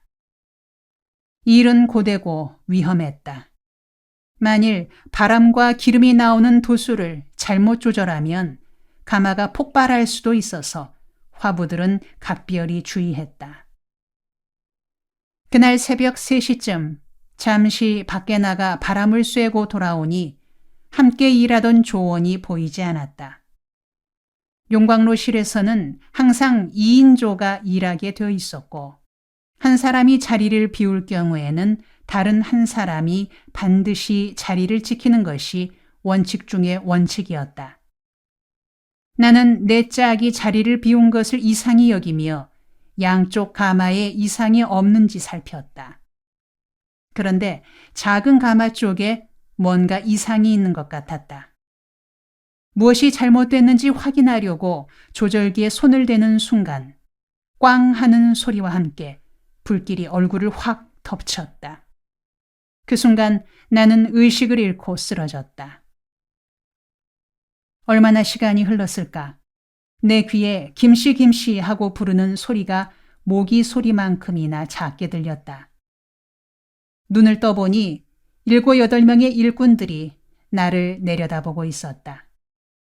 의식을 회복한 후 살펴보니 다친 데는 별로 없었다. 앞머리칼과 눈썹이 타버렸고 얼굴에 가벼운 화상을 입었다. 사무실 쪽에 연락이 된 것 같았으나 아무도 얼씬하지 않았다. 나는 집으로 돌아와 며칠을 알아누웠다. 화상 입은 얼굴이 화끈거리고 온몸이 몽둥이로 맞은 듯 아팠다. 화상 연고를 사다가 바르고 집에 머물면서 타버린 머리칼과 눈썹이 자라기를 기다렸다. 며칠 후 회사에서 보낸 등기 우편이 왔다. 그동안 일한 날짜에 따른 임금과 해고 통지서가 들어있었다. 해고 이유는 무단 장기 결근이었다. 나는 속절없이 주저앉을 수밖에 없었다. 노동운동에 대한 전문적인 훈련을 받은 것도 아니었고 주위에 자문받을 만한 전문가도 없었다. 구겨진 자존심과 체면도 말이 아니었다. 몸도 마음도 거지 발사계처럼 됐으나 뾰족한 대책이 있을 리 없었다. 나 혼자 힘을 써보았자 어디에서도 반응이나 호응이 없었다. 그리하여 나는 기업주의 횡포에 저항해 노동자의 권익을 지킴으로써 현대판 예수가 되어보겠다던 기백을 잃고 폐잔병처럼 방에 틀어박혀 있었다. 얼마 후 나는 대구 근교인 경산에 있는 메노나이트 고등학교에 성경 교사로 들어갔다. 거기서 학생들에게 성경을 가르치며 몇 달을 지낸 뒤 1971년 3월 다시 신학교로 돌아갔다. 제도화된 종교는 생명력이 없고 직업화된 성직자는 위선에 빠지게 된다며 신학교를 떠난 지 불과 1년 만에 다시 신학교로 돌아가게 되었다. 어떻게 다시 돌아오게 되었느냐고 묻는 동급생들에게 이렇게 말했다. 일을 하려니 혼자서는 안 되겠더라. 제도와 조직을 활용해 효과적으로 대처해야지 혼자의 의욕만으로는 바보되기 십상이더라. 교회라는 조직이 생명을 잃었다면 그 속에 생명력을 불어넣어 선한 일에 쓰이도록 해야겠더라. 교회란 조직이 그릇되어 재구실을 하지 못한다면 제대로 된 조직을 개혁해 성령이 쓰시는 그릇이 될 수 있도록 해야겠다는 생각을 품고 다시 돌아왔다. 신학교에 복학한 나는 다소 철이 들고 안정을 찾게 되었다. 말로만 듣던 칼뱅의 책도 읽고 기도 생활과 신학 수업에 열성을 기울이며 알맹이 있는 날들을 보냈다. 그해 여름 나는 평생의 사역을 결정지을 체험을 하게 되었다. 활빈 선교와 둘의 공동체 운동의 계기가 되는 첫 경험이었다. 여름 방학 때 나는 연세대학교 부설 도시문제연구소가 주관한 도시선교 실무자 훈련에 참여하게 되었다. 도시 빈민들에 대한 연구와 선교를 전담하는 이 연구소는 도시선교 실무자 훈련 프로그램을 실시하고 있었다.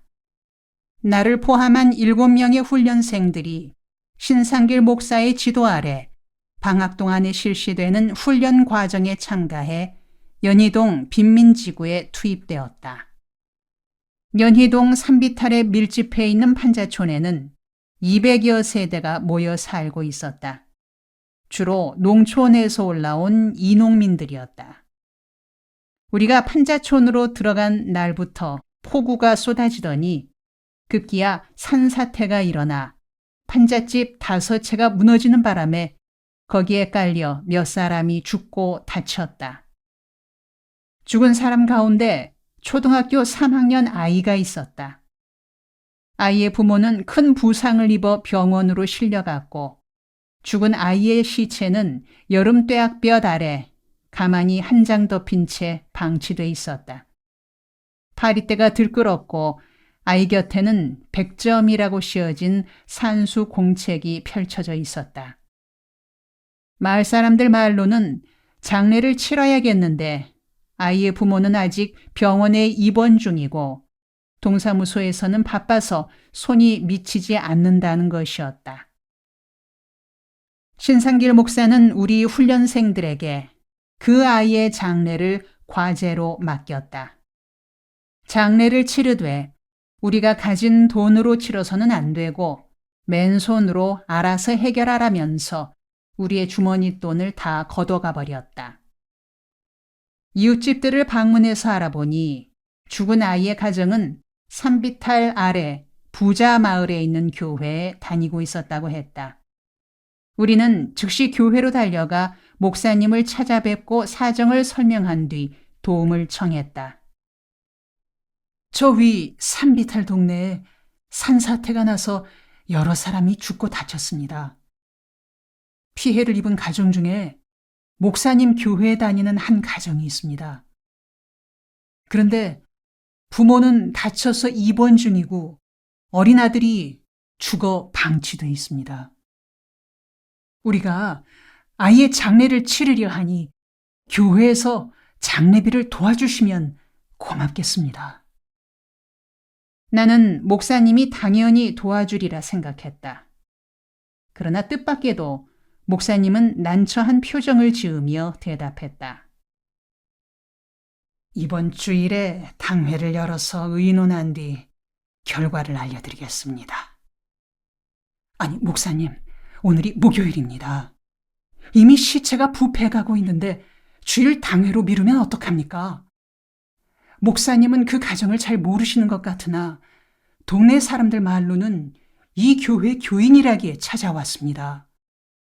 게다가 설사 그 가정이 이 교회 교인이 아니더라도 도와주시는 게 옳지 않겠습니까? 주일까지 결정을 미룰 수는 없습니다.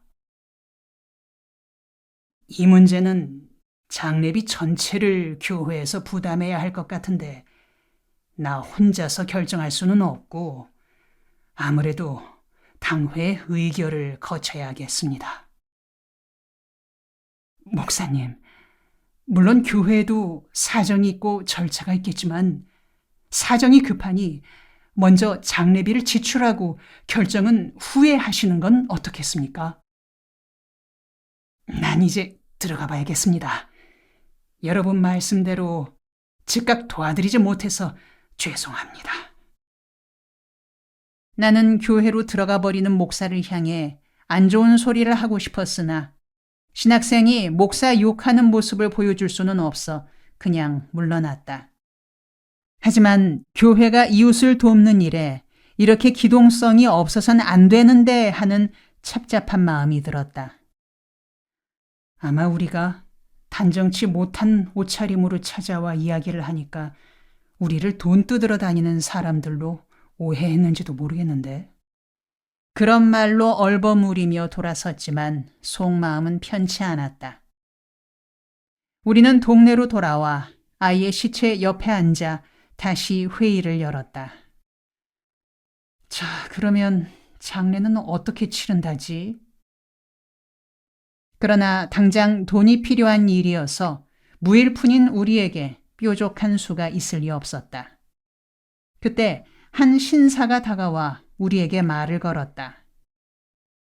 선생님들이 죽은 아이의 장례를 치르려는 분들입니까? 예, 사정이 하도 딱해서 어떻게 도와줄까 의논하고 있던 참입니다. 아, 그러세요. 고마운 일입니다. 듣자 하니 아이의 부모는 병원에 있다던데 제가 장례를 좀 도울까요? 무엇이든 도움될 만한 일을 맡고 싶습니다. 나는 훌륭한 분이구나 생각하면서 한 발짝 뒤로 물러나 주위의 아낙네들에게 물었다. 저 어른이 누군지 아세요? 호랭이교 선생입니다. 호랭이교가 뭡니까? 왜 거 있잖소. 아침마다 냉수 한 그릇 떠놓고 일본 쪽을 향해 절하며 남무 호랭이 새끼 하고 경을 외는 교회요. 경을 외울 때마다 호랭이 새끼를 찾는다고 호랭이교라고들 한답니다. 그 교를 6달만 믿으면 병이 낫고 3년 믿으면 부자가 된다던데요. 그제야 나는 그가 일본 종교인 일련 정종 창가학회의 포교사임을 알아차렸다. 나는 동기 훈련생들이 그 포교사와 대화를 나누고 있는 틈에 끼어들어 말했다. 이 아이의 장례는 우리가 이미 준비하고 있습니다. 다음 기회에 도움을 청할 일이 있으면 그때 부탁드리겠습니다. 이렇게 관심을 가져주셔서 감사합니다. 나는 그가 이 일에 끼어들지 못하게 막았다. 물론 그가 외색 종교의 포교사란 점이 꺼림칙했기 때문이다. 그는 의아한 듯이 나를 보며 말했다. 그러세요?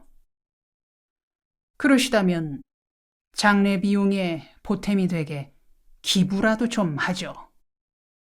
설마 이런 호의마저 막지는 않겠죠. 그는 선뜻 5천 원을 내주고는 사라졌다. 그런 상황을 곁에서 지켜보고 있던 주민들이 말했다.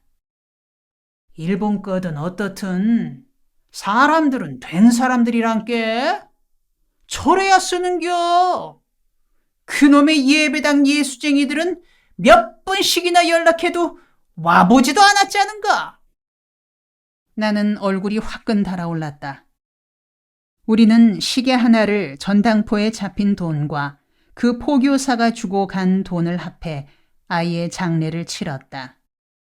몇 번씩 연락해도 와보지 않는 교회와 일부러 찾아와 장례비까지 주고 가는 창가학회. 이 둘을 두고 주민들의 관심이 어느 쪽으로 쏠릴 것인지는 불보듯 뻔했다.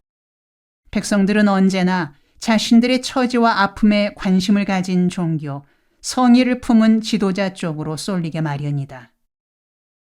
창가학회는 일본에서 들어온 신흥 종교로 도시 빈민층, 농어촌 영세민에게 파고들어 자칭 23만 세대 100만 신도를 갖고 있었다. 그들이 빈민들에게 전하는 메시지는 간단했다. 신심을 지니고 경을 외우면 질병이 물러가고 물질의 복을 받아 부자 되고 장수한다는 것이었다. 그들은 가난과 질병에 시달리고 있는 빈민들에게 그런 치병기복 신앙을 전파하며 눈에 보이고 손에 잡히는 복을 약속했다. 절복이라 부르는 그들의 포교 방법은 철저했고 효과가 있었다. 교회식으로 말하자면 1대1로 전도하는 개인 전도 방법이었다. 훈련받은 신도들이 주민들 속에 살면서 한 사람 한 사람씩 만나 간증과 성공 사례를 제시하면서 신도 수를 늘려나간다. 그 뒤 지역별로 모임을 만들고 이웃을 초청하여 병 나은 체험과 부자된 사례를 소개하면서 가난하고 병든 이들의 허점을 파고들고 있었다. 그들을 그냥 방치한 채 외색 종교 운운하고만 있다가는 영세민 지역에선 교회가 그들에게 밀려날 것이란 생각이 들었다. 나는 그날 이후 서울 시내 판자촌 주민들의 실태에 대해 깊은 관심을 가지고 살펴보기 시작했다. 현장을 찾아가 주민들과 대화를 나누고 자료를 읽고 연구했다. 판자촌 지역의 실상을 알아갈수록 그들을 위해 무언가 해야겠다는 생각이 자라기 시작했다. 판자촌에 들어가다. 1970년대 초 서울에는 18만 5천 채의 무허가 판잣집이 있었다. 판잣집 한 채에 새들어 살고 있는 사람들은 평균 2.2세대였다. 따라서 서울시 전체의 판자촌 인구는 18만 5천 채 곱하기 2.2세대, 즉 40만 7천 세대가 되는 셈이었다. 세대당 평균 식구를 5명으로 잡을 때 200만이 넘는 인구가 판자촌에 살고 있었다. 요즘 서울시 변두리를 그린벨트가 둘러싸고 있듯이 1970년대 서울시는 판자촌 벨트에 둘러싸여 있었다. 서울시 중심에도 청계천부터 중랑천을 거쳐 뚝섬에 이르기까지 판자촌이 집단으로 형성돼 있었다.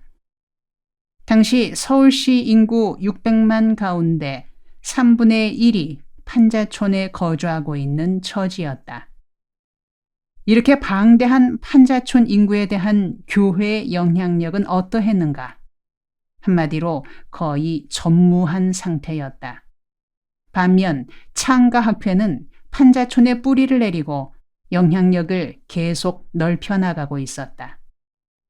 그러나 실제로 판자촌에 영향력을 미치고 있는 존재는 무당들이었다. 판자촌 주민들 의식의 심층에는 샤머니즘이 뿌리를 내리고 있었기에 골목마다 무당의 깃발이 꽂혀 있어 그들이 성업 중임을 나타내고 있었다. 나는 판자촌을 골고루 답사하면서 주민들이 교회에 대해 어떤 인식을 가지고 있는지 살폈다. 하루는 한 주민을 만나 이야기를 나누게 되었다. 그는 이전엔 교회에 다녔으나 지금은 다니지 않는다고 했다. 왜 교회에 나가시다가 그만두셨습니까? 교회요?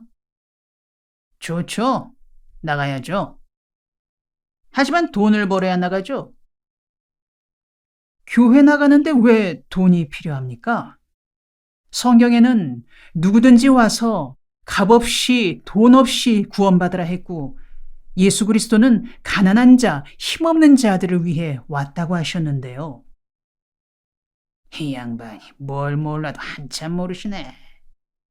예수 그리스도가 가난한 자를 위해 왔다는 건 성경책에나 있는 얘기고, 예배당이야 가난한 사람들이 다닐 곳인가? 돈쟁이들이 나가는 곳이지. 우리 같은 노가다가 교회 가봤자 어디 끼어들 자리나 있겠소? 나는 그의 말을 곰곰이 생각해 보았다. 예수는 가난한 사람들을 위해 이 땅에 왔다고 했지만 교회는 부자들이 다니는 곳이다. 왜 그런 생각을 하게 되었을까? 나는 그의 말을 단순히 흘려들을 게 아니라 한국 교회 전체가 듣고 깊이 반성해야 할 말이라고 생각했다. 그의 말은 한국 교회의 현실에 대한 하나의 고발이었다. 이런 대화를 나누면서 나는 가난한 사람들이 마음 편히 다닐 수 있는 교회가 세워져야 한다고 생각하기 시작했다. 그래서 한여름의 무더위를 무릅쓰고 판자촌 순회를 계속했다. 어깨에 매는 가방에 전도지를 잔뜩 넣은 채 판자촌으로 들어가 한 장씩 전하며 전도했다. 그 시절에 박군의 심정이란 제목의 전도지가 있었다. 방문하는 집마다 그 전도지를 주고 예수 믿고 구원받읍시다. 예수 믿으세요. 이 작은 책에 인간답게 사는 길이 적혀 있습니다. 찬찬히 읽어보시고 가까운 교회에 나가시기 바랍니다. 하며 골목골목을 다녔다. 그야말로 가장 원시적이고 초보적인 전도 방법이었다. 어떻게 보면 안일한 전도 방법이기도 했다. 그러나 당시 나로서는 그 이상의 전도 방법을 알지 못했다. 그렇게 다니던 발길이 청계천을 찾아들었다. 청계천은 서울의 번화가를 가로질러 뚝섬을 돌아 한강으로 흘러들어간다. 옛날엔 물이 맑아 청계천이라 불렀으나 지금은 온갖 오물과 폐수가 흘러들어 악취를 풍기는 물로 바뀌었다. 이 청계천 육가를 지나 3일 고가도로가 끝나는 지점부터 판자촌이 밀집돼 있었다. 양편 두 굴 끼고 1만 2천여 세대 6만 명에 이르는 주민들이 개딱지같이 다닥다닥 붙은 판잣집에 살고 있었다. 글자 그대로 인간 이하의 조건에서 살고 있었다. 나는 고가도로가 끝나는 곳에서 시작해 하류로 내려갔다. 청계천 하류를 지나 한양대학교 뒤편에 이르니 그곳은 판자촌 중에서도 최악의 수준이었다. 행정구역을 물으니 성동구 송정동 74번지라 했고 이 번지 내에만 무려 1,600여 세대가 살고 있었다. 나는 그곳이 마음에 끌렸다. 동네에서 김종길이란 젊은이를 만났다. 아내와 아들 세 식구의 가장이었다. 그는 판자촌에서 일하고 싶다는 내 말을 듣고 쌍수를 들어 환영하며 송정동 판자촌에서 일하자고 했다. 우리는 만난 첫날부터 의기투합하는 사이가 되었다. 그의 집에 초대되어 수제비를 대접받으며 우리는 이야기를 나누었다. 그는 전남 장흥 출신으로 나보다 1살 위인 1940년생이었다. 헌신적이고 의협심 강하며 종교심도 깊은 사람이었다. 그날부터 나는 송정동 74번지 내에 한 집 한 집을 방문하여 전도지를 나눠주면서 어떻게들 살고 있는지 살피기 시작했다. 1971년 8월 6일이었다. 오후 2시쯤 한 가정에 들어가 여보세요? 하고 몇 번을 불렀으나 아무런 응답이 없었다. 문이 열려 있고 문 앞에 신발이 놓여 있는데도 아무런 대답이 없기에 나는 문 앞으로 다가가 방 안을 들여다보았다. 순간 나는 그 자리에 선 채 몸이 굳어버렸다. 어둠침침한 방 한 구석에 병든 소년이 누워 있었다. 12~13살쯤 됨직한 소년이었다. 내가 놀라 숨을 죽인 것은 그 소년의 모습이 너무나 끔찍했기 때문이다. 몸은 젓가락같이 여위었는데 배는 올챙이처럼 부풀어 있었다. 배꼽 아래 한치가 됨직한 곳은 구멍이 뚫려 고름이 흘러내리고 있었다. 그 고름은 등줄기를 타고 내려 방바닥으로 흐르고 있었다. 그런데 고름이 흘러내린 방바닥에는 구더기가 10마리 굼실굼실거리고 있었다. 구더기들은 고름을 좋아하는지 고름이 흘러내리는 등 밑으로 자꾸만 파고들었다. 나는 충격을 받아 할 말을 잃었다. 그리고 그런 모습을 보고서 그냥 되돌아 나올 수는 없었다. 방 안으로 들어서면서 소년에게 물었다. 얘야, 너 왜 이러니? 소년은 반응이 없었다. 눈동자가 움직이는 것으로 보아 살아있음은 분명한데 아무런 반응도 나타내지 않았다. 나는 소년을 찬찬히 살피는 동안 창자가 뒤틀리는 듯한 아픔을 느꼈다. 도대체 인간이 이렇게 비참해질 수 있을까? 움푹 팬 눈동자는 이미 죽음의 그림자가 깃들인 듯 거뭇거뭇했다. 나는 빗자루와 걸레를 찾아 구더기들을 쓸어내고 방바닥을 걸레로 훔쳤다. 지옥이 있다면 바로 이런 모습일 것이다. 나는 누군가에 대한 분노가 치밀었다. 왜 한 생명이 이토록 방치돼 있어야 할까? 누구의 죄로 이 어린 생명이 이 지경에 이르게 되었을까? 나는 이 소년이 이렇게까지 된 것은 우리 모두의 죄 때문이란 생각이 들었다. 어른들의 탐욕과 이기심으로 인해 어린 생명이 지옥에 떨어져 있는 것이라 생각했다. 우리 모두가 제 자신만을 생각하고 이웃 돌아보기를 게을리했기에 이 어린 것이 이런 처지에 이른 것이라 여겨졌다. 나는 이 아이를 회복시키는 일에 전심전력을 다해야겠다고 다짐했다. 결코 이 소년을 이대로 죽게 해서는 안 된다고 생각하고 기도를 시작했다. 예수님, 이 소년을 절대로 살려야겠습니다. 왜 이렇게까지 되었는지 저는 모르지만 예수님은 아십니다. 이 소년이 이 상태로 죽는다는 것은 인간 양심의 죽음입니다. 절대로 살려야 합니다. 예수님은 어떻게 하면 이 소년을 살릴 수 있는지 아십니다. 분명히 아십니다. 그걸 모르신다면 예수님이 아닙니다. 예수님, 제가 이 소년을 살리는 일에 전심전력을 다하겠사오니 예수님이 밀어주십시오. 그러고는 누군가 오기를 기다렸다.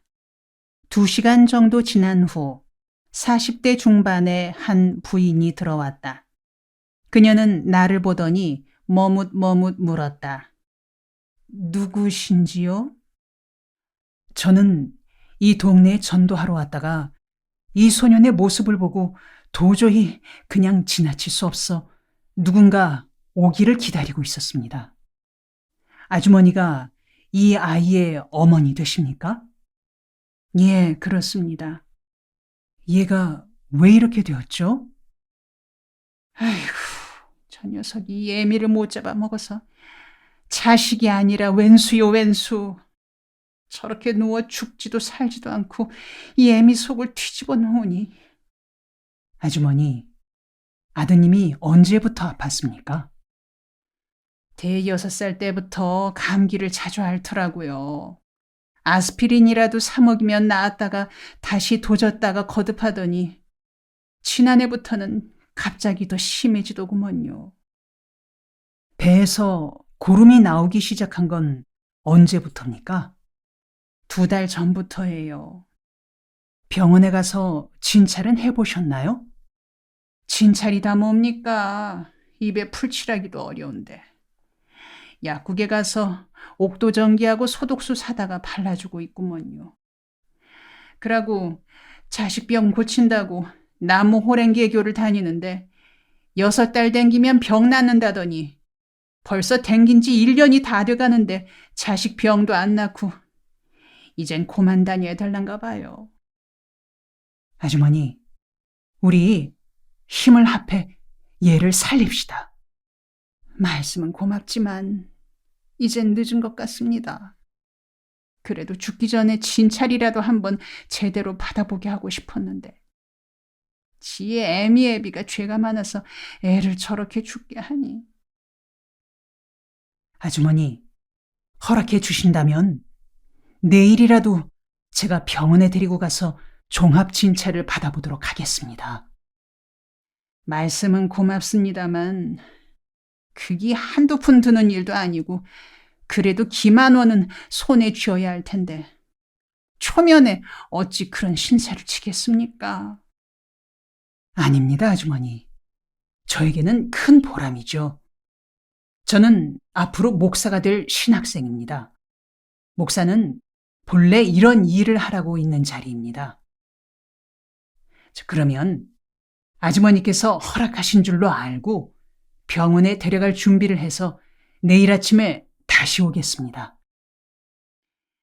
말만 들어도 고맙습니다요. 내일 못 오셔도 괜찮은 게 무리하질랑 마세요. 아닙니다. 절대로 무리하는 일이 아닙니다. 저는 벌써 신바람이 나는데요. 소년의 이름은 김학형이었고 나이는 12살이었다.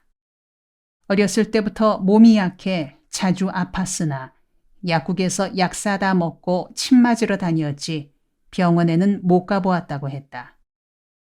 지금은 아버지가 약국에서 옥도전기와 알코올을 사다가 자주 소독해주는 정도라고 했다. 구름을 하루에 한 종지씩 받아낸다고 했다. 그날 저녁 나는 신학교 기숙사에서 동급생들의 방문마다 두드리고 들어가 모금을 했다. 전도사님들, 주머니를 털어주세요. 죽을 사람 살리는 일에 써야 합니다. 역시 신학생들이 달랐다. 모두들 기꺼이 모금에 응해 주었다. 나는 다음 날 아침 수업에 들어가지 않고 택시를 하루 대절하여 송정동 74번지로 갔다. 학형의 손을 잡고 기도부터 했다. 살아계신 주님, 상한 갈대도 꺾지 않고 꺼져가는 촛불도 끄지 않으신다 하신 주님, 이 소년을 죽게 내버려 두진 않으시겠죠? 주님 심정도 저와 동감이시겠죠? 이 소년을 절대로 살려야 한다는 심정 말입니다. 주님, 이 소년에게만은 너무하시지 않으셨습니까? 어른들이 잘못한 건 어른들에게 갚으셔야지. 왜 이 티 없는 소년이 이토록 고통당하도록 내버려 두셨습니까? 주님, 제가 먼저 간절히 기도드리오니 이 소년을 살려주시옵소서. 이 소년으로 하여금 밝은 웃음을 되찾게 하시고 빛나는 눈동자를 되찾게 하여 주시옵소서. 인간의 죄와 고통과 약함을 구원하시기 위하여 피 흘려 죽으시고 묻히시고 부활하신 예수님의 이름으로 기도드렸습니다. 아멘. 기도를 마치자 소년의 아버지가 왔다. 50대 초반에 다부진 체격이었다. 서로 인사를 나눈 뒤 말했다.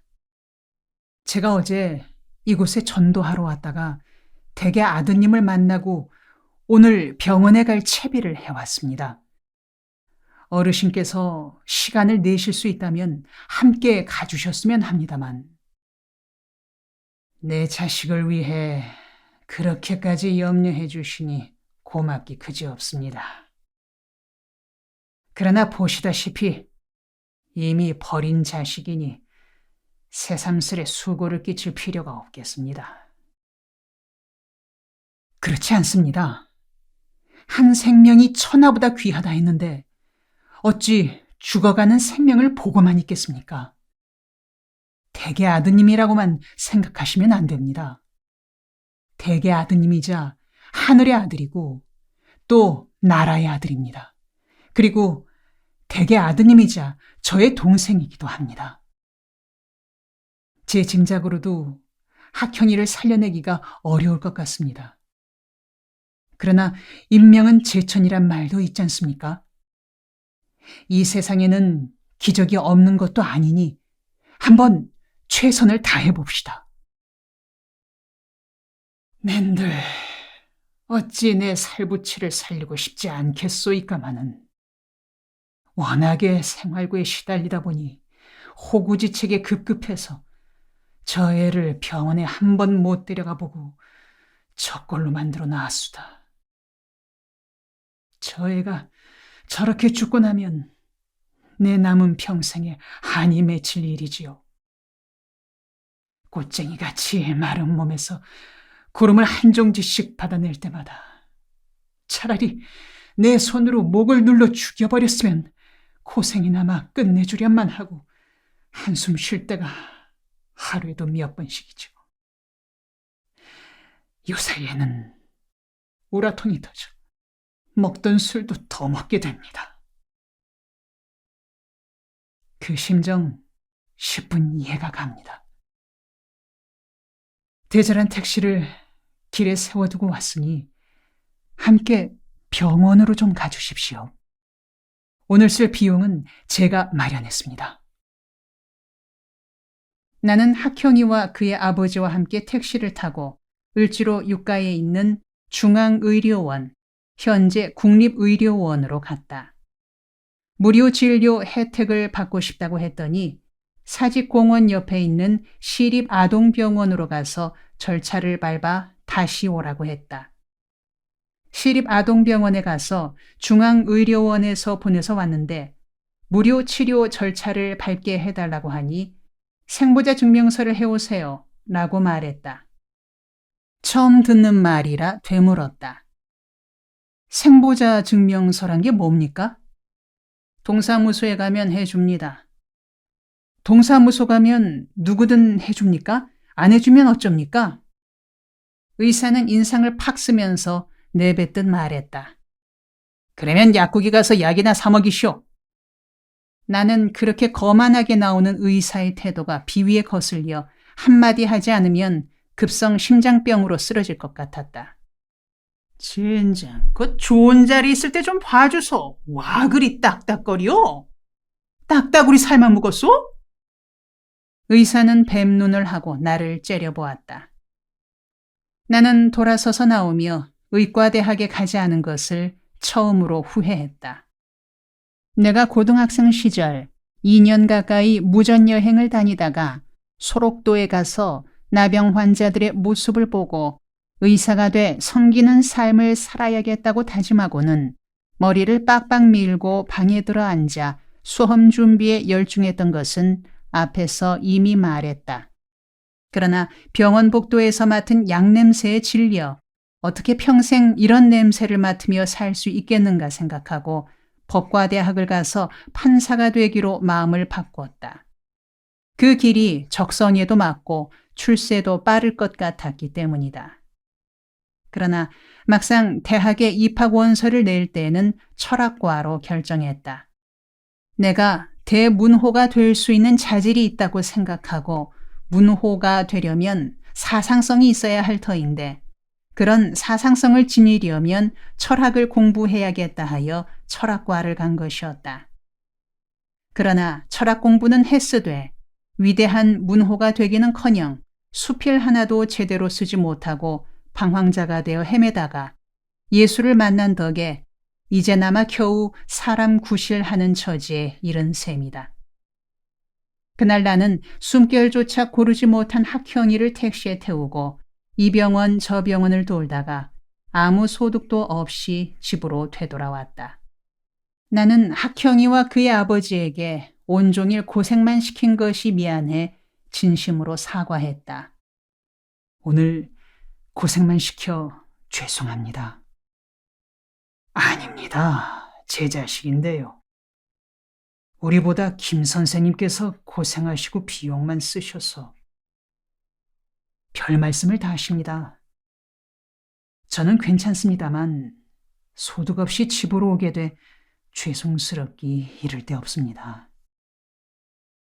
그런데 생보자 증명서가 뭘 말하는 걸까요? 글쎄요. 동사무소에 가끔 가서 구호용 밀가루를 타서 먹는데 그걸 증명하는 게 아닐까요? 아, 그럴지도 모르겠습니다. 정부로부터 구호받는 가정이라는 증명서를 말하는 것 같습니다. 학형이 아버님이 동사무소에 가셔서 한번 알아봐 주시겠습니까? 예, 이 길로 곧바로 동사무소에 가서 알아보고 그런 것이 있으면 해달라겠습니다. 좋습니다. 그럼 저는 내일 다시 오겠습니다. 그 증명서가 있으면 치료해 준다 했으니 준비되면 내일 아침 다시 가서 부딪혀 봅시다. 이렇게 의논을 마치고 학형이를 방에 누인 뒤 신학교 기숙사로 돌아왔다. 그날 저녁 나는 아차산으로 올라가 무덤 사이에 무릎을 꿇고 예수님께서 학형이 치료받을 길을 열어달라고 밤늦도록 간절히 기도했다. 기도를 끝내고 일어서니 마음이 편해지고 모든 것이 잘 될 것 같다는 생각이 들었다. 다음날 아침 일찍 다시 학형이네 집으로 갔다. 학형이 아버지가 생활보호자 증명서란 것을 떼어놓고 나를 기다리고 있었다. 우리 셋은 다시 시립아동병원으로 갔다. 병원으로 들어서며 이렇게 다시 올 줄 알았으면 어제 그 의사에게 나쁜 말은 하지 말 걸 하는 후회가 생겼으나 이미 엎질러진 물이었다. 얼굴 두껍게 시침이 떼고 부딪혀보는 수밖에 없다고 마음먹고 의사에게로 갔다. 말없이 생보자 증명서를 들이밀었더니 그도 말없이 사무직원을 불러 절차를 밟게 해주었다. 의사는 다시 욕을 먹을까봐 신경이 쓰였던지 일 처리를 서둘러 주었다. 학형이는 척추 사진을 거듭 찍었다. 사흘 뒤에 환자는 집에 두고 보호자만 오라고 했다. 그러나 나는 3일 후 학형이를 데리고 병원으로 갔다. 의사의 진단은 척추 결핵이라 했다. 엑스레이에 나타난 바로는 척추 셋은 아예 사라졌고 척추 둘은 절반씩이나 망가져 있었다. 의사는 결핵균이 그렇게 만든 것이라고 설명해 주며 어떻게 이렇게 나빠질 때까지 그냥 있었느냐고 고개를 갸웃거렸다. 나는 진찰대에 누워있는 학형이의 손을 잡으며 의사에게 물었다. 선생님, 어떻게 하면 치료할 수 있겠습니까? 너무 심해서 손을 대기가 어렵겠는데요. 치료를 하려면 수술을 해야 하는데 워낙 큰 수술이라 핏값만 해도 수만 원은 되겠어요. 척추에서 상한 부분 5마디를 드러내고 인조뼈를 대신 넣어야 하는데 여간 어려운 수술이 아닙니다. 그렇다면 수술하지 않고는 치료가 어렵습니까?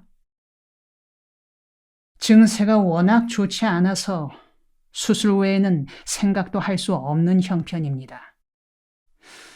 잘 되면 더 이상 나빠지지 않는 선에서 한번 시도해 볼 수 있을지 모르겠는데요. 더 이상 나빠지지 않는다는 건 어떤 상태를 말하는 거죠? 심한 꼽추가 되는 상태라 할 수 있겠죠. 그것도 잘 될 경우고 지금으로서는 생명을 건지기도 쉽지 않을 듯합니다. 의사는 그렇게 말했어도 나는 학형이가 꼽추도 안 되고 죽지도 않을 것이라는 믿음이 들었다. 사람이 할 수 있는 최대한의 정성을 기울이면 하나님의 돌보심이 있으리라는 확신이 들었다. 나는 의사에게 부탁해 2, 3개월분의 약을 받아왔다.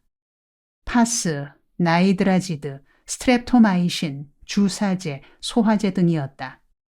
영양제와 제독제는 3억이라고 일러주었다. 학형이를 데리고 집으로 온 나는 그를 방에 누이고는 차근차근 일러주었다. 학형아, 너도 의사 선생님이 하시는 말 들었지? 네 병은 척추에 폐병균이 들어가서 생긴 거래. 척추 5마디가 상해 있다는구나. 그래서 오늘부터 약을 먹어야 한다. 그런데 의사 선생님 말로는 약만으로는 나아질 상태가 아니란 거야. 그러니 기도를 드려야 한다. 기도를 드리면 하나님이 너를 도와주실 거다.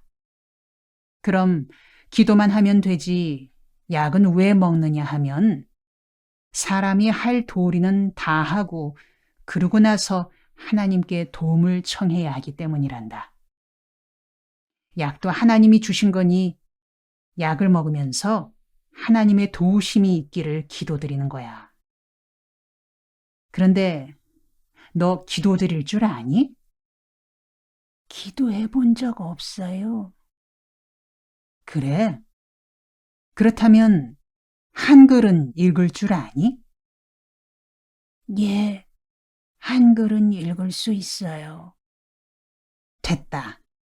그러면 내가 종이에 기도문을 적어줄 테니 밥 먹을 때마다 약 먹을 때마다 기도문을 큰 소리로 읽는 거다. 기도하는 것은 어려운 일이 아니란다.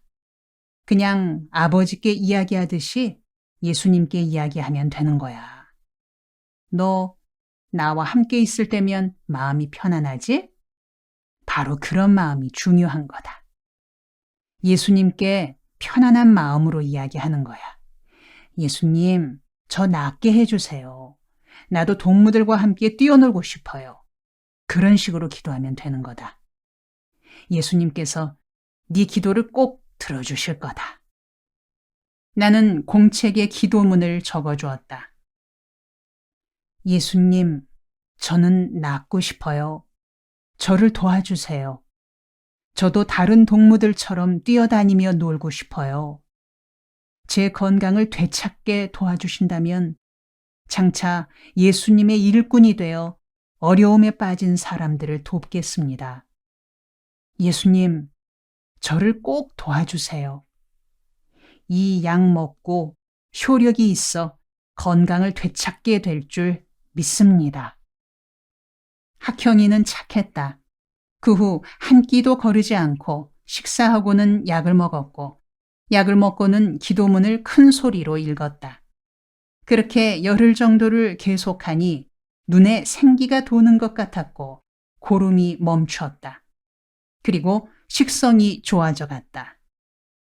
우리는 희망을 품기 시작했다. 그러기를 20여일 지나니 그의 얼굴에 불그레한 혈색이 돌았다.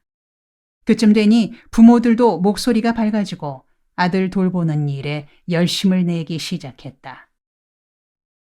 하루는 내가 신학교 수업을 마치고 그 집을 찾아가니 학형이 어머니가 기도를 드리고 있었다. 그런데 그 기도란 것이 우스웠다. 방 윗목에 상을 차려놓고 상 위에 냉수 한 그릇을 떠놓고는 양 손바닥을 비벼대고 있었다. 기도 내용 역시 가관이었다. 비나이다, 비나이다, 하늘님 비나이다. 우리 학형이 병 고쳐주시어 건강 부귀 장수토록 복 내려주시기를 비나이다. 비나이다, 비나이다, 지성으로 비나이다. 이렇게 반복하여 기도드리고 있었다. 나는 놀랍기도 하고 우습기도 해서 물었다. 학형이 엄마, 지금 뭐 하는 거예요? 예, 기도하지라요. 뭔 기도를 그렇게 하십니까? 세상에 그런 기도가 어디 있습니까? 예, 기도라고 제대로 해보지를 않아서 나름대로 생각해서 하는 게지요. 그러고 그 물은 왜 떠놓았습니까? 아무것도 없은 게 허전해서 물이라도 떠놓았구먼요. 그러세요? 정 허전하시다면 제가 성경을 드릴 테니 앞으로는 물그릇 대신 상위에 성경을 놓고 기도하십시오. 그리고 비나이다 비나이다 그렇게 하시는 게 아닙니다. 산신령에게 기도할 때나 그렇게 하는 거지 하나님께 기도드릴 땐 그렇게 비는 게 아닙니다. 예수님 기도드립니다. 우리 아들 학형이에게 건강을 허락해 주시옵소서. 이런 식으로 마치 친정 아버지께 부탁드릴 때처럼 대화하듯이 기도드리면 됩니다. 그리고 기도가 끝날 때에는 꼭 예수님 이름으로 기도드렸습니다로 끝내는 겁니다. 나는 학형이 어머니에게 기도하는 법을 가르쳐 주었다. 학형이 어머니는 그날부터 상위에 성경을 놓고 격식에 맞게 기도를 드렸다. 물론 학형이도 식사 때마다 거르지 않고 기도를 드렸다. 나는 신학교 동급생들에게도 학형이를 위한 기도를 부탁했다. 또 결핵약이 위장장애를 일으키기 쉽다는 말을 듣고는 에비오제란 건위제를 사다 먹이고 종합 비타민과 철분을 구해 먹였다. 나는 송정동 판자촌을 열심히 드나들며 학형이의 회복을 위해 정성을 쏟았다. 학형이의 건강 상태는 날로 좋아졌다. 하루는 아이가 눈을 반짝이며 물었다. 선생님, 이제 약 그만 먹으면 안 될까요? 몸이 좋아졌으니까요. 아니야. 예수님은 약을 열심히 먹으며 기도하는 사람을 도와주신단다. 약 먹지 않고 기도만 하면 게으르고 공짜만 바라는 사람이라고 해서 기뻐하시지 않는단다. 약의 양이 너무 많아 먹기에 힘들었던 모양이다. 나는 학형이가 회복돼가는 모습을 보며 큰 보람을 느꼈다. 얼마 후 학형이는 일어나 앉을 수 있게까지 되었다.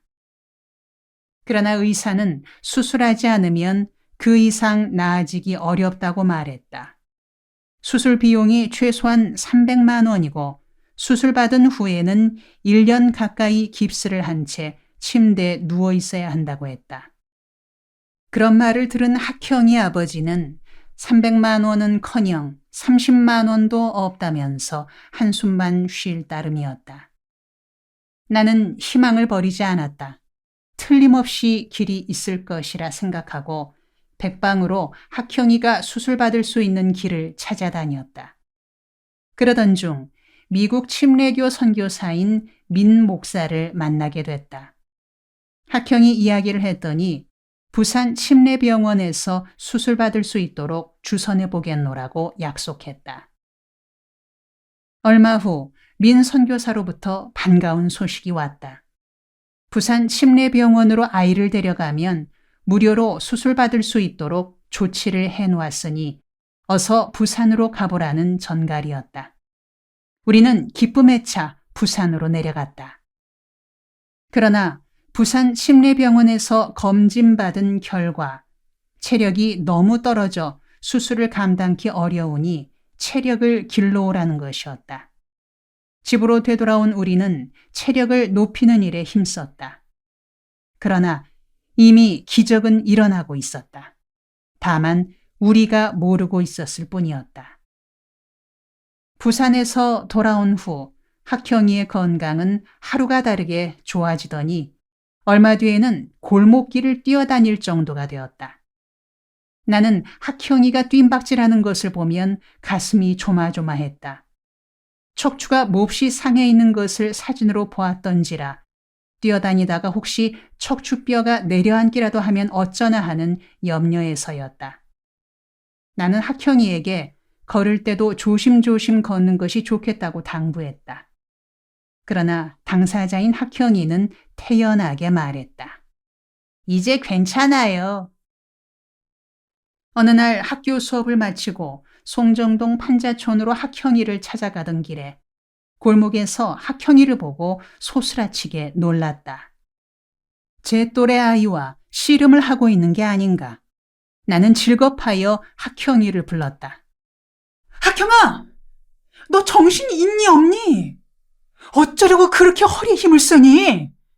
너 조심 없이 그렇게 하다간 허리가 결단나. 선생님, 나 이제 괜찮아요. 정말 다 나았어요. 나는 학형이의 말이 믿어지지 않았다. 다음날 나는 학형이 어머니와 함께 시립 아동병원으로 갔다. 아이를 진찰하고 난 의사는 확실하게 말했다. 이 아이는 완치되었습니다. 그동안 고생 많았습니다. 나는 어안이 벙벙해서 의사에게 물었다. 아니, 선생님, 얼마 전에는 수술하지 않으면 회복할 수 없다고 하셨지 않습니까? 그런데 갑자기 완치되었다고 하시니 잘 믿어지지가 않는군요. 그랬었죠.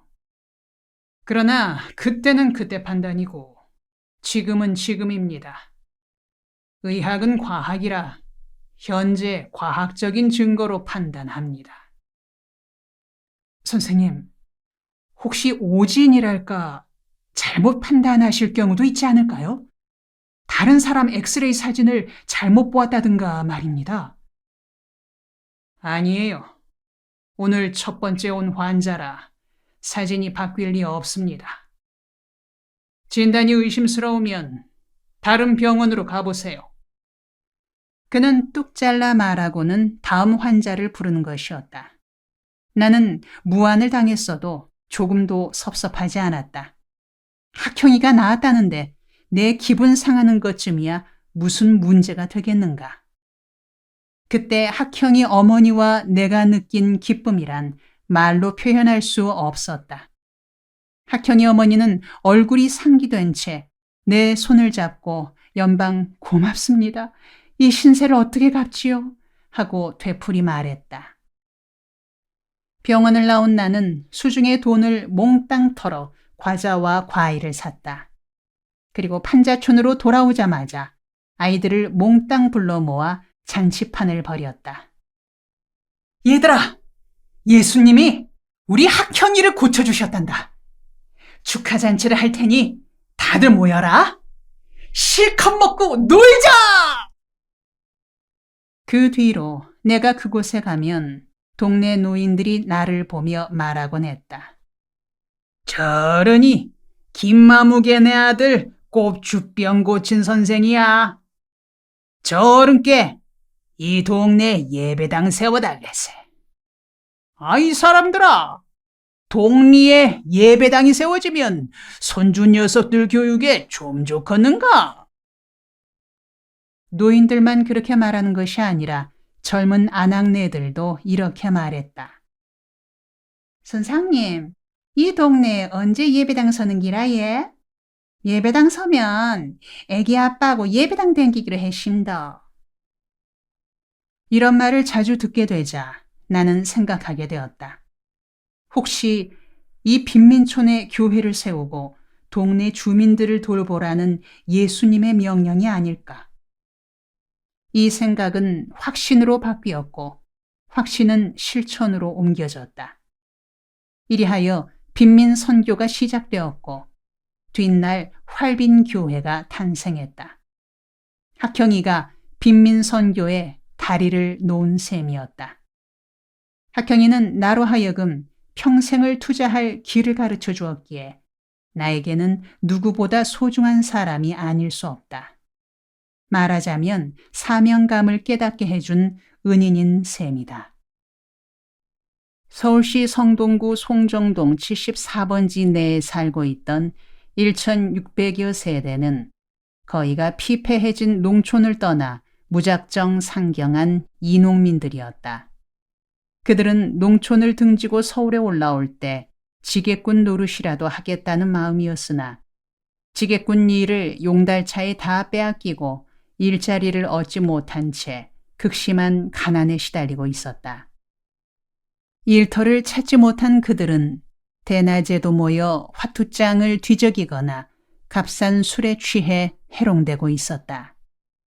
부인과 아이들이 품팔이를 나가거나 구멍가게 같은 공장에서 몇 푼씩 벌어오는 돈으로 겨우 목숨을 부지하고 있는 터였다. 나는 청계천 둑 위를 걸으며 상상했다. 지금 예수님께서 서울에 오신다면 어느 곳부터 방문하실까? 분명 세종로나 명동 같은 곳은 찾지 않으실 거다. 이 악취나는 청계천을 찾으실 것이다. 예수님은 지금 내가 걷고 있는 이 둑길을 걸으며 말씀하실 거다. 수고하고 무거운 짐진 판자촌 주민들이여, 다 모이시오. 내가 여러분들을 푹 쉬게 하는 동민 위안의 밤을 열어드릴 것이오. 그렇게 말씀하시고 예수님은 밀가루 5포대와 동태 2마리로 청계천 판자촌 주민들을 배불리 먹이실 것이다. 나는 계속해서 상상력을 펼쳤다. 내가 여기쯤에다 예배당을 세우고 몸도 마음도 가난한 주민들과 함께 살아가노라면 예수님께서 이 둑을 내려오시다가 들르실 거다. 그리고 말씀하실 거다. 잘한다, 진홍아. 네 하는 일이 마음에 든다. 네가 이 동네에서 내 일을 맡아주었으니 저녁 뷔페에 널 초청하고 싶구나. 이런 생각에 미치자 나는 확신이 들었다. 그래, 이곳에 교회를 세우고 동네 사람들과 함께 살자. 그것이 예수님이 기뻐하시는 일이다. 빈민 선교에 내 인생을 걸어보자. 하나님의 뜻이다. 마음이 정해지자 나는 가까이 지내는 신학교 동급생들에게 말했다. 청계천 빈민촌에 들어가 교회를 세우고 빈민들과 함께 살겠다는 내 생각에 동급생들이 나타내는 반응은 가지각색이었다. 어떤 친구는 신학생 시절엔 열심히 공부만 하고 졸업 후에 일을 하는 것이 좋을 거라고 충고했고, 어떤 친구는 빈민 선교가 의미가 없는 것은 아니지만 선교도 효율성을 생각해야 하는 것이니 대학생 선교나 지식인들에게 선교하는 게 민족 복음화에 더 효과적이지 않겠느냐고 말했다. 또 어떤 친구는, 김형 같은 친구는 신학을 학문적으로 깊이 파고들어 학자로서 한국 교회에 기여해야 한다고 권하기도 했다. 김형, 훌륭한 결단이요. 빈민 선교는 한국 교회가 가장 소홀히 하고 있는 부분이요. 김형이 고양이 목에 방울을 다는 심정으로 헌신하기 바라오 하고 격려해주는 동급생도 있었다.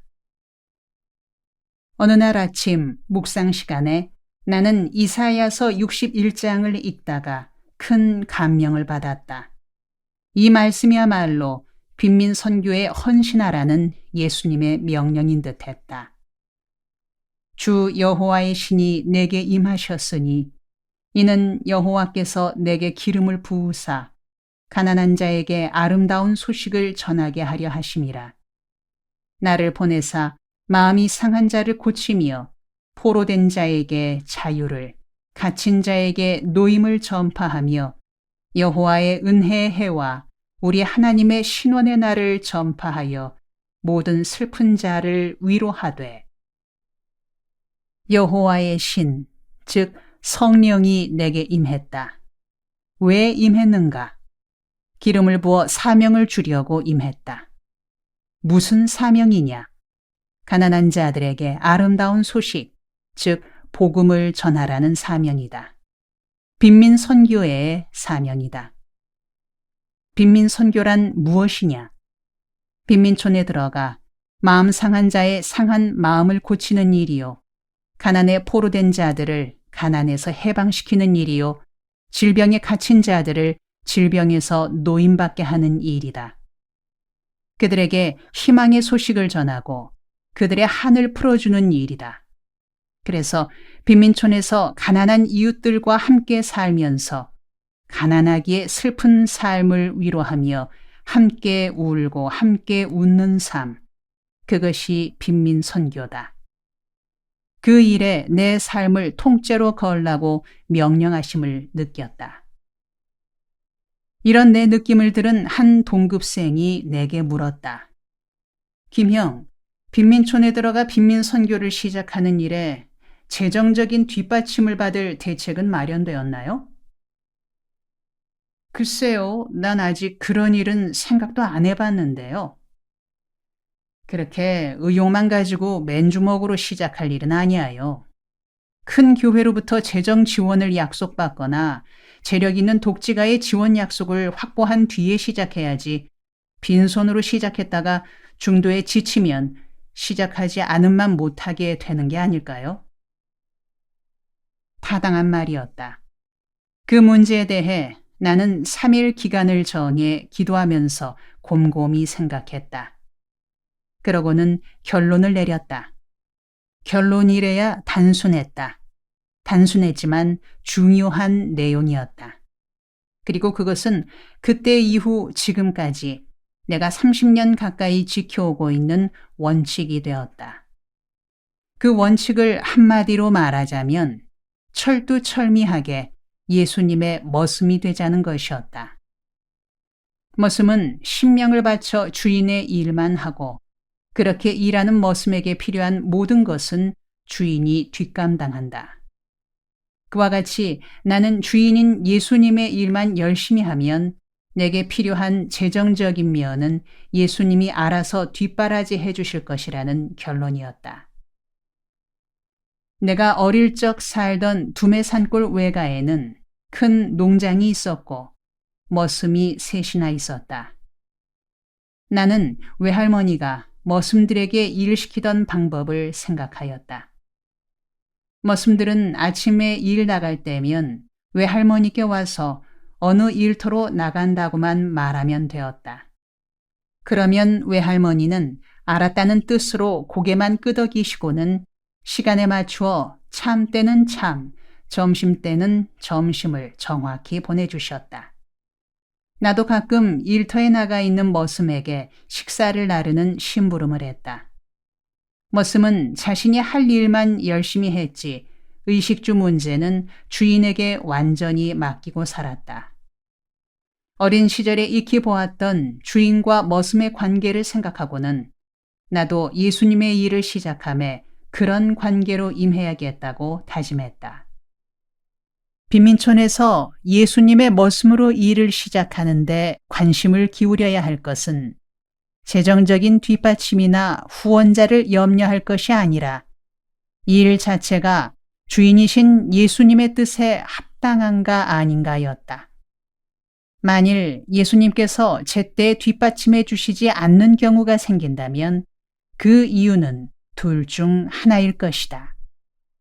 첫 번째는 내가 하는 일이 주인인 예수님의 뜻에 합당치 않았을 경우이고, 두 번째는 애초에 나를 뒷받침해 줄 주인이 없을 경우이다. 두 번째 경우는 아예 생각조차 할 필요가 없는 일이었기에 다만 첫 번째 경우인 내가 하려는 일이 예수님의 뜻에 합당한가 아닌가만 남는다. 그 문제는 이미 이사야 61장을 통해 확고부동한 사명으로 받아들인 터였으므로 나는 아무 거리낌 없이 맨몸으로 부딪혀 나가기로 작정했다. 이렇게 마음을 다져먹은 나는 틈나는 대로 청계천 판자촌을 찾아가 골목골목을 누비며 생각했다. 이곳에서 교회를 시작하기 전에 먼저 해야 할 일이 무엇일까? 교회를 시작한다면 어떤 원칙으로 어떤 교회를 세워야 할까를 찬찬히 생각했다. 그 결과 먼저 주민들과 친해지는 일부터 시작해 주민들의 요청에 의해 교회를 세우는 방식으로 접근해야겠다고 마음먹었다. 그래서 먼저 60세 이상 노인들을 초청하여 노인잔치를 열었다. 동네 앞 널찍한 공터에 잔치판을 버려놓고 노인들에게 국밥을 대접하고 담배 한 갑씩을 돌렸다. 그리고 막걸리 몇 마를 받아 분위기를 흥겹게 돋우었다. 분위기가 한창 좋아졌을 때 노인들에게 나를 소개하면서 이 동네에서 여러 어른들을 모시고 예배당을 세우고 싶으니 어르신네들의 도움을 바랍니다. 라고 말했다. 이어 학형의 아버지 김인옥 씨의 찬조 연설이 있었다. 이 선생으로 말할 것 같으면 우리 아들 꼽추병을 고친 선생이신데 말하자면 하늘이 낸 사람이 외다. 이 어른이 믿지 않은 것이면 무엇이든 따라 믿어도 손해볼 건 없을 터인께 우리 동네에서 받들어 모십시다. 여러분들이 내 말에 찬성하신다면 박수로 호응해 주시라요. 그의 말이 끝나자 동네 노인들은 박수로 호응했다. 그때쯤 되니 장내 분위기는 무르익고 모두들 즐거워했다. 노랫가락이 나오고 노인들은 덩실덩실 춤을 추며 놀았다. 그 뒤 동네 분위기가 좋은 방향으로 흐르기 시작했다. 잔치에 왔던 노인들이 나를 지지하고 선전하는 대변인이 된 덕분이었다. 노인들은 골목골목에서 열을 올려 말했다. 김아무개 내 아들 병 고친 사람이 예배당 선생이라는구먼. 그 사람 된 사람이야. 인사성 밝고 어른 모실 줄 아는 사람이더란께. 이 동네 예배당 세우자고 권해야 쓰겄어. 이 사람들아, 동네에 예배당이 들어서면 손주 새끼들 교육에 얼마나 도움이 크거는가. 옛날 서당서 가르쳤던 공자님 돌이나 요즘 예배당서 가르치는 예수님 돌이나 근본은 다 좋은겨. 사람다운 사람 되라는 도리니께 우리가 밀어줘야 되는겨. 동네 노인들의 분위기가 이렇게 흘러가자 다음으로 어린이들에게 공작을 펴기 시작했다. 주머니마다 알사탕을 가득 채우고는 골목골목을 다니며 아이들을 불러 모았다. 만나는 아이들마다 사탕을 나눠주며 친구들을 불러오너라 재미있는 동화를 들려주겠노라고 일렀다. 그러면 잠깐 사이에 200여 명의 아이들이 모였다. 나는 아이들에게 장발장 동화를 들려주고는 헤어질 때 내 이름은 김진홍이고 이 동네에 예배당을 세우려는 사람이라고 일러주곤 했다. 그 뒤 동네에 가면 골목이 비좁게 아이들이 따르며 물어왔다. 선생님, 예배당 언제 열어요?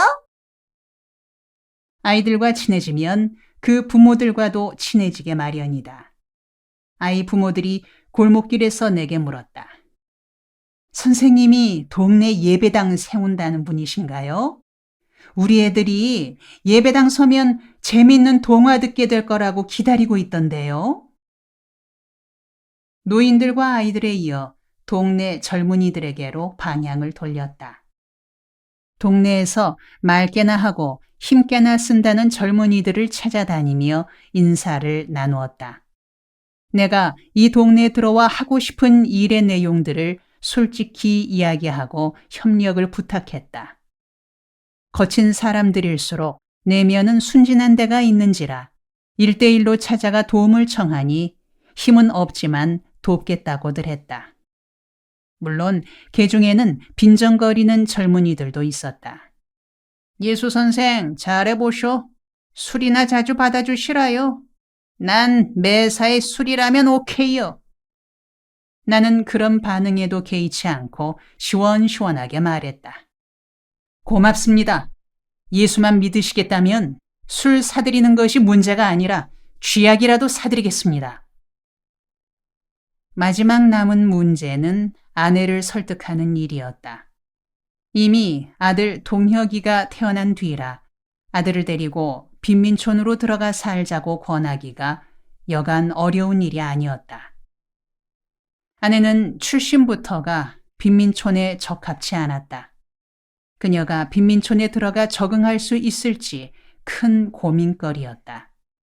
더욱이 아들 동혁이가 빈민촌에서 건강을 해치지나 않을까 하는 염려도 들었다. 이런 갈등을 겪으며 빈민촌에 들어가 일할 계획을 말했더니 아내는 뜻밖에도 선선히 말했다. 예수님이 기뻐하시는 일이고 당신의 뜻이 그렇다면 같이 들어가 살겠어요. 그렇게 말해주니 고맙소. 그러나 당신과 동혁이에게 지나친 희생을 강요하는 것만 같아 심히 부담스럽구려. 그렇다고 우리는 밖에 살고 당신만 빈민촌에 들어가 살면서 일할 수는 없잖아요. 그래서 고민하는 거요. 내가 결혼하기 전에 빈민 선교를 하겠다고 생각했더라면 혼자 몸으로 빈민촌에 들어갈 수 있었을 텐데. 아니죠. 나도 동혁이도 예수님 이 일에 함께 동참하게 되는 거니 너무 부담 갖지 마세요. 함께 빈민촌으로 들어가기로 합의한 우리 부부는 푼푼히 모아두었던 30만 원 전부를 빈민촌에 투자하기로 했다. 언젠가 때가 되면 한국에서 가장 좋은 일을 하는 데 쓰자고 모아두었던 돈이었다. 그 돈으로 방이 셋 있는 판잣집 한 채를 14만 5천 원에 구입해 내부를 수리하는 작업에 들어갔다. 방 2칸은 교회로, 1칸은 살림방으로 쓰기로 했다. 집을 구입하는 일은 학형이 아버지 김인옥 씨가 맡아주었고 집 수리하는 일은 김종길 씨가 앞장서 주었다. 그렇게 일이 진행되어 가는 중에 좋은 일꾼 한 명이 오게 되었다. 내가 대구 근교의 경산 메노나이트 학교에서 성경 교사로 있을 때 가르쳤던 김영준 군이 소문을 듣고 찾아와 빈민선교에 합류하겠노라고 했다. 키는 자그마하나 신중하고 진실하고 다부진데다 유능한 젊은이였다. 그래서 나와 김종길, 김인옥, 김영준 합하여 네 김씨가 팀을 이뤄 교회 창립을 서두르게 되었다. 김인옥 씨는 온 동네를 누비고 다니며 김진홍 선생이 세울 교회 이야기를 열심히 퍼뜨렸다. 워낙 열심히 하니까 저 양반 하루 일당 얼마를 받기에 저렇게 선전하고 다니는 게야 하고 주민들이 빈정거릴 정도였다. 학형이 아버지 김인옥 씨는 일제시대 만주에서 마적단에 있다가 후에 독립군에 가담했던 분이다.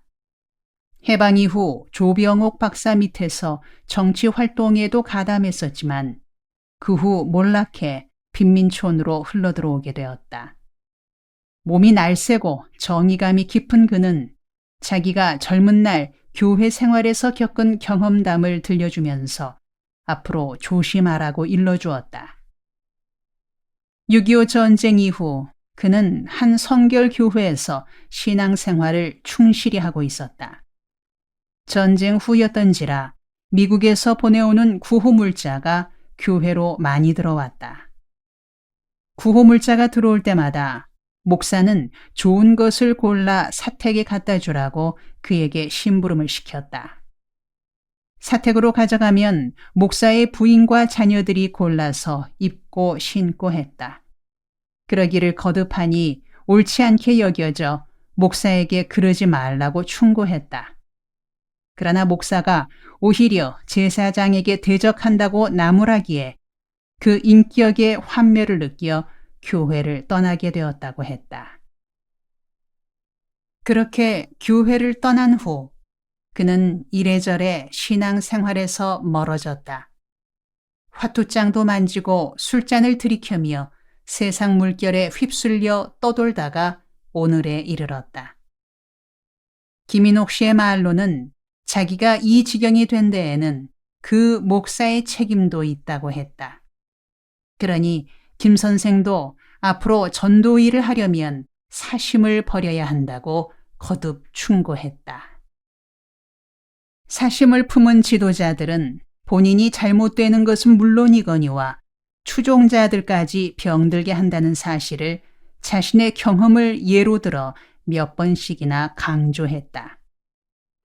나는 그의 말을 듣고 앞으로 물질만큼은 깨끗하고 담백히 해야겠다고 다짐하고 청빈을 인생 신조로 삼기로 했다. 시간이 흐를수록 빈민 선교에 대한 사명의식이 깊어지는 만큼 보람도 커져갔다. 이런 일에 부름받아 몸을 바치게 되었다는 사실 자체가 감격스러웠다. 예수 그리스도가 전한 복음의 진수가 바로 이것 아니었던가. 이 일을 한마디로 줄여 말한다면 하나님 나라의 건설이라 할 수 있다. 교회는 지난 2000년 세월 동안 하나님 나라 건설을 위해 숱한 피를 흘리며 자라왔다. 그러한 역사가 이 땅 한반도에 시작된 지 100년 만에 한국교회는 양적으로나 질적으로나 성장했다. 그러나 한국교회 내부에 문제가 생겼다. 선교 초기에는 바닥 사람들인 민초들 사이에서 받아들여 그 속에서 자라기 시작했던 교회가 시간이 흐르는 사이에 중상층 이상의 교회, 이른바 부르주아 교회로 탈바꿈했다. 그리하여 우리 사회의 다수를 이루고 있는 기층민들인 빈민과 노동자, 농민들은 교회에서 소외당하는 처지에 이르렀다. 빈민촌 주민들 가운데 이전에 교회를 다니다가 그만둔 분들이 꽤 있었다. 그들의 한결같은 생각은 자기들 같이 가난한 사람들은 교회에 나가면 그 분위기에 적응하기가 어렵다는 것이었다. 일주일 내내 노동판에서 일하다가 주일을 맞아 교회에 가면 교회 분위기가 너무 깨끗하고 고상해서 앉아있기가 불편하고 마치 못 올 곳에 온 사람만 같아 그만 나와버린다는 것이었다. 이런 이야기를 듣다 보면 마음속에서 온갖 생각이 떠올랐다. 교회는 가난한 사람들을 위해 그들 속으로 들어가야 하는 것이 아니라 교회 자체의 존립을 위해 가난한 사람들에게로 들어가야 한다. 만약 국제정세가 미묘하게 흐르는 이때에 시세 역전하여 교회가 잃어버린 기층민들, 무산계층들이 공산주의로 기운다면 화려하게 장식한 교회당이 무슨 소용이 있겠는가. 교인들을 가두는 감옥으로 변할 수도 있을 것이다. 도대체가 교회당 짓는데 엄청난 예산을 투자하고 있는 교회 지도자들의 의식 구조가 한심하다. 그 예산을 백성들 돌보는 일에 쓴다면 결의 사정이 얼마나 달라질 것인가. 본래 건물을 요란스레 짓고 장식을 화려하게 꾸미는 것은 바알 종교였다. 야훼 하나님의 종교는 건물이 아니라 민중의 삶에 관심을 기울여 왔다. 이때 한국교회는 심기일전하여 민중들의 삶에 관심을 기울여야 한다. 그래서 민중들의 삶의 구심점이 되고 민족사의 선두에 서서 민족의 활로를 열어나가는 교회가 되어야 한다. 그러기 위해서 교회는 물건 물에 투자할 것이 아니라 백성 민에 투자해야 한다. 교회는 수에 관심을 기울이기 전에 질에, 백성들의 삶의 질에 관심을 기울여야 한다. 교회는 위로 솟고 옆으로 뻗으려 하기 전에 백성들의 가슴 깊은 곳으로 파고 들어가는 깊이 있는 교회가 되어야 한다. 서울 시내 교회들이 건축과 관리에 들이는 정성과 예산의 절반만이라도 빈민과 노동자를 위한 사업에 투자한다면 한국 사회는 큰 발전을 이룰 수 있을 것이고 아울러 한국 교회도 획기적인 성장을 이룩하게 될 것이다. 우리는 청계천 빈민촌에 교회를 세우는 데 필요한 것들을 하나씩 갖추어 나갔다. 이제 교회 이름을 무엇으로 정할 것인지에까지 이르렀다. 우리들의 신학적 사상적 발상에 적합하면서도 빈민촌 현장에 걸맞는 교회 이름을 찾기란 쉽지 않았다. 고심하던 끝에 현상 모집하기로 했다. 22kg짜리 밀가루 한 포를 상품으로 걸었다. 이런 내용을 적어 동네 곳곳에 방을 붙였다. 교회 이름 짓는 일부터 주민들의 관심과 참여를 끌어내려는 아이디어였다. 결과는 대성공이었다. 여러 가지 이름이 주민들로부터 제안되었다. 이름을 제안한 당사자는 사람들 앞에서 그 뜻을 설명하기로 했다. 설명회가 열리던 날, 많은 주민들이 모여 제안자의 설명을 듣고 난 후 투표를 했다. 이 과정에서 1등으로 뽑힌 이름이 활빈교회였다. 제안자는 열을 내어 그 뜻을 설명했다. 여러분, 홍길동전 소설에 나오는 활빈당을 아시죠? 우리가 그 활빈당의 전통을 이어나가는 교회가 되자 이겁니다. 물론 활빈당 당소 홍길동은 도적이었습니다. 그런데 보통 도적이 아니라 의적이었습니다.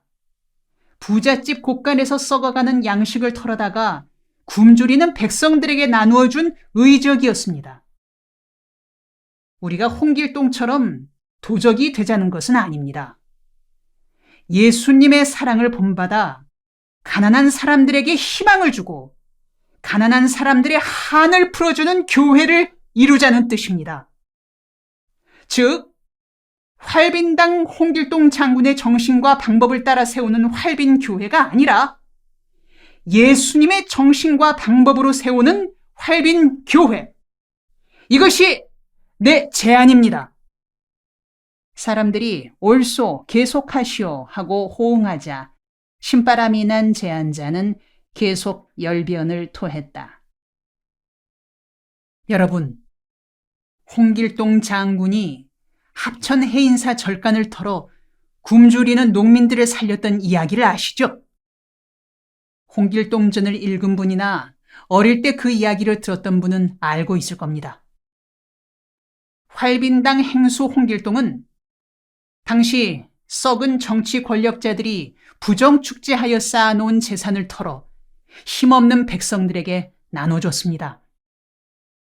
당시 해인사는 종교 특혜를 이용해 불을 쌓고 절 주변의 영세 농민들을 고리채로 울린 절간이었습니다. 농민들은 나무 껍질을 벗겨가며 연명하고 있을 때 해인사 절간에는 쌓인 곡식이 썩어나고 있었죠. 활빈당 동지들은 절간에 쌓여있는 이들 재물과 양식을 털어 빈농들에게 나눠줬습니다.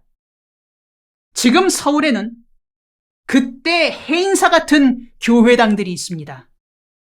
그래서 지금도 활빈당 같은 교회, 즉 활빈교회가 필요합니다. 그래서 나는 활빈당의 이런 전통을 이어받는 교회가 되자는 뜻에서 우리가 세울 교회 이름을 활빈교회로 붙이기를 목숨 걸고 주장하는 바입니다. 그는 그날 모였던 사람들로부터 가장 많은 박수를 받았고 투표 결과 절대 다수의 지지를 받았다. 그는 밀가루 한 포를 상품으로 받았고 교회 이름은 활빈교회로 정해졌다. 이름이 그렇게 정해지자 그 이름에 성서적이고도 신학적인 의미를 더해 사람들이 활빈교회란 이름에 담긴 신앙적인 뜻을 확실히 터득하게끔 힘썼다. 홍길동전에 나오는 활빈당은 순환의 역사 속에서 백성들의 피 속에 뼈 속에 흐르던 이름이었다.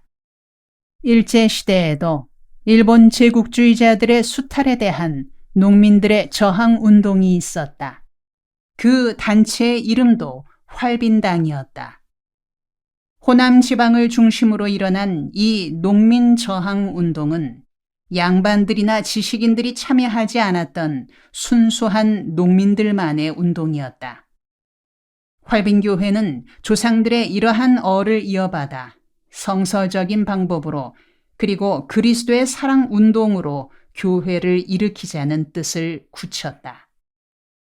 물론 기독교 신앙은 예수를 믿음으로써 영혼이 구원받고 죽어서는 천국 가는 신앙이다. 그런 신앙 고백을 빼버린다면 기독교가 설 자리가 없어진다. 그러나 천국에 머물러서도 안 된다. 믿어 구원받고 천국 가는 신앙이면 틀림없으되 천국 가기 전에 이 땅에서 사람답게 사는 신앙을 가져야 한다. 이 땅에서는 빈곤 속에서 인간 대접도 못 받고 살다가 죽은 영혼이 천국에 간다고 해서 그 천국이 제대로 된 천국일 수는 없는 것이다. 그래서 이 땅에서부터 가난을 극복하고 인간다움을 누리며 천국 생활을 누리자고 강조했다. 이것이 활빈 신앙이요. 이런 활빈 신앙을 백성들 속에서 길러나가는 교회가 되자고 설명했다. 이 설명은 가난에 찌들어 길을 못 펴고 살던 빈민촌 주민들의 가슴에 쉽게 닿았고 공감대를 이루었다. 그런 공감대는 교회가 어렵지 않게 동네 중심에 뿌리내리는 계기가 되었다. 먼저 기도 모임부터 시작했다. 우리는 합심하여 활빈교회가 이 사회의 경제적 불균형, 사회적 불평등, 정치적 부자유 등을 진리의 힘으로 바로잡아 나가는 일에 쓰이게 해달라고 기도했다. 우리 개개인들에게 구원의 삶을 주신 예수께서 사회도 구원해 주시고 민족도 새롭게 해 주시기를 기도했다. 교회당으로 쓸 판잣집도 수리가 끝나자 10월 첫 주일에 창립 예배를 드리기로 했다. 마침 1971년 10월 3일 개천절이 주일이어서 안성맞춤이었다. 글자 그대로 하늘이 열려 결의 역사가 시작된 개천절에 활빈교회가 시작된다는 것이 더욱 뜻깊었다. 그러나 호사다마일까 뜻하지 않은 일이 일어났다. 9월 29일에 서울시청 철거반이 들이닥쳐 교회당으로 쓸 집을 헐어버린 것이다. 철거반은 무허가 판잣집의 경우 우선 살게는 해주지만 비가 새거나 문짝이 떨어져도 수리하지 못하도록 단속하고 있었다. 그런데 판잣집을 교회당으로 개조한다고 보름이 넘도록 뜯고 고치고 소란을 떨었으니 철거반이 오지 않을 리 없었다. 나는 아찔했다. 허물어지는 벽을 바라보며 예수님께 기도했다. 예수님, 다시 시작할 용기를 주십시오. 앞으로 교회가 자리 잡아 나가려면 온갖 어려움이 닥칠 것입니다. 첫 판부터 낙심하여 물러서지 않도록 힘을 주십시오. 교회당 건물은 무너졌지만 전화위복으로 좋은 일도 일어났다. 그간 주민들에게 뿌려놓았던 씨앗들이 열매를 맺어 주민들이 너도 나도 교회당 복구에 나선 것이다. 밤낮으로 복구 작업을 서둘렀더니 창립 예배에는 지장이 없을 만큼 되었다. 겨우 한시름 놓고 이제 마무리 작업을 하려는데 이 또 무슨 날벼락인가. 쌓아놓은 벽 한쪽이 제풀에 풀썩 무너져 내렸다. 공사를 서두르느라 시멘트가 굳기도 전에 높이 쌓아 올린 까닭이었다. 우리는 다시 시멘트 모래블록을 날라다 쌓아 올렸다. 나도 질통을 메고 모래를 전하르고 삽질을 하느라 손바닥에 피가 나고 어깨가 부어오르고 잠이 밀려와 어디에나 앉기만 하면 꾸벅꾸벅 졸곤 했다.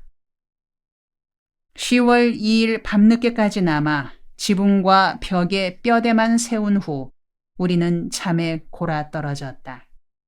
그만하면 창립 예배를 드리기에는 지장이 없을 것 같았다. 1971년 10월 3일 3시 활빈교회는 드디어 창립 예배를 드렸다. 비록 창문도 달지 못했고 바닥이래야 흙바닥에 가마니를 깔았지만 우리는 흥겹기만 했다. 사과괴짝 둘을 구해다 강대상으로 삼고 흰 종이를 덮었다. 창립 예배에서 나는 이사야서 61장 1절에서 4절까지를 본문으로 읽고 활빈 교회를 왜 창립하는지 설교했다.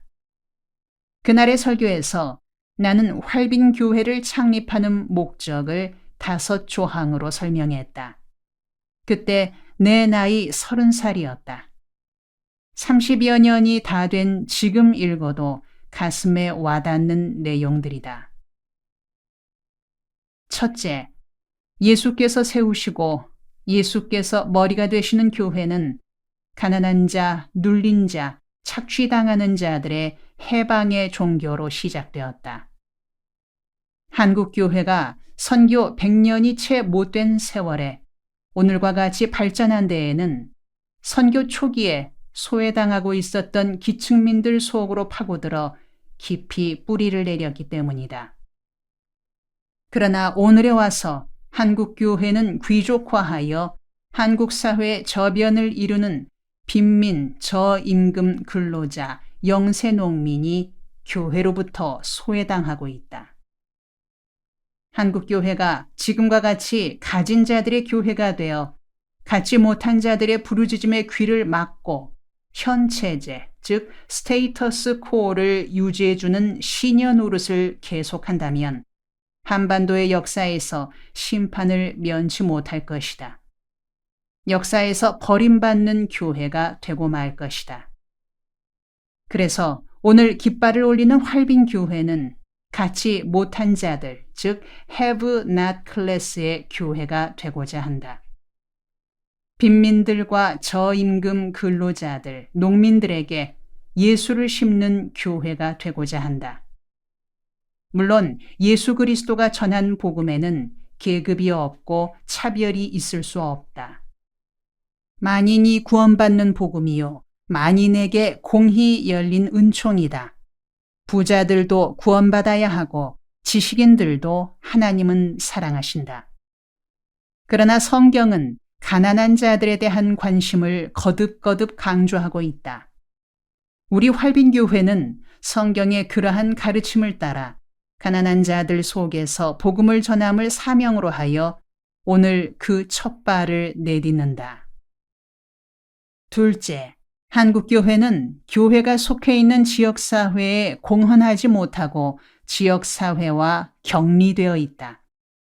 활빈교회는 교회가 속해 있는 지역사회를 섬기고 개발하는 일에 앞장서는 교회로 시작한다. 교회는 어느 시대, 어느 곳에 세워지든지 그 교회가 속한 지역사회에 정신적, 사회적, 문화적, 그리고 때로는 정치적 구심점이 되어야 하고 지역사회 내에 육체적, 도덕적, 사회적인 온갖 질병을 치료하는 교회가 되어야 한다. 거듭 말해 교회는 그 교회가 속해 있는 지역사회 내의 모든 문제를 성서적인 기준에 따라 그리고 인간 존중의 가치에 따라 해결해 나가기를 힘쓰는 교회가 되어야 한다. 셋째, 예수께서 가르치신 진리의 알맹이는 믿음으로 구원받음과 사랑으로 살아가는 삶에 있다. 우리들도 구원받게 하는 믿음이 밖으로 드러날 때는 사랑으로 표현된다. 믿음으로 구원받고 사랑으로 살아가는 것이다. 그래서 교회가 땅 위에 존재해야 하는 이유 중 하나는 이 사랑의 실천이다. 그럼에도 오늘의 한국 교회는 이 사랑을 잃고 형식과 도그마에 열중하고 있다. 한국 교회의 이런 현실을 고쳐나가기 위해 활빈 교회는 모름지기 사랑하기에 뜨거운 교회가 되어야 한다. 사랑하기를 가르치고 훈련시키는 교회가 되어야 한다. 사랑하기를 실천하고 넓혀나가는 교회가 되어야 한다. 신약성서 야고보서에 분명히 말하고 있다. 사랑의 실천이 없는 믿음은 죽은 믿음이요 행함이 따르는 믿음이 살아있는 믿음이라 했다. 한국교회 교인들의 믿음이 죽은 믿음이 되지 않고 살아있는 믿음이 되어 이 땅의 병든 역사를 고쳐나가기 위해서는 먼저 우리들 활빈교회 교인들부터 사랑을 실천하는 일에 앞장서 나가야 한다. 우리들부터 사랑을 훈련하고 실천하고 확장해 나가야 한다. 넷째, 교회는 그 교회가 속한 민족과 사회, 좁게는 지역사회를 복음화함에 그 시대와 그 장소에 적합한 전략과 기동성을 지녀야 한다. 서양 선교사들이 가져다 준 신학과 선교 방법이나 교회 구조에 대한 집착은 변화하는 시대에 적용할 수 없는 교회로 만들고 있다. 복음이 시대와 장소를 초월한 영원한 진리일진데 그 복음을 담는 그릇으로서의 신학과 선교 방법은 역사의 변화와 발전에 따라 함께 변하고 적응하고 발전해야 한다. 서구의 풍토와 서양인들의 논리에서 발전된 신학과 교회 제도 및 선교 방법이 우리 한국인들의 심성에 적합치 못하리라는 것은 너무나 당연한 일이다.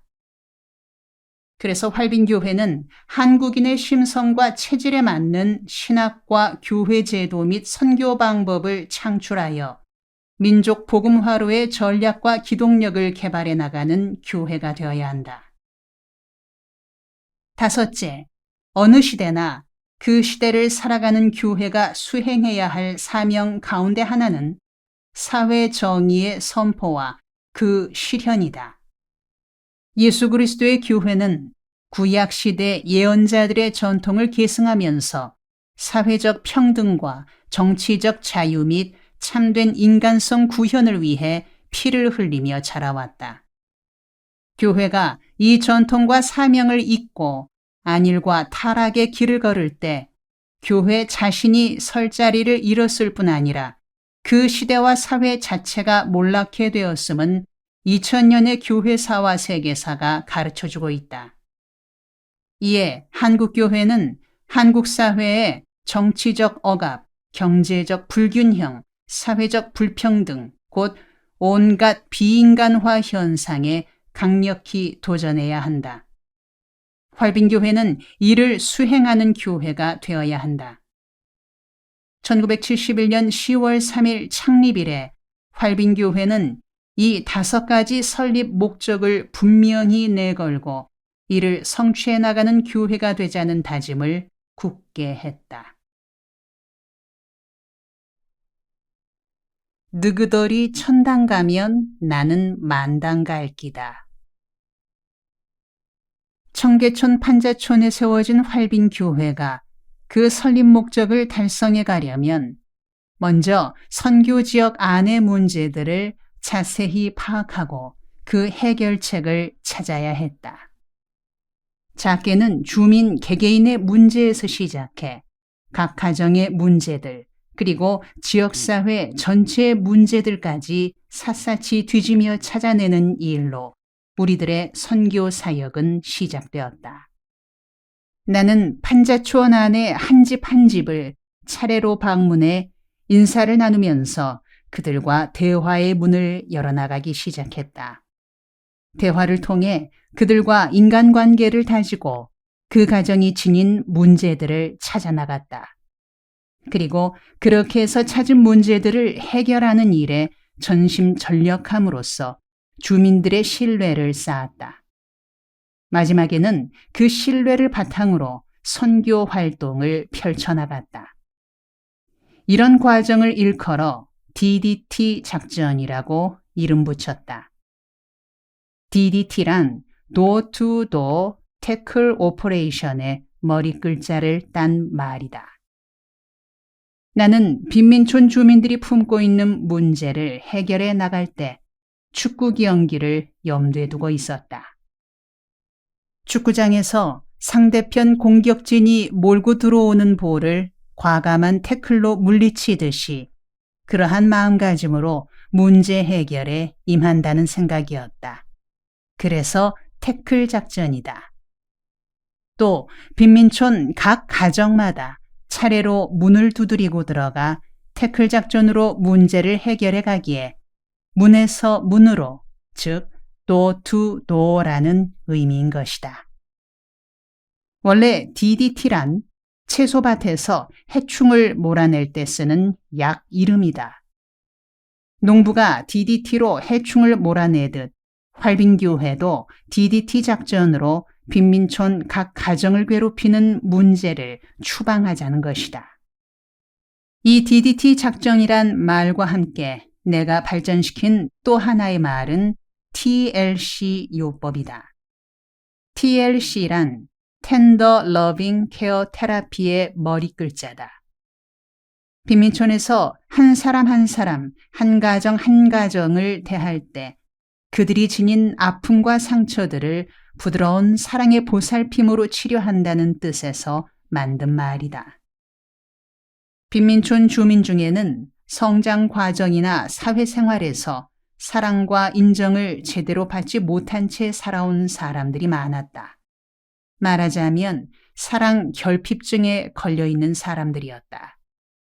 사람들은 비타민이 부족할 때 생기는 비타민 결핍증에 대해서는 익히 알고 있으면서도 사랑이 결핍될 때 생기는 병인 사랑 결핍증에 대해서는 무지하다. 빈민촌 주민들 중에는 어린 시절부터 성인에 이르기까지 지나친 사랑 결핍으로 인해 고통을 당하는 사람들이 많다. 이 사랑 결핍증 환자들은 누군가가 넉넉한 사랑을 베풀고 극진한 관심을 기울여 줄 때 치유된다. TLC 요법은 바로 예수께서 시범을 보이신 사랑 결핍증에 대한 치료법이다. 예수는 이렇게 말했다.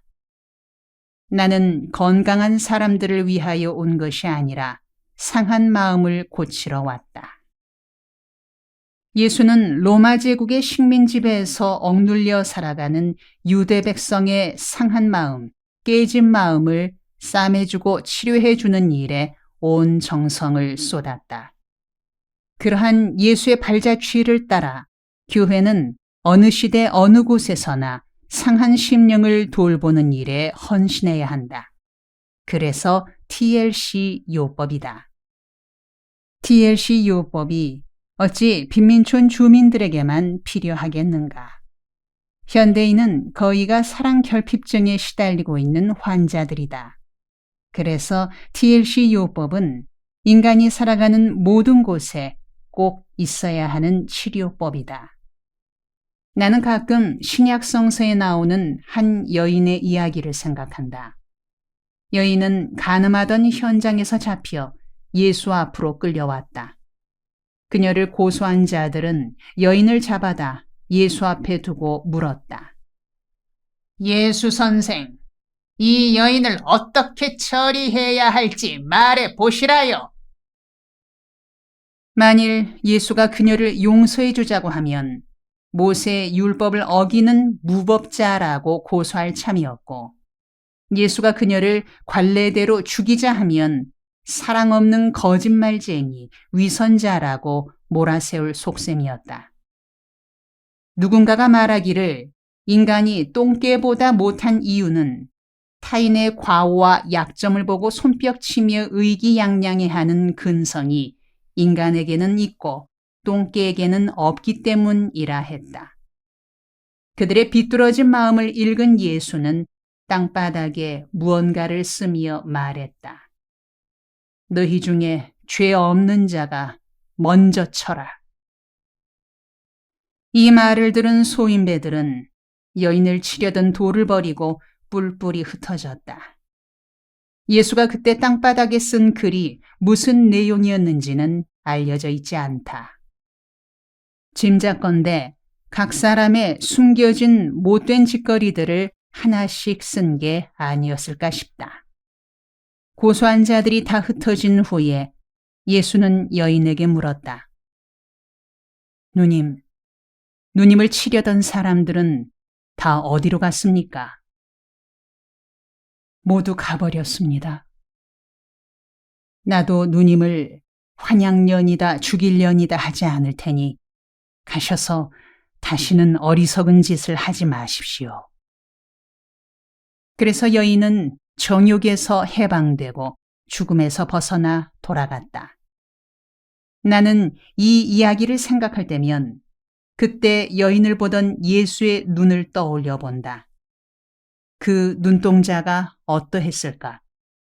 인간의 약점과 비열함을 이해하고 그런 인간의 치사스러움에 대해 연민을 지녔던 예수의 눈은 사람을 새로워지게 하는 힘을 지니고 있었으리라.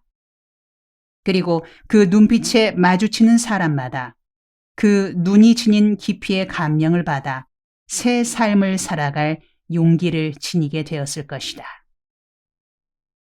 나는 예수가 인간 영혼의 상처를 치료함에 TLC 요법을 사용했다고 생각한다.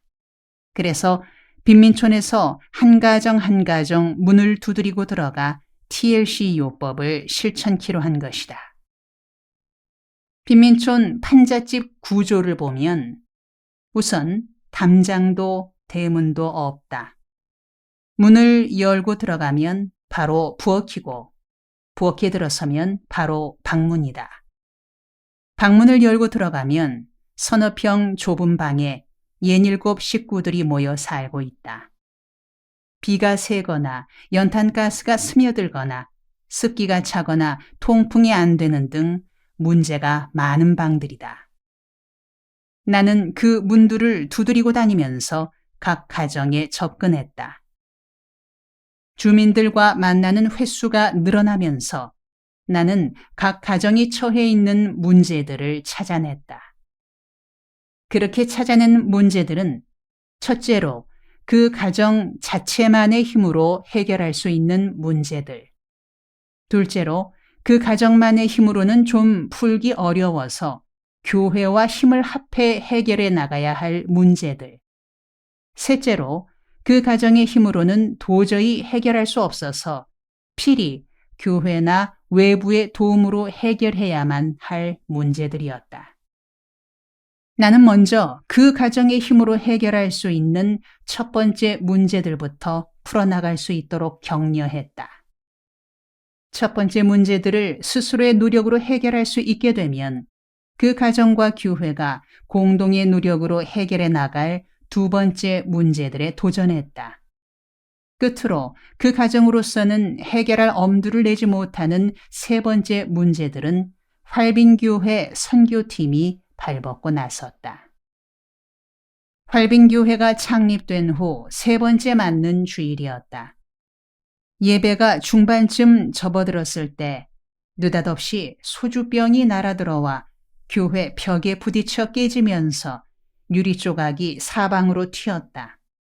곧이어 문이 열리더니 동네 불량배 6명이 교회당 안으로 들어섰다. 술 냄새가 코를 찔렀다. 왜 동네 시끄럽게 노래 부르고 야단이야? 내 동네 와서 예배당 영업을 하려면 먼저 이 몸에게 신고를 해야 되는 것이지. 리더로 보이는 자가 험상궂은 기세로 말했다. 교인들이 그 분위기에 눌려 슬금슬금 나가버렸다. 왕년에 주먹개나 썼던 김종길 씨는 이 새끼들 여기가 어디라고 이러는 거야? 하고 힘으로 해결하려고 나섰다. 나는 그를 만류하며 할 수 있는 한 그들을 조용하게 정중하게 대했다. 얼만가 실랑이를 벌이다가 리더격인 자가 야, 이쯤 했으니 가자. 앞으로는 알아서들 기겠지. 하면서 앞장서서 나가자 나머지도 뒤따라 나갔다. 나는 그날 저녁 이슥한 시간에 소주 한 병과 오징어 한 마리를 사들고는 이쯤 했으니 가자고 말하던 젊은이의 집을 찾아갔다. 그는 자고 있었다. 가족들에게 그를 깨워달래서 마주 앉았다. 그런 사람들일수록 1대1로 마주 앉으면 약하고 순한 데가 있는 법이다. 나는 오징어를 구워달래서 소주잔을 마주 들고 앉아 그와 친한 이야기를 나누었다. 내가 예수를 왕초로 모시기 전에 어떻게 방황하며 고민했는지, 지금 믿고 따르는 예수가 어떤 멋쟁이인지, 그 예수가 당신을 어떻게 돕고 싶어 하는지, 내가 이 동네에 무슨 생각을 품고 들어왔는지 등을 차근차근 이야기했다. 내 이야기가 끝나자 그가 불쑥 무릎을 꿇으며 말했다. 성님, 오늘부터 성님으로 모시겠습니다. 나를 동생으로 받아주시겠죠? 성님, 나도 그런 예수라면 믿고 따를 깁니다. 고맙네, 동생. 그 말 들으니 내가 이렇게나 기쁜데 예수 형님은 얼마나 더 기뻐하시겠는가. 이런 대화가 오고 간 후에 그는 엉뚱하게도 면도날을 찾았다. 예수를 큰 형님으로, 김진홍을 작은 형님으로 모시고 인생을 새 출발하는 뜻으로 혈서를 쓰겠다는 것이었다. 나는 그럴 필요까지는 없다고 만류했다. 피 흘리는 문제라면 예수가 십자가에서 이미 다 흘려놓았으니 더 흘릴 것 없고 마음으로만 굳게 다짐하라고 차근차근 설명하며 타일렀다. 그는 그렇다면 혈서는 안 쓰더라도 각서를 쓰겠다고 했다. 나는 무슨 내용을 쓰겠다는 것인지 궁금하기도 해서 그렇게 하라고 했더니 그는 담뱃갑 안에 든 은박지를 펴서 각서란 걸 썼다. 각서. 나는 이 시간부터 예수 믿고 예수를 나의 평생 왕초로 모실 것을 맹세함. 1971년 10월 0일 000. 나는 각서를 받아들고 집으로 돌아왔다. 다음 주일이 되었다. 11시 예배 시간이 되었으나 그는 나타나지 않았다. 혹시나 하는 생각으로 기다렸던 나는 실망스러웠다. 그런데 기도드리는 중에 문이 활짝 열리더니 교회당으로 들어오는 거친 발걸음 소리들이 들렸다. 기도가 끝난 후 보니 미스터 각서가 그의 패거리들을 데리고 와서는 뒷자리에 떡하니 앉아 있었다. 교인들은 그들이 또 소란 피우러 온 줄로 알고 웅성거리기 시작했다. 그들 옆에 앉았던 교인들 중에는 일어나 자리를 옮기려는 이도 있었다. 나는 교인들에게 괜찮으니 앉으라 이르고는 그들을 불러 앞자리에 앉으라고 권했다. 그들은 앞자리로 나와 일렬로 앉아 예배가 끝날 때까지 순한 양같이 예배를 드렸다. 예배 후 나는 미스터 각서에게 일어서서 교우들에게 인사하고 친구들 소개도 하라고 일렀다. 그는 수줍어하며 몇 마디 했다. 길 잃었던 양들이 돌아왔습니다. 잘 부탁드립니다. 험한 일은 저희들에게 시켜주십시오. 우리는 박수치며 그들을 기쁨으로 환영했다. 다음 날인 월요일에 나는 청계천 빈민촌 중에서 가장 가난한 지역인 구반으로 가서 DDT 작전을 폈다. 그 첫 집이 남씨라는 사람이 호주인 가정이었다.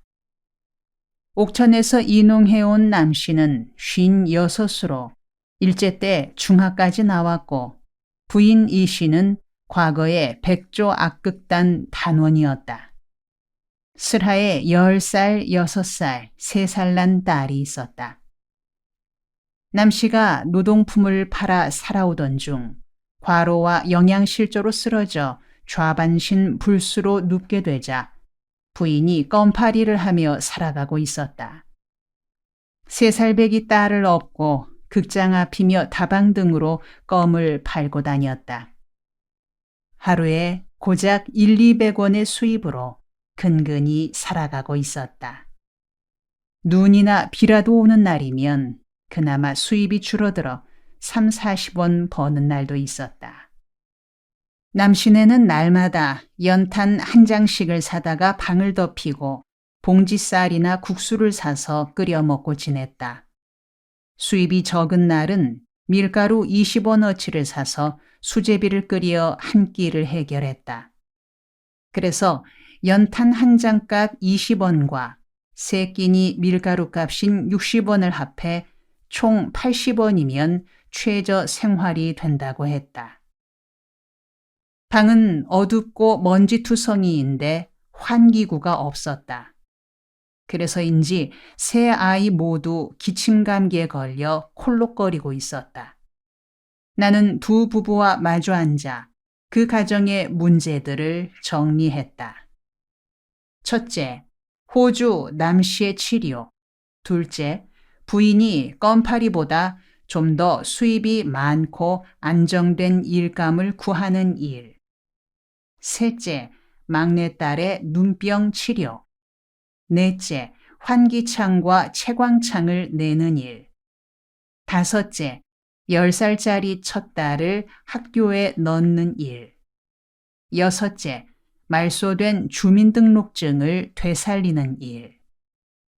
나는 다음 날부터 문제들을 하나씩 해결하는 일에 몰두했다. 그러는 사이에 그들은 교회에 나오게 되었고 생활의 질서가 잡히면서 남씨의 건강도 눈에 띄게 좋아졌다. 이윽고 남씨는 쓰레기통을 뒤져 쓸만한 물건들을 모아 팔아서는 푼돈을 벌 수 있을 정도가 되었다.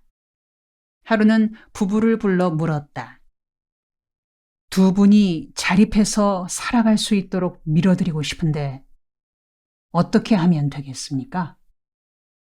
두 분이 의논하셔서 내가 도울 수 있는 방법을 말씀해 주시면 힘 닿는 데까지 도와드리겠습니다. 아이고, 황송한 말씀입니다. 미물 같은 우리를 그만큼 생각해 주시는 것만도 감지덕지한 일입니다.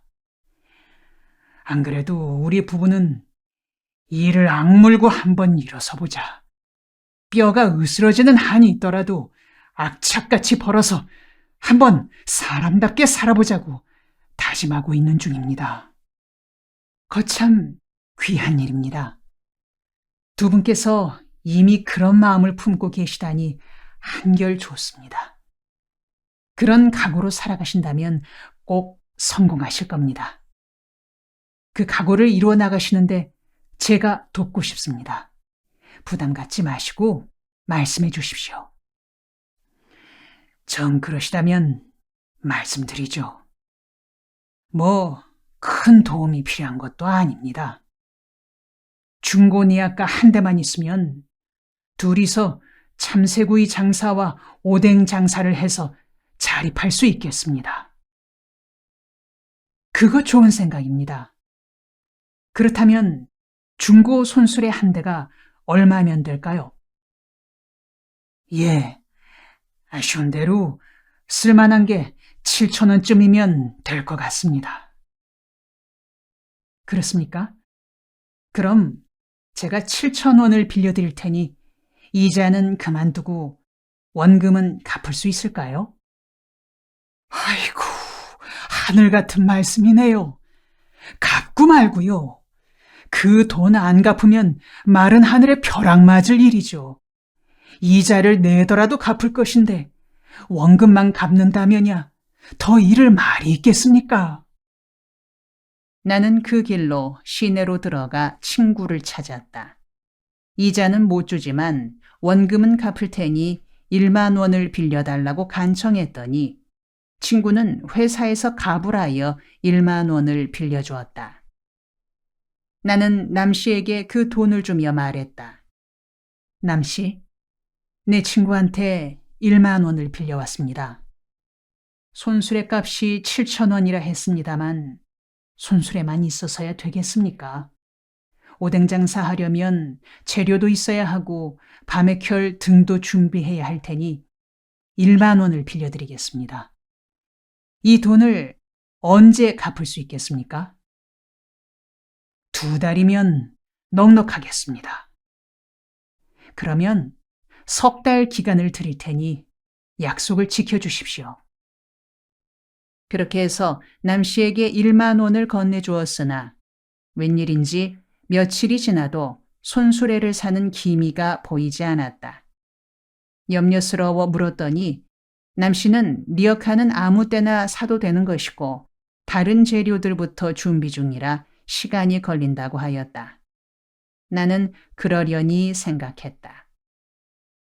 그러던 어느 날 밤늦게 시내에 나갔다가 돌아오는데 동네 어귀에 한 부인이 아기를 업은 채로 쓰러져 있었다.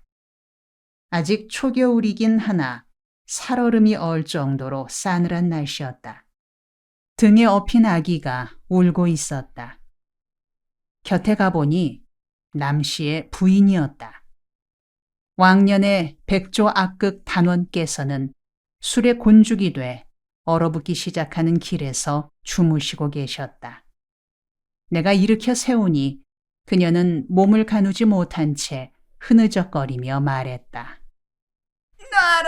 나이 참놈아, 네가 내 몸을 탐내는 기야. 나는 진땀을 빼며 그녀를 집까지 데려다 주었다. 집에 가서 남씨를 찾았더니 부부는 일심동체라던가 남편도 술에 곤죽이 돼 혀가 돌아가지 않는 상태였다. 남씨는 개슴츠레한 눈으로 나를 보며 말했다. 예수선상, 미안하구만이라요. 이 몸이 또 죄를 지었소이다. 가롯 유다 노릇을 했다 이 말이오. 그는 억억하며 음식물을 토해내고 있었다.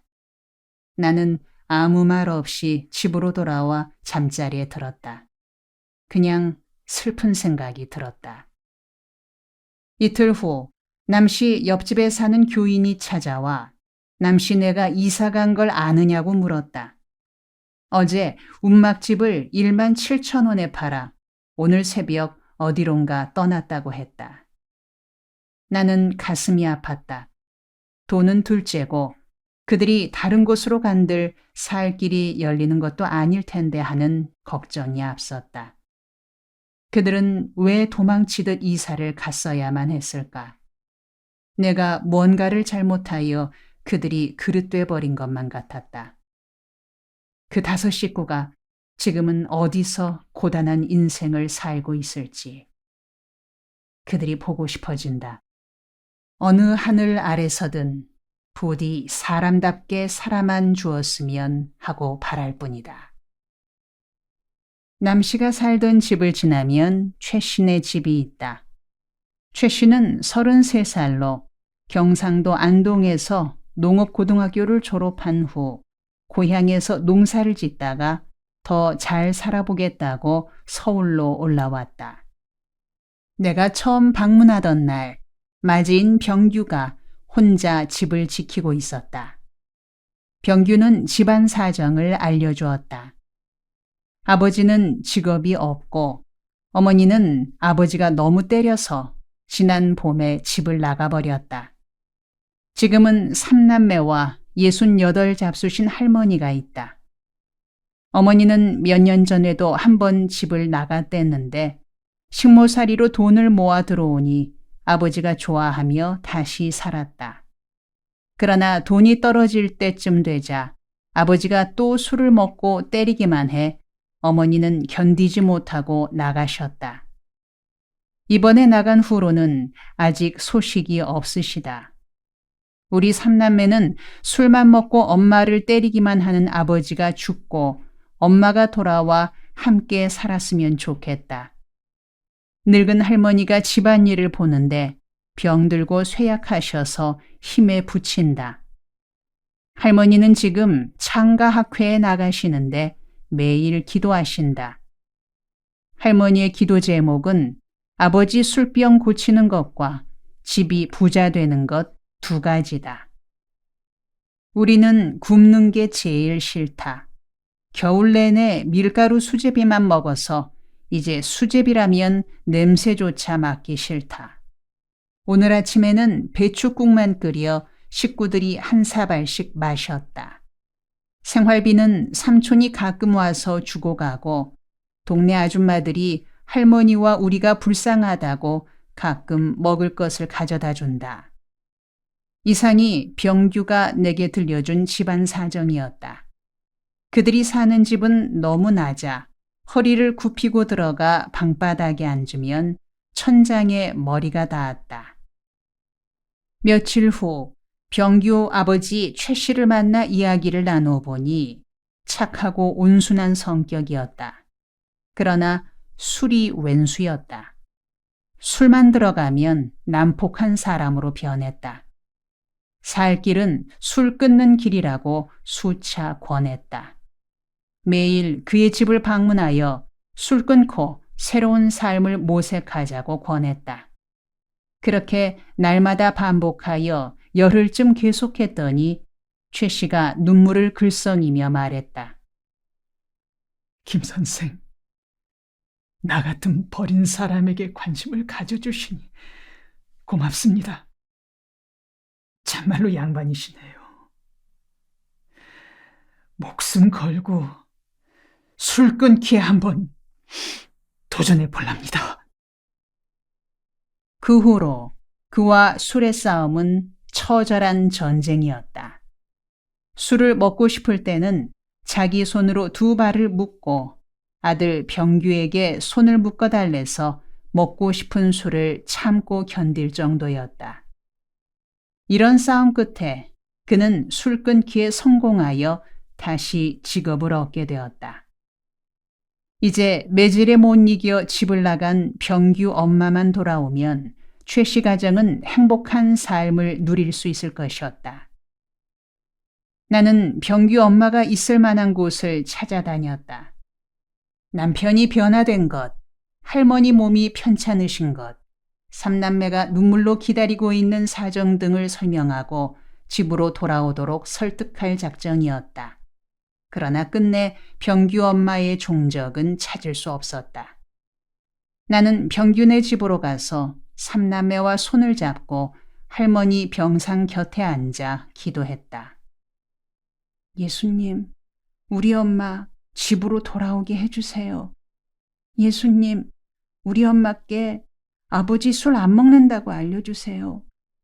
할머니가 아파서 돌아가시게 된 것도 알려주세요. 예수님, 우리들이 너무너무 보고 싶어하는 것도 엄마께 알려주세요. 삼남매는 그렇게 기도하며 홀짝홀짝 울곤 했다. 나도 따라 눈물이 났다. 그래도 병규네는 아버지가 술을 끊을 수 있게 돼 여간 다행한 일이 아니었다. 한 인간이 좌절과 파탄에서 벗어나 용기와 희망을 갖는 것을 보며 나는 이루 말할 수 없는 보람을 느낄 수 있었다.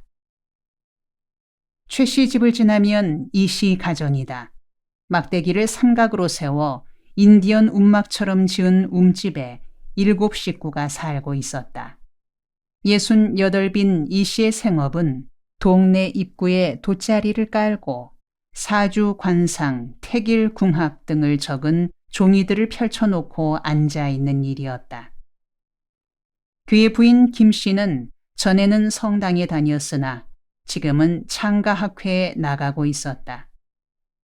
천주교 신자였던 그녀가 창가학회로 발걸음을 돌리게 된 것은 병든 아들 때문이었다. 26인 아들 원섭이는 노동판에 다녔었는데 원인 모를 병을 얻어 1년 반이 넘도록 자리에 누워 있었다. 피골이 상접한 원섭에게 병원에 가서 진찰을 받았느냐고 물었더니 처음 아플 때 보건소에 가서 엑스레이 검사를 받았더니 결핵이 아니라는 것만 알려주었다고 했다. 보건소는 결핵 환자만 돌보기 때문에 자신은 도움을 받지 못했다고 했다. 그 후에는 병원에 가보지 못했노라고 했다. 뼈만 남은 앙상한 몸으로 목에서 쌕쌕하는 소리를 내며 기침을 했다.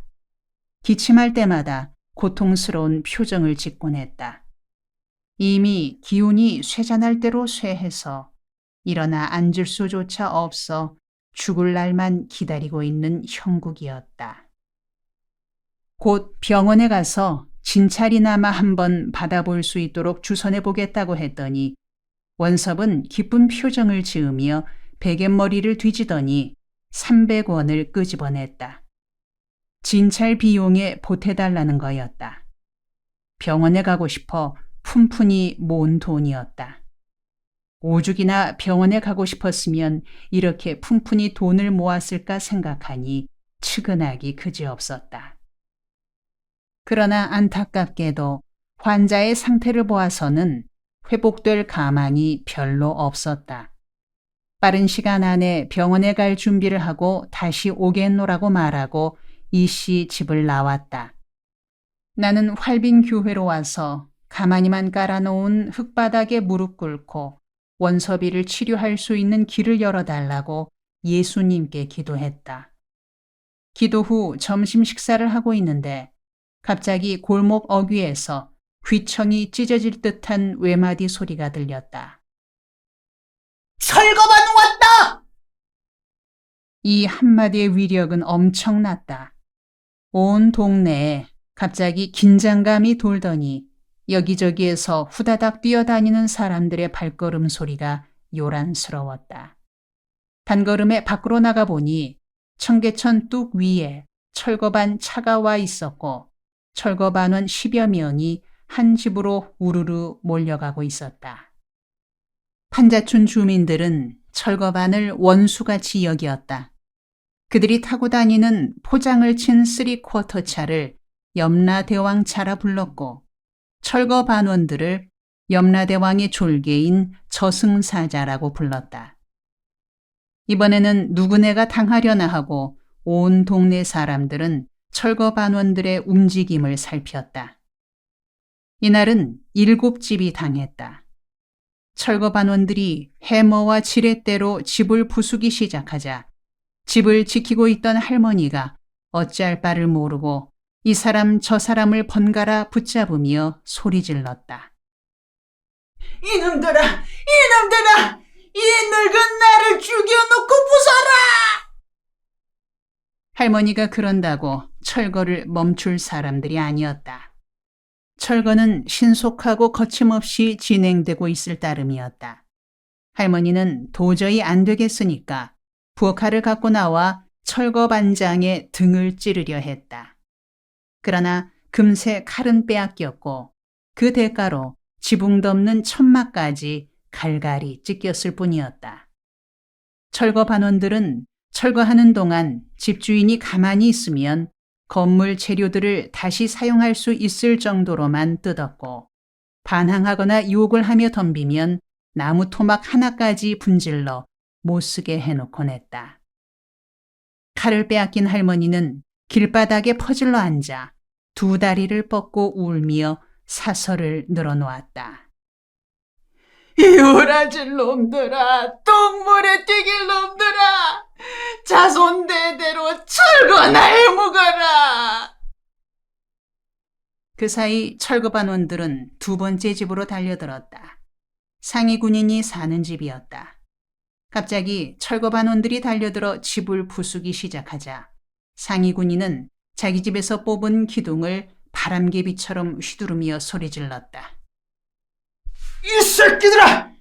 깨보장도 없이 집을 뜯는 법이 어딨냐! 이 새끼들아! 내가 백만고지에서 죽지 못한 것이 한이다! 그가 기둥막대를 휘두를 때는 전선의 고지에서 적군을 무찌를 때만큼이나 결사적이었다. 그러나 그 역시 중과부적이었다. 철거반원들에게 기둥을 빼앗기고 발길에 채고 말았다. 관례로는 어느 집이든 철거할 때 며칠 전에 계고장을 발부한다. 계고장이 발부된 지 4, 5일 후 철거가 집행되기 때문에 집주인들은 어느 정도 대처할 수 있었다. 그러나 가끔은 그런 절차 없이 철거하는 경우도 있었다. 상위 군인의 집이 그런 경우인 모양이었다. 세 번째로 철거된 집은 아주머니가 아기를 안고 방 한가운데 앉아 울고만 있었다. 아기를 안은 채 웅크린 어깨와 머리 위로 온갖 부스러기들이 와르르 쏟아졌다. 그래도 아주머니는 아기를 감싸 안은 채 끝내 일어서지 않았다. 이렇게 하고 버티는 데는 이유가 있었다. 방 구두를 지키려는 것이었다. 철거반은 다시는 그 집에 살지 못하게 하느라 방바닥을 곡괭이로 파헤쳐 버린다. 그래서 철거당하는 사람들은 방 구들만큼은 지키려고 필사적이 된다. 집 껍데기는 헐린다 해도 방바닥만 성하면 그 위에 움집을 짓고 다시 살아갈 수 있기 때문이다. 나는 민초들이 살아가려고 애쓰는 모습을 보면서 연민이 일었다. 그리고 그들을 도울 수 없는 안타까움으로 온몸이 젖어들었다. 다행히 아기 엄마가 그렇게 애쓴 덕에 철거 반원들은 방구들 몇 군데만 곡괭이로 푹푹 찌르고는 지나갔다. 방을 지킨 셈이었다. 그날 철거당한 집들 가운데 맨 나중에 당한 집이 가장 비참했다. 아기를 낳으려고 진통 중에 있는 임산부의 집이었다. 아기가 곧 태어날 기미가 있으니 몸을 풀 며칠 동안만 철거를 미뤄달라고 사정했으나 받아들여지지 않았다. 철거반 반장은 오늘은 특별한 사정이 있어 자기로서도 어쩔 수 없다고 잘라 말하고는 철거를 진행시켰다. 임산부는 무표정하게 방 한가운데 앉아 있다가 가끔 진통이 오는지 고통스러운 표정으로 몸을 움찔움찔 하였다. 나는 눈시울이 뜨거워져 돌아서서 눈물을 훔쳤다. 더 참을 수 없어 철거반 반장에게 다가가 그의 소매자락을 붙들고 따졌다. 반장님, 당신들도 공무를 집행 중이니 개인 감정으로 이러는 건 아닌 줄로 아오. 그러나 이건 해도 너무하지 않소? 아기 낳으려는 산부를 그렇게 대하다니 어디 사람이 할 짓이오? 그렇게 하는 것이 산모나 태어날 아이에게 얼마나 나쁜 영향을 미치리라는 것 좀 반장님도 짐작할 것 아니오. 내가 열을 내어 항의했더니 반장은 담배를 한 대 피워 물며 말했다. 오늘은 우리도 무리인 줄 압니다. 그래서 아침에 철거 안 나오겠다고 했는데 억지로 떠밀려 나온 거요. 듣기로는 내일 높은 사람이 워커힐로 가는 모양인데 워커힐 가는 큰 길에서 보이는 집들은 오늘 중으로 완전히 철거하라는 명령이요. 오늘 철거된 집들은 죄다 큰 길에서 지붕이 보이는 집들이에요. 우리도 달리 어찌할 재간이 없습니다. 이렇게 듣고 사진을 찍어 가야 우리 맡은 직책을 완수하는 겁니다. 누군지는 모르겠지만 보아하니 배운 사람 같은데 우리가 지나가거든 큰 길에서 보이지만 않게 움막이라도 꾸려서 밤을 지내도록 하시구려. 우리가 도와드릴 일은 그나마 모른 척하는 것밖에는 없습니다. 나는 괴로운 심사를 풀고 교회로 와서 혼자 울었다. 아내가 말했다. 여보, 그 산모를 그냥 두지 말고 우리 방으로 데려옵시다. 태어날 아기가 무슨 죄가 있어 그런 자리에서 태어나게 한단 말이에요.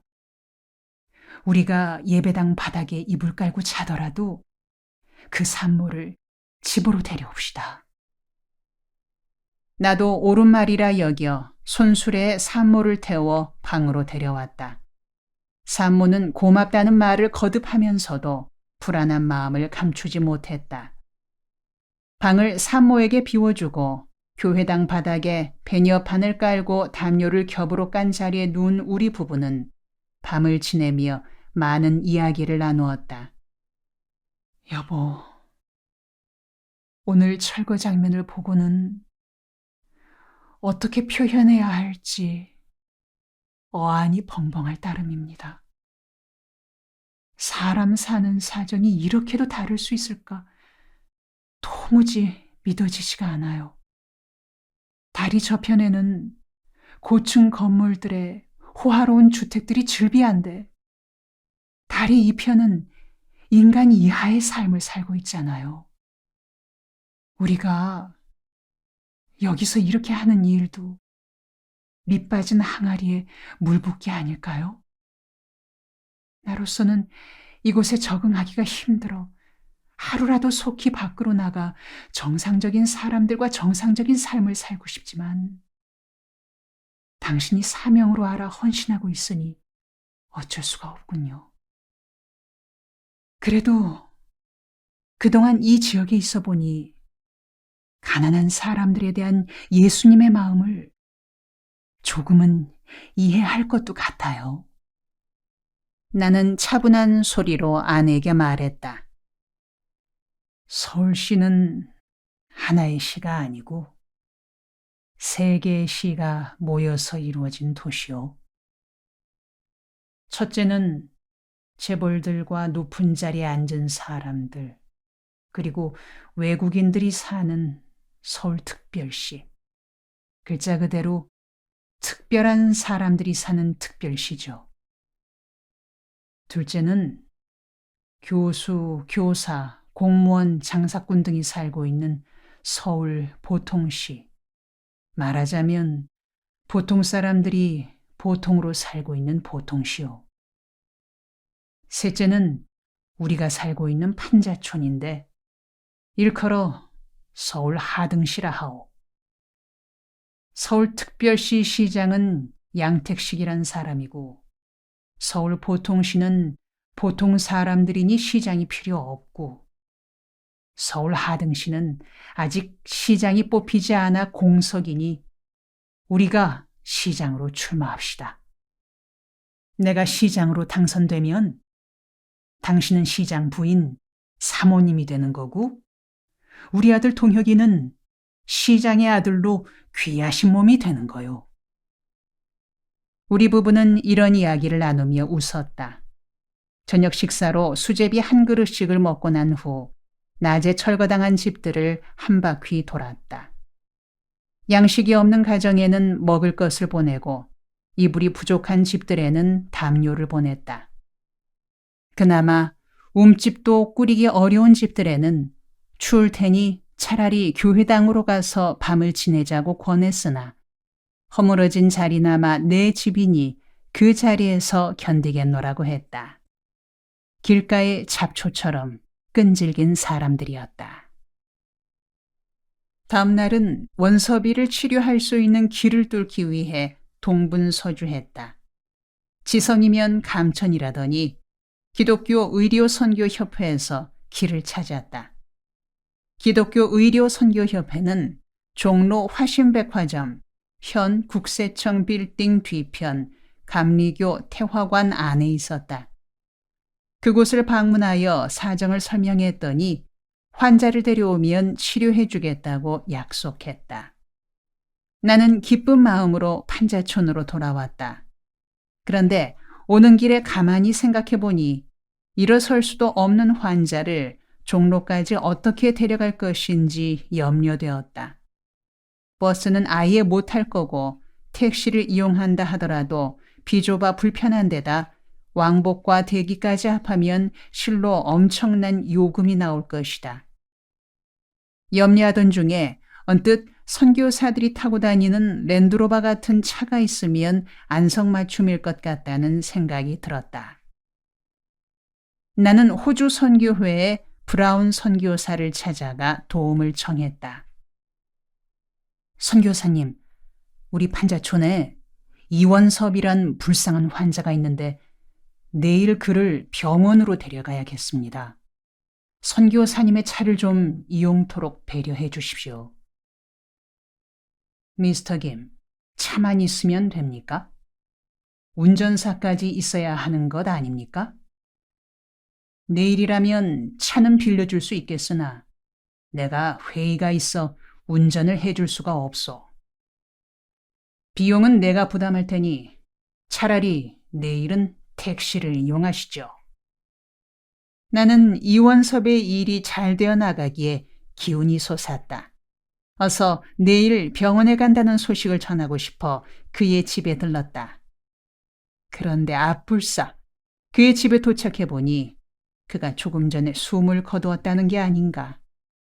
그는 마지막 숨을 몰아쉬며 예배당 선생 불러달래더니 고개를 떨구며 숨을 거두었다고 했다. 나는 기운이 쑥 빠졌다. 원섭이 어머니가 흐느끼며 말했다. 이 녀석아, 하룻밤만 더 넘겨 병원에 가보고 나 죽지. 그의 아버지는 자기가 죄가 많아 자식을 앞세웠다고 한탄했다. 빈자는 죽어서 땅에 묻히기도 어렵다. 뼈만 남다시피 한 이원섭 군의 얼굴이 푸른 빛을 띠고 있었다. 그의 두 눈을 감겨주며 나는 기도를 드렸다. 내가 기도드리는 동안에 가족들은 꿇어앉아 고개를 숙이고 있었다. 관상사주 보는 아버지도, 창가학회 다니는 어머니도, 활빈교회 다니는 여동생도 모두 고개를 숙이고 있었다. 예수님, 이 젊은이에게 은총을 베풀어 주시옵소서. 땅에서는 슬프게 살았지만 하늘에서는 안식을 누리게 허락해 주시옵소서.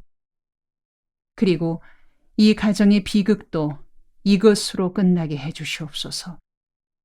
이 가정도 이제 웃으며 행복을 누리고 살도록 은총을 베푸시옵소서. 기도가 끝나자 가족들과 장례식에 대해 의논했다. 도우려는 환자가 죽어버렸으니 이제는 장례식이라도 도와야겠다는 생각이 들었기 때문이다. 그러나 가족들은 모두 묵묵부답이었다.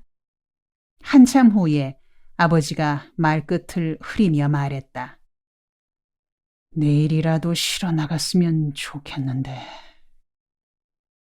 보아하니 장례 비용 때문에 아무 말들을 못하고 있는 듯했다. 나는 동네 사람들을 모아 장례 치를 일을 의논했다. 장례를 치르려니 세 가지가 문제였다. 첫째는 의사가 발행한 사망 진단서가 있어야 했다. 동사무소에서 발행하는 매장 허가서를 얻으려면 사망 진단서가 있어야 하기 때문이다. 둘째는 시체를 염하고 관을 사다가 입관하는 일이다. 셋째는 연구차를 불러 화장터로 가서 화장하는 일이었다. 우리는 일 처리를 분담했다. 가장 문제인 사망 진단서 떼어오는 문제는 활빈교회가 맡는다.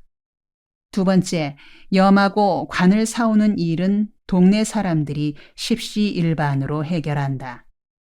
세 번째, 연구차 부르는 일은 상가에서 부담한다. 이렇게 일을 나누어 맡은 뒤 나는 사망 진단서 떼는 일을 서둘렀다. 죽기 전에 병원에 다녔으면 그 병원에 가서 사망 진단서를 발급받을 수 있겠으나 원섭은 그렇지 못했다. 보건소에서 결핵이 아니라고 판정받은 것 외에는 아무런 근거가 없으니 퍽 난감한 일이었다. 결국은 의사를 오게 하여 시체나마 검진하고 사망 진단서를 받을 도리밖에 없었다. 그 경우 비용을 알아보니 5만 원이나 있어야 했다. 나는 난처해졌다. 동네 사람들은 사망 진단서는 교회가 맡아줄 거라고 믿고 있을 터인데 실상은 의사를 불러올 돈조차 없으니 난처하지 않을 수 없었다. 그러나 어차피 사망 진단서가 있어야 시체를 움직인다 하니 어쩔 수 없이 다시 한번 뛰어보기로 했다. 먼저 교회당으로 들어가 가만히 바닥에 꿇어앉아 기도했다. 그러고는 부딪혀 볼 만한 곳들을 손꼽아 보았다. 먼저 기독교 의료 선교협회로 갔다. 김 사무장을 만나 통사정을 했다. 그는 사망진단서는 의사라야 발부할 수 있는 것이니 이화여대 부속병원에 이 암흑의 의사를 찾아가 보라고 메모를 적어주었다. 이대 부속병원을 찾아가 그 의사를 만났다. 그는 한마디로 거절했다. 너무 쉽게 거절하니 나도 생각이 달라졌다. 거절하는 것은 그쪽 사정이고 내 사정은 달랐다. 그냥 물러설 수만은 없지 않은가. 나는 사정사정하며 4시간이나 따라다녔다. 그가 화장실에 가면 화장실 입구에 섰고 수술실로 들어가면 수술실 입구에서 수술이 끝나기를 기다렸다. 그가 점심 식사를 할 때는 식탁 옆에 부동자세를 취하고 서서 식사가 끝나기를 기다렸다. 마침내 진단서를 발급해 줄 테니 제발 사라져 달라는 말이 그의 입에서 떨어졌다. 개인적으로는 퍽 미안했다. 그러나 동네 사람들이 기다리고 있을 것을 생각하면 조바심이 나서 체면이나 교양 따위를 챙길 여유가 없었다. 사망 진단서를 받아든 나는 90도 각도로 절을 올리고 높으신 분 곁을 물러났다. 동네에서는 다른 준비를 모두 끝내고 내가 오기만을 기다리고 있었다. 사망 진단서를 내놓으니 식구들의 얼굴에서 염려하던 빛이 사라졌다. 동사무소로 매장 허가서를 때려보내는 한편 관짜는 일에 착수했다. 동네 사람들 의견으로는 짜놓은 관을 사면 가장 싼 게 3,500원인데 우리가 만들면 1,500원이면 된다고 했다. 그러니 헛나무를 사다가 짜겠다는 의견들이었다. 설왕설래 논의를 거쳐 그렇게 하기로 했다. 주민들이 모아온 성금이 4,000원이었다. 관을 짜고 남는 비용은 다른 데 보태기로 했다. 얼마 후 동사무소에서 매장 허가서가 발급되고 관도 만들어졌다. 이제 연구차를 불러 화장터로 가는 일만 남았다. 그런데 문제는 연구차 비용이었다. 최소한 13,000원은 있어야 하는데 6,000원밖에 없다는 것이었다. 나는 민 선교사를 찾아갔다. 얼마 전 그가 타는 차를 보았는데 뒤가 길어 짐을 싣기에 적당할 것 같았기 때문이다. 그를 만나 다짜고짜 말했다. 선교사님, 내일 자동차 좀 씁시다. 어디에 쓸 겁니까? 시체 싣고 화장터에 가야 합니다. 죽은 사람을 승용차에 실을 수 있겠습니까? 사람이 타는 차인데 죽은 사람도 사람이니 괜찮지 않겠습니까? 화장터가 가까우면 동네 사람들이 메고 가도 되는데 벽제라는 먼 곳에 있어 어쩔 수 없습니다. 연구차를 부를 돈은 없고 선교사님 신세 좀 집시다. 그는 나를 바라보며 한참이나 생각하더니 내일 오후 1시까지 차를 동네로 보내겠노라고 약속했다. 나는 발걸음도 가볍게 동네로 돌아왔다. 다음날 1시에 붉은색 승용차가 도착했다. 시체를 싣기에는 너무나 날씬한 차였다. 가난한 장례 예배를 드린 후 화장터로 갔다. 화장하는 비용은 의외로 쌌다. 50원으로 일체 수속이 끝났다. 서울시가 잘하는 일도 있구나 하는 생각이 들었다.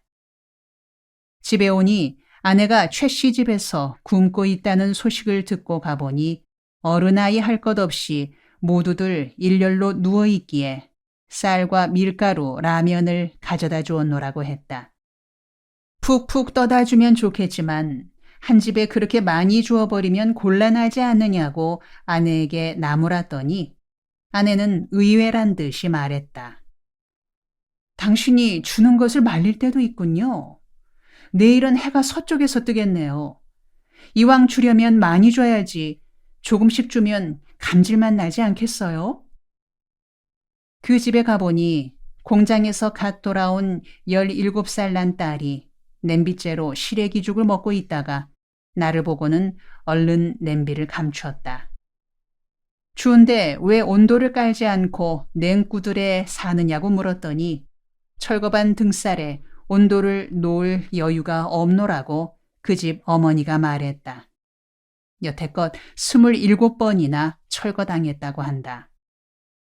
뜯는 편이나 뜯기는 편이나 서로 필사적이었다. 우리 민족의 국민성이 은근과 끈기라더니 그 말이 옳은가 보았다. 끈기 있게 철거하고 끈기 있게 다시 집권했다. 그 과정에서 일자리를 의논해왔다. 지금 나가고 있는 이 일터는 너무 늦게 끝나는 데다 급여가 보잘것없어 좀 더 조건이 좋은 곳으로 옮길 수 있었으면 했다. 일당이 고작 180원이라 했다.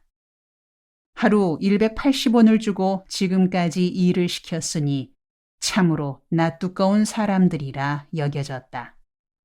대우가 좀 더 좋은 일자리를 함께 찾아보자 말하고는 집으로 왔다. 잠자리에 누우니 심신이 상쾌했다. 남을 위해 산다는 것이 이렇게 행복한 것인가 새삼 놀라지 않을 수 없었다. 영혼의 충족감이랄까 만족감이랄까 여하튼 내 영혼 깊은 곳으로부터 솟아오르는 기쁨에 넘쳐 잠을 청했다. 다음날 이른 아침 한 젊은이가 상담을 하겠노라고 찾아왔다. 그는 차분히 자신의 내력을 이야기했다. 제 이름은 박공공입니다. 호적은 박씨지만 실상은 최씨입니다. 경상남도 삼랑진 부근 시골 마을에서 자랐습니다.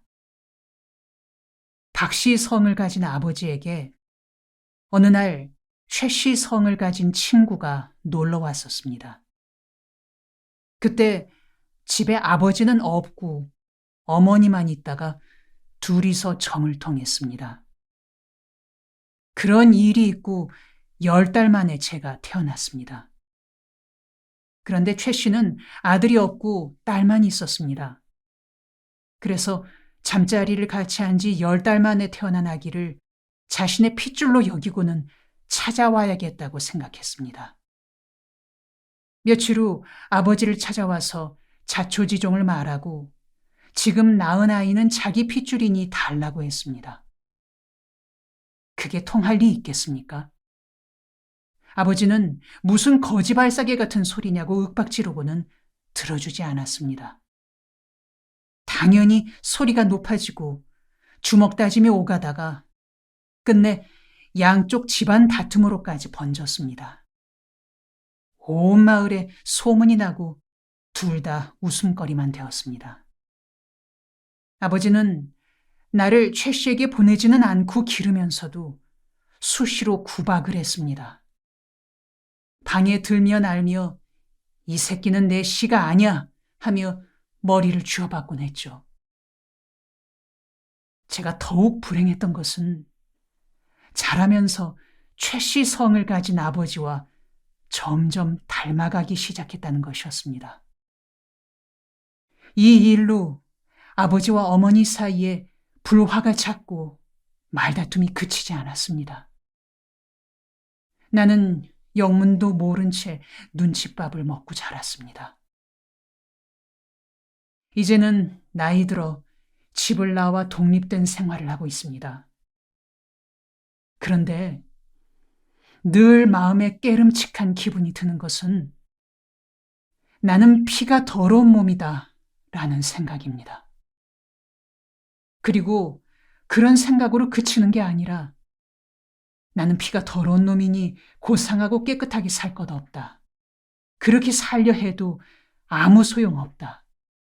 더러운 피를 지닌 사람이 어떻게 깨끗하게 살겠는가? 그러니 되는 대로 더럽게 살자. 이런 생각으로 무절제한 생활을 하고 있습니다. 이런 이야기를 한 후 젊은이는 내게 심각한 얼굴로 물었다. 선생님, 저같이 더러운 피를 타고난 사람도 사람 구실할 길이 있을까요? 선생님같이 깨끗한 피를 가진 사람을 보면 부러운 생각이 듭니다. 자신의 피가 더러운 피라고 생각하는 사정은 이해가 갑니다. 하지만 나는 피는 피지 더러운 피, 깨끗한 피가 따로 있다고 생각하진 않습니다. 그러나 본인이 그렇게 생각하고 있다면 문제가 있죠. 한 가지 해결책이 있습니다.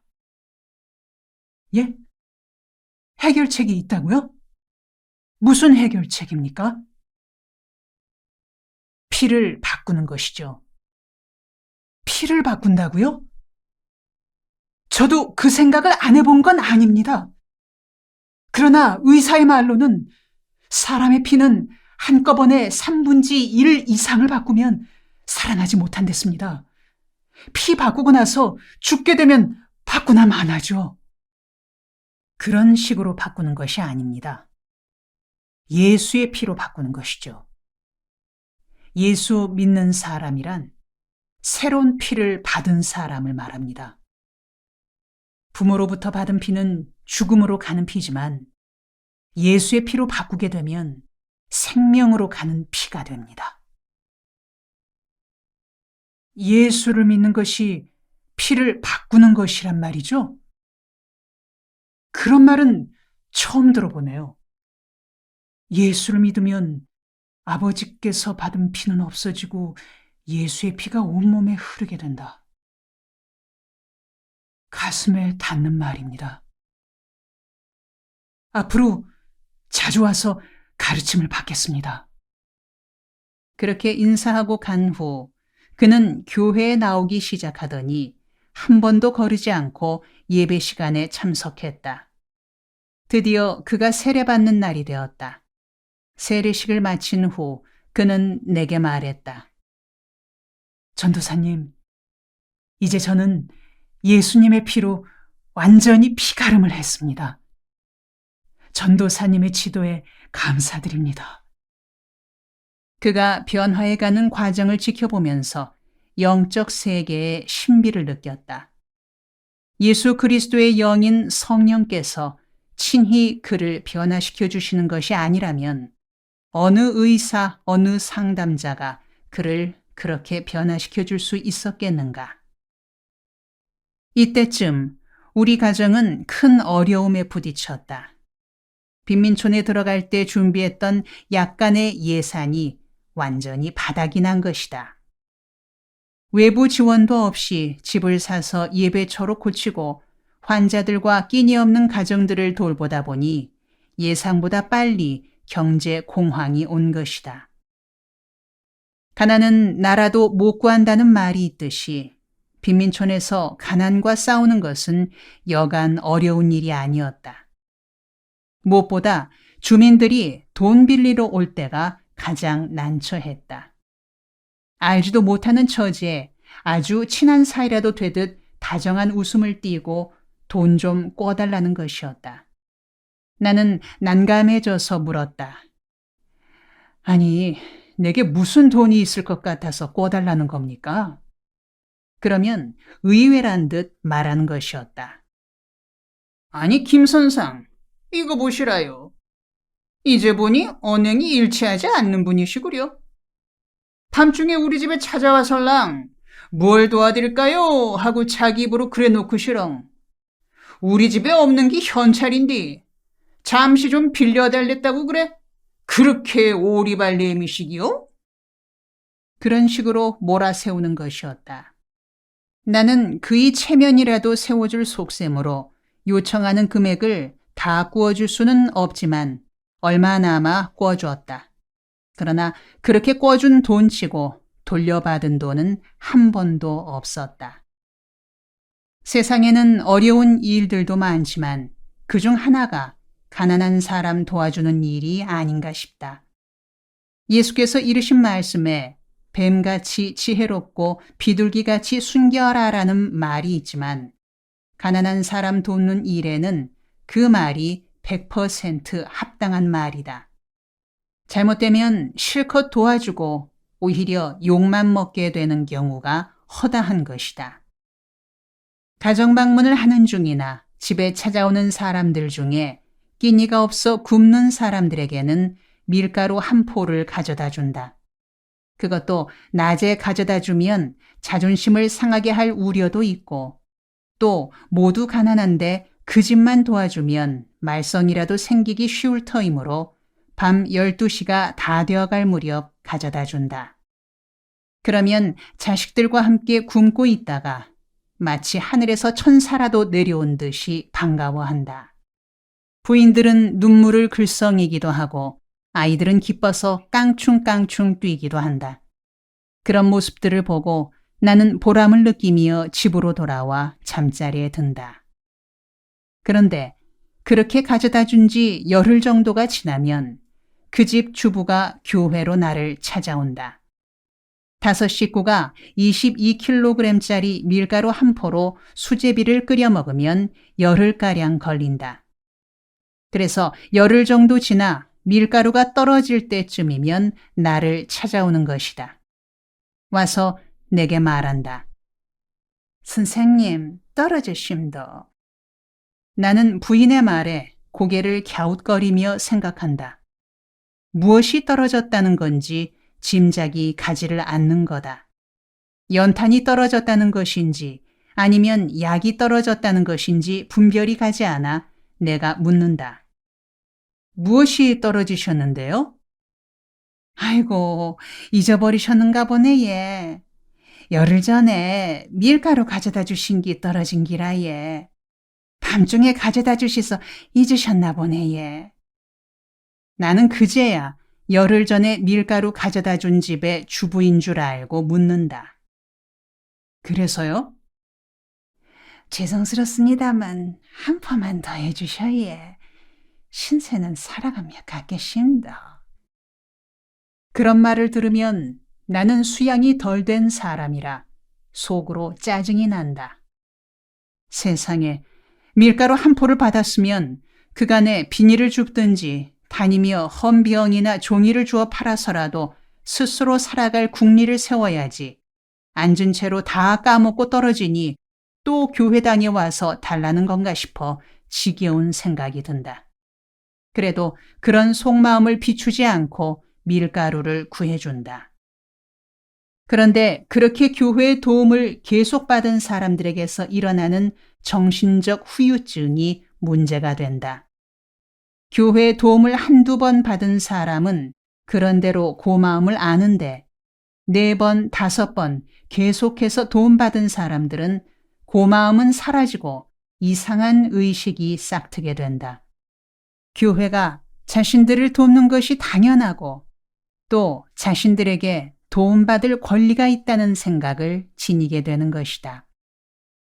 도움을 계속 받으면서 그의 의식이 바뀌는 것이다. 도움을 받던 사람에게서 그런 반응을 보게 되면 도움을 주던 쪽은 섭섭함과 함께 어떤 배반감 같은 것을 지니게 되면서 그에 대한 인간적인 관심을 잃어간다. 그리고 도움받는 쪽에서는 기대하던 바가 충족되지 않으니까 나중에는 반발하게 되고 몇 번 언짢은 대화가 오고 간 다음에는 적대감을 품게 된다. 이런 심리적 과정을 사회사업학이나 복지학에서는 다루지 않는 것 같다. 현장에서 느낌으로 알 따름이다. 그런 느낌에서 이론을 세우고 그런 이론에서 정책을 세워 그런 정책이 국가의 복지정책 수행에 적용되어야 할 것이라 생각한다. 나는 그런 경험이 쌓여가며 고민에 젖어들었다. 가난한 이웃들을 돕긴 도와야겠는데 어떻게 도와야 제대로 돕는 길일까 하는 고민이었다. 어느 주일 예배 시간에 교회당 문 앞에서 누군가가 교회 안을 향해 소리를 지르며 욕을 해대기 시작했다. 콜빈교행지 그만해 처먹어라. 이것들이 빈면 팔아 돈 모아서는 없는 사람들에겐 칡거리만큼 주는 흉내만 내고 저거들끼리 다 갈라먹는 녀석들이다. 이것들아! 예수 믿지 말고 보장을 고쳐먹어라. 너희들이 천당 가면 나는 만당 갈 기다. 내가 설교를 멈추고 창밖을 내다보니 밀가루 배달을 여러 번 해준 집의 아주머니였다. 계속 요구하기에 역정이 나서 아줌마, 이제 그만합시다. 그래도 사람이 염치가 있어야지 어찌 교회에서 먹여 살리기를 바라시는 거예요?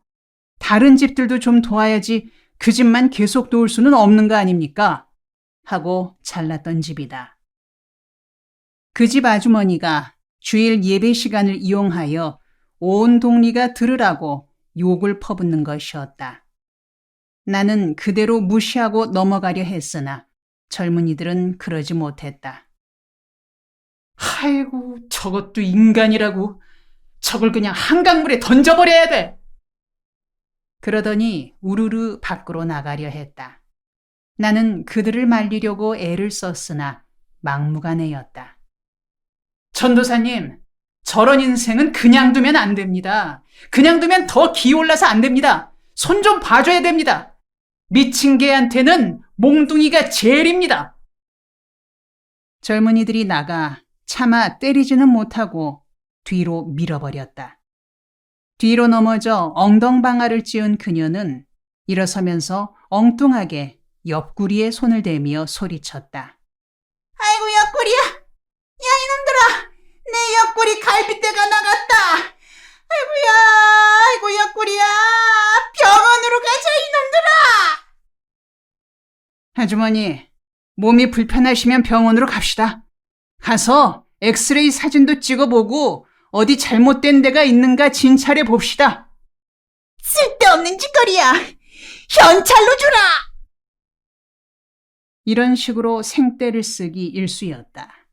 이런 경험들을 쌓으면서 빈민선교에 대하여 고민하지 않을 수 없었다. 빈민선교를 구제 형식으로 하는 것에 문제가 있다는 결론에 이른 나는 좀 더 성숙된 방법으로 바꾸어야겠다는 생각을 했다. 밥 굽는 집에 양식을 가져다 주거나 병든 사람들에게 약 사다 주는 방식이 아니라 스스로 노력하여 자립할 수 있는 기반을 닦아주는 방식으로 바꾸어 나가기로 했다. 그래서 빈민촌에 소문을 냈다. 이제부터 활빈교회는 일하는 방법이 바뀐다. 장사하려는 사람들에게 장사 미천을 빌려주거나 기술이 없어 취직 못하고 있는 사람들이 기술을 배워 자격증을 딸 때까지 교육비를 빌려주는 일을 하겠다. 이런 소문이 퍼지자 어떤 주민이 찾아와 말했다. 저를 좀 밀어주시라요. 저에게 니아까 한 대에 사과 10젓간만 있으면 사과 장사해서 한번 일어서 보겠습니다요. 나는 그에게 사과 10접과 손수레 한 대에 얼마나 들겠느냐고 물은 후 그 돈을 교회에서 마련해 드릴 테니 이자는 안 붙이더라도 원금은 갚겠느냐고 확인했다. 그는 당연하다는 듯이 말했다. 물론 입죠. 그 돈이 어떤 돈이라고 떼먹겠습니까요? 이자를 왜 안 붙여요?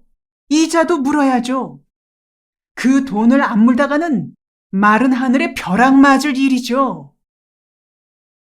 나는 그의 다짐을 들은 뒤 대학 친구를 찾아갔다.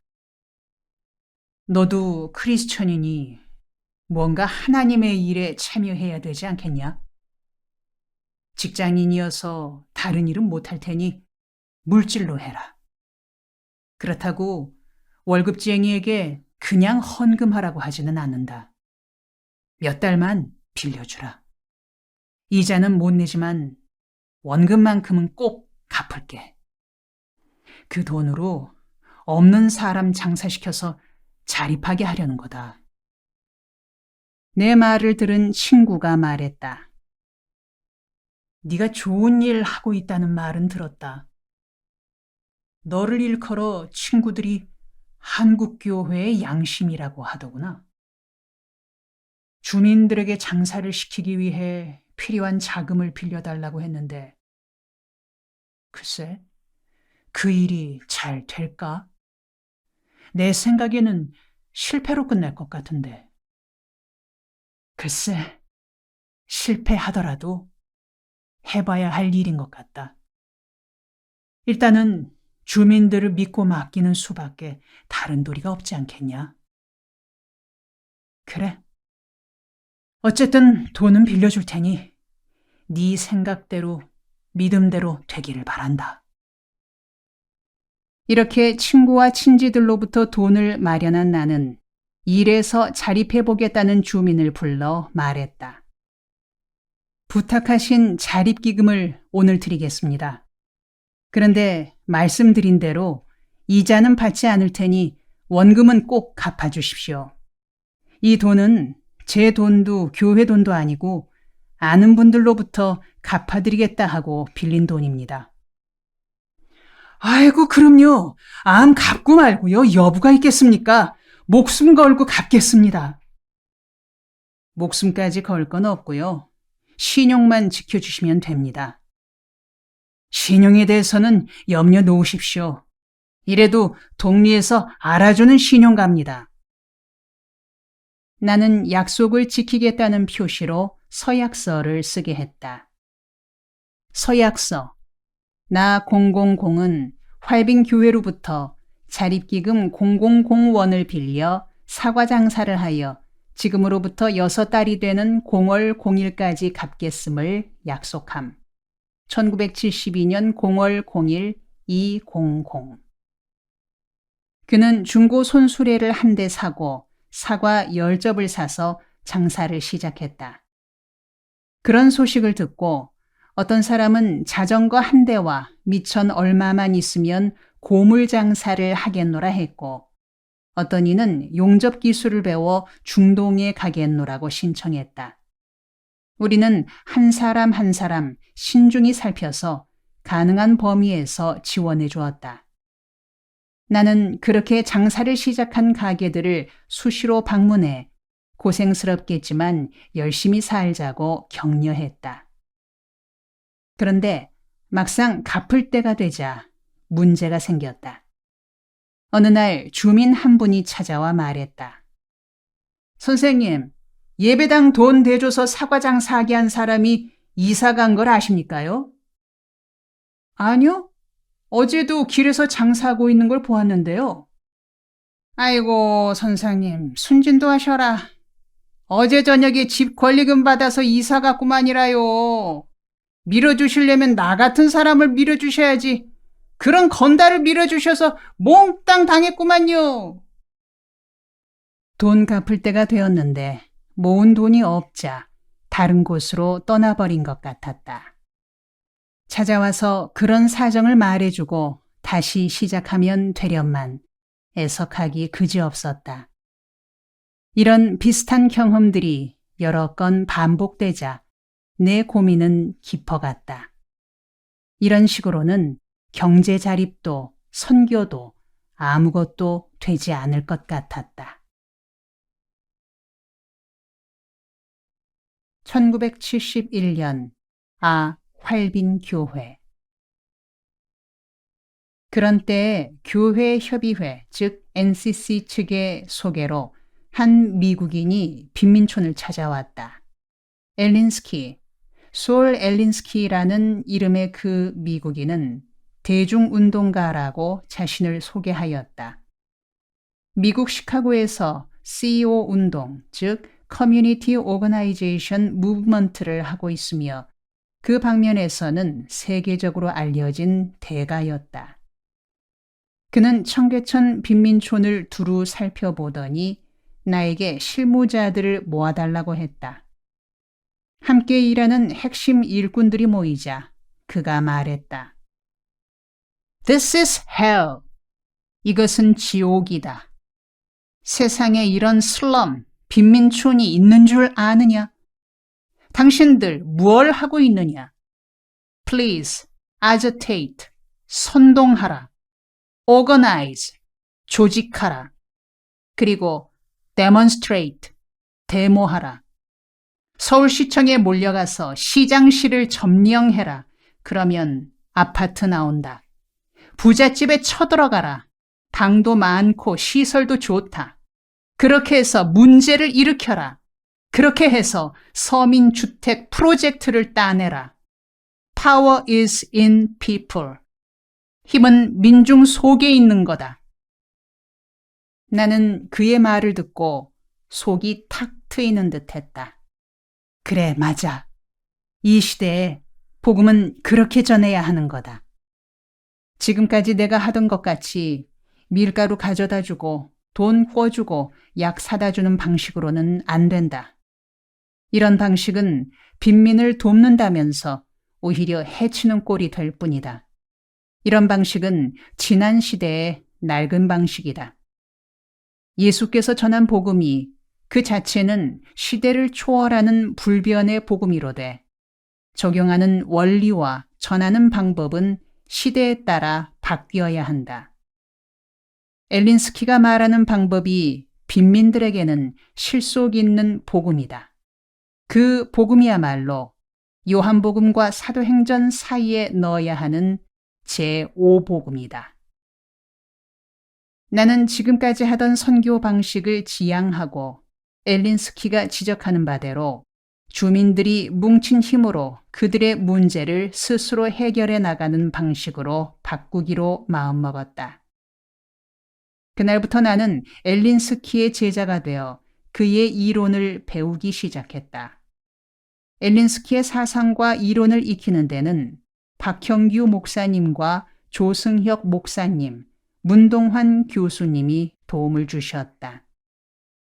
특히 문동환 교수님은 엘린스키에 덧붙여 브라질 민중교육자 프레이리, 파울로 프레이리의 교육방법론을 자상히 가르쳐 주셨다. 눌린 자들의 교육학, Pedagogy of the Oppressed, 눌린 자들의 교육학으로 널리 알려진 프레이리는 브라질에서 문맹 퇴치 운동을 일으켰던 교육학자다. 그는 문자를 모르는 농민들 속에 들어가 문자를 깨우치는 운동을 펼쳤다. 그런데 문자를 배워 깨우쳐 나가는 과정에서 농민들은 의식화가 동시에 이루어졌다. 그래서 그가 지나간 곳에는 의식화된 농민들이 자기 권리를 찾으려는 데모가 일어났다. 이로 인해 그는 민중 브라질 정부로부터 국외로 추방당하게 되었다. 나는 프레이리의 저서를 읽고 문동환 교수님께 프레이리가 농민들 속에서 의식화 작업을 어떻게 진행시켜 나갔는지에 대한 강의를 들었다. 그리고 프레이리의 이론과 실천 방법에 공감을 느낀 나는 청계천 빈민촌에서 이를 나름대로 적용해 실천해 보기로 했다. 그로부터 나는 주민조직 사업에 착수했다. 물론 활빈교회 교회당이 모든 주민조직 활동의 본부가 되었다. 나는 교회당 양쪽 벽에 붉은 글씨로 다음의 구호를 크게 써붙였다. 혼자서 넘어진 것, 뭉쳐서 일어서자. 앉아서 살기보다 서서 죽기를 택하자. 그리고 교회당 전면인 강대상 양옆에는 성경에서 뽑은 다음의 두 구절을 크게 써붙였다. 내가 세상에 불을 던지러 왔노니 그 불이 이미 붙었으면 내가 무엇을 더 원하리요. 신약 성서 누가복음 12장 49절. 너희는 담대하라. 내가 세상을 이기었노라. 요한복음 16장 33절. 이와 같이 청계천 빈민촌 지역 주민조직 활동에 착수한 나는 청계천 지역 내 1만 1천 세대 중에서 3천 세대를 한 단위로 하여 4지구로 구분해 조직하기로 계획을 세웠다. 그리고 각 단위마다 교회를 세워 교회당이 명실공히 주민조직 활동의 중심이 되게 했다. 첫날은 송정동 74번지 지역부터 시작하여 청계천 판자촌 주민회를 결성했다. 주민들을 교회당에 모이게 하여 민주적 절차를 밟아 회장, 부회장 총무를 선출하고 지역 내의 각종 문제들을 분류하여 5분과위원회를 주민회의 기본 조직으로 결성했다. 5개 분과는 주민교육위원회, 주민건강관리위원회, 협동조합위원회, 소득증대사업위원회, 개발봉사단이었다.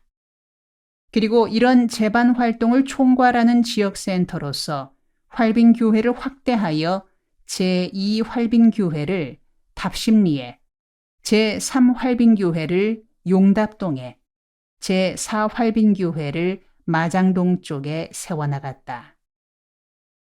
이렇게 교회 개척과 주민조직 사업을 활발히 펼쳐나가자 교회와 지역사회는 활기를 띠기 시작했다.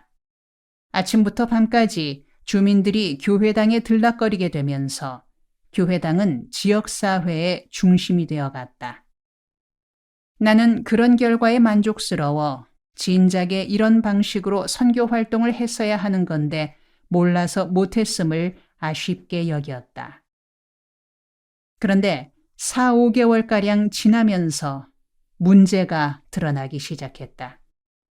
제5복음에 독소가 내포되어 있음이 점차 드러난 것이었다.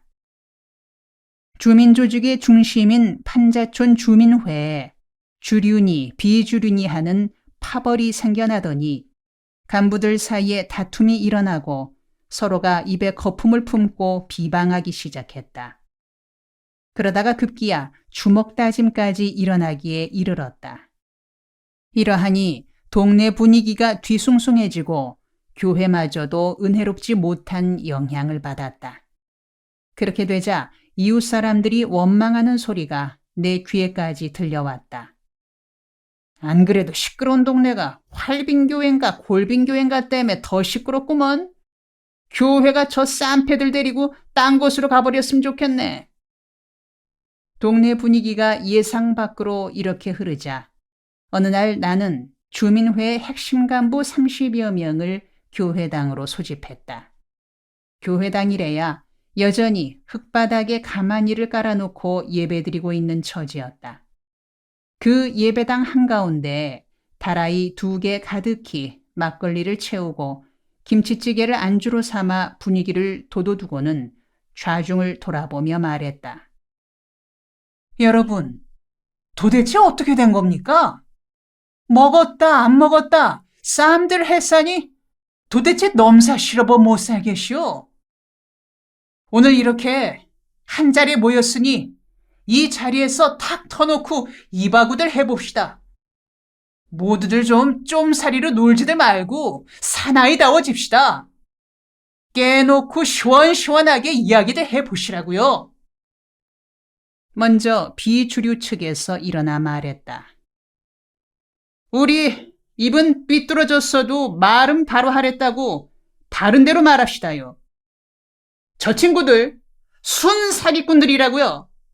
예배당에서 대주는 돈 갖고 술이나 먹고 손금이나 보는 화투놀이하는 순 엉터리들이라고요. 저 친구들이 사라져야 이곳이 사람 살만한 동네가 됩니다요. 이 말을 듣고 주류 측이 가만히 있을 리 없다. 주류 측 대표인 주민회 회장이 벌떡 일어나 혈기를 높여 말했다. 무시하고? 내가 돈 먹었다고? 네가 내 돈 먹는 거 봤냐? 그래, 봤다. 만날 술 먹고 댕기던데 뭔 돈으로 먹노? 그래, 내가 술 먹으면 내 돈으로 먹지 공금으로 먹겠냐? 하따, 네가 뭔 돈이 있어 그렇게 해롱대고 다닐 끼고?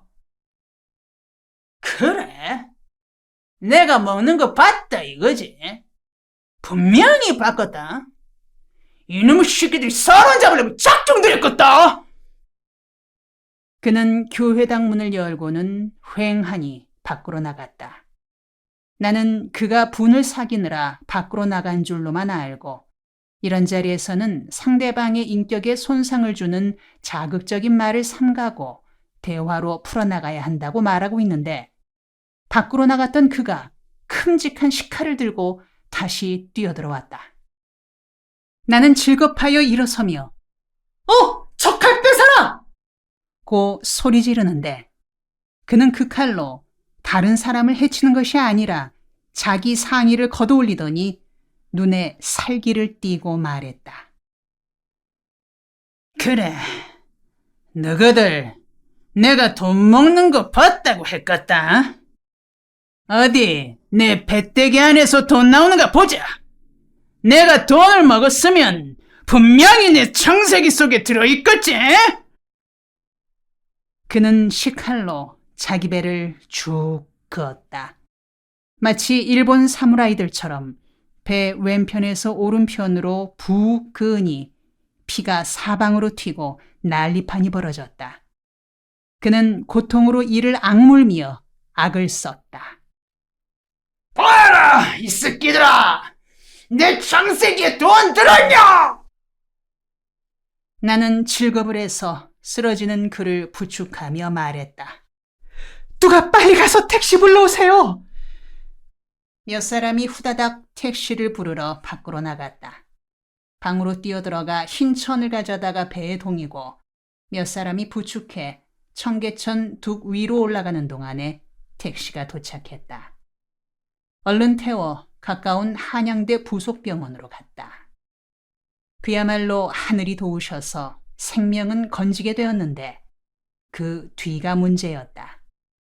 치료될 때까지 병원에서 조용히 있다가 완치되면 퇴원해야 하는데 그렇게 하지 못했다. 동네 일 하다가 누명을 쓰고 오죽이나 억울했으면 자기 배를 갈랐겠느냐는 동정이 일어 주민들이 병실을 방문해 머리맡에 500원도 두고 오고 1,000원도 두고 온 게 화근이었다. 그렇게 모인 돈이 제법 되자 밤늦게 간호원들이 한눈 파는 사이에 병실을 나가 포장마차에 가서 소주를 홀짝홀짝 마셨다. 그렇게 해서 술기운이 돌아 기분이 거나해지면 그는 소독도 안 된 손으로 상처를 북북 긁으며 아, 신라의 밤이여 하고 노래를 불러대며 병실로 되돌아왔다. 간호원이 그런 모습을 보고 질겁을 했다. 그러시면 안 됩니다. 수술한 자리에 그렇게 상체기를 내면 감염되어 죽습니다. 시끄러 이 가시나야. 죽으면 내 죽지 네 죽냐? 그렇게 호탕한 소리를 지르고는 꿰맨 상처 자리를 손톱으로 연방 북북 긁으며 침대로 올라갔다. 그러니 상처가 온전할 리 없었다. 아니나 다를까 상처가 악화된 그는 덜컥 죽고 말았다. 그가 시체로 변하자 동네 분위기는 심각해졌다. 나는 그를 염하여 벽제 화장터에 가서 화장하고는 조그만 잿봉지를 하나 만들어 교회당으로 왔다. 강대상 아래 그 잿봉지를 놓고는 꿇어 앉았다. 앉은 채로 밤을 지새며 기도했다. 하나님, 제가 빈민촌에 잘못 들어온 겁니까? 그만두고 나가야 할까요? 저는 빈민 선교할 자격이 없죠. 사람 살리려고 들어왔다가 살리지는 못하고 죽게 했으니 어떻게 선교를 계속하겠습니까? 지금까지 하던 모든 일을 중단하고 이곳을 떠날까요? 나는 너무나 상심하고 막막하여 같은 기도를 자꾸만 되풀이하며 앉아 있었다.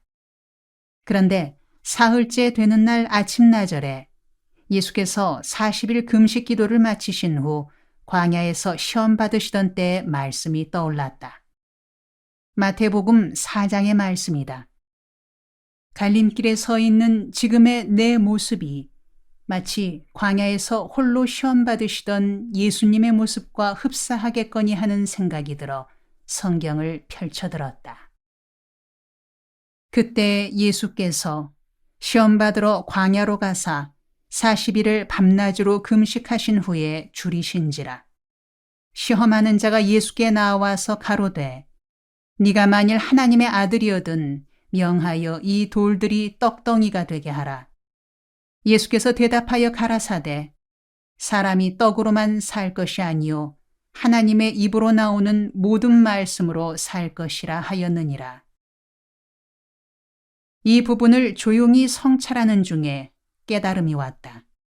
그리고 그 깨달음에 이어 다짐이 왔다. 그 깨달음이란 다름 아니라 내가 빈민 선교를 그릇된 바탕에서 해왔다는 깨달음이었다.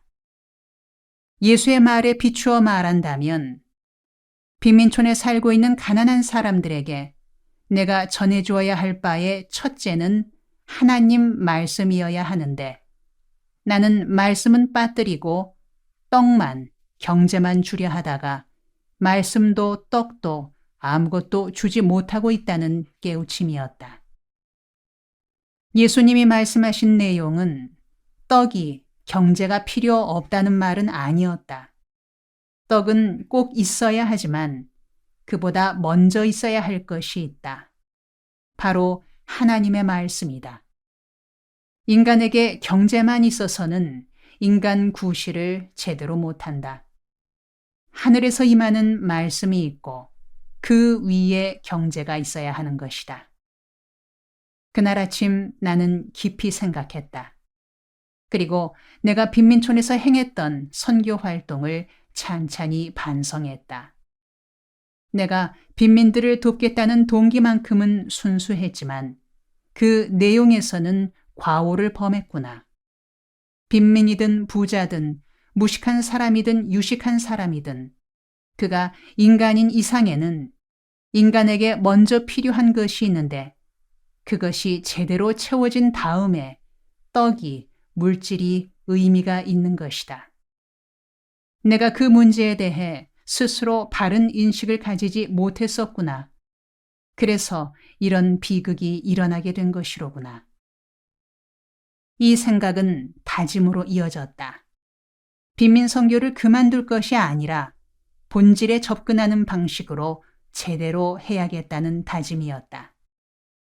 제대로 한다는 것은 다름 아니라 하나님의 입에서 나오는 말씀의 터전 위에 세워지는 떡의 경제를 이룩해 나가야겠다는 다짐이었다. 그래서 나는 각오를 새롭게 하고 다시 출발할 수 있었다. 이제 청계천에 들어간 후 나 자신이 먹을 것이 떨어졌었던 때의 이야기를 해보겠다. 청계천에 들어갈 때 큰 돈은 아니었지만 우리 가정이 마련할 수 있는 예산을 몽땅 들고 들어갔었다. 그 예산을 이리저리 다 쓰자 나 자신과 가족이 굶어야 할 처지에 이르게 되었다. 그때의 일기장을 보면 이렇게 적혀 있다. 1971년 11월 26일 맑음. 이곳에 활빈 교회 간판을 달고 창립 예배를 드린 지도 50여 일이 지났다. 어제 저녁을 굶어서 그런지 새벽 기도회에 일어날 마음이 생기지 않는다. 이불 속에서 여호와 선하신 목자 되시고 나는 그 기르시는 어린 양을 부르다가 생각했다. 제 2라운드의 고비를 어떻게 넘길까? 예상보다 훨씬 빨리 경제 공황에 부딪히게 됐는데 해결의 실마리가 잡히지 않는다.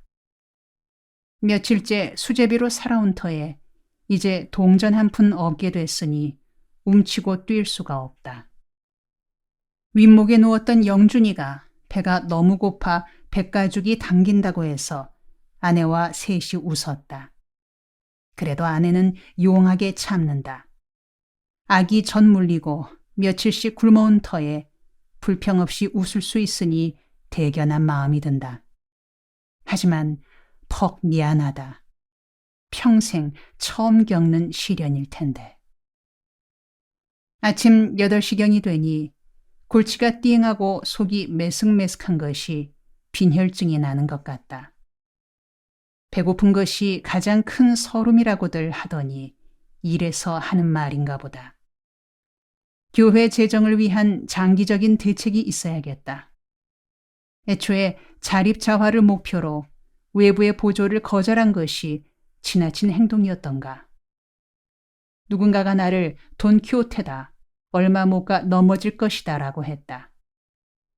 그러나 새로운 의미의 교회니 비록 배고프고 고달플지라도 한 발짝씩 다지며 스스로 쌓아야 한다.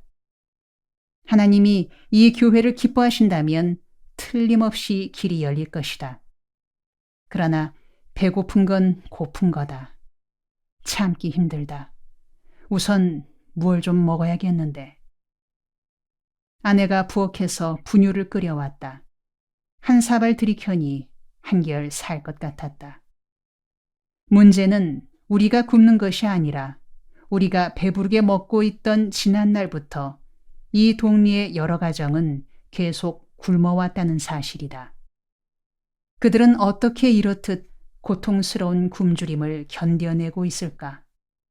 숙명으로 받아들이는 것일까? 기아의 신에 순종하고 있다고나 할까? 아무런 요구도, 아무런 항의도, 아무런 몸집도 없이 찬방에 누워있는 얼굴들을 보아왔다.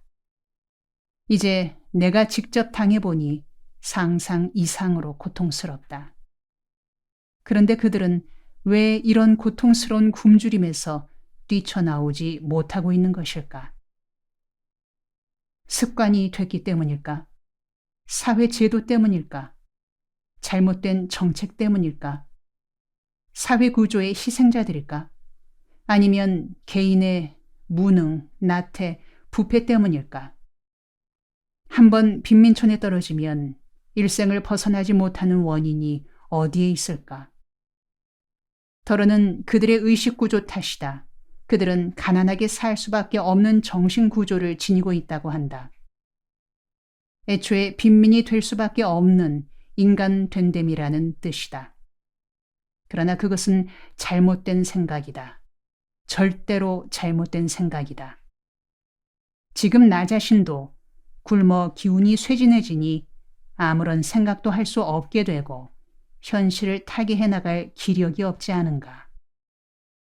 그러니 무기력과 무능은 빈곤에서 오는 결과지 그 원인은 될 수 없다. 어쨌든 나는 오늘부터 남을 돕기 이전에 나 자신, 내 가족의 굶주림부터 해결해야 한다. 우선 나 자신부터 빈곤에서 해방될 수 있는 길을 찾아야 한다. 그래야 빈곤에서의 해방을 설교할 수 있을 것 아닌가. 그러나 구체적으로 어떻게 해결해 나갈 것인가? 취직, 장사, 모금? 여러 가지로 생각해도 뾰족한 수가 떠오르지 않는다. 무엇보다 중요한 것은 이곳 주민들도 할 수 있는 수준에서 해결의 길을 찾아내는 일이다. 내가 교사가 되든지 큰 교회의 보조를 받든지 여타 외부의 보조를 받는 식으로 해결하는 것은 이곳 주민들이 따라할 수 없는 방법이다. 주민들도 누구든지 언제든지 마음만 먹으면 할 수 있는 방법으로 이 고비를 넘겨야 한다.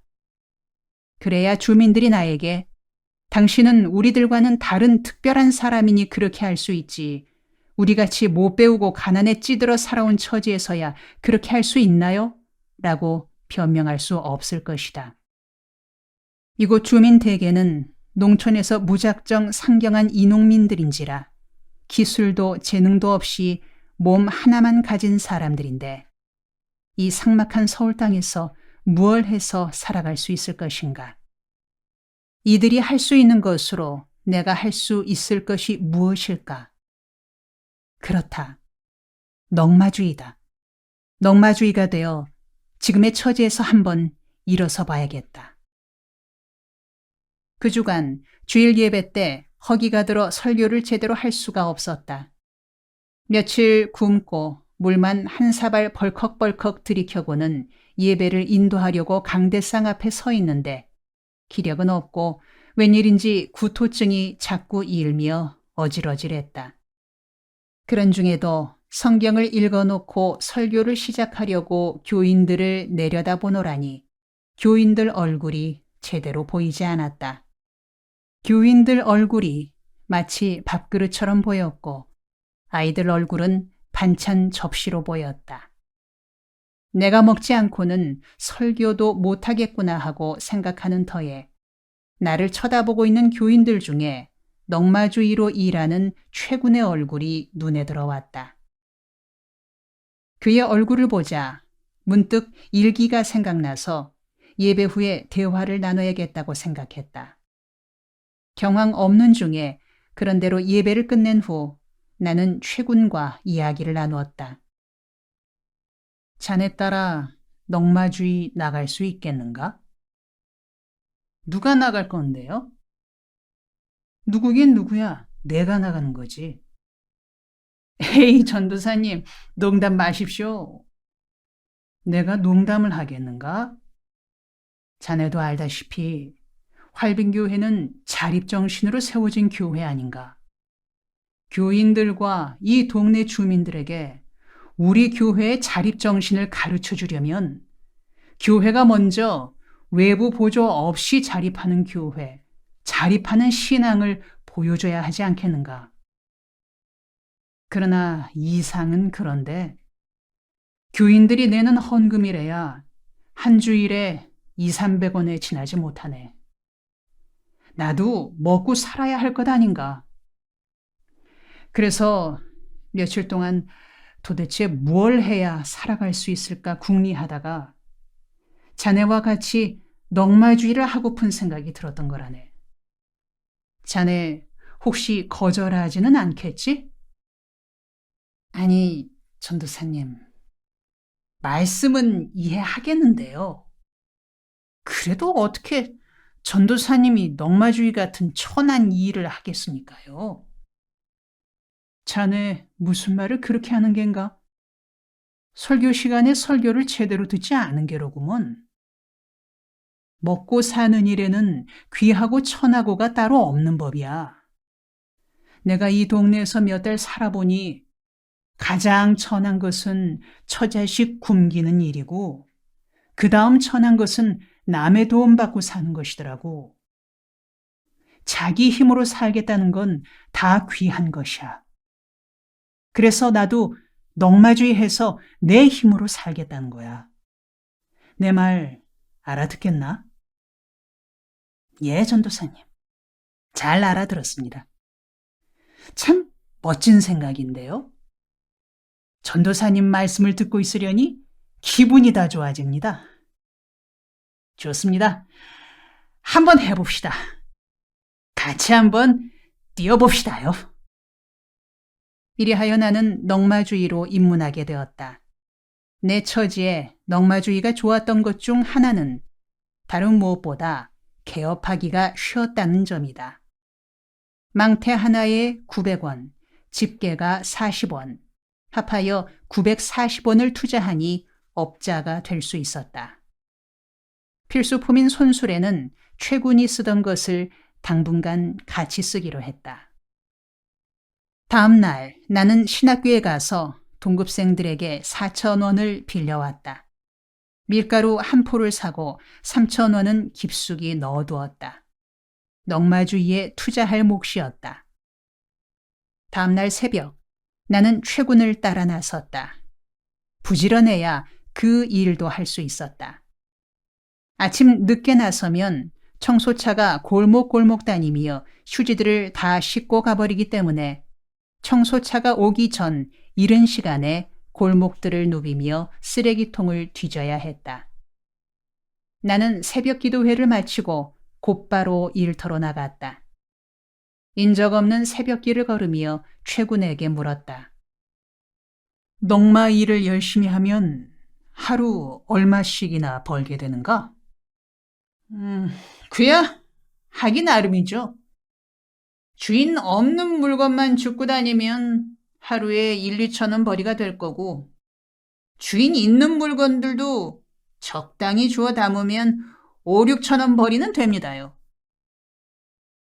아니, 이 사람아. 주인 있는 물건과 주인 없는 물건이라니 도대체 무슨 말인가? 전도사님도 그런 걸 꼭 물어야 하나요? 눈치껏 감을 잡으셔야지. 주인 있는 물건이란 남의 집에 들어가서 아직 쓰고 있는 세숫대야나 알루미늄 밥솥 따위를 들고 나오는 것이고, 주인 없는 물건이란 말 그대로 쓰레기통이나 길가에 버려진 물건들이죠. 밥솥이나 세수대야 같은 것들을 주인이 안 볼 때 주워 담아오면 수입이 오르는 거고, 고지고대로 버려진 것만 주워 담으면 일당이 적다는 게죠. 아니, 그럼 넉마주의가 쓰레기통만 뒤지는 게 아니라 남의 집 세간살이도 주워온다는 겐가? 옳은 말씀입니다요. 전도사님도 지금은 초보니까 그럴 수 있느냐고 생각하실지 모르겠습니다만, 그렇게 하지 않으면 일당도 제대로 건지지 못합니다. 전도사님, 성인도 시세를 따르라는 말 아시죠?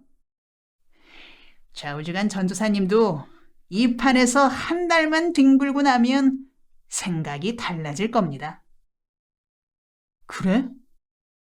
그럼 그 문제는 한 달 뒤에 생각하기로 하고, 당장은 열심히 주워 담는 일부터 하세. 좋습니다, 전도사님. 넉마주의에도 노하우란 게 있으니까 내 뒤를 바짝 따라붙으며 요령을 배우십시오. 우선 종이에도 3가지가 있습니다. 첫째는 누렁이라고 해서 밀가루 포대나 시멘트 포대, 박스 종이 같은 노란 종이들입니다. 종이들 중에서 가장 값이 나갑니다. 둘째는 신문지입니다. 셋째는 오색지라 합니다. 누렁이가 가장 값 나가고 신문지가 그 다음, 오색지는 제일 싸구려입니다. 넉마라고 아무거나 주워 담는 것이 아닙니다. 돈이 되는 물건들을 잘 골라 담아야 해요. 쓰레기에도 종류가 있고 그 종류에 따라 이름이 있는 겁니다. 첫날 최군을 따라다니며 이처럼 쓰레기 종류와 취급하는 요령도 익혔다. 종이는 오색지, 신문지, 하드롱이 있고 플라스틱, 비닐류는 알창이라 불렀다. 생각했던 것보다는 할만한 일이었다. 그날 밤 11시경에 동네 불량배들이 밤일을 마치고 돌아오는 소년 직공을 때리고 월급을 몽땅 빼앗은 일이 발생했다. 얻어맞은 데다 돈까지 빼앗긴 소년은 코피를 흘리며 울고 있었다. 나는 소년을 교회당으로 데려와 피를 닦아주며 사정을 물었다. 소년의 집은 아버지가 돌아가신 후로 어머니와 2 동생 모두 4식구가 살고 있었다. 어머니는 아버지가 돌아가신 후 심장병이 생겨 물도 못 기르신다고 했다. 받아오던 월급이 얼마였느냐고 물으니 5,300원이라고 했다. 나는 주머니 속 깊이 넣어두었던 3,000원을 주었다. 매월 말일께 월급 받는 날이 되면 불량배들이 길목을 지키고 있다가 지나가는 공원들의 월급 봉투를 빼앗는 일이 종종 발생했다. 더구나 여자 공원들의 경우에는 몸에도 손을 대곤 했다. 늦은 밤에 사람 살려주세요, 도와주세요 하는 여자의 비명소리가 들리곤 했다. 그런 비명소리가 들려도 동네 사람들은 관심을 기울이려 하지 않고 못 들은 척하고만 있었다. 하루는 비명소리가 유달리 크게 들리기에 손전등을 비추며 소리나는 쪽으로 뛰어갔다. 일부러 큰 소리로 여기 사람들이 가요! 하며 뛰어갔더니 둑 아래쪽에서 젊은이 3이 내 쪽을 향해 험악한 눈길을 보내며 말했다. 어떤 새끼야! 돼지고 싶어 환장했냐? 이 칼로 확 그어버릴까 보다! 나는 손전등을 요란스레 흔들며 말했다. 조금만 기다려요! 지금 도와주러 가고 있어요! 그러자 셋 중 하나가 야, 김새따, 가자! 하며 돌아서 걸으니 다른 2명도 못마땅한 듯 따라갔다. 한 명은 바지춤을 끌어올리며 뒤따르고 있었다. 그들이 있던 곳으로 가보았더니 20살 안팎의 처녀가 울고 있었다. 처녀의 얼굴을 보기가 민망하여 발치만 비추며 다친 데는 없어요? 하고 물었으나 처녀는 아무 대답도 없이 울며 가버렸다. 나는 동네 사람들과 의논하여 방범대를 조직해 주민들을 보호해야겠다고 생각했다. 경찰의 힘이 미치지 못하는 곳에서 힘없는 주민들이 당하고만 있으니 교회라도 이런 일에 관심을 기울여야겠다는 마음이 간절했다. 다음 날 넉마주의를 나가려니 추렁, 즉 망태값 940원이 없었다. 걱정을 하고 있으니 아내가 1,000원을 주었다. 나는 의아해서 물었다.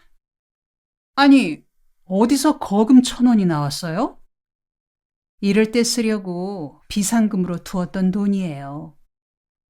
그럼 지난번 굶을 때 어떻게 안 쓰고 있었어요? 굶을 때라도 양식 사 먹는 건 소비니까 안 썼고 사는 건 생산에 투자하는 것이니까 내놓는 거예요. 일터를 향해 집을 나서는데 아기를 업은 한 부인이 먼 발치에서 우리 방을 넘겨다보고 있었다. 이른 시간에 그런 모습으로 서 있는 부인에게 무슨 사연이 있을 것 같아 다가가서 물었다. 부인, 교회에 무슨 볼일이 있으신가요? 저는 이 교회 전도사입니다. 그러나 부인은 고개를 숙인 채 대답이 없었다. 아내를 불러 아내에게 사정을 말하게 했더니 그녀는 들릴락 말락 기어드는 소리로 말했다.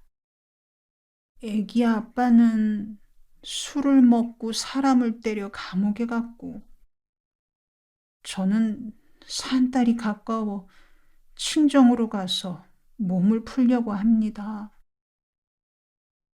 애기 아빠는 6개월 형을 받아 이제 4개월 살고 2개월 남았는데.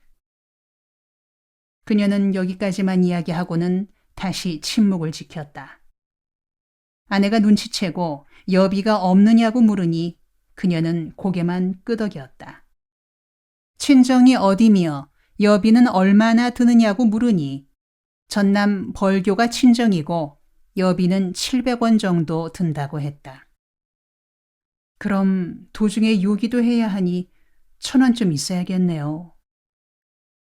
아내는 그렇게 중얼거리더니 나를 보며 여보, 아까 그 돈 1,000원 줍시다 하고 힘없이 말했다.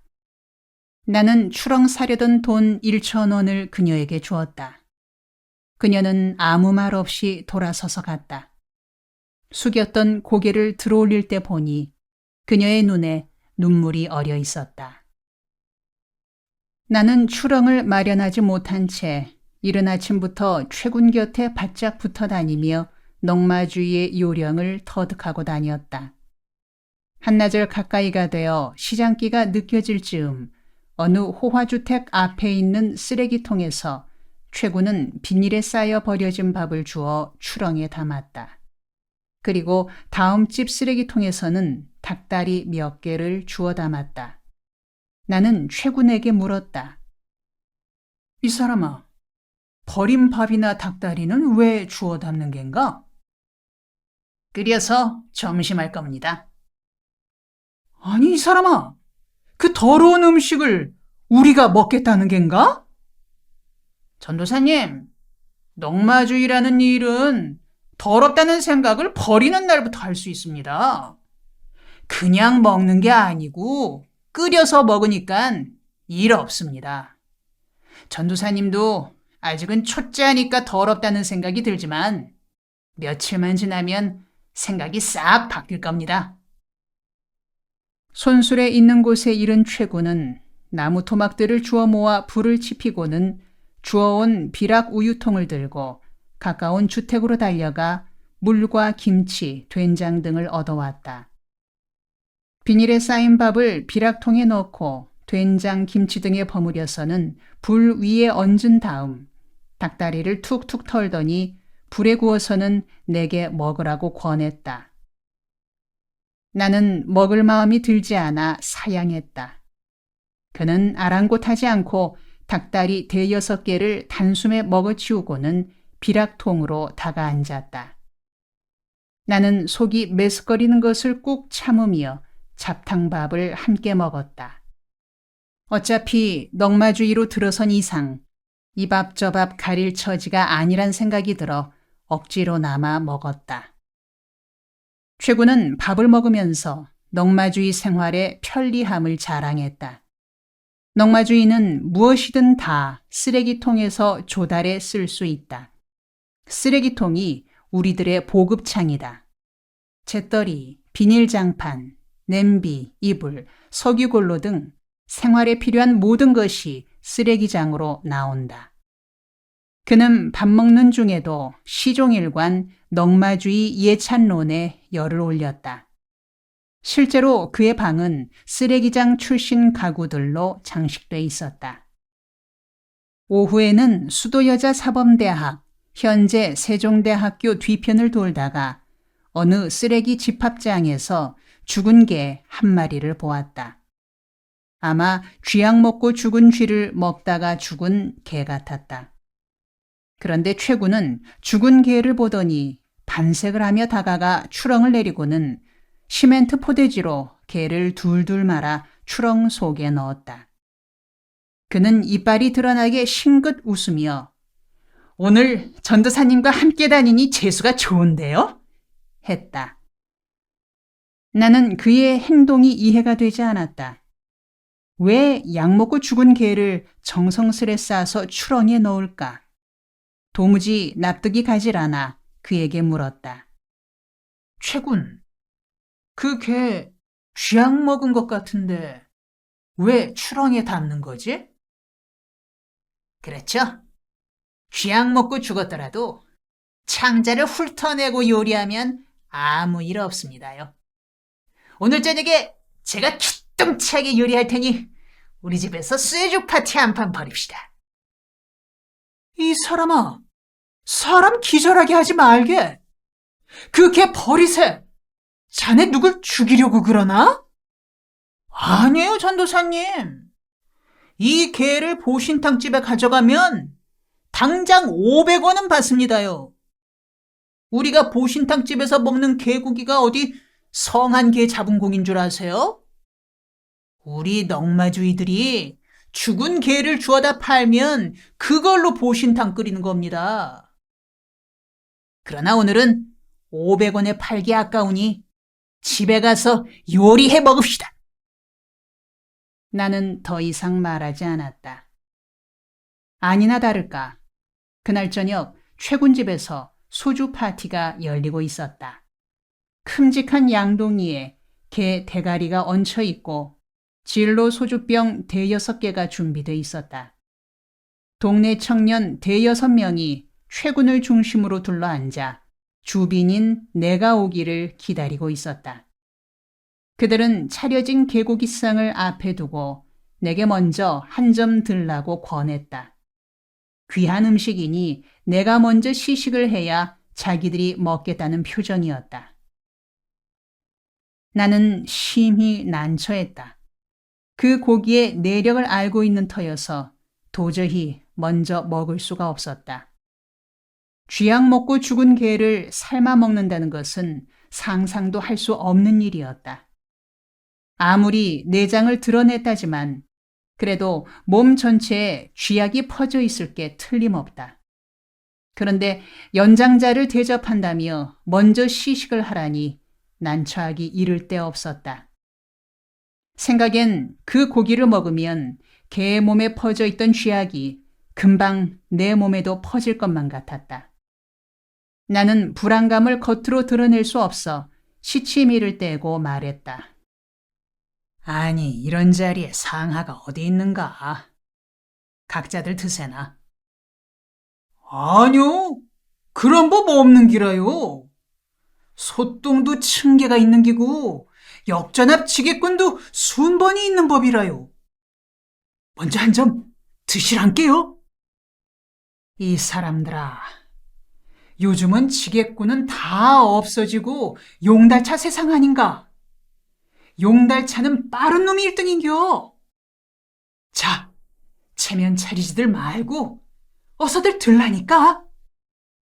내가 손을 저으며 뒤로 빠졌더니 성질 급한 최군이 그래, 오래 기다렸으니 어서 시작하자고 하며 고기를 뜯어 소금에 꾹꾹 찍어 먹기 시작했다. 모두들 신나게 달려들어 먹으며 연방 소주잔을 비워댔다. 나는 내심 불안한 마음으로 젊은이들을 보고 있었다. 그러나 개다리 한쪽은 이미 뼈만 남고 갈비짝으로 손들이 옮겨갔어도 아무도 배가 아프다거나 어지럽다는 말을 하지 않았다. 나는 괜찮은 모양이로구나 판단하고 조금씩 먹기 시작했다. 이렇게 배운 후로는 넉마를 줍다가 죽은 개를 보면 주어다 을에 최군에게 주었고 최군은 정성껏 요리해 밤에 파티를 열곤 했다. 어느덧 익숙해진 나는 누구에게 질세라 기세 좋게 고기를 먹어대게끔 발전했다. 집에 돌아와 보니 친구가 보낸 3,000원이 와 있었다. 좋은 일에 고생하고 있다니 끝까지 견디어 좋은 열매를 거두기 바란다. 적은 돈이지만 격려의 뜻으로 보낸다는 편지가 동봉돼 있었다. 우리 부부는 아침에 차비 없던 부인에게 1,000원 주기를 잘했다고 서로 격려했다. 1,000원을 주었더니 3배로 받은 것이라며 좋아했다. 그날 밤 개고기 파티에서 돌아온 나는 피곤에 지쳐 잠에 골아떨어졌다.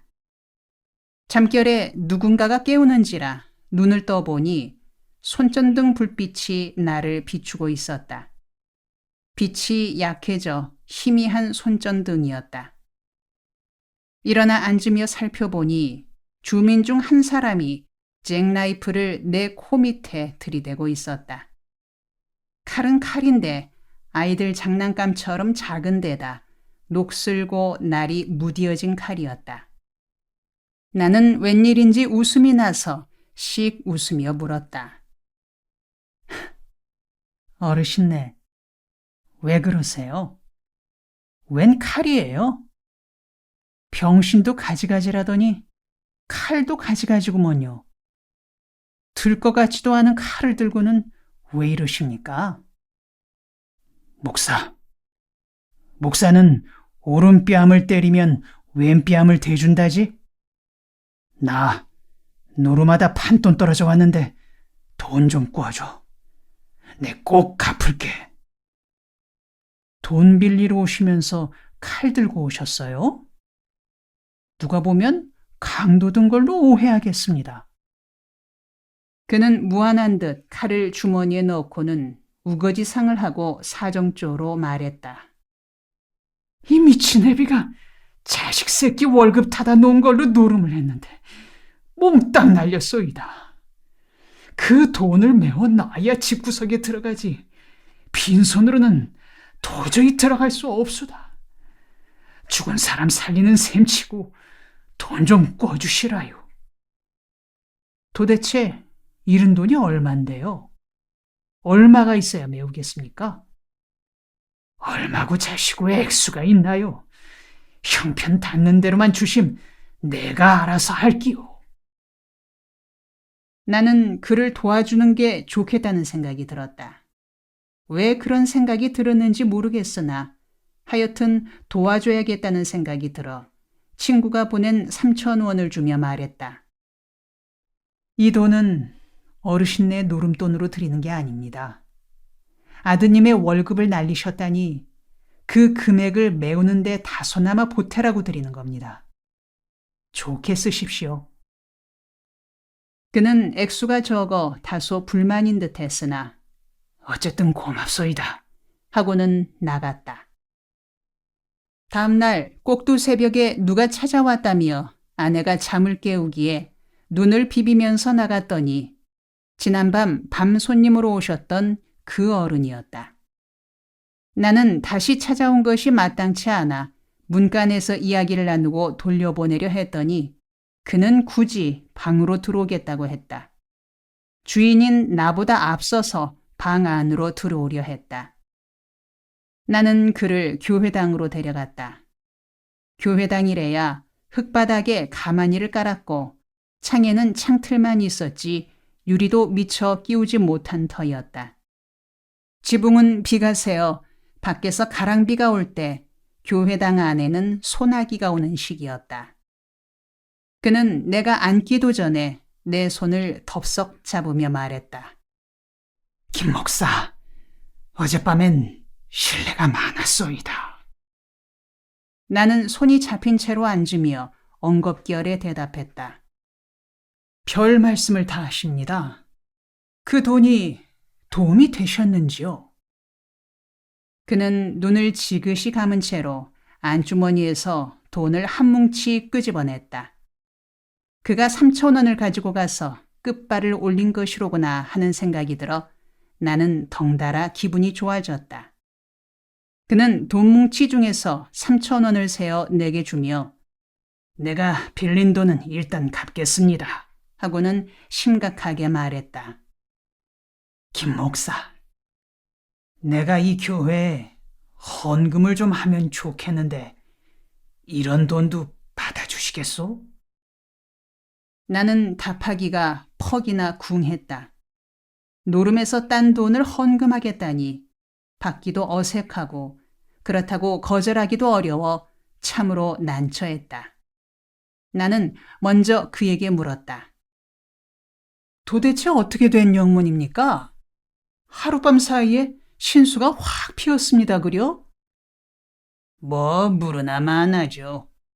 내가 노름판에 끼어든 지 10년이 넘는 세월인데 별 기술은 없었어도 큰 봉변은 당하지 않았소이다. 그런데 어제 저녁에는 초판부터 판이 꼬이더니 밤중에 가서 몽땅 털리지 않았겠소. 눈앞이 캄캄해 여기까지 왔던 거인데. 거참, 예배당 돈이 세긴 세입디다. 예배당 돈 갖고 가서 판을 펴자마자 나한테로 다 오더구먼요. 다 예수 선생 덕분이죠. 이 돈으로 헌금 좀 하고 나머지는 마누라 줄랍니다. 그러고 이 길에서 손 씻을랍니다. 나도 이제부턴 예수 사람 되어볼 낀께 잘 지도해 주시라요. 그렇게 말하는 그의 눈에는 핏발이 서 있었다. 나는 그의 말을 받아 말해주었다. 고맙습니다. 그런데 헌금은 안 하셔도 됩니다. 몽땅 집으로 가져가셔서 부인께 드리십시오. 그는 손을 저었다. 아닙니다. 나 진심입니다. 받아주십시오. 꼭 헌금을 드리겠노라고 고집하기에 우리 교회는 헌금을 헌금함에 넣으니 원하면 헌금함에 손수 넣으시라고 일렀다. 그러자 그는 겸연쩍은 듯 아, 그러세요? 그런 줄도 모르고. 하며 교회당 입구에 놓인 헌금함으로 가서 헌금을 하고 발걸음도 당당하게 돌아갔다. 다음 주일 예배 후 헌금함을 열어보니 7,000원이 들어있었다. 그가 그날 밤에 딴 돈의 11조가 7,000원이었다면 상당한 수입을 올렸을 것으로 짐작되었다. 나는 새벽 기도회가 끝나는 대로 나가 오후 2, 3시까지만 넝마주의를 하고 그 후에는 동네로 들어와 교회 일을 했다. 환자 방문, 직업 소개, 개인 상담, 좌담회, 싸움 말리기 등이 내 일과였다. 항상 바빴다. 이제는 동네에 영향력이 생겨 싸움이 일어나면 나를 데리러 왔다. 와서 싸움을 말려달라는 것이었다. 막바지 인생을 살고 있는 판자촌 주민들은 싸움이 잦았다. 그리고 싸움을 하면 무지막지하게 싸웠다. 툭 하면 칼부림이었다. 희생자가 있으면 교회로 연락이 오곤 했다. 판자촌 젊은이들은 칼로 찌르고 감옥에 가는 것을 겁내지 않았다. 감옥 가는 것을 국비 장학생으로 간다고 하며 마치 사나이답게 사는 길인 양 으스대기까지 했다. 판자촌에서는 겨울나기가 문제였다. 봄에서 가을까지는 노동판을 찾아다니고 여자들은 행상이라도 해서 살아가지만 겨울에는 마땅한 일거리가 없었다. 노동일은 겨울에는 시멘트가 얼어붙기 때문에 공사가 중단되었고 행상은 추운 날씨 때문에 집집이 문을 닫아 걸고 있어 들어갈 수가 없었다. 길가에서 파는 노점들도 행인들이 종종 걸음으로 집으로 들어가니 팔리지 않았다. 그래서 판자촌의 겨울은 잔인한 계절이다. 겨울이 들면 일부러 가벼운 절도나 폭력을 저질러 국비 장학생으로 감옥에서 의식주를 해결하고 나오는 사람들도 있었다. 어느 날 넉마주의 작업을 마치고 판자촌으로 돌아오니 주민들이 반색을 하며 맞았다. 나는 무슨 일이 있었으리라 짐작하고 물었다. 왜? 또 무슨 건수가 터졌나요? 말도 마십시오. 지금 대판 싸움이 벌어져 전도사님을 몇 차례나 데리러 왔었습니다. 안내를 받아 큰 싸움판이 벌어졌다는 집으로 가니 온 이웃이 모여들어 둘러싸고 있어서 안으로 들어갈 수도 없을 지경이었다. 내가 나타나자 주민들이 안으로 들어갈 길을 터주었다.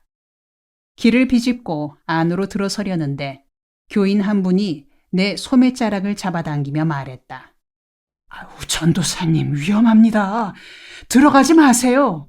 지금 칼로 찔러놓고설랑 누구든 들어오기만 하면 또 찌르겠다고 벼르고 있는 판이에요.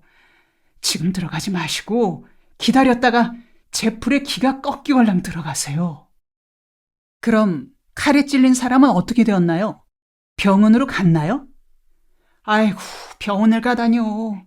녀석이 시퍼런 칼을 들고 문간에 서서 아무도 들어가지도 나가지도 못하게 하는 판인데요. 죽었는지 살았는지 확인도 못하고 있는 판이에요. 때마침 방 안에서 우당탕 소리가 나더니 비명 소리가 들렸다. 아이고, 동네 사람들! 나 좀 살리시라요! 이놈이 사람을 죽이려고 작정을 한 놈이네! 그러고 나서 다시 잠잠해졌다. 나는 제풀의 기가 죽을 때까지 기다릴 처지가 못 된다고 판단했다. 칼을 휘두르고 있는 녀석은 이 동네에서도 최고 악질로 이름난 녀석이었다. 악한 일에는 타의 추종을 불허하는 그야말로 악한 중의 악한이었다. 그의 손에 걸렸으니 목숨을 잃거나 살아나더라도 불구자가 될 염려가 있었다. 빨리 구해내야 했다. 그는 얼마 전 자기 아내를 발가벗겨 밖에 끌어내놓고 동네 사람들이 보는 앞에서 사정없이 때린 적이 있었다. 매질에 견디다 못한 그의 아내는 어린 딸을 남겨둔 채 약을 먹고 자살했다. 그의 아내가 약기운에 비명을 지르다가 피를 토하는데도 그는 곁에서 눈썹 하나 까딱 않고 되져라 이년아 하며 지켜보고 있었다. 악해도 정도를 벗어난 병적인 사람이었다. 곁에서 보기에도 자기 인격으로 움직이는 것이 아니라 악한 영에 사로잡혀 움직이는 사람 같았다. 나는 방으로 들어가 그를 진정시키고 칼에 찔린 사람을 병원으로 실어가야겠다고 생각했다. 문 앞으로 가서 안을 들여다보니 미스터 악질은 부엌칼을 손에 쥔 채 입구에 서 있었고 뒤쪽에 피해자가 쓰러져 있었다. 피해자는 배를 움켜쥐고 거칠게 숨을 쉬고 있었는데 피가 옷 밖으로 배어나오고 있었다. 나는 한 청년에게 큰 길로 나가 택시를 잡아오라 이르고는 방 안으로 들어갔다. 두려움에 가슴이 약간 떨렸지만 겉으로는 태연하게 문지방을 넘었다. 누군가가 뒤에서 소리 질렀다. 예배당 선생님이 들어간다! 이때 남자들 몇이 우하고 들어가 덮쳐야 한다! 그러나 나는 뒤따라오지 말라는 표시로 손을 흔들었다. 그는 나를 보자 칼 쥔 손을 움직여 찌르려는 태세를 취했다. 조용히 그의 눈을 바라보았다. 도끼 서린 눈이었다. 마귀가 사람의 모습으로 나타나면 저런 눈을 하고 있겠거니 생각되었다. 나는 떨려서 속으로 기도했다. 주님, 주님께서 그의 악함을 불쌍히 여기시옵소서. 나는 예수께서 가늠한 여인을 보셨을 때 눈을 연상했다. 그리고 예수의 눈과 같이 해야겠다고 생각했다. 그리고 당신의 마음을 넉넉히 이해하고 있다는 마음이 표정에 나타나기를 바라며 말했다. 화가 많이 나셨군요. 그래도 화 때문에 자신을 괴롭히고 남을 괴롭히는 일은 그만두셔야죠. 그렇게 말하고는 눈을 돌려 찔린 사람을 바라보았다. 그의 눈도 내 눈을 따라 찔린 사람을 보았다. 그 틈에 방 안으로 들어가 그의 곁에 섰다. 한순간이 지났으나 그는 아무런 동작도 취하지 않았다. 무슨 말이라도 해야겠다고 생각했으나 아무런 말도 떠오르지 않았다. 나는 미소를 지으며 그에게로 다가서서 손을 내밀었다. 그의 칼끝이 아래로 내려갔다. 내가 손을 다시 내밀자 그는 칼을 내게 주었다. 그러고는 휑 하니 나가버렸다. 나는 밖을 향하여 두 분 안으로 들어오세요. 하고 소리 지르며 찔린 사람에게로 다가갔다. 그는 거칠게 숨을 헐떡이며 배가 하며 고통을 호소하고 있었다. 장정 둘에게 그를 언덕 위 택시가 들어올 수 있는 곳으로 데려가게 했다. 다행히 생명에는 지장이 없을 듯했다. 미스터 악질은 그날은 그것으로 끝났으나 며칠 지나지 않아 다시 큰 일을 저질렀다. 그에게 찔린 사람은 피를 펑펑 쏟다가 그 자리에서 숨졌다. 그래서 결국 20년 국비 장학생이 되고 말았다. 감옥 안에는 찌를 식칼도 없을 텐데 지금은 어떻게 지내고 있는지. 그가 찌른 이유는 별게 아니었다. 동네 입구에 있는 대포집에서 술을 마시고 있는데 지나가는 청년이 길 가운데 버려져 있는 연탄재를 발로 찼다. 차인 재가 술을 마시고 있는 자리까지 튕겨와 미스터 악질의 옷에 떨어졌다. 지나가던 청년이 연탄재를 찬 건 대포집 강아지가 심하게 짖었기 때문이었다. 연탄재가 옷에 묻으니까 미스터 악질은 고개를 내밀고 고함을 질렀다. 개새끼야! 죽을 때가 됐냐? 어디다 말길질이야 말줄이! 지나가던 청년도 듣고만 있지 않았다. 그도 청계천 사람이고 청계천 뚝방촌의 깡으로 살아가는 사람이었다. 그냥 있을 리 없었다. 대포집을 향하여 야지, 즉 야유를 놓았다. 아따, 성님, 소리가 높으요. 목에 힘 빼시소. 그렇게 야지 놓는 소리에 열받은 미스터 악질은 벌떡 일어나 조리대에 놓인 식칼을 들고 뛰쳐나갔다. 주위에서 저 칼! 소리 지르는 사이에 벌써 아이쿠 하는 소리가 나며 칼은 청년의 아랫배에 꽂혀 있었다. 찔린 이는 화장터에 한 줌 재로 변했고 찌른 이는 수갑이 채워져 끌려가 20년 국비 장학생이 된 것이었다. 지옥이 따로 있는 것이 아니었다. 인간은 자기 속에 스스로 지옥을 만들고 스스로 지옥살이를 하고 있다. 세상 법률이 하는 일은 흩어진 지옥들을 한 곳에 모아 큰 지옥을 만드는 일에 지나지 않았다. 그렇게 만들어진 지옥을 우리는 교도소라 부르고 있다.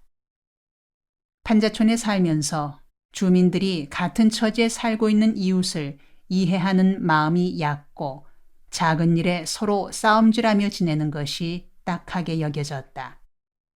가난한 사람들이 서로 이해하고 의논하고 뭉치면 좋은 일이 생길 것도 같은데 그러지 못하고 사는 모습이 못내 안타까웠다.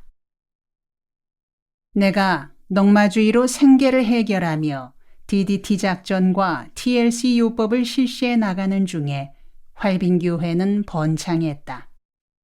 예배 때 앉을 자리가 없어 뒤에 서서 예배를 드리거나 되돌아가는 사람들도 있을 정도였다. 우리 가정의 살림방으로 쓰던 방까지 헐어서 집회 장소를 넓혔다. 어느덧 성탄절이 왔다. 빈민촌에서 맞는 첫 성탄절에 온 동네 잔치를 벌였다. 교회학교 어린이들은 찬송과 율동으로 주민들을 기쁘게 해주었고 청년들은 연극을 공연했다. 연극은 주민들이 힘을 합해 철거반을 물리치는 내용이었다. 시나리오를 쓰는 일에서 감독, 연출까지 내가 맡았다. 연극은 대성황을 이루었다. 연극의 한 장면 중에 주민들이 철거반을 물리칠 때는 관람하던 주민들이 열이 올라 그놈들 죽여라, 다리를 분질러라, 작살내라고 고함 지르고 손뼉치고 발을 구르며 열광했다. 나는 주민들이 살아가는 삶의 현장에서 연극의 소재를 찾는다는 취지에서 철거반 이야기를 시나리오로 썼던 것인데 주민들의 반응을 보고는 크게 깨우쳤다. 이렇게 해서 대중문화가 형성되는 것이로구나. 민중의 문화는 이론과 형태를 갖춘 데에서 탄생하고 성장하는 것이 아니라 민중의 삶 속에서 그들의 가장 절실한 문제들이 언어화되고 행동화되어 표현될 때 이루어진다. 민중의 공감대가 이루어지고 그러한 공감대를 통해 그들의 내면에 타고 있던 생명 에너지가 밖으로 뿜어져 나와 하나의 흐름을 이룬다. 그 흐름이 땅 속으로 스며들어 문화라는 씨앗을 싹 틔우고 자라게 하여 끝내 열매를 거두는 것이다. 빈민촌에는 빈민들이 만들어내는 문화가 있었다. 그러한 빈민 문화의 내용에 대해 좋다 나쁘다 말하는 것 자체가 의미 없는 일이었다. 그냥 있는 그대로를 인정해야 했다. 교회는 빈민들에게 너희는 왜 이런 저질 문화를 이루고 살고 있느냐고 꾸짖을 아무런 권리도 없다. 다만 교회는 그들 속으로 들어가 그들을 사랑하고 함께 숨쉬어야 할 의무만 가진다. 하나님이 죄에 빠진 인간들을 오직 사랑하여 인간 세상 속으로 오셨듯이 교회는 배고픈 서름, 아픈 서름, 낙오자가 된 서름 속에서 한을 먹고 살아가는 빈민촌 주민들을 사랑하고 함께 살아야 한다. 이들과 함께 나누는 삶 속에서 그들과 한을 공유하는 데에서부터 선교는 시작된다. 첫 성탄절 행사는 동네 전체의 잔치로 바뀌었다. 신명이 나자 동네 구멍가게는 건빵을 공짜로 돌렸고 대포집은 막걸리를 독재 골목에 내놓고는 누구든 공수를 마시라고 했다. 나는 내가 시작한 빈민선교가 그냥 교회 없는 동네에 교회당 하나를 세우는 식의 단순한 선교 활동이 아님을 알게 되었다. 활빈 선교가 제대로 발전하면 가난에 젖어 살아가는 주민들 의식이 바뀔 수 있고 그 잠재된 에너지가 있음을 나는 느꼈다. 성탄절 이후 빈민촌에 눈에 띄게 변화가 나타났다.